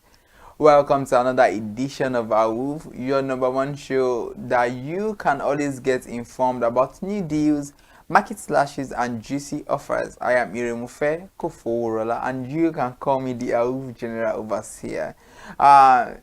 If today now your first time you say they join this show, now your Munga show be this AWUF, where they talk about every promo you say you want to know about for different sectors or for different industries for this country. Now on top of this show, if you know about all of this promo or any market slash, you say yes, maybe they get any discount for any product or for any service. Now on top of this show, you go if you know. So maybe they tune in on top of this show every time. Maybe they enjoy all the different AWUF you go they bring. You now come your screen. I know one thing be say this AWUF no they ever run belle. You go they tutorial you because now legit all this AWUF we go they run you. And if you never subscribe to our channel, now opportunity for you. Maybe they enjoy all the this for the week. The simple thing we say, maybe just click on the subscribe button so that you go they get notification for all the program where we they do so. Now when you subscribe, you go they know. And if you never they follow us for all social media, an opportunity for you for Facebook or for Instagram, be there at ConsumerHallaTV. Now just one click and you go to see us. And if you share all our content too, that one we know the odd content at all. You want me to say if they know about all of those things. I may can go into the real story for today, the matter where I bring come because it is more important. Say me you know about the deals for the week. And you know say this year don't they gradually come to an end, and we thank God say yes. We start them joyfully and we dey end them joyfully. Now, why this promo dey important for you? May you know say the Bobo You Go challenge dey here. It don't dey happen live. So now this one we say you know need me waste time again on top this challenge. The Bobo You Go challenge 2025 is officially live, and here is an opportunity for you to win over 2 million naira in prizes. That is amazing. I mean, Bobo, you know, say they know they carry last for all this kind matter. Now when they say for all their loyal customers, so we say you don't they loyal since the beginning of the year. Now opportunity say me they reward you with this, and this still is supposed to not just simple thing. Say maybe participate for this challenge and you feel win at least over 2 million naira in prizes. Amazing one. And how you feel participate for this excitement, because this one now something we say they make person they happy. Now simple steps, but you get two categories where we say yes, category A day, category B day. So the one where we say you fall into now you go do. Now you know the team say if you dey creative, now opportunity for you to showcase that creativity. So all you just have to do is say may your creativity speak for you. It is important say may they see that creative work where if you do. So for the first category of the young adults, you just have to step into the spotlight and win big. You know, when you talk about adults, well, now young people, you know, when they talk about young adults, at least they talk about people in their teens, an opportunity for them when they participate for this promo. So all you just have to do is, you know, make a 1 minute dance. That's a video, and you just have to video, make a beautiful dance step, a beautiful dance, you know, move that, you know, it can be so creative. And you use either Bobo 100 or Yugo. You can use that. Then after you make the video, one thing I always advise is that you make a very beautiful video. People they make that mistake, say when they one shoot all of these things, they know they ever make sharp video. They may important make sharp video. Now that one will even say your work more. Even if you get brilliant idea, we say yes, people won't see. They won't say, okay, this idea it makes sense. So you understand. But if the video not too day captivating, maybe they tantalizing, people feel no watch them. So maybe make video you say the sound and your move and everything goes synchronized. And after you don't do that one, and the first step is that may you upload on top IG and tag at bobofood_ng. It may important may you tag the right channel. May they see for our Instagram accounts, may they see what you don't upload. So the first step say make 1 minute video dance. What I'm trying to say in essence is that there are simple steps for you to just participate in this promo. The first thing is you make a 1 minute dance video. and you can use either the Bobo 100 or Yugo. Then you upload your video on Instagram and you tag at bobofood_ng and get your friends to interact on your page. It is very important. Do not just post. Sometimes people, they make the mistake of just posting their content and they do not share with their friends. Like at the talk, I say, may subscribe on top this channel and may the odd things, and may they share all this content to people. The same way, you just have to ensure that your friends, they participate in this, they engage that content you've posted on your page. Let them interact. Now, how would you be judged? It's very important. This one, judging day, because the jury day, say they go check what you don't post and say, okay, this content, now this way we go grade them. So it be like say person will do exam and they won't grade you. So it's important maybe say the right things where you supposed to know. It is very important. So now why I daily emphasis on top this thing, say people sometimes they follow this thing and they go can't say they don't select them, but if you follow the simple step, they feel select you as long as you do them. I know say don't forget say different entries go there, multiple entries go there, people they interested for this promo. So now reason you say you suppose follow the whole process. So judging will be based on 40% creativity. Yes, now exam be this everything at 100%. We want to see how you go score the 100%. So the first thing we say your creativity, how you feel, they these things maybe say no go dey regular, maybe say something say yeah people they do now 40%. Then the brand visibility, how you want showcase Bobo to the world, or you go how you want showcase and maybe say yes they go see. So that one to carry 40%. Then 20% interaction.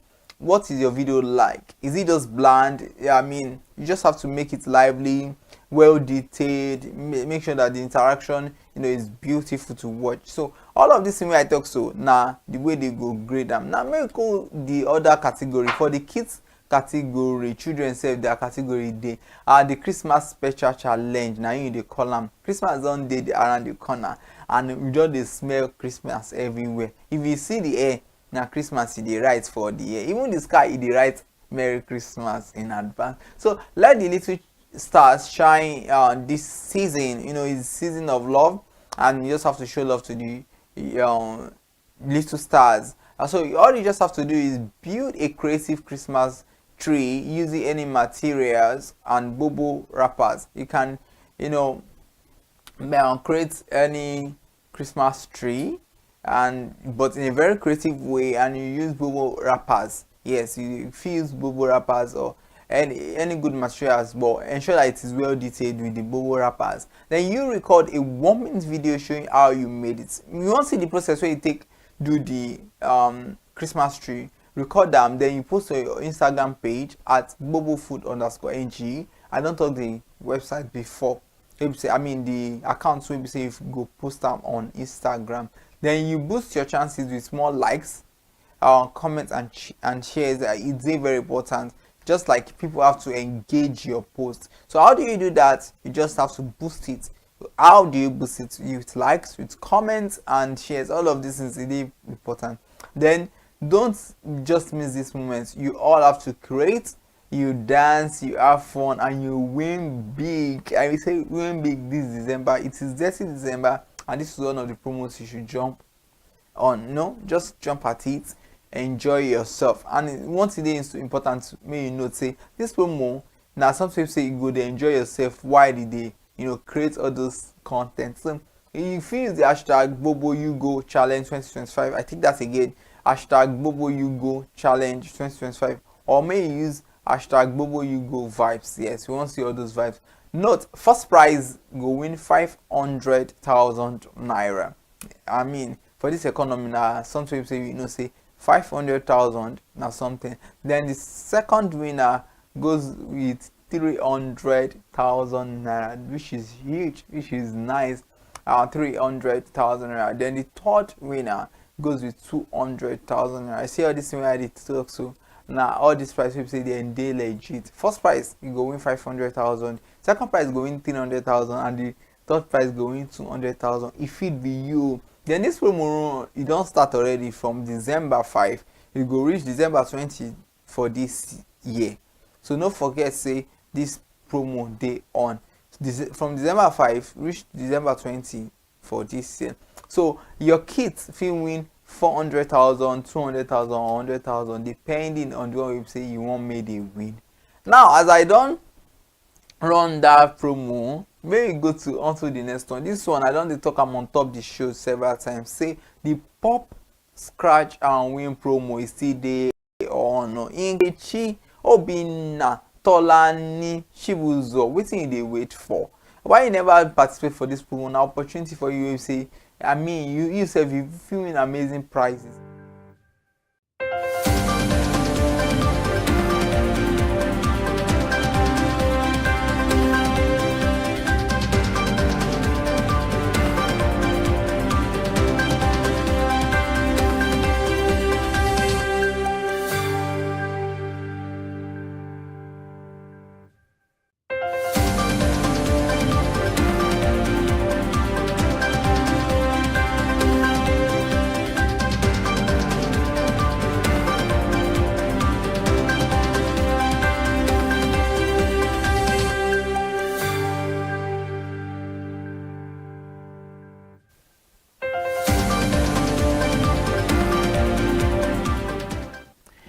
Good afternoon. Thank you so much for joining us on ConsumerHallaTV News at 4. I am Iri Ayomikule, Ike. We started the news at 4 talking about safety as the Nigerian Safety Investigation Bureau confirmed the crash landing of a Cessna 172 chartered aircraft operated by Sky Power Express at the Sambakwe International Cargo Airport in Owerri, right in Imo State. Newsman says 4 persons escaped death as the aircraft, which was en route Port Harcourt International Airport from Kaduna International Airport, made an emergency landing at the Sambakwe International Cargo Airport. This disclosure is contained in a statement signed by the Director of Public Affairs and Family Assistance, Bimbo Ladeji, where he confirmed that there were no casualties. Bimbo Ladeji said that upon the receipt of the distress alert, the Airport Police Patrol Unit, in collaboration with Airport Emergency Response Teams, was safely deployed to the scene, rescuing all occupants. He said that airport emergency services were immediately activated, noting that a formal investigation has commenced in line with its statutory mandate.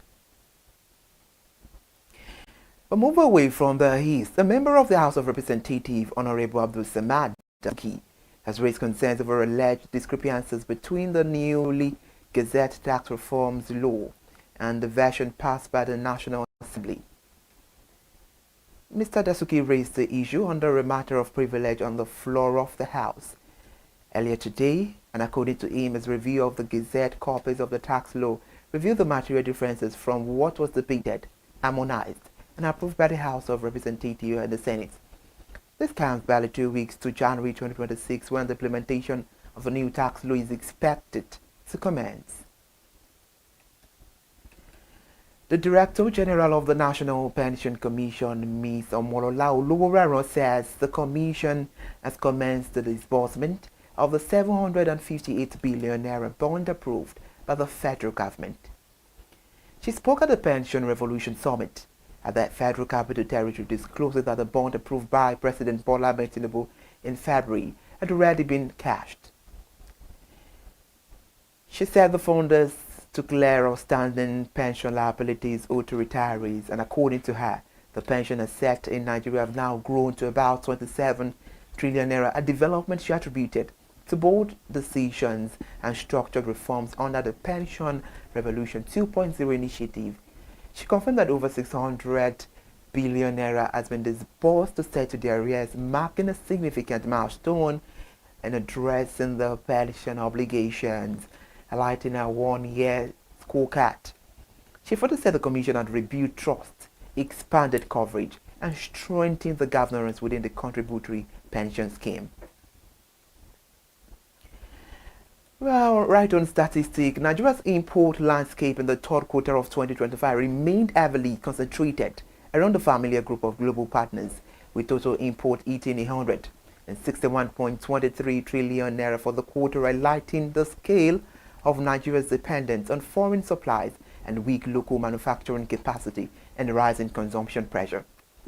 According to the National Bureau of Statistics, just 10 countries accounted for 12.76 trillion naira worth of import combined, representing 7.91% of Nigeria's total import trade in the quarter. And this marked a 23.78% increase compared to the 10.31 trillion naira recorded from the same group in the third quarter of 2024. At the top of the list is China, which continues to dominate Nigeria's import landscape, followed closely by the United States and India.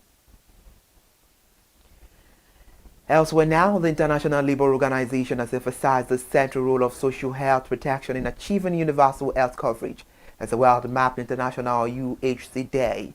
The agency reiterated its commitment to a right-based approach that guaranteed access to health for all. In 2025, the ILO partnered with government workers and employers organizations and international bodies to strengthen social health protection system and help countries make progress toward UHC.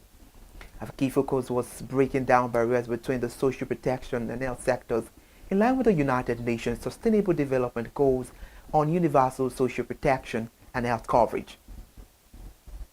The organization said in a blog post that integrating the social protection with health services is very crucial for expanding access and also to reduce inequalities and ensure that health system can reach the most vulnerable populations. And now in partnership with the World Health Organization, WHO, the ILO hosted a side event at the World Summit for Social Development in Doha on universal social protection for better health, improved resilience and poverty reduction, highlighting the health benefit of social protection and how it drives the intersectoral collaboration. And now as the holiday season draws nearer, Nigeria must celebrate the holiday in darkness if the federal government takes no further step to defray the gas supply debt, as gas companies have begun cutting supplies to power plant, a development already affecting electricity generation nationwide. This was made known yesterday by the Enugu Electricity Distribution Company as it informed consumers across the southeast of the situation in a statement issued by the group head, Corporate Communications, Mr. Remeka Izi. According to EEDC, the drop in power supply availability is due to low system frequency, which is said to have been occasioned by gas constraint affecting generation components. The DISCO disclosed that the situation had necessitated load shedding of available energy by the transmission company of Nigeria. Away from Enugu about electricity now, let's talk about the United Bank for Africa, UBA. The bank right now has entered into a $100 million partnership with the Lagos State government and LagRide to finance vehicles for 3,500 ride-hailing drivers, a move which is aimed at transitioning drivers from renting cars to vehicle ownership. The memorandum of understanding was signed between UBA and LagRide yesterday in Ikeja, Lagos State. While speaking at the ceremony, the Group Manager, Director and Chief Executive Officer of UBA, Oliver Laube, said, and I quote the statement, "What we have today is a signing ceremony of a partnership among UBA PLC, LagRide, and the Lagos State government. The purpose of this partnership is to finance up to 3,500 vehicles for LagRide drivers in Lagos State." Away from Lagos State, the Nigerian oil and gas sector has been thrown into fresh controversy as the Independent Corrupt Practices and Other Related Offences Commission has declared that it will investigate a petition lodged against the Chief Executive Officer of the Nigerian Midstream and Downstream Petroleum Regulatory Authority, Mr. Farouk Ahmed, by the chairman of the Dangote Group, Aliko Dangote. Dangote, in a petition submitted on the 16th of December 2025 through his lawyer, Barrister Ogonojo, called on the ICPC to investigate, prosecute, and potentially arrest Mr. Ahmed over allegations of corruption and financial impropriety. The petition claims that Mr. Ahmed spent more than $7 million on the education of his 4 children in Switzerland and reportedly paid upfront for a 6-year period without any lawful source of income to justify such expenditure. And now the experts at the Financial and Economic Intelligence platform ProShare have warned that 2026, being a pre-election year, would test the strength of recent economic reforms and shape the country's medium-term growth trajectory, even as it projects a cautious path to recovery. The assessment is contained in the ProShare Economic Outlook Report 2026 titled Hope and the Politics of Economic Recovery, which examined global, continental, and domestic economic trends and outlined the policy disciplines, structural reforms, and political stability required to sustain the Nigeria's ongoing macroeconomic adjustment effort. The report noted that the globe is transitioning from a multilateral global order to a fragmented bilateral trade system, resulting in higher global inflation and regionalized supply chains.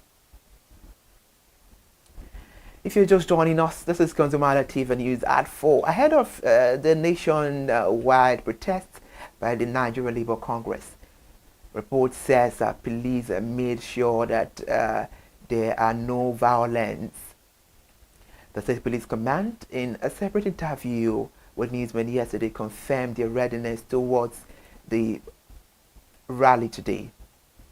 The NLC stated it would not retract its planned nationwide protests, which were called in response to the escalating insecurity to the country and other labor issues. And now when asked if the NLC has mobilized its affiliate unions for the rallies, the spokesperson for the Congress, Benson Opa, stated, and I quote the statement, "We're going on with the protests across the country." He said, "We warn that any attempt to interfere today's National Day of Protest and Mourning could spark a nationwide indefinite strike." However, Mr. Rupai, in a statement released yesterday, explained that the union had received intelligence suggesting that the agencies and violent disruptions are going to happen during the demonstrations, and the security officials are right in check to make sure the rally is right safe.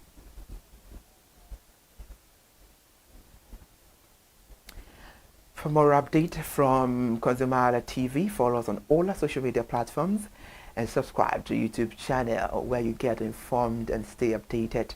We've come to the end of the news. Thank you so much for joining us.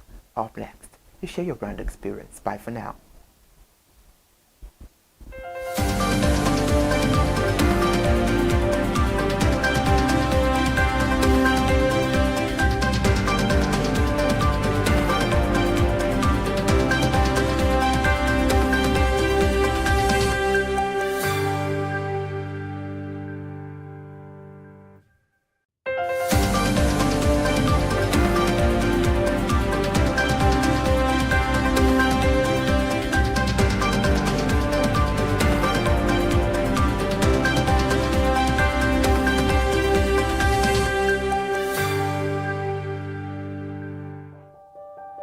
Hey there, do you know in the world today, everyone is a consumer, and as consumers, we all have the right to be heard. In Nigeria today, as a consumer, you have all right to product information, right to fair pricing, right to return goods, right to product labeling, right to fair dealings, and a lot more.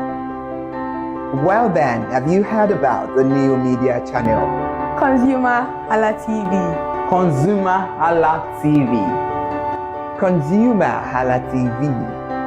At ConsumerHallaTV, our goal is to inform and educate consumers in Nigeria with insightful news alongside development within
Hello consumers, you have the right to be heard, absolutely. So join us on the conversation, share your brand experience, where you tell us all your experiences about brands on the outer world via our YouTube channel every Wednesday from the hour of 4:20 to 5:20.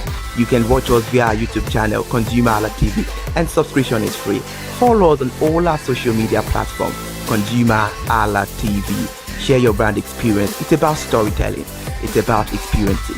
Hello, consumers. You're welcome to another exciting episode of Consumer Voice on ConsumerHalla TV. I am Matilda Omenai. As you already know, Consumer Voice is a show where we'll be visiting different places in Lagos to check out people's preferences, hear what the consumers have to say about different leading brands that they make use of. Hello, it's your boy here, Iremofe Koforola, and you know what? They call me the AWUF General Overseer. Every day is a blessing and it is meant to be enjoyed maximally with AWUF packages that put a smile on our faces. And guess what? That is why this show AWUF is for you. You can get to know about trendy market slashes, promos, offers and juicy deals that put a smile on your faces, and you can always enjoy them maximally. And you know one thing that is so interesting about this show? It is a blend of English and Pidgin. As I dey run you English, now I go dey marry am with Pidgin, may go make am spicy. So catch me every time on the show to enjoy more about trendy AWUF packages. Public service announcement. Hello consumers, I am Kikelomo Ajibola and welcome to the Scam Alert segment on ConsumerHalla TV. Scam Alert educates viewers about various scams affecting consumers. We learn tips on how to identify fraudulent activities and provide advice on protecting our personal information. We aim to raise awareness and empower viewers to avoid falling victim to scams. We cover various topics such as phishing, identity theft, fraudulent investment schemes, and many more. You want to catch up on how these scammers invade our lives? Join us every Tuesday by 12:30 p.m. for Scam Alert on our YouTube channel at ConsumerHalla TV. Subscription is absolutely free. And in case you're not following us across all our social media platforms, follow us on Instagram, Facebook, X, TikTok at ConsumerHalla TV. Don't say I didn't do anything for you this 2025. Bye. Welcome to In the Marketplace. We are taking you on a journey behind the scene of Nigeria's most vibrant market. From the sight and sound of the market to the stories of the people who makes it thrive. We will be sharing the untold stories that brings this market to life. Join us as we explore the history, challenges, and triumphs of the market vendors.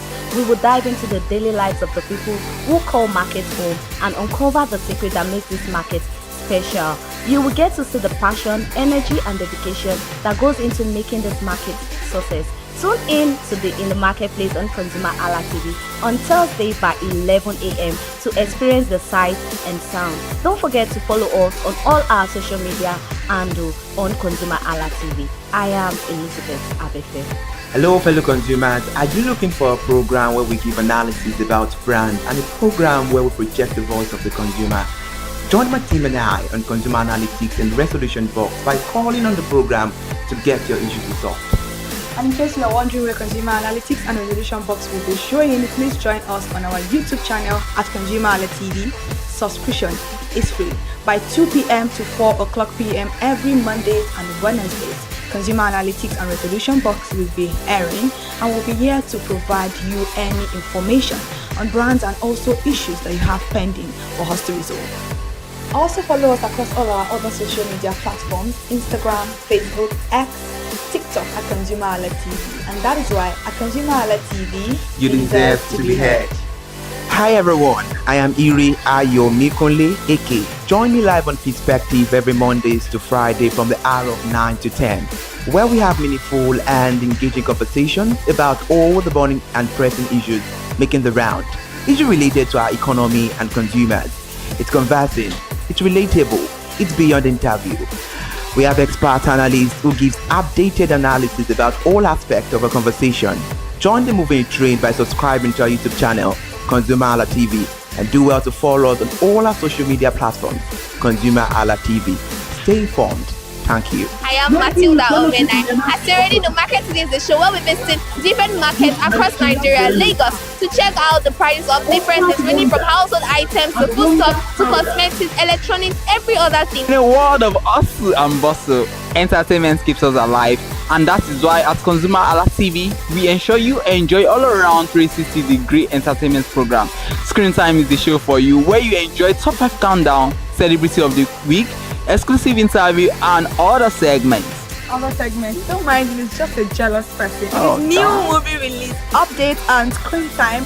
I'm going to enjoy myself because this is my favorite time on the program. I get to recommend good movie for you, and I'm also waiting for you to recommend movies to me also in the comment section.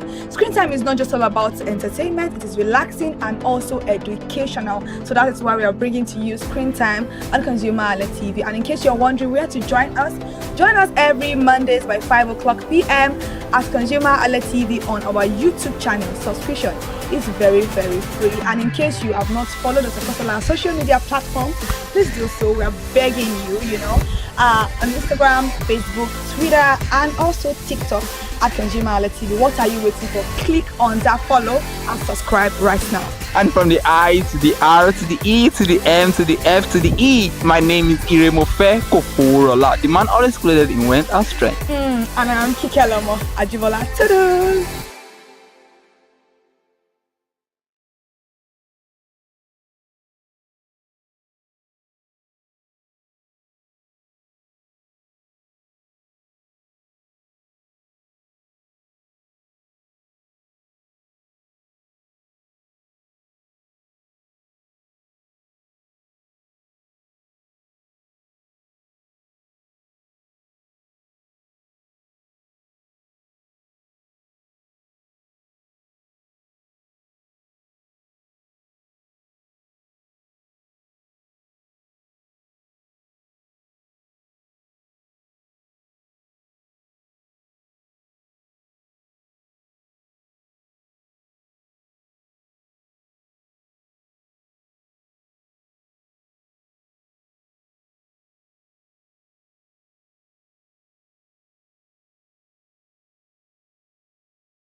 Hi people, my name is Mofa Korede and I am a filmmaker and a film director, and you're watching ConsumerHallaTV.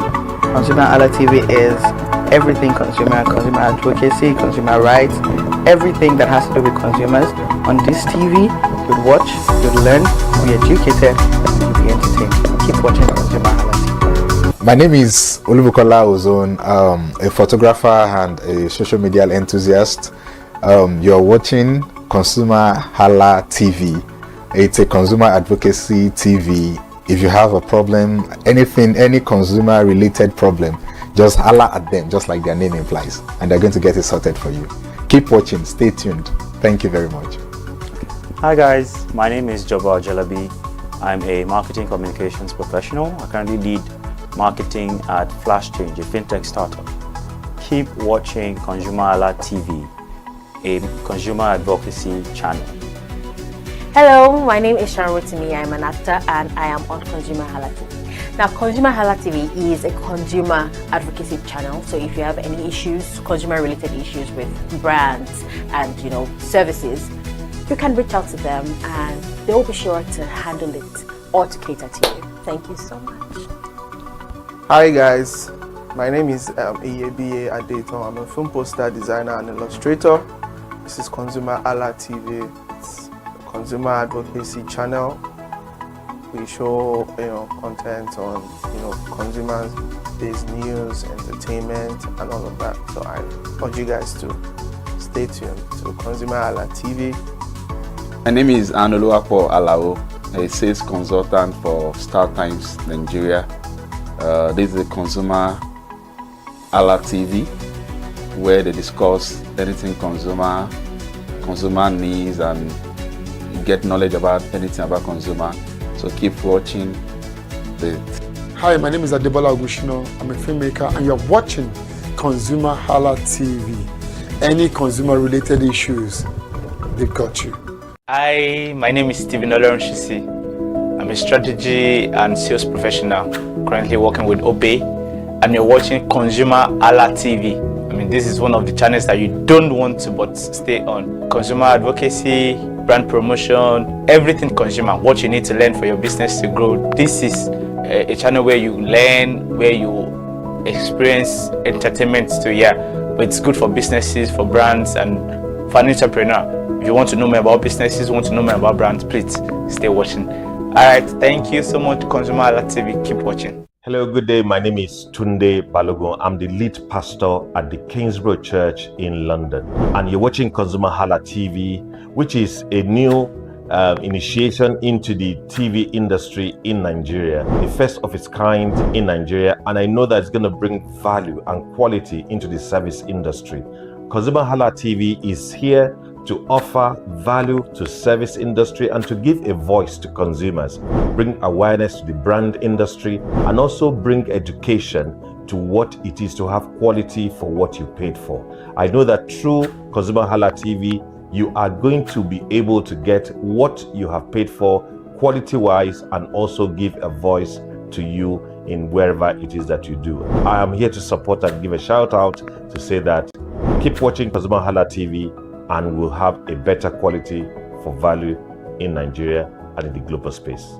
Please continue to watch ConsumerHalla TV, because it is here to make things work better for you. It is on this note that I would like to say a big congratulations to the chairman and CEO of ConsumerHalla TV, Pastor Tunde Olufowora, and all the staffs of this great organization. Thank you for what you do. You are making things happen for us, and I pray that God bless you. Thank you. Hello, my name is Toyin Balogun. I'm here to give a shout out to ConsumerHalla TV, #1 platform helping you to shop smart, spend wisely, and live better. Anytime you have any kind of issues with your shopping, or you want to know a very honest review, please contact ConsumerHalla TV, here to help you. And please join the community where we can all make life easy and better for all of us. Hey there, do you know in the world today, everyone is a consumer. And as consumers, we all have the right to be heard. In Nigeria today, as a consumer, you have all right to product information, right to fair pricing, right to return goods, right to product labeling, right to fair dealings, and a lot more. Well then, have you heard about the new media channel? ConsumerHalla TV. ConsumerHalla TV. ConsumerHalla TV. At ConsumerHalla TV, our goal is to inform and educate consumers in Nigeria with insightful news alongside development within the fast-paced world of consumers through well-researched, specialized, and analytical content. Our vision at ConsumerHalla TV is to create an engaging platform that provides right connections for meaningful brands in Nigeria, thus creating a more caring world for consumers where business thrive. And guess what? Our ConsumerHalla brand is the first consumer complaint resolution portal in Nigeria, powered by a 72-hour feedback mechanism. We offer consumer advocacy, informative talk shows, branding promotions, advertising, and lots more.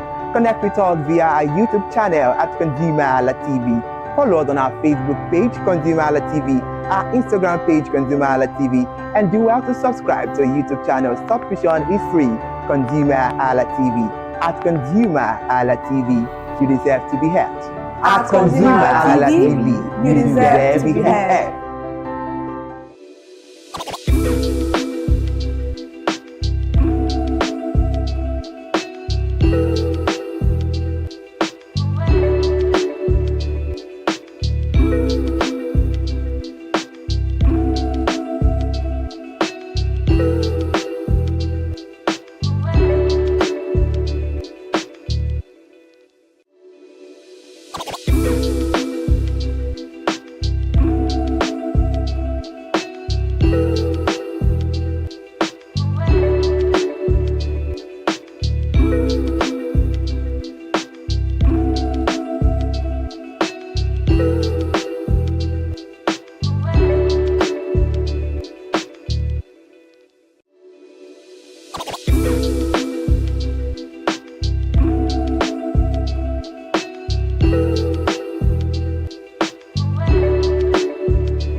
Hello, beautiful people. Thank you so much for joining us on the conversation. It's Share Your Brand Experience. It's about exploring the world of art.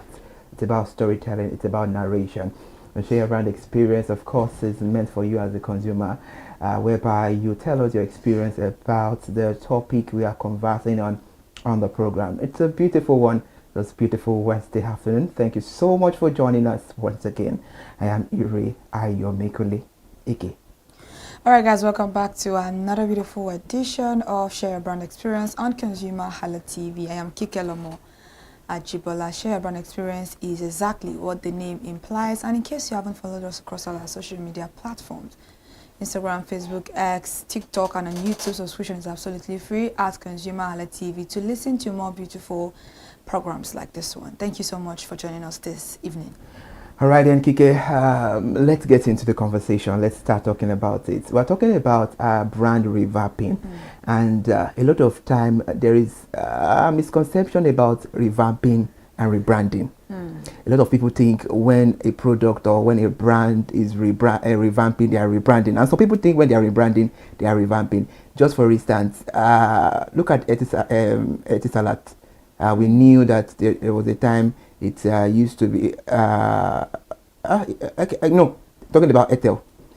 When you know that sometimes it was Setel and Nitel, something like that. Then it grew. Zane, thank you so much. It was Zane. Then it grew to, I think it was Setel. Then before it went to Etel. And talking about Etisalat, now they are T2. We knew that it was previously Etisalat.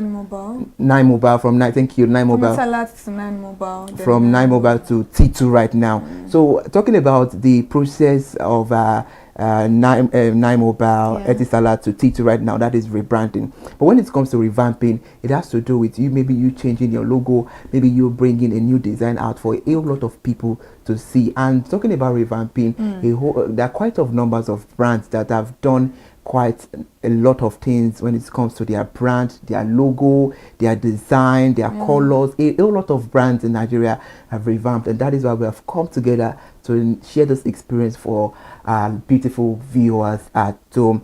Talking about revamping, to me, I think it's a beautiful one because it makes consumer know that, okay, I think there is something interesting about this brand. Because when you come up with, if they know you with, for example, a red color, then you decide to spice things up with kind of red and white, then you're giving this kind of an Xmas color and a Valentine color. So revamping has to do a whole lot when it comes to consumer, because it catch their interest. It make them notice you the more, like, okay, what are these people up to this time around? So for me, revamping is a very good idea. Now to you, what do you think about revamping? It's not bad actually, because I think, what's the name of this soft drink? Is it Fanta? Yeah, they do a lot of revamping. And I think almost all brands in Nigeria do revamping, especially when it comes to festive periods, like Valentine. Like, let's talk about, what's this? She Exotic. Okay. If you go and buy this thing, you'll likely see Christmas. Christmas, it will be more of Christmas decoration on this thing, and then you would see that it is still She Exotic, but because of the fact that it is that Xmas season and every other thing. And I think Fanta is the one that do that a lot of time, because they use that to chase away the product that already like expired out of the market, and they bring in new one. So it is very, very, it's a very, very good one. And like I said, it's catchy. The other time I bought a Fanta that has white cover, I'm like, I knew that Fanta already discontinued. You know, I was about going there because you were the one that quite, you noticed. Because, yeah, I was, so I'm like, Fanta already discontinued this production, so why exactly is this woman selling it became an issue. I'm like, this Fanta is expired. I didn't even check the what's it called, the expiry date, but I had a feel like since the manufacturer already put it out that if you see any Fanta that is actually white, white cover, don't buy it. And how did I even know that Fanta did a new one? You know, Nigerians are very skeptical. I went to go and buy Fanta from this man here, and the man was like, I'm like, why is the cover blue? I was like, oh, this is the new one, which is a northern guy. They were like, I'm like, I don't know, like, you can check it. And I picked up my phone, searched it, and so the woman was like, no, it's not expired. That woman in my area. And I checked the Fanta, and the Fanta has expired since June.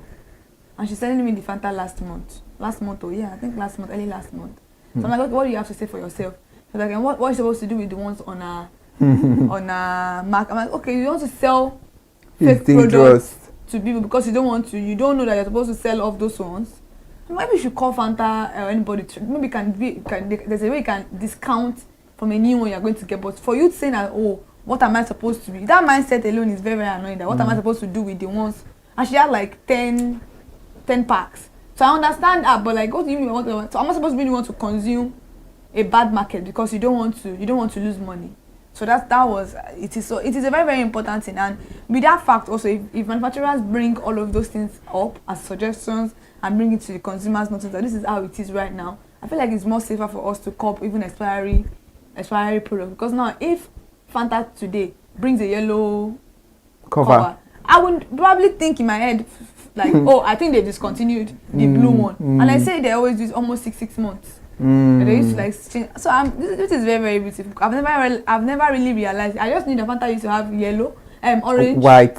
They have white, and now we are seeing blue. So I don't know. I don't even understand, but it's nice. All right, a very beautiful one. Thank you, Kike. Thank you for always bringing it well to the table. Now let's clear the bush on the land, because a whole lot of time. Thank you so much for the awareness, because I remembered. I can vividly place it well that I knew that Fanta used to be white, the cover.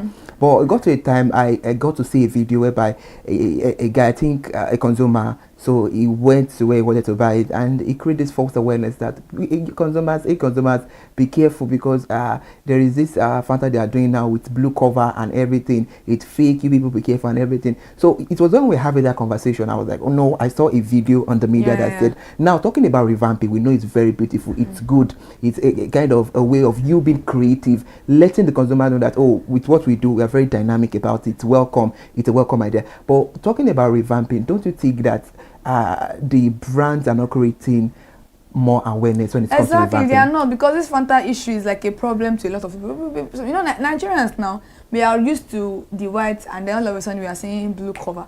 I had to question them. I was like, what is this one? Is this Fanta or is this another thing? I was like, no, this is the new Fanta. They already discontinued that production of the white cover. And anyone I see the white cover is most likely an expired product. I'm like, okay. And until it actually happened to me, and I saw like on multiple channel on social media that, oh, the blue one is now the new cover for Fanta. They didn't change the bottle, they didn't change anything, just the cover that they changed. So yeah, I feel like there's no awareness because a lot of people don't understand, and I'm very sure one place right now they're still drinking that white covered Fanta.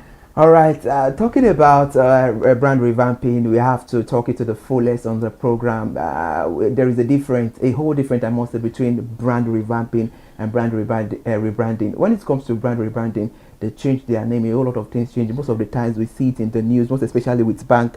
Before we started the conversation, I saw you watching a clip, and the person having that dialogue, that the content was the person dishing out the content was saying there are a lot of banks that when they are lapses and they want to fold up, they match together to become one. That is a whole quite of rebranding, because you know it takes three to come together and just stand as one. It's a rebranding. But when it comes to revamping, their brand name is not changing. It's just the logo, the identity, to refresh the company's image and appeal to new audiences and stay competitive. So brand revamp to stay relevant, attract new consumers, and boost competitiveness. Then it helps to adapt to changing markets, improve their image, and increase revenue. And revamping can also refresh their appeal, open new opportunities, and enhance consumer engagement. So revamping and rebranding, like I said, are two quite different things. And on the program, we'll be bringing you, aside from the example we cited about Fanta, thank you so much, Ike, for that.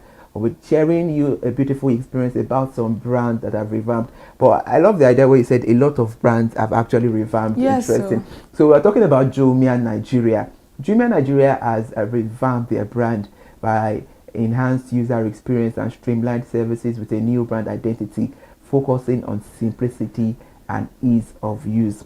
Then we have Guinness Nigeria, modernized its image with a sleek logo and packaging design appealing to younger consumers while retaining its heritage. I think I agree to that, because we all knew the previous Guinness beer we had and all of that, and now it's now well designed. They've changed the logo, they've changed the color is still same, that is black and gold. But talking about the image, the logo, the design, they've done the revamping. And I think when we're talking about revamping, it has to do with blending with the hand of time. What do you think, Ike? Yeah, what's actually trending, that's what most people tend to revamp, because that's how it's supposed to be. Imagine you using something of 1908 and then we are in 2025. What exactly are you doing with yourself? It's a very, very funny thing, actually. You have to move with the world. You can't sit down and then the world is moving. You're not moving, you're just stagnant, you're not being productive, you're not being progressive.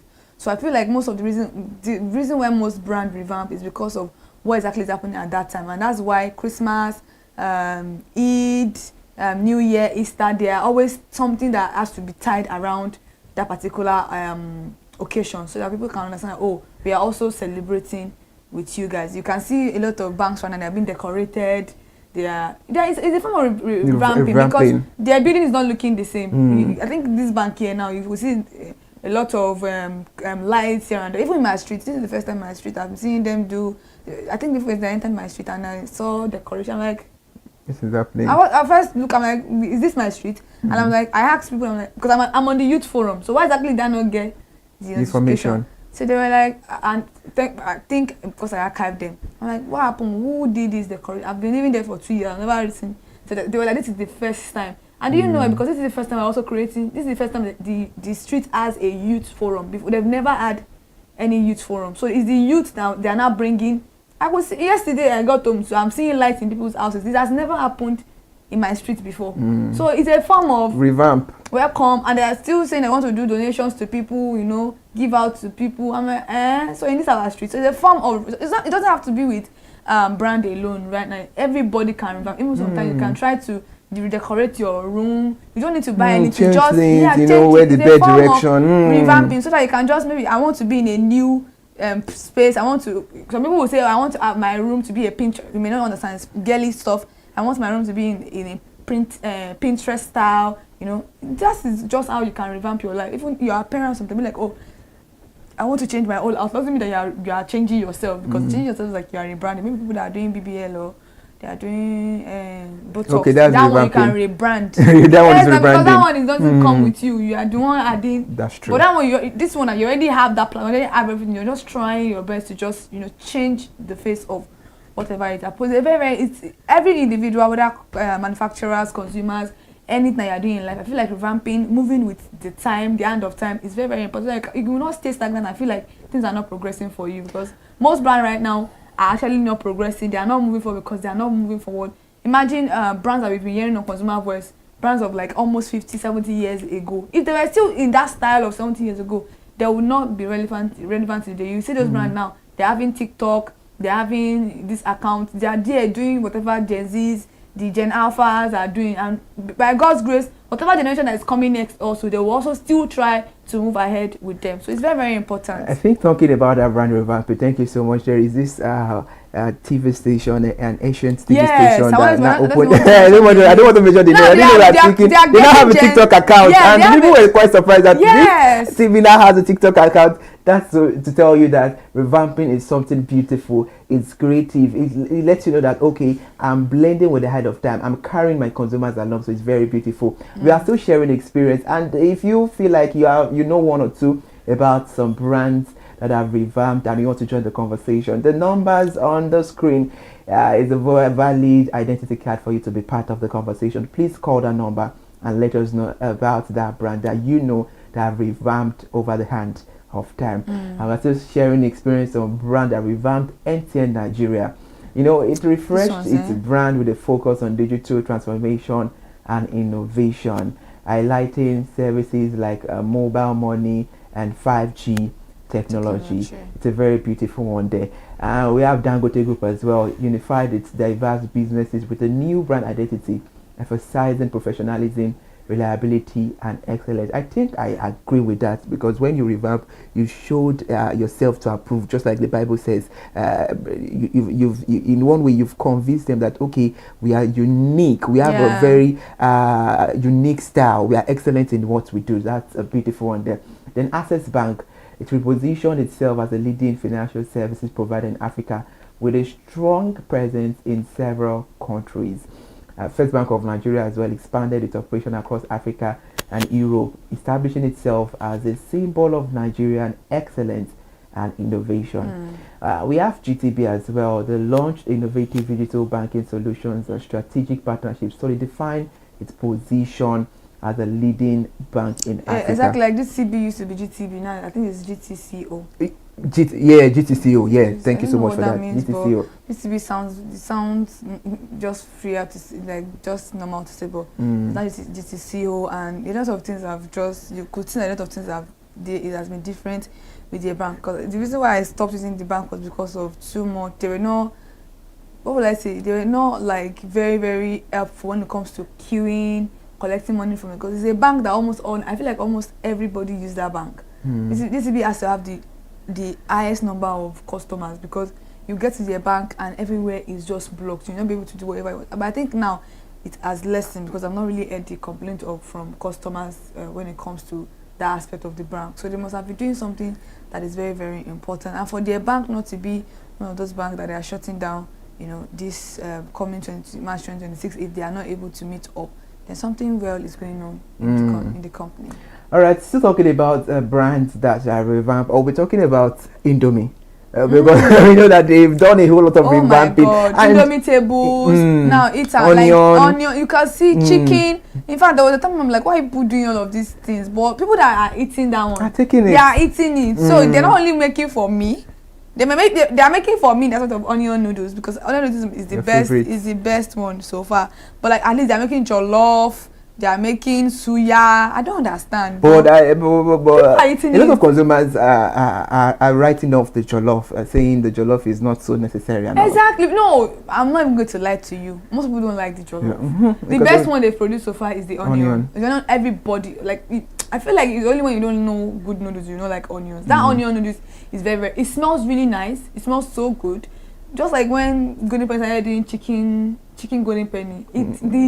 It was strange at first, but now some people like it. But I can't still stand the smell of that chicken. It's too overwhelming. But some people like it, and even though you don't like the jollof, some people enjoy that jollof. It may not be that much. Maybe it's not their own end to reduce the production, but some people like the jollof. But the rest of it, Indomie actually change logos every time. They change strategy. A lot of revamping. And it's always very beautiful. It's beautiful. When they started doing that magnet, kids would be buying it and they will be magneting to the Spider-Man. All these the cartoon characters that they're using, Indomie tables, you know, stuff like that. Like, collect them. And they'll even give you tax. I don't know maybe people with the money or not, but at least people would do. Now they're doing it and win. And they've already changed the color, the way they are branding and everything. They've changed it. So it's always very beautiful. Actually, Indomie, they do a lot. They do a lot. Okay, to share another experience, because right now we are taking you back to the hand of time. That's why I said share your brand experience. That is why we're saying share your brand experience is about storytelling. It's about the hand of time. For you to share your narrative, for a whole lot of people to learn and to know more about brands, their latest updates, their development, where they are coming from. Now, another brand we need to talk about revamping is Gino. Gino has done a whole lot of revamping. You know, it was recent when Udabasi had to do a big export of jollof with the asun, and I tried the asun. I was like, wow! So I've been missing a whole lot. I've tried it before. I don't like it though. Really? I love the asun so much. You know, that's to tell you that. Maybe because I don't really like serrano in my food. Maybe that's why. Maybe but you know, it's good for jollof. Have you tried the normal one and the asun for jollof before? You know, smoky. I've tried, but no. I feel like the asun one it's probably for Asun jollof rice. If I want to do Asun jollof rice now, because that was the one Idabasi used for her. I think she did Asun jollof. She cooked you can use that, no, obvious, because it will smell. Goat meat. It will smell the same the way you want. But imagine me putting goat meat in my normal jollof rice. So it doesn't sit well with me. So I don't like it. But a friend of mine have cooked it before and she gave it to me and I didn't like it. I didn't even finish that food that they bought, and I love jollof rice. But I love homemade jollof rice than buying jollof rice from outside. I feel like it's just always different. So the thing is that asun, if you are making asun, maybe some people that do we have crayfish, Maggi crayfish from I think Knorr have crayfish.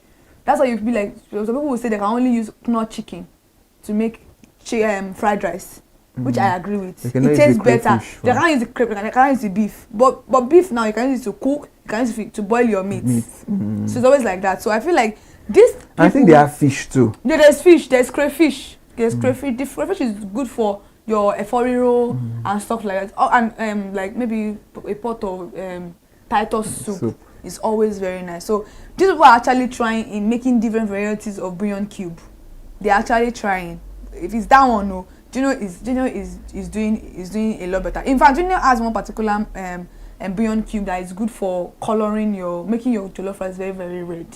They have that. Is it spicy tea you're talking about? The spicy is even different. Junior too has a bouillon cube for jollof rice. Spicy is a very, very good. It's a very, very good ingredients in the jollof rice. I and Kiki need to talk about jollof rice because next week is Xmas, so yes, we need to start picturing the jollof we'll be having. Talking about another brand that does a whole lot of revamping. We know that a whole lot do revamping. This brand too does a whole lot of revamping. Onga, yes, they do. Onga was not really reigning for a lot of time before they now started revamping and doing a lot of stuff, and now they're coming up. They're coming up better. Okay, so talking about skincare, we know that Nivea too does a whole lot of revamping. Yes. They have men, they have a whole lot. They have for fair people, they have for caramel, they have for matte color. So revamping is very, very good. It tells the authenticity of of brand. It makes you know that okay, this brand I'm banking on, they are very, very genuine. And these brands and more like just what he said earlier on, that there are a whole lot that in fact almost half of brands in Nigeria have revamped. Yes. And I think at a point in time, you yourself, Kike, you've revamped. I've revamped as well. So you revamp every day because some days you be like, I have to just do certain way, behave, dress certain way and stuff like that. Every human being, we have to evolve. We have to keep on evolving. If you're not evolving, then you're not moving with you. You're good as just just not being alive, honestly, because life is not waiting for anybody. You have to catch up with it. Apple even revamped. Thank you so much for the design. The design. Look, we started from iPhone 117, and now God knows, maybe next year we'll have 25. So revamping, we're having 18. So revamping is very beautiful. Organization, products, revamping their image to stay competitive and appeal to changing customers. In fact, I can say that, for example, a big brand that does revamping is Apple. Because they are very consistent about no. And I think it was you and I were having that conversation. I forgotten the program, and we were saying it will be very long for another brand to beat top them. That is the beauty of revamping, because they are always bringing new designs. Bringing new things. New things are going to. Let me tell you something. It may even be that they are doing almost the same thing, but because they are changing their face, they are changing everything, and things are looking good for them. Everybody's trying to buy the iPhone 17 now. What do you think they want? Do you think the 16 is not good? Do you think my 12 is not good? Do you think your 11 is not good? Do you think all of those things are not good? No. But because of that, they are following what is going on currently, so it's very, very nice. All right, so revamping is definitely beautiful, and kudos to all the brands that have been revamping for a very long time and still doing that to date. It shows that you people are creative, you have a purpose, you are intention about what you are doing, and you are letting we the consumers know that there is light at the end of every tunnel. And just like what Ike said earlier on, we started the program, that revamping does not even have to do with brands. We personally, we have to do some revamping to look new, to look appealing, because when all these brands are well revamped and you see their new product, you look like, wow, this is catchy, I love this, I want to get this is beautiful. That is the beauty of revamping, to show that in the world of competitiveness, you're standing out for creativity and dynamics. A very beautiful one, Kike. And now we're rounding up the show. What do you have to say to the listeners? Nothing too much. That manufacturers rebrand and every other thing is a very beautiful thing, and doesn't mean that they don't know what they are doing. In fact, they're just trying to create a new set of excitement in the mind of the consumers, and most of the time it does work. And we're very, very grateful for such manufacturers that have take out their time to be so creative, so that we as consumers will have a fresh type of experience with them. So it's very, very important and very, very beautiful that we do all of these things. And as a consumer, in case you are wondering why a particular product just kind of revamped, doesn't mean that you should conclude in your head that that particular product is fake.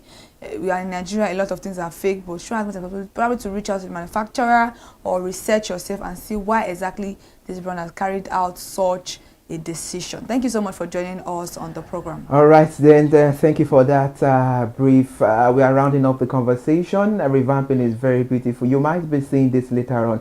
Please, via the comment section, let's know your own experience about the brand that have revamped over time. It's a beautiful thing to revamp. It's like I said earlier, and I'm recapping my lines, it tells the authenticity that you're genuine about what you do, that you're creative, and you owe the priority of the consumer wholeheartedly without blinking. It's a very beautiful one to know. Thank you so much for joining us on the conversation. Share your brand experience was so beautiful, and I love Share Your Brand Experience a whole lot because it's about storytelling, whereby you yourself as a consumer, you relate about what is happening. We appreciate you, and we have to draw the curtain on the conversation. Next Wednesday by the special Grace of Cut. We're back again, and that is the Xmas Eve on another beautiful edition of Share Your Brand Experience. We love you guys. Stay connected with ConsumerHallaTV. Merry Xmas in advance.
Hello and welcome to another edition of Mind the Gap.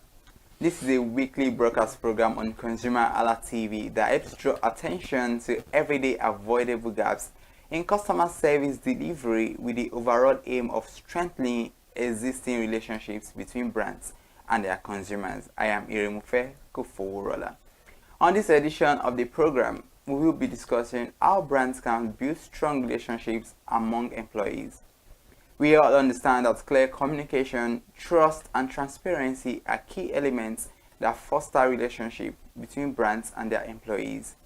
An organization that wants to thrive must look beyond the transactional employer-employee relationship to a more sustainable relationship among employees. My guest today is Samson Adebayo, a human resource manager. I beg your pardon there. Welcome on the show. Yeah, thank you, Remofe, for having me here. Yeah, it's so good to see you today. Yeah, same here. Yeah. Been a while. So let's look at it in holistic view. We are discussing how brands can build very strong relationship between their among their employees rather. What are some of the obvious gaps that exist between brands and their employees? Okay, so when we are talking about brand So brands in the sense like employers. Yeah. So because if I'm speaking in the HR perspective, it's going to be more of an employer and the employee. Yeah. So what are the obvious gaps that exist is communication. So the moment you can't have an open communication with your employees, the moment all promises that you've promised, okay, we will do this, we do that, are not achieved or being met, it's the gap that comes in because you have a disgruntled staff or employee that is not fulfilled at where he is. So those are the gaps that happen between the brands and the employees. All right. Oh, so in a nutshell, you are trying to point out that communication is a major gap that exists between brands and their employees, which obviously would like build a kind of war between the brands and the employees. Exactly. Okay, now let's look at it. Looking at how to build strong relationship now. How or what does it mean then? Now you've highlighted that communication could be a gap. Then what does it mean for a brand to have very strong relationship between the brand and the employees? Okay, so for brands to have strong relationship with the employees, it's giving an open door policy whereby people feel free to see what is not working, and they feel free to come and say, okay, HR or whoever it is, okay, this is what my concern and I need to speak regarding these, and those things are being met, and it's not something that is going to haunt them in the future or in few months time, or even in payday or appraisal issues. Okay, your boss is not doing something right, you can easily talk to your boss like, oh sir, what you did was not right, I really do not matter. And one thing about it again is the mode of communication, the way you the communication make channel. your complaints, the way you make your complaints also politely, because some people, there are some ways you can make your complaint and it's still not polite. So I feel like when you are politeful, when you're making all these complaints, so the person can also reason like, okay, I think this person is right. But the moment that breach is gone, like I can't communicate with you, you can't even resonate with what I'm saying, you just feel like, oh, I'm the boss, boss is always boss, you can't tone down whatever my decision is. So those are the things that would not make them thrive.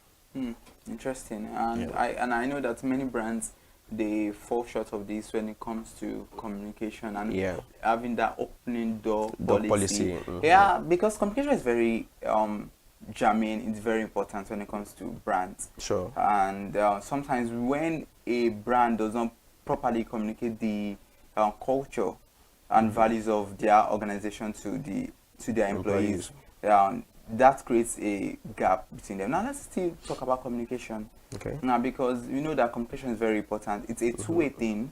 There has to be feedback and there has to be response to that as well. And looking at the internal publics, like the employees, because they have very crucial role to play in how a brand can become popular or how they can be well received. Now, what are the right communication channels that a brand can build to reach out to their employees?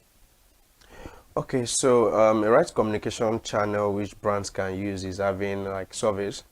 Okay. So surveys are whereby people you outline things that you feel like, okay, you need to get feedback on these things, and people are able to give you their honest feedback that they know, like, okay, this is not going to be judged.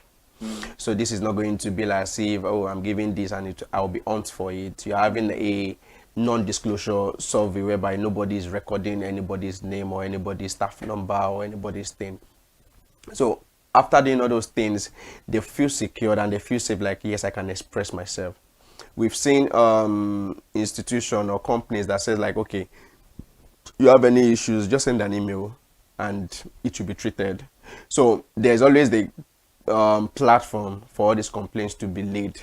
There are some that they have a suggestion box wherever it is, so you are not even putting your name there, anonymous. So you put down your suggestion, you write it down and go and drop in that box, and which the moment the company starts seeing those things and they affect it. Now it's different from, so there are some reason why people find it very difficult to make that complaint, because when they do that complaint, now the manager is not like, hey, you went to complain about me, Abi, I'm going to treat you up, I'm going to push you out of this company. So people are like, whatever the line manager is doing, let him just continue doing it in as much as it's not affecting my daily. And we all know the situation of getting a job in Nigeria or in any part of the world. So all these things limit people not to give out these the feedbacks. So and you know, communication is a two-way thing. It starts from the person saying it and how it gets to the receiver, and the receiver is getting the full context of what they are saying. But there are some people, the moment they are even reading some complaints, it's like, oh, just drop it down. So all those things are not even being met for the employees to feel like, okay, we are safe to give complaint. So communication in every institution is very compulsory. Likewise, the trust for that communication will be treated like, okay, if I'm laying my complaint, will it be treated? It's not like I'm just, yeah, companies do it like, okay, everybody do your surveys, and it's just like, let's just act as if we care. But yet they still do not care about whatever you are saying. They just want to get out your complaint, get all this feedback, and just dump it like, okay, we've heard you, but we're not doing anything about it. So what's the point of being heard? So exactly. What's the point you know lodging your complaint? So that's why you see most people would not even try again to just leave. Like, we know, like, even though we lay my complaint, it's still not going to be treated. So let it just be like that. So at one point then, does a relationship become sustainable and strong in an organization? So a relationship gets sustained the moment employees feel they are they have that trust. Like, okay, this company is for everybody. The moment everybody gets to know, like, whatever happens in your department affects the whole body in the system.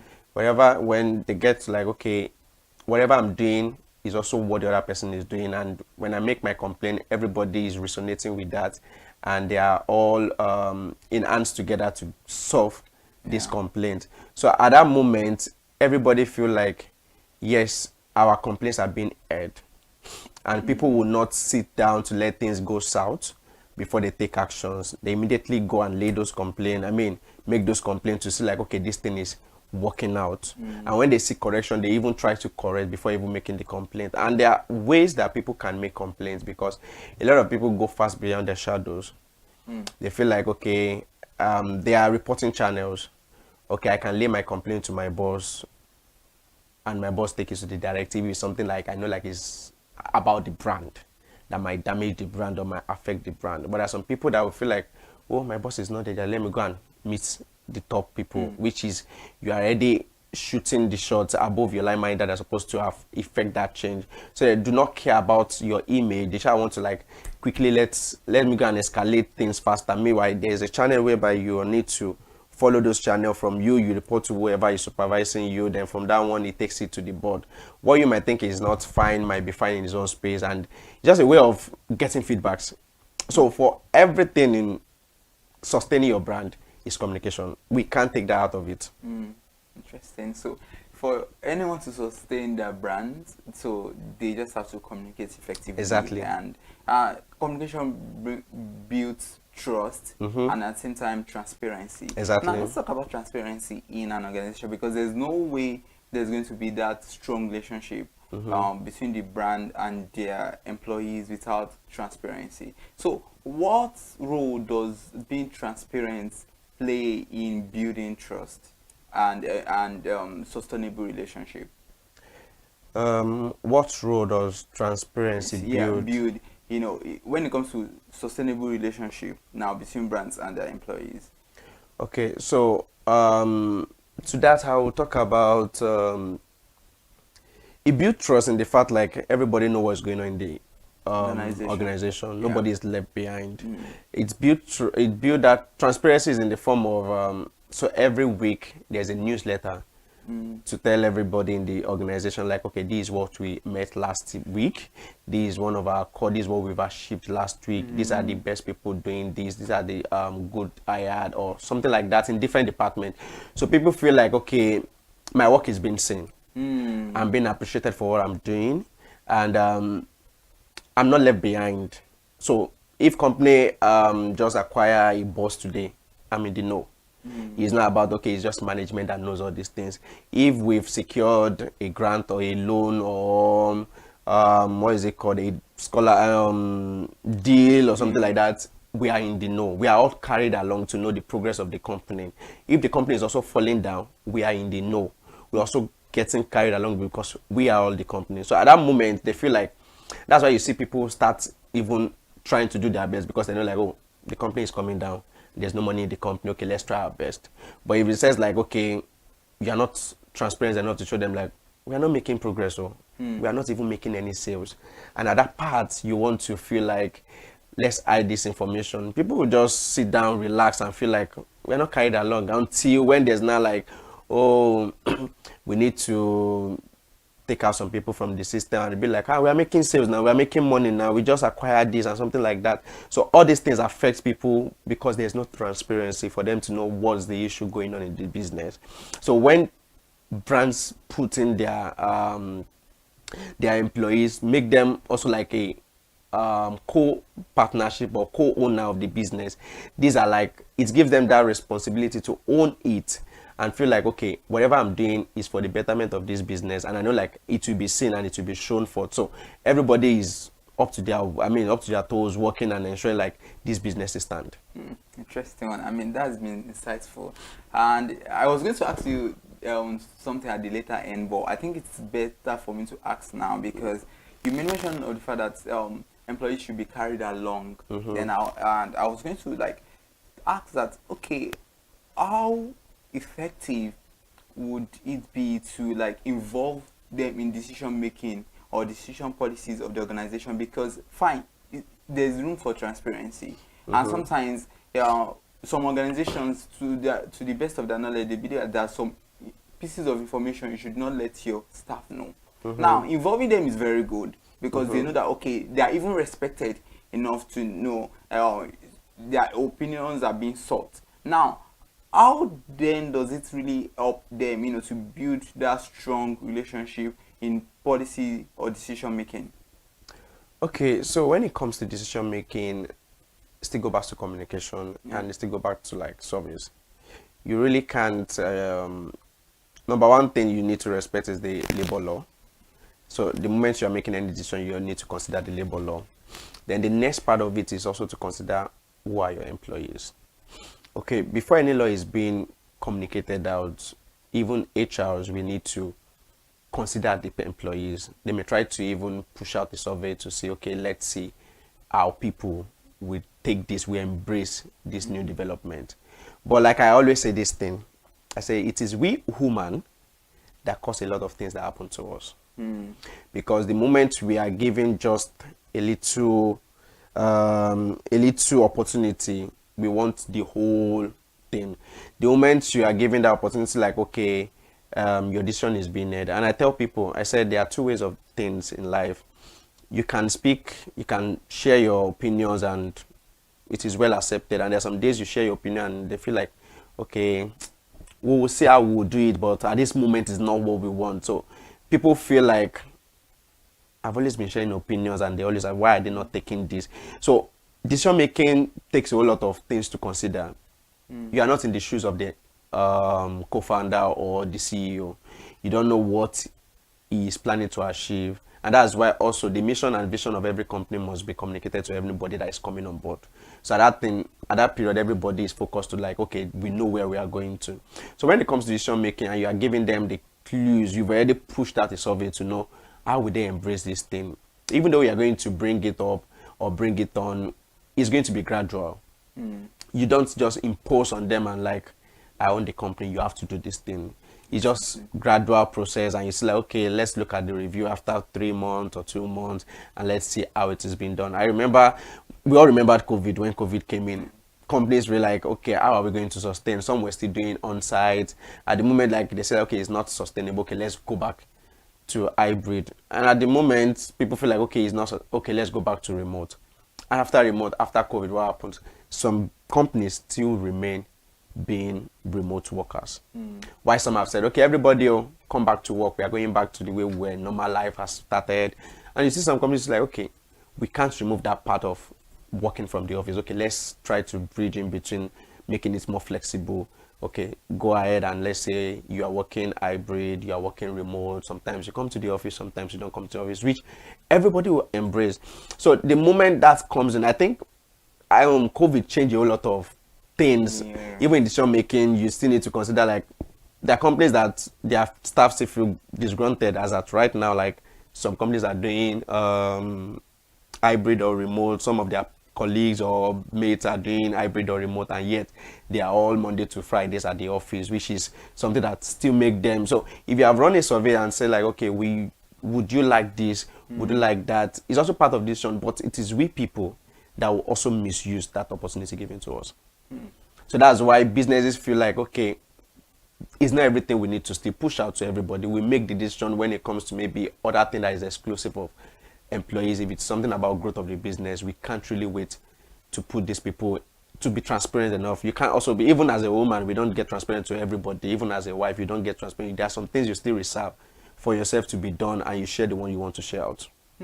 Interesting one. No, I quite understand that, and people who are employees who are watching will definitely know that, okay, sometimes it's not as if even the company does not want to hear you, or they're not being transparent enough, but there are some decisions or policies they just have to, kind of reserve or keep away from you at the moment. But I said something that was striking the other time when we were talking about trust and care, and sometimes, it's not as if these organizations, they really care. Sometimes even when you give feedback and you have your personal issues you are going through and it's affecting how you work, your productivity and all of those things, and you're trying to let your boss or your your supervisor get to know that, okay, these are the issues I'm going through and all that. So how can you be motivated? So what impact does motivation have, or what role does it play in building very strong relationship between brands and their employees? Okay, so we're talking about what motivates the employees. Yeah. What does motivation? What impact does motivation have? Because sometimes you are going through some issues. It's not saying you are not good at your job, but you believe that, okay, the company can trust you enough. They truly care about you. Now, sometimes you just need some forms of motivation to like get back on your toes, to become who you used to be. You delivering your best. So what impact does motivation have in building that strong relationship between brands and their employees? Okay, so one thing we should also know is not about the co-founders or the companies. Sometimes it sits with the line managers, because the CEO or the MD or whatever might not be at every situations or every department. So it depends on the line managers, like I said. So I'll share an example of mine. So there was a company I worked with then, and I had issues with accommodation. I need to move out of my previous place to get accommodation, and besides I was working I think I go on site like 3 to 4 times in a month. So at that period I was looking for apartments sometimes, and we all know how agents in Nigeria are like, and they will tell me like, oh, come at this time, and I feel like, okay, you people will say you are looking for working class and you're telling me to come at this time to come and check an apartment. So it's kind of very crazy, kind of like that, to feel like I will leave my work and come and look for apartment, but yes, I need it. So there was this day we were having a meeting, and I think it was an on-site day that day, and I told my colleague like, come on, I'm looking for an apartment and it's very difficult for me to even find one. Sometimes when they tell me like, oh, there's an apartment, and before I say I'm going there, they said the apartment is gone. So not knowing, just because of the kind of relationship we had, she had to go and tell my line manager. We both work on that same line manager. She had to tell her like, okay, I feel like Samson is looking for an apartment and it's getting very difficult to get that apartment and the likes like that. And the next thing I would see is I was logged out of my application to work. Seriously? And my and the law, the rules for applying for leave state like you must apply your leave 10 days before you are going for your leave. And because my supervisor has a veto power, she applied for my leave backend. Wow. That's why my system was locked for me not to work, because the moment you're on leave, your system gets locked. You won't be able to work. So she applied and just called me like, Samson, I got feedback like you're looking for apartments. Sorry, just take your time and go and look for your apartment. Wow. And she sent me an agent's number inclusive. It's like, okay, you can reach out to this agent to see. So imagine that kind of person, would you want to leave? No. So this is not about even the company. Yeah. The company did not like this was going behind. But she was making it look as if, yes, you are working with me. So for you to work very fine, I need to get you that comfortability exactly to go and look for your apartment. And when that is sorted, you will get back to your work. And it took me like maybe 3 days. I was like, what the hell? Who does this? I was telling my friend, I was like, 2 years I never come out for this place because I feel comfortable. I feel like, yes, I don't want to use the word family, but I feel like everybody has the back to back you up when you have issues. Everybody is a team. You can share your what's going on through what you're going through with someone, and they feel concerned about you. So it's not about you just going on that journey alone. There are some issues whereby people feel stressed at work. They don't want to go on the journey alone. They need someone to hold their hand and to go along with. But you will see some people will say like, okay, less, we are paying you for this salary, you have to work for it. So that way it becomes transactional. It's just about the money, nothing. So you feel like, okay, you are being paid for this thing, you must get this thing sorted out. I don't care about your apartment. You can fix your apartment sorting or searching for over the weekend. So all these things are motivational apart from your salary, because money is the motivation of everybody working. So when you have those kind of opportunity whereby a place where you can cry and go and meet somebody, or maybe your line manager, and tell him like, oh, I have issues, I can't read, I can't do this, I can't do that, and understands you and like, okay, this is what's advised to you. Understand, you're not the one that was like, okay, go and do your work, I need this thing set by 8 o'clock, you need to set this thing. All this feel like, oh, nobody even care. If I die, I die. Let me just do what I can do. And you see some people start reducing with the way they give out their best, and they feel like, even though I'm giving my best, does the company even cares?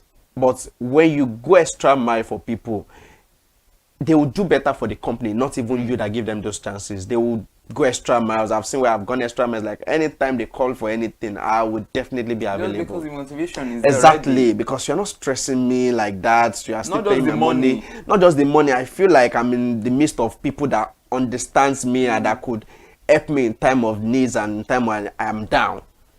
So situation whereby even I'm not even meeting up my stuff, my guy would have said, are you having difficulty to speak with someone? Let me know. I'll call the person for you now and get it sorted out. Wow. So all those things that were like, I'm not on this journey alone. I have people on the journey with me. I have people I can call and say like, oh, I'm having blockages at this place. Can you help me speak with this person? And immediately they're on it.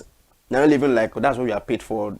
So motivation comes from when you're in the midst of team members. That's where it starts from. When in the midst of team members, everybody appreciates what you do, everybody understands you, everybody looks out for you. Yes. So you feel like even though the money is not that much, but you feel like I have every other thing in this company. And that's what motivates people. It's not about when the MD is going to come and pay you one big money, or when the MD is going to tell you like, okay, you need to be doing this. Everything is not coming from the MD. Everything is not also coming from the HR department.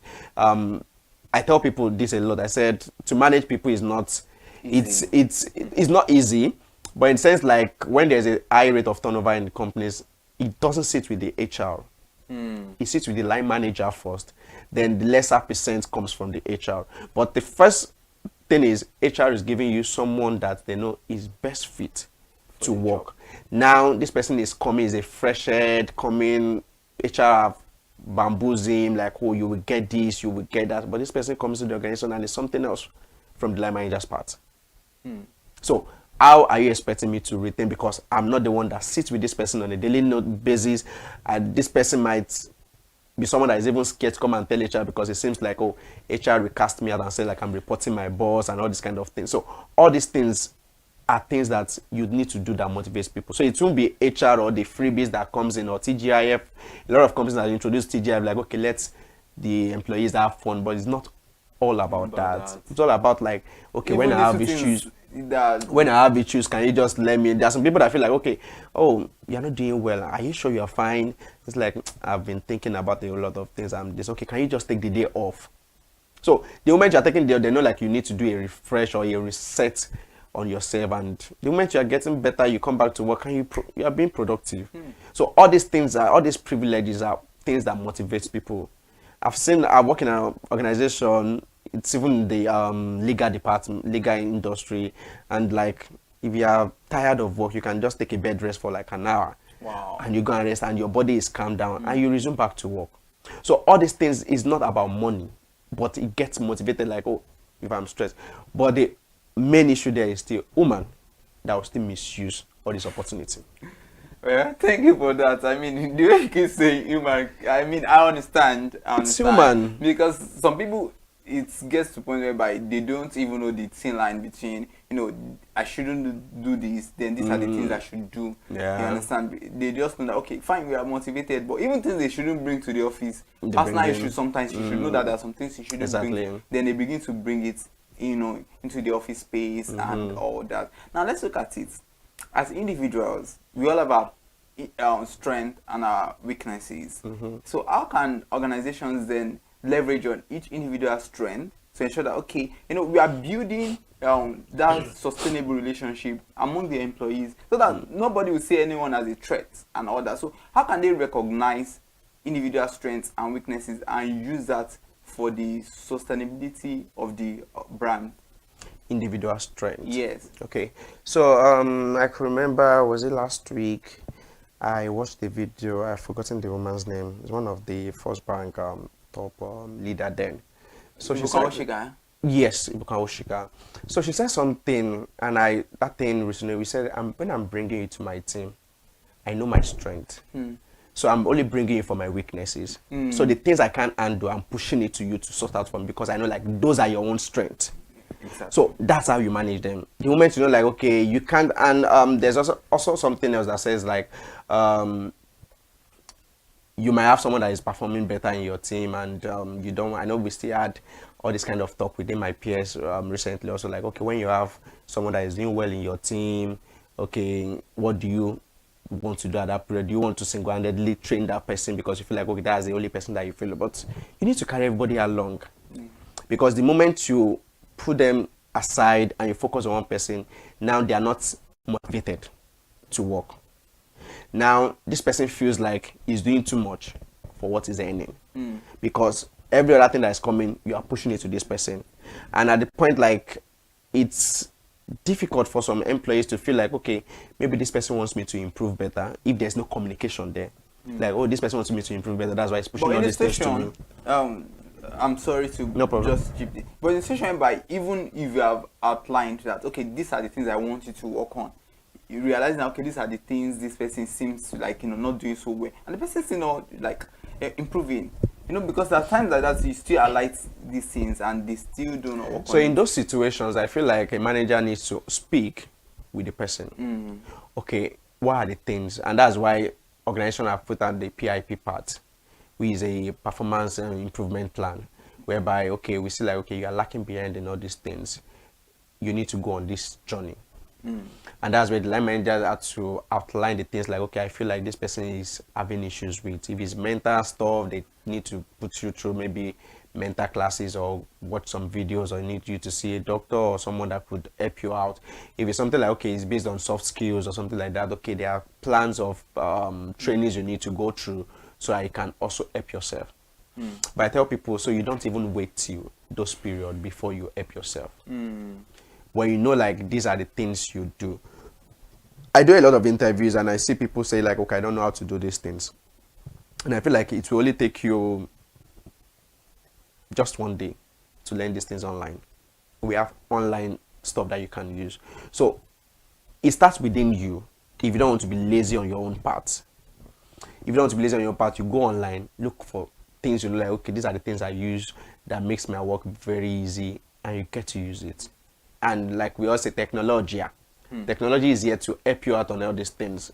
You need an Excel stuff to use on Excel. You can easily put on ChatGPT, okay, give me the formula for this thing, blah, blah, blah, and I solve it for you. But people still hold on to like, I don't know how to do it, I don't know how to do it. I don't want to learn how to. And you see, fresh graduates at this age and time, some don't even know how to use MS Word. Don't know how to use Excel, just the basic part of Excel itself, don't know how to use it. So which is very alarming, like, okay, what are they teaching you in school? Why are you saying there's no job outside when you can't even do all these things? So when someone is very active, the line managers feel like, okay, I'll push it to this person because I know like he's doing well. But when you also push yourself to like, I want to do it, there's part of like, I'm ready to be trained. And part of like, well, whatever comes to my table, that's my concern. I'm not careless about whatever that does not sit with me. So if you push this to me, I'll work on it. If you don't push it to me. But when you are hungry for it and feel like, because line managers know each ability, he knows this person can function well in this one, so he knows who to push all these responsibilities to. But the moment you are not laid back, you are just available, you are not even available for him, you just feel like, okay, let me use the person that is available, and it gets sorted out. Wow, interesting. Wow, a lot to unpack, and it has been a very insightful moment here. So this is very, very deep, and I'm quite sure you as viewers, you've learned one or two, but it's very important that we go on a quick break. We will be right back.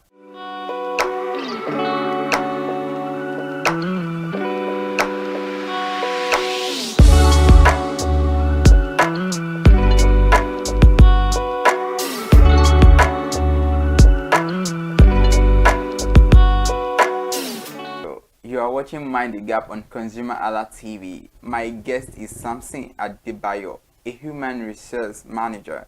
And please remember to subscribe to our channel, ConsumerHalla TV, across all our social media platforms. It is very important so that you can get to know more about all our exciting and educative content.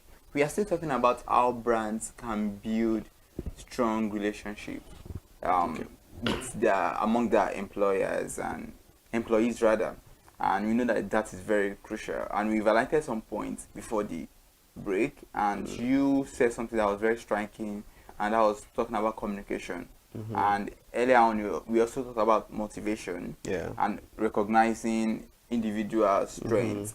Then you also mentioned the fact that trainings could be very important. But now let's talk about trainings, because it is very important. Sure.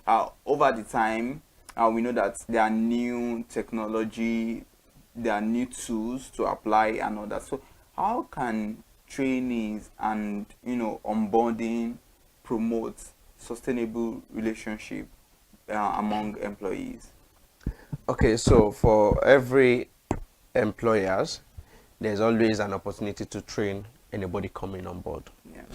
So at the moment a new employee is coming on board, yes, their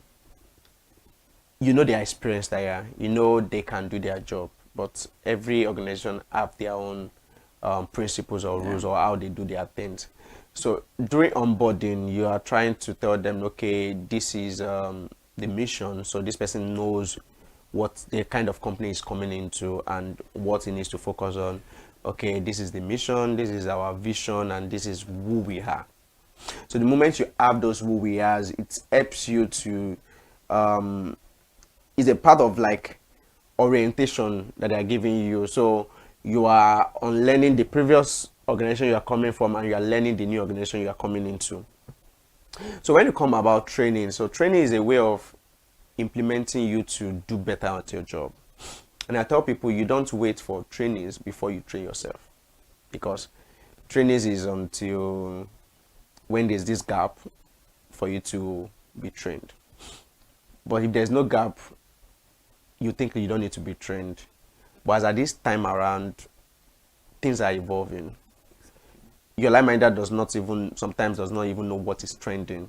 But you are someone that is very inquisitive for trainings. You have that testiness to like get trained. You are ahead of it. And it's just a way of getting your job done very fast. And it comes to like, oh, how are you getting this done very fast? And that's like, oh, I use this app, or I use this method, or this is what I use. So it's like you are ahead of every other person in your department. And training also is a way of making people efficient at their job. You see some trainees that, okay, this person needs to go on this training so he could be more perfect or doing well. Sometimes it's not even about okay, you have some lapses or you are not doing well at your job. They just feel like, just go on this training so to help you. And training is just about pushing you out there to see like, okay, what are the things you need to add more value to yourself, and also get yourself meeting diverse people in different departments or different sections. So training is a way that implements brands to have this consistency of people not even running away, because it's a growth mindset. So if you don't have that growth mindset, you just feel like, let me just be in this position for years back, I really don't care in as much my salary is coming in. But when you are getting trained, it gives an opportunity to like, okay, you can climb a ladder to another department, you can do something else I can't do. It's also a way of like training people to succeed you. Because the moment you are getting trained, you are seeing a lot of things, and I feel like, okay, if I'm no more in this company, this person can definitely do what I can do. And you are implementing them to also do better for themselves and to do your work very fast. Because if you are not giving them training, you are just leaving them to what they've learned already, they just feel like, oh, that mentality will just be what is in their head, and they will carry that for a long period of time, and it will come to a point whereby you need them to do some science. They'll tell you like, oh, they don't know about it, and or it slows down your own work, and it shows like, oh, you people are not trained enough. So training is very essential to every organization, or to build any brand and employees relationship. It is very necessary. Even people will ask you, and they'll tell like, what's the growth mindset of this company? Is there growth? People will definitely ask you that part. Is there growth? You might tell them like, oh, there's no growth. You want to sit down at the place. They're just like, no, this is not the best place for me. Wow. Like I said earlier, a lot to unpack. Okay, before we end the show, I would also want to know, is there any leadership, is there any specific leadership style that organizations should, try to inculcate? Because sometimes we've talked about motivation, we've talked about so many things, and there are a lot of leadership style. What works for this person might not work for that person. It's that way. And sometimes you don't have to be too strict. Somebody might just need that, cool-headed person to work with, and the way different organizations, the way it works. So is there any specific leadership style that, maybe one or two that people can actually, use to, build that? Because it's very important to know that among the employees, they need to have that synergy. They have to have that relationship to work. It's less like bonding. They have to get acquainted with each other, even if they're not friends away from work, but they need to get acquainted, and start from leadership. So if you are trying to create that division among them, then it will not work. But now when you realize, okay, what can I do? Or somebody that's trying to think of, this thing I've been trying to do this, it's not working. Okay, what leadership style should I then inculcate to ensure that among my employees, they have that solid relationship? Okay, so like you've already said, there is no perfect leadership style, because everybody is good at what they know how to do best. But I would say is paying attention and being free. But I still come back to saying it is human. I know you definitely, because it is human, because they misuse opportunities. Give them a small one, they want to like get the whole opportunity. So, but for a leadership style, I feel like would just be able to let them feel free to come to you.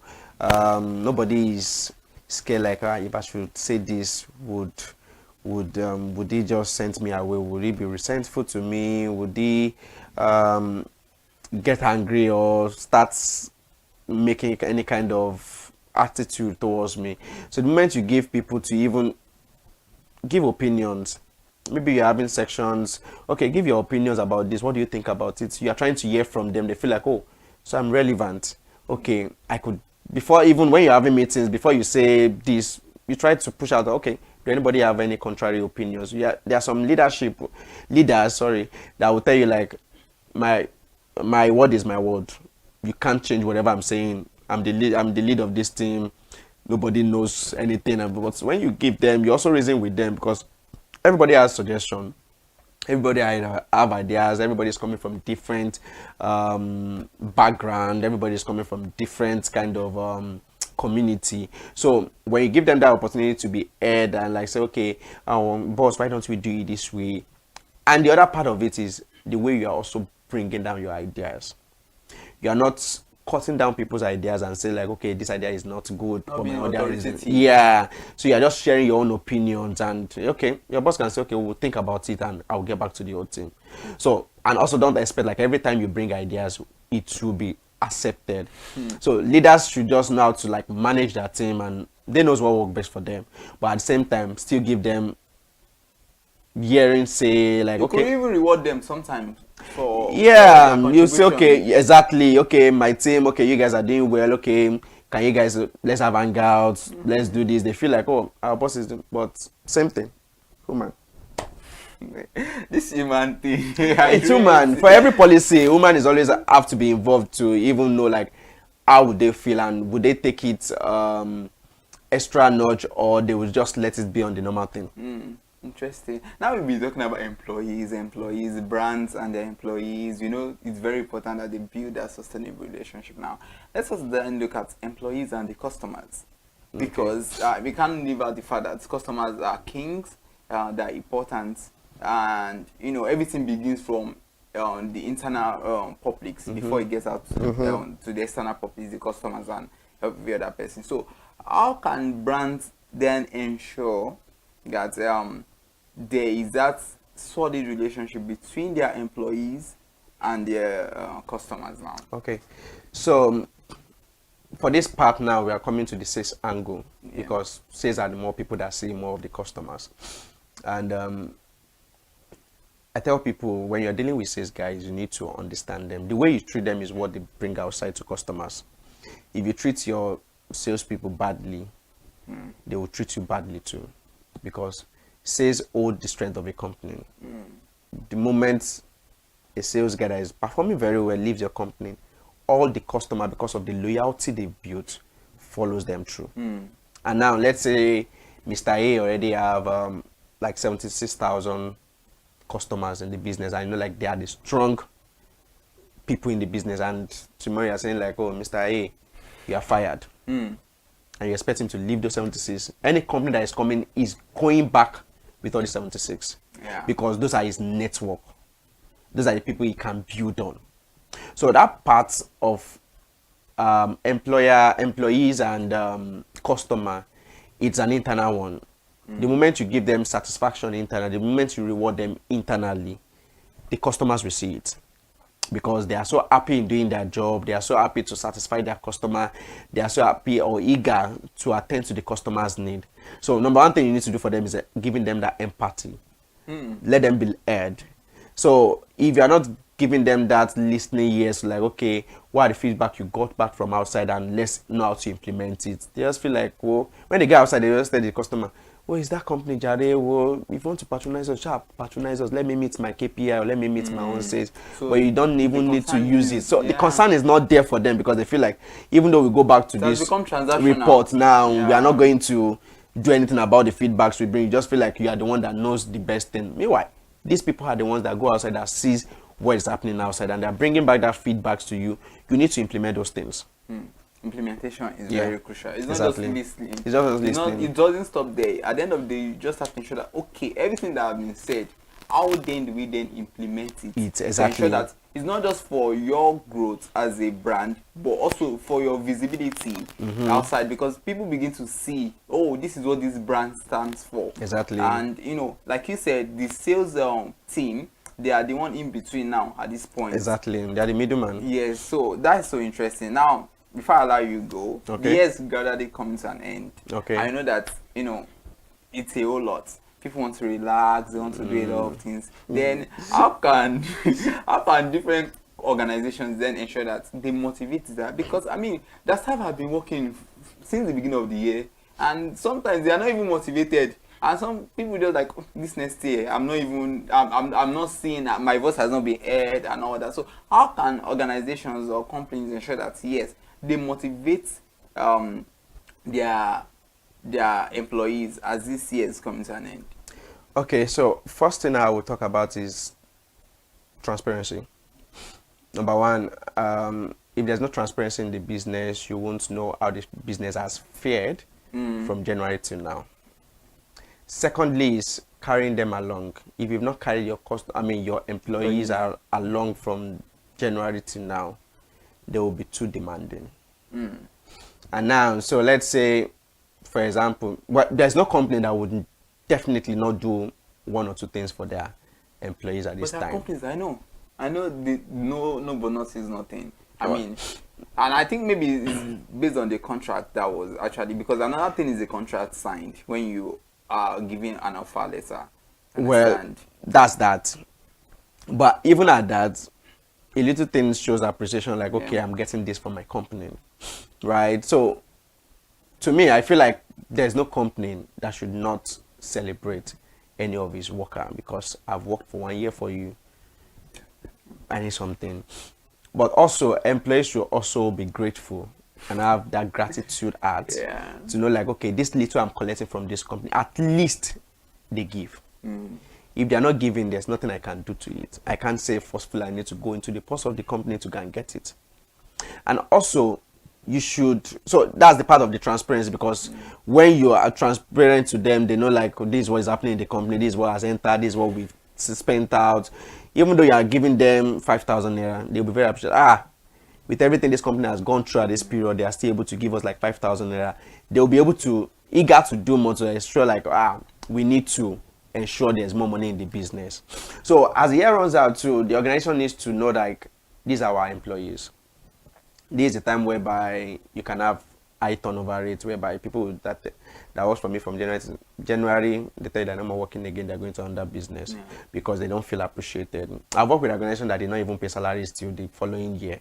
Wow. And people are so disgruntled. I was like, I'm not coming again, I'm not resuming again, and all these things. So I feel like you should, even though if it's not much, we've all know the normal, if it's 5 kg of rice, okay, give one department, let them go and share the 5. If it's 1 derrica, they still feel like we are still appreciated. If it's just like, okay, 2,000 on their salary, even though they are not giving anything, what you can also do is pay their salary fast. So it's not about even you giving, but the men feel like, okay, we don't have money to give, but your salary should not even wait till 26th or 25th or 31st. Give them their salary like on the 17th, on the 10th, because they also needs to be met. So pay their salary, they feel like, oh, they understand, like, we also need money. Not like everybody is celebrating and I can't even eat chicken in my house.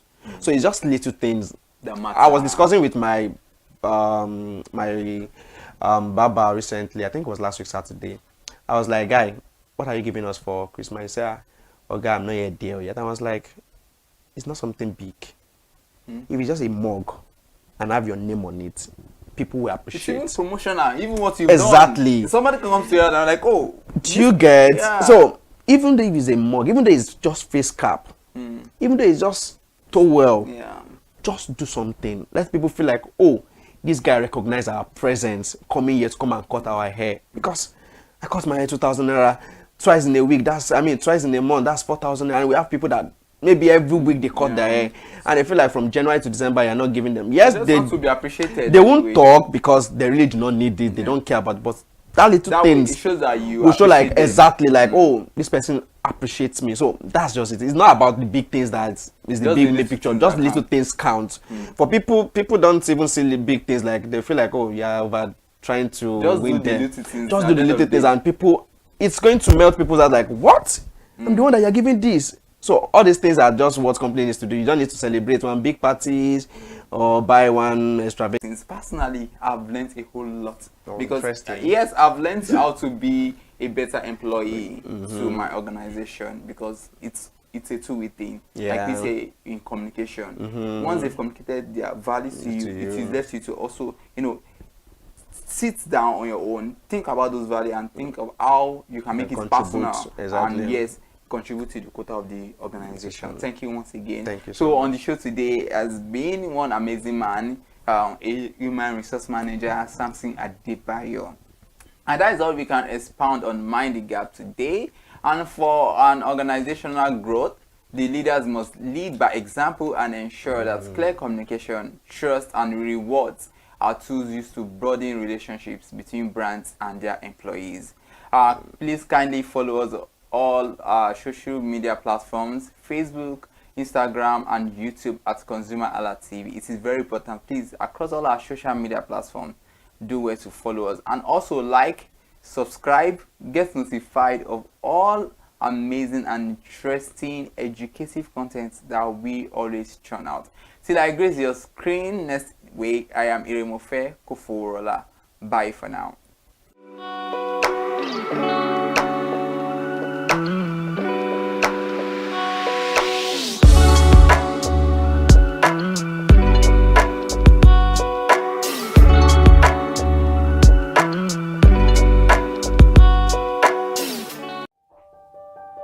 Hey there, do you know in the world today, everyone is a consumer, and as consumers, we all have the right to be heard. In Nigeria today, as a consumer, you have all right to product information, right to fair pricing, right to return goods, right to product labeling, right to fair dealings, and a lot more. Well then, have you heard about the new media channel? ConsumerHallaTV. ConsumerHallaTV. ConsumerHallaTV.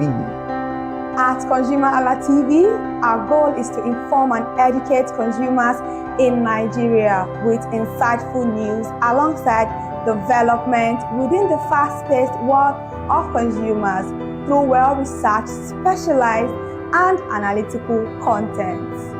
Our vision at ConsumerHallaTV is to create an engaging platform that provides right connections for meaningful brands in Nigeria, thus creating a more caring world for consumers where business thrive. And guess what? Our ConsumerHalla brand is the first consumer complaint resolution portal in Nigeria, powered by a 72-hour feedback mechanism. We offer consumer advocacy, informative talk shows, branding promotions, advertising, and lots more.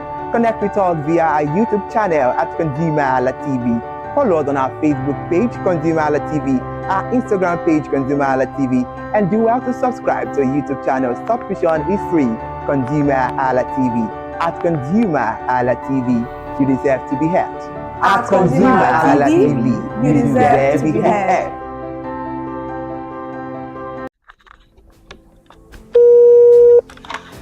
Hello consumers, you have the right to be heard, absolutely. So join us on the conversation, share your brand experience, where you tell us all your experiences about brands on the outer world via our YouTube channel every Wednesday from the hour of 4:20 to 5:20.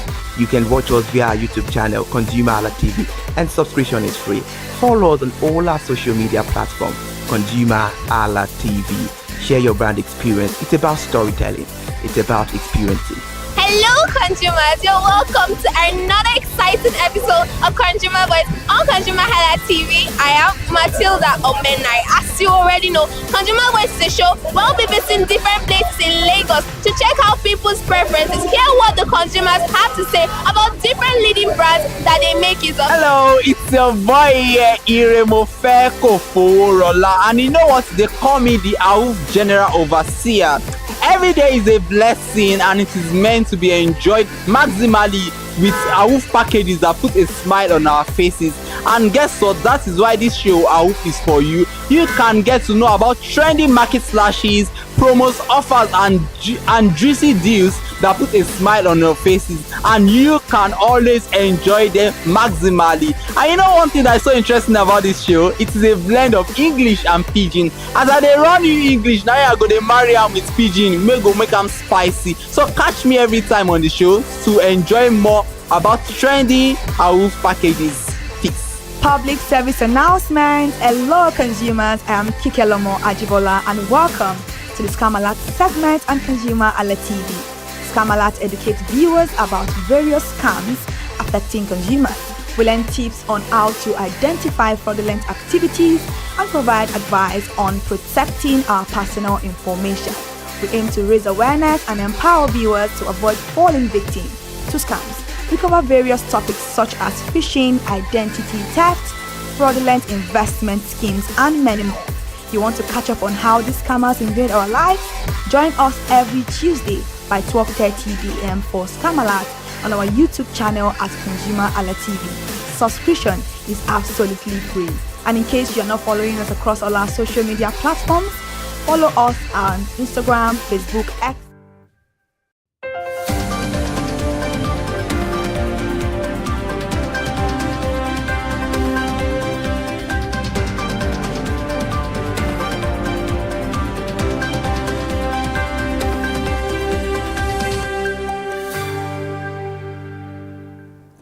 Good evening and welcome to News Highlights on ConsumerHallaTV. I'm Kikelomo Ajibola.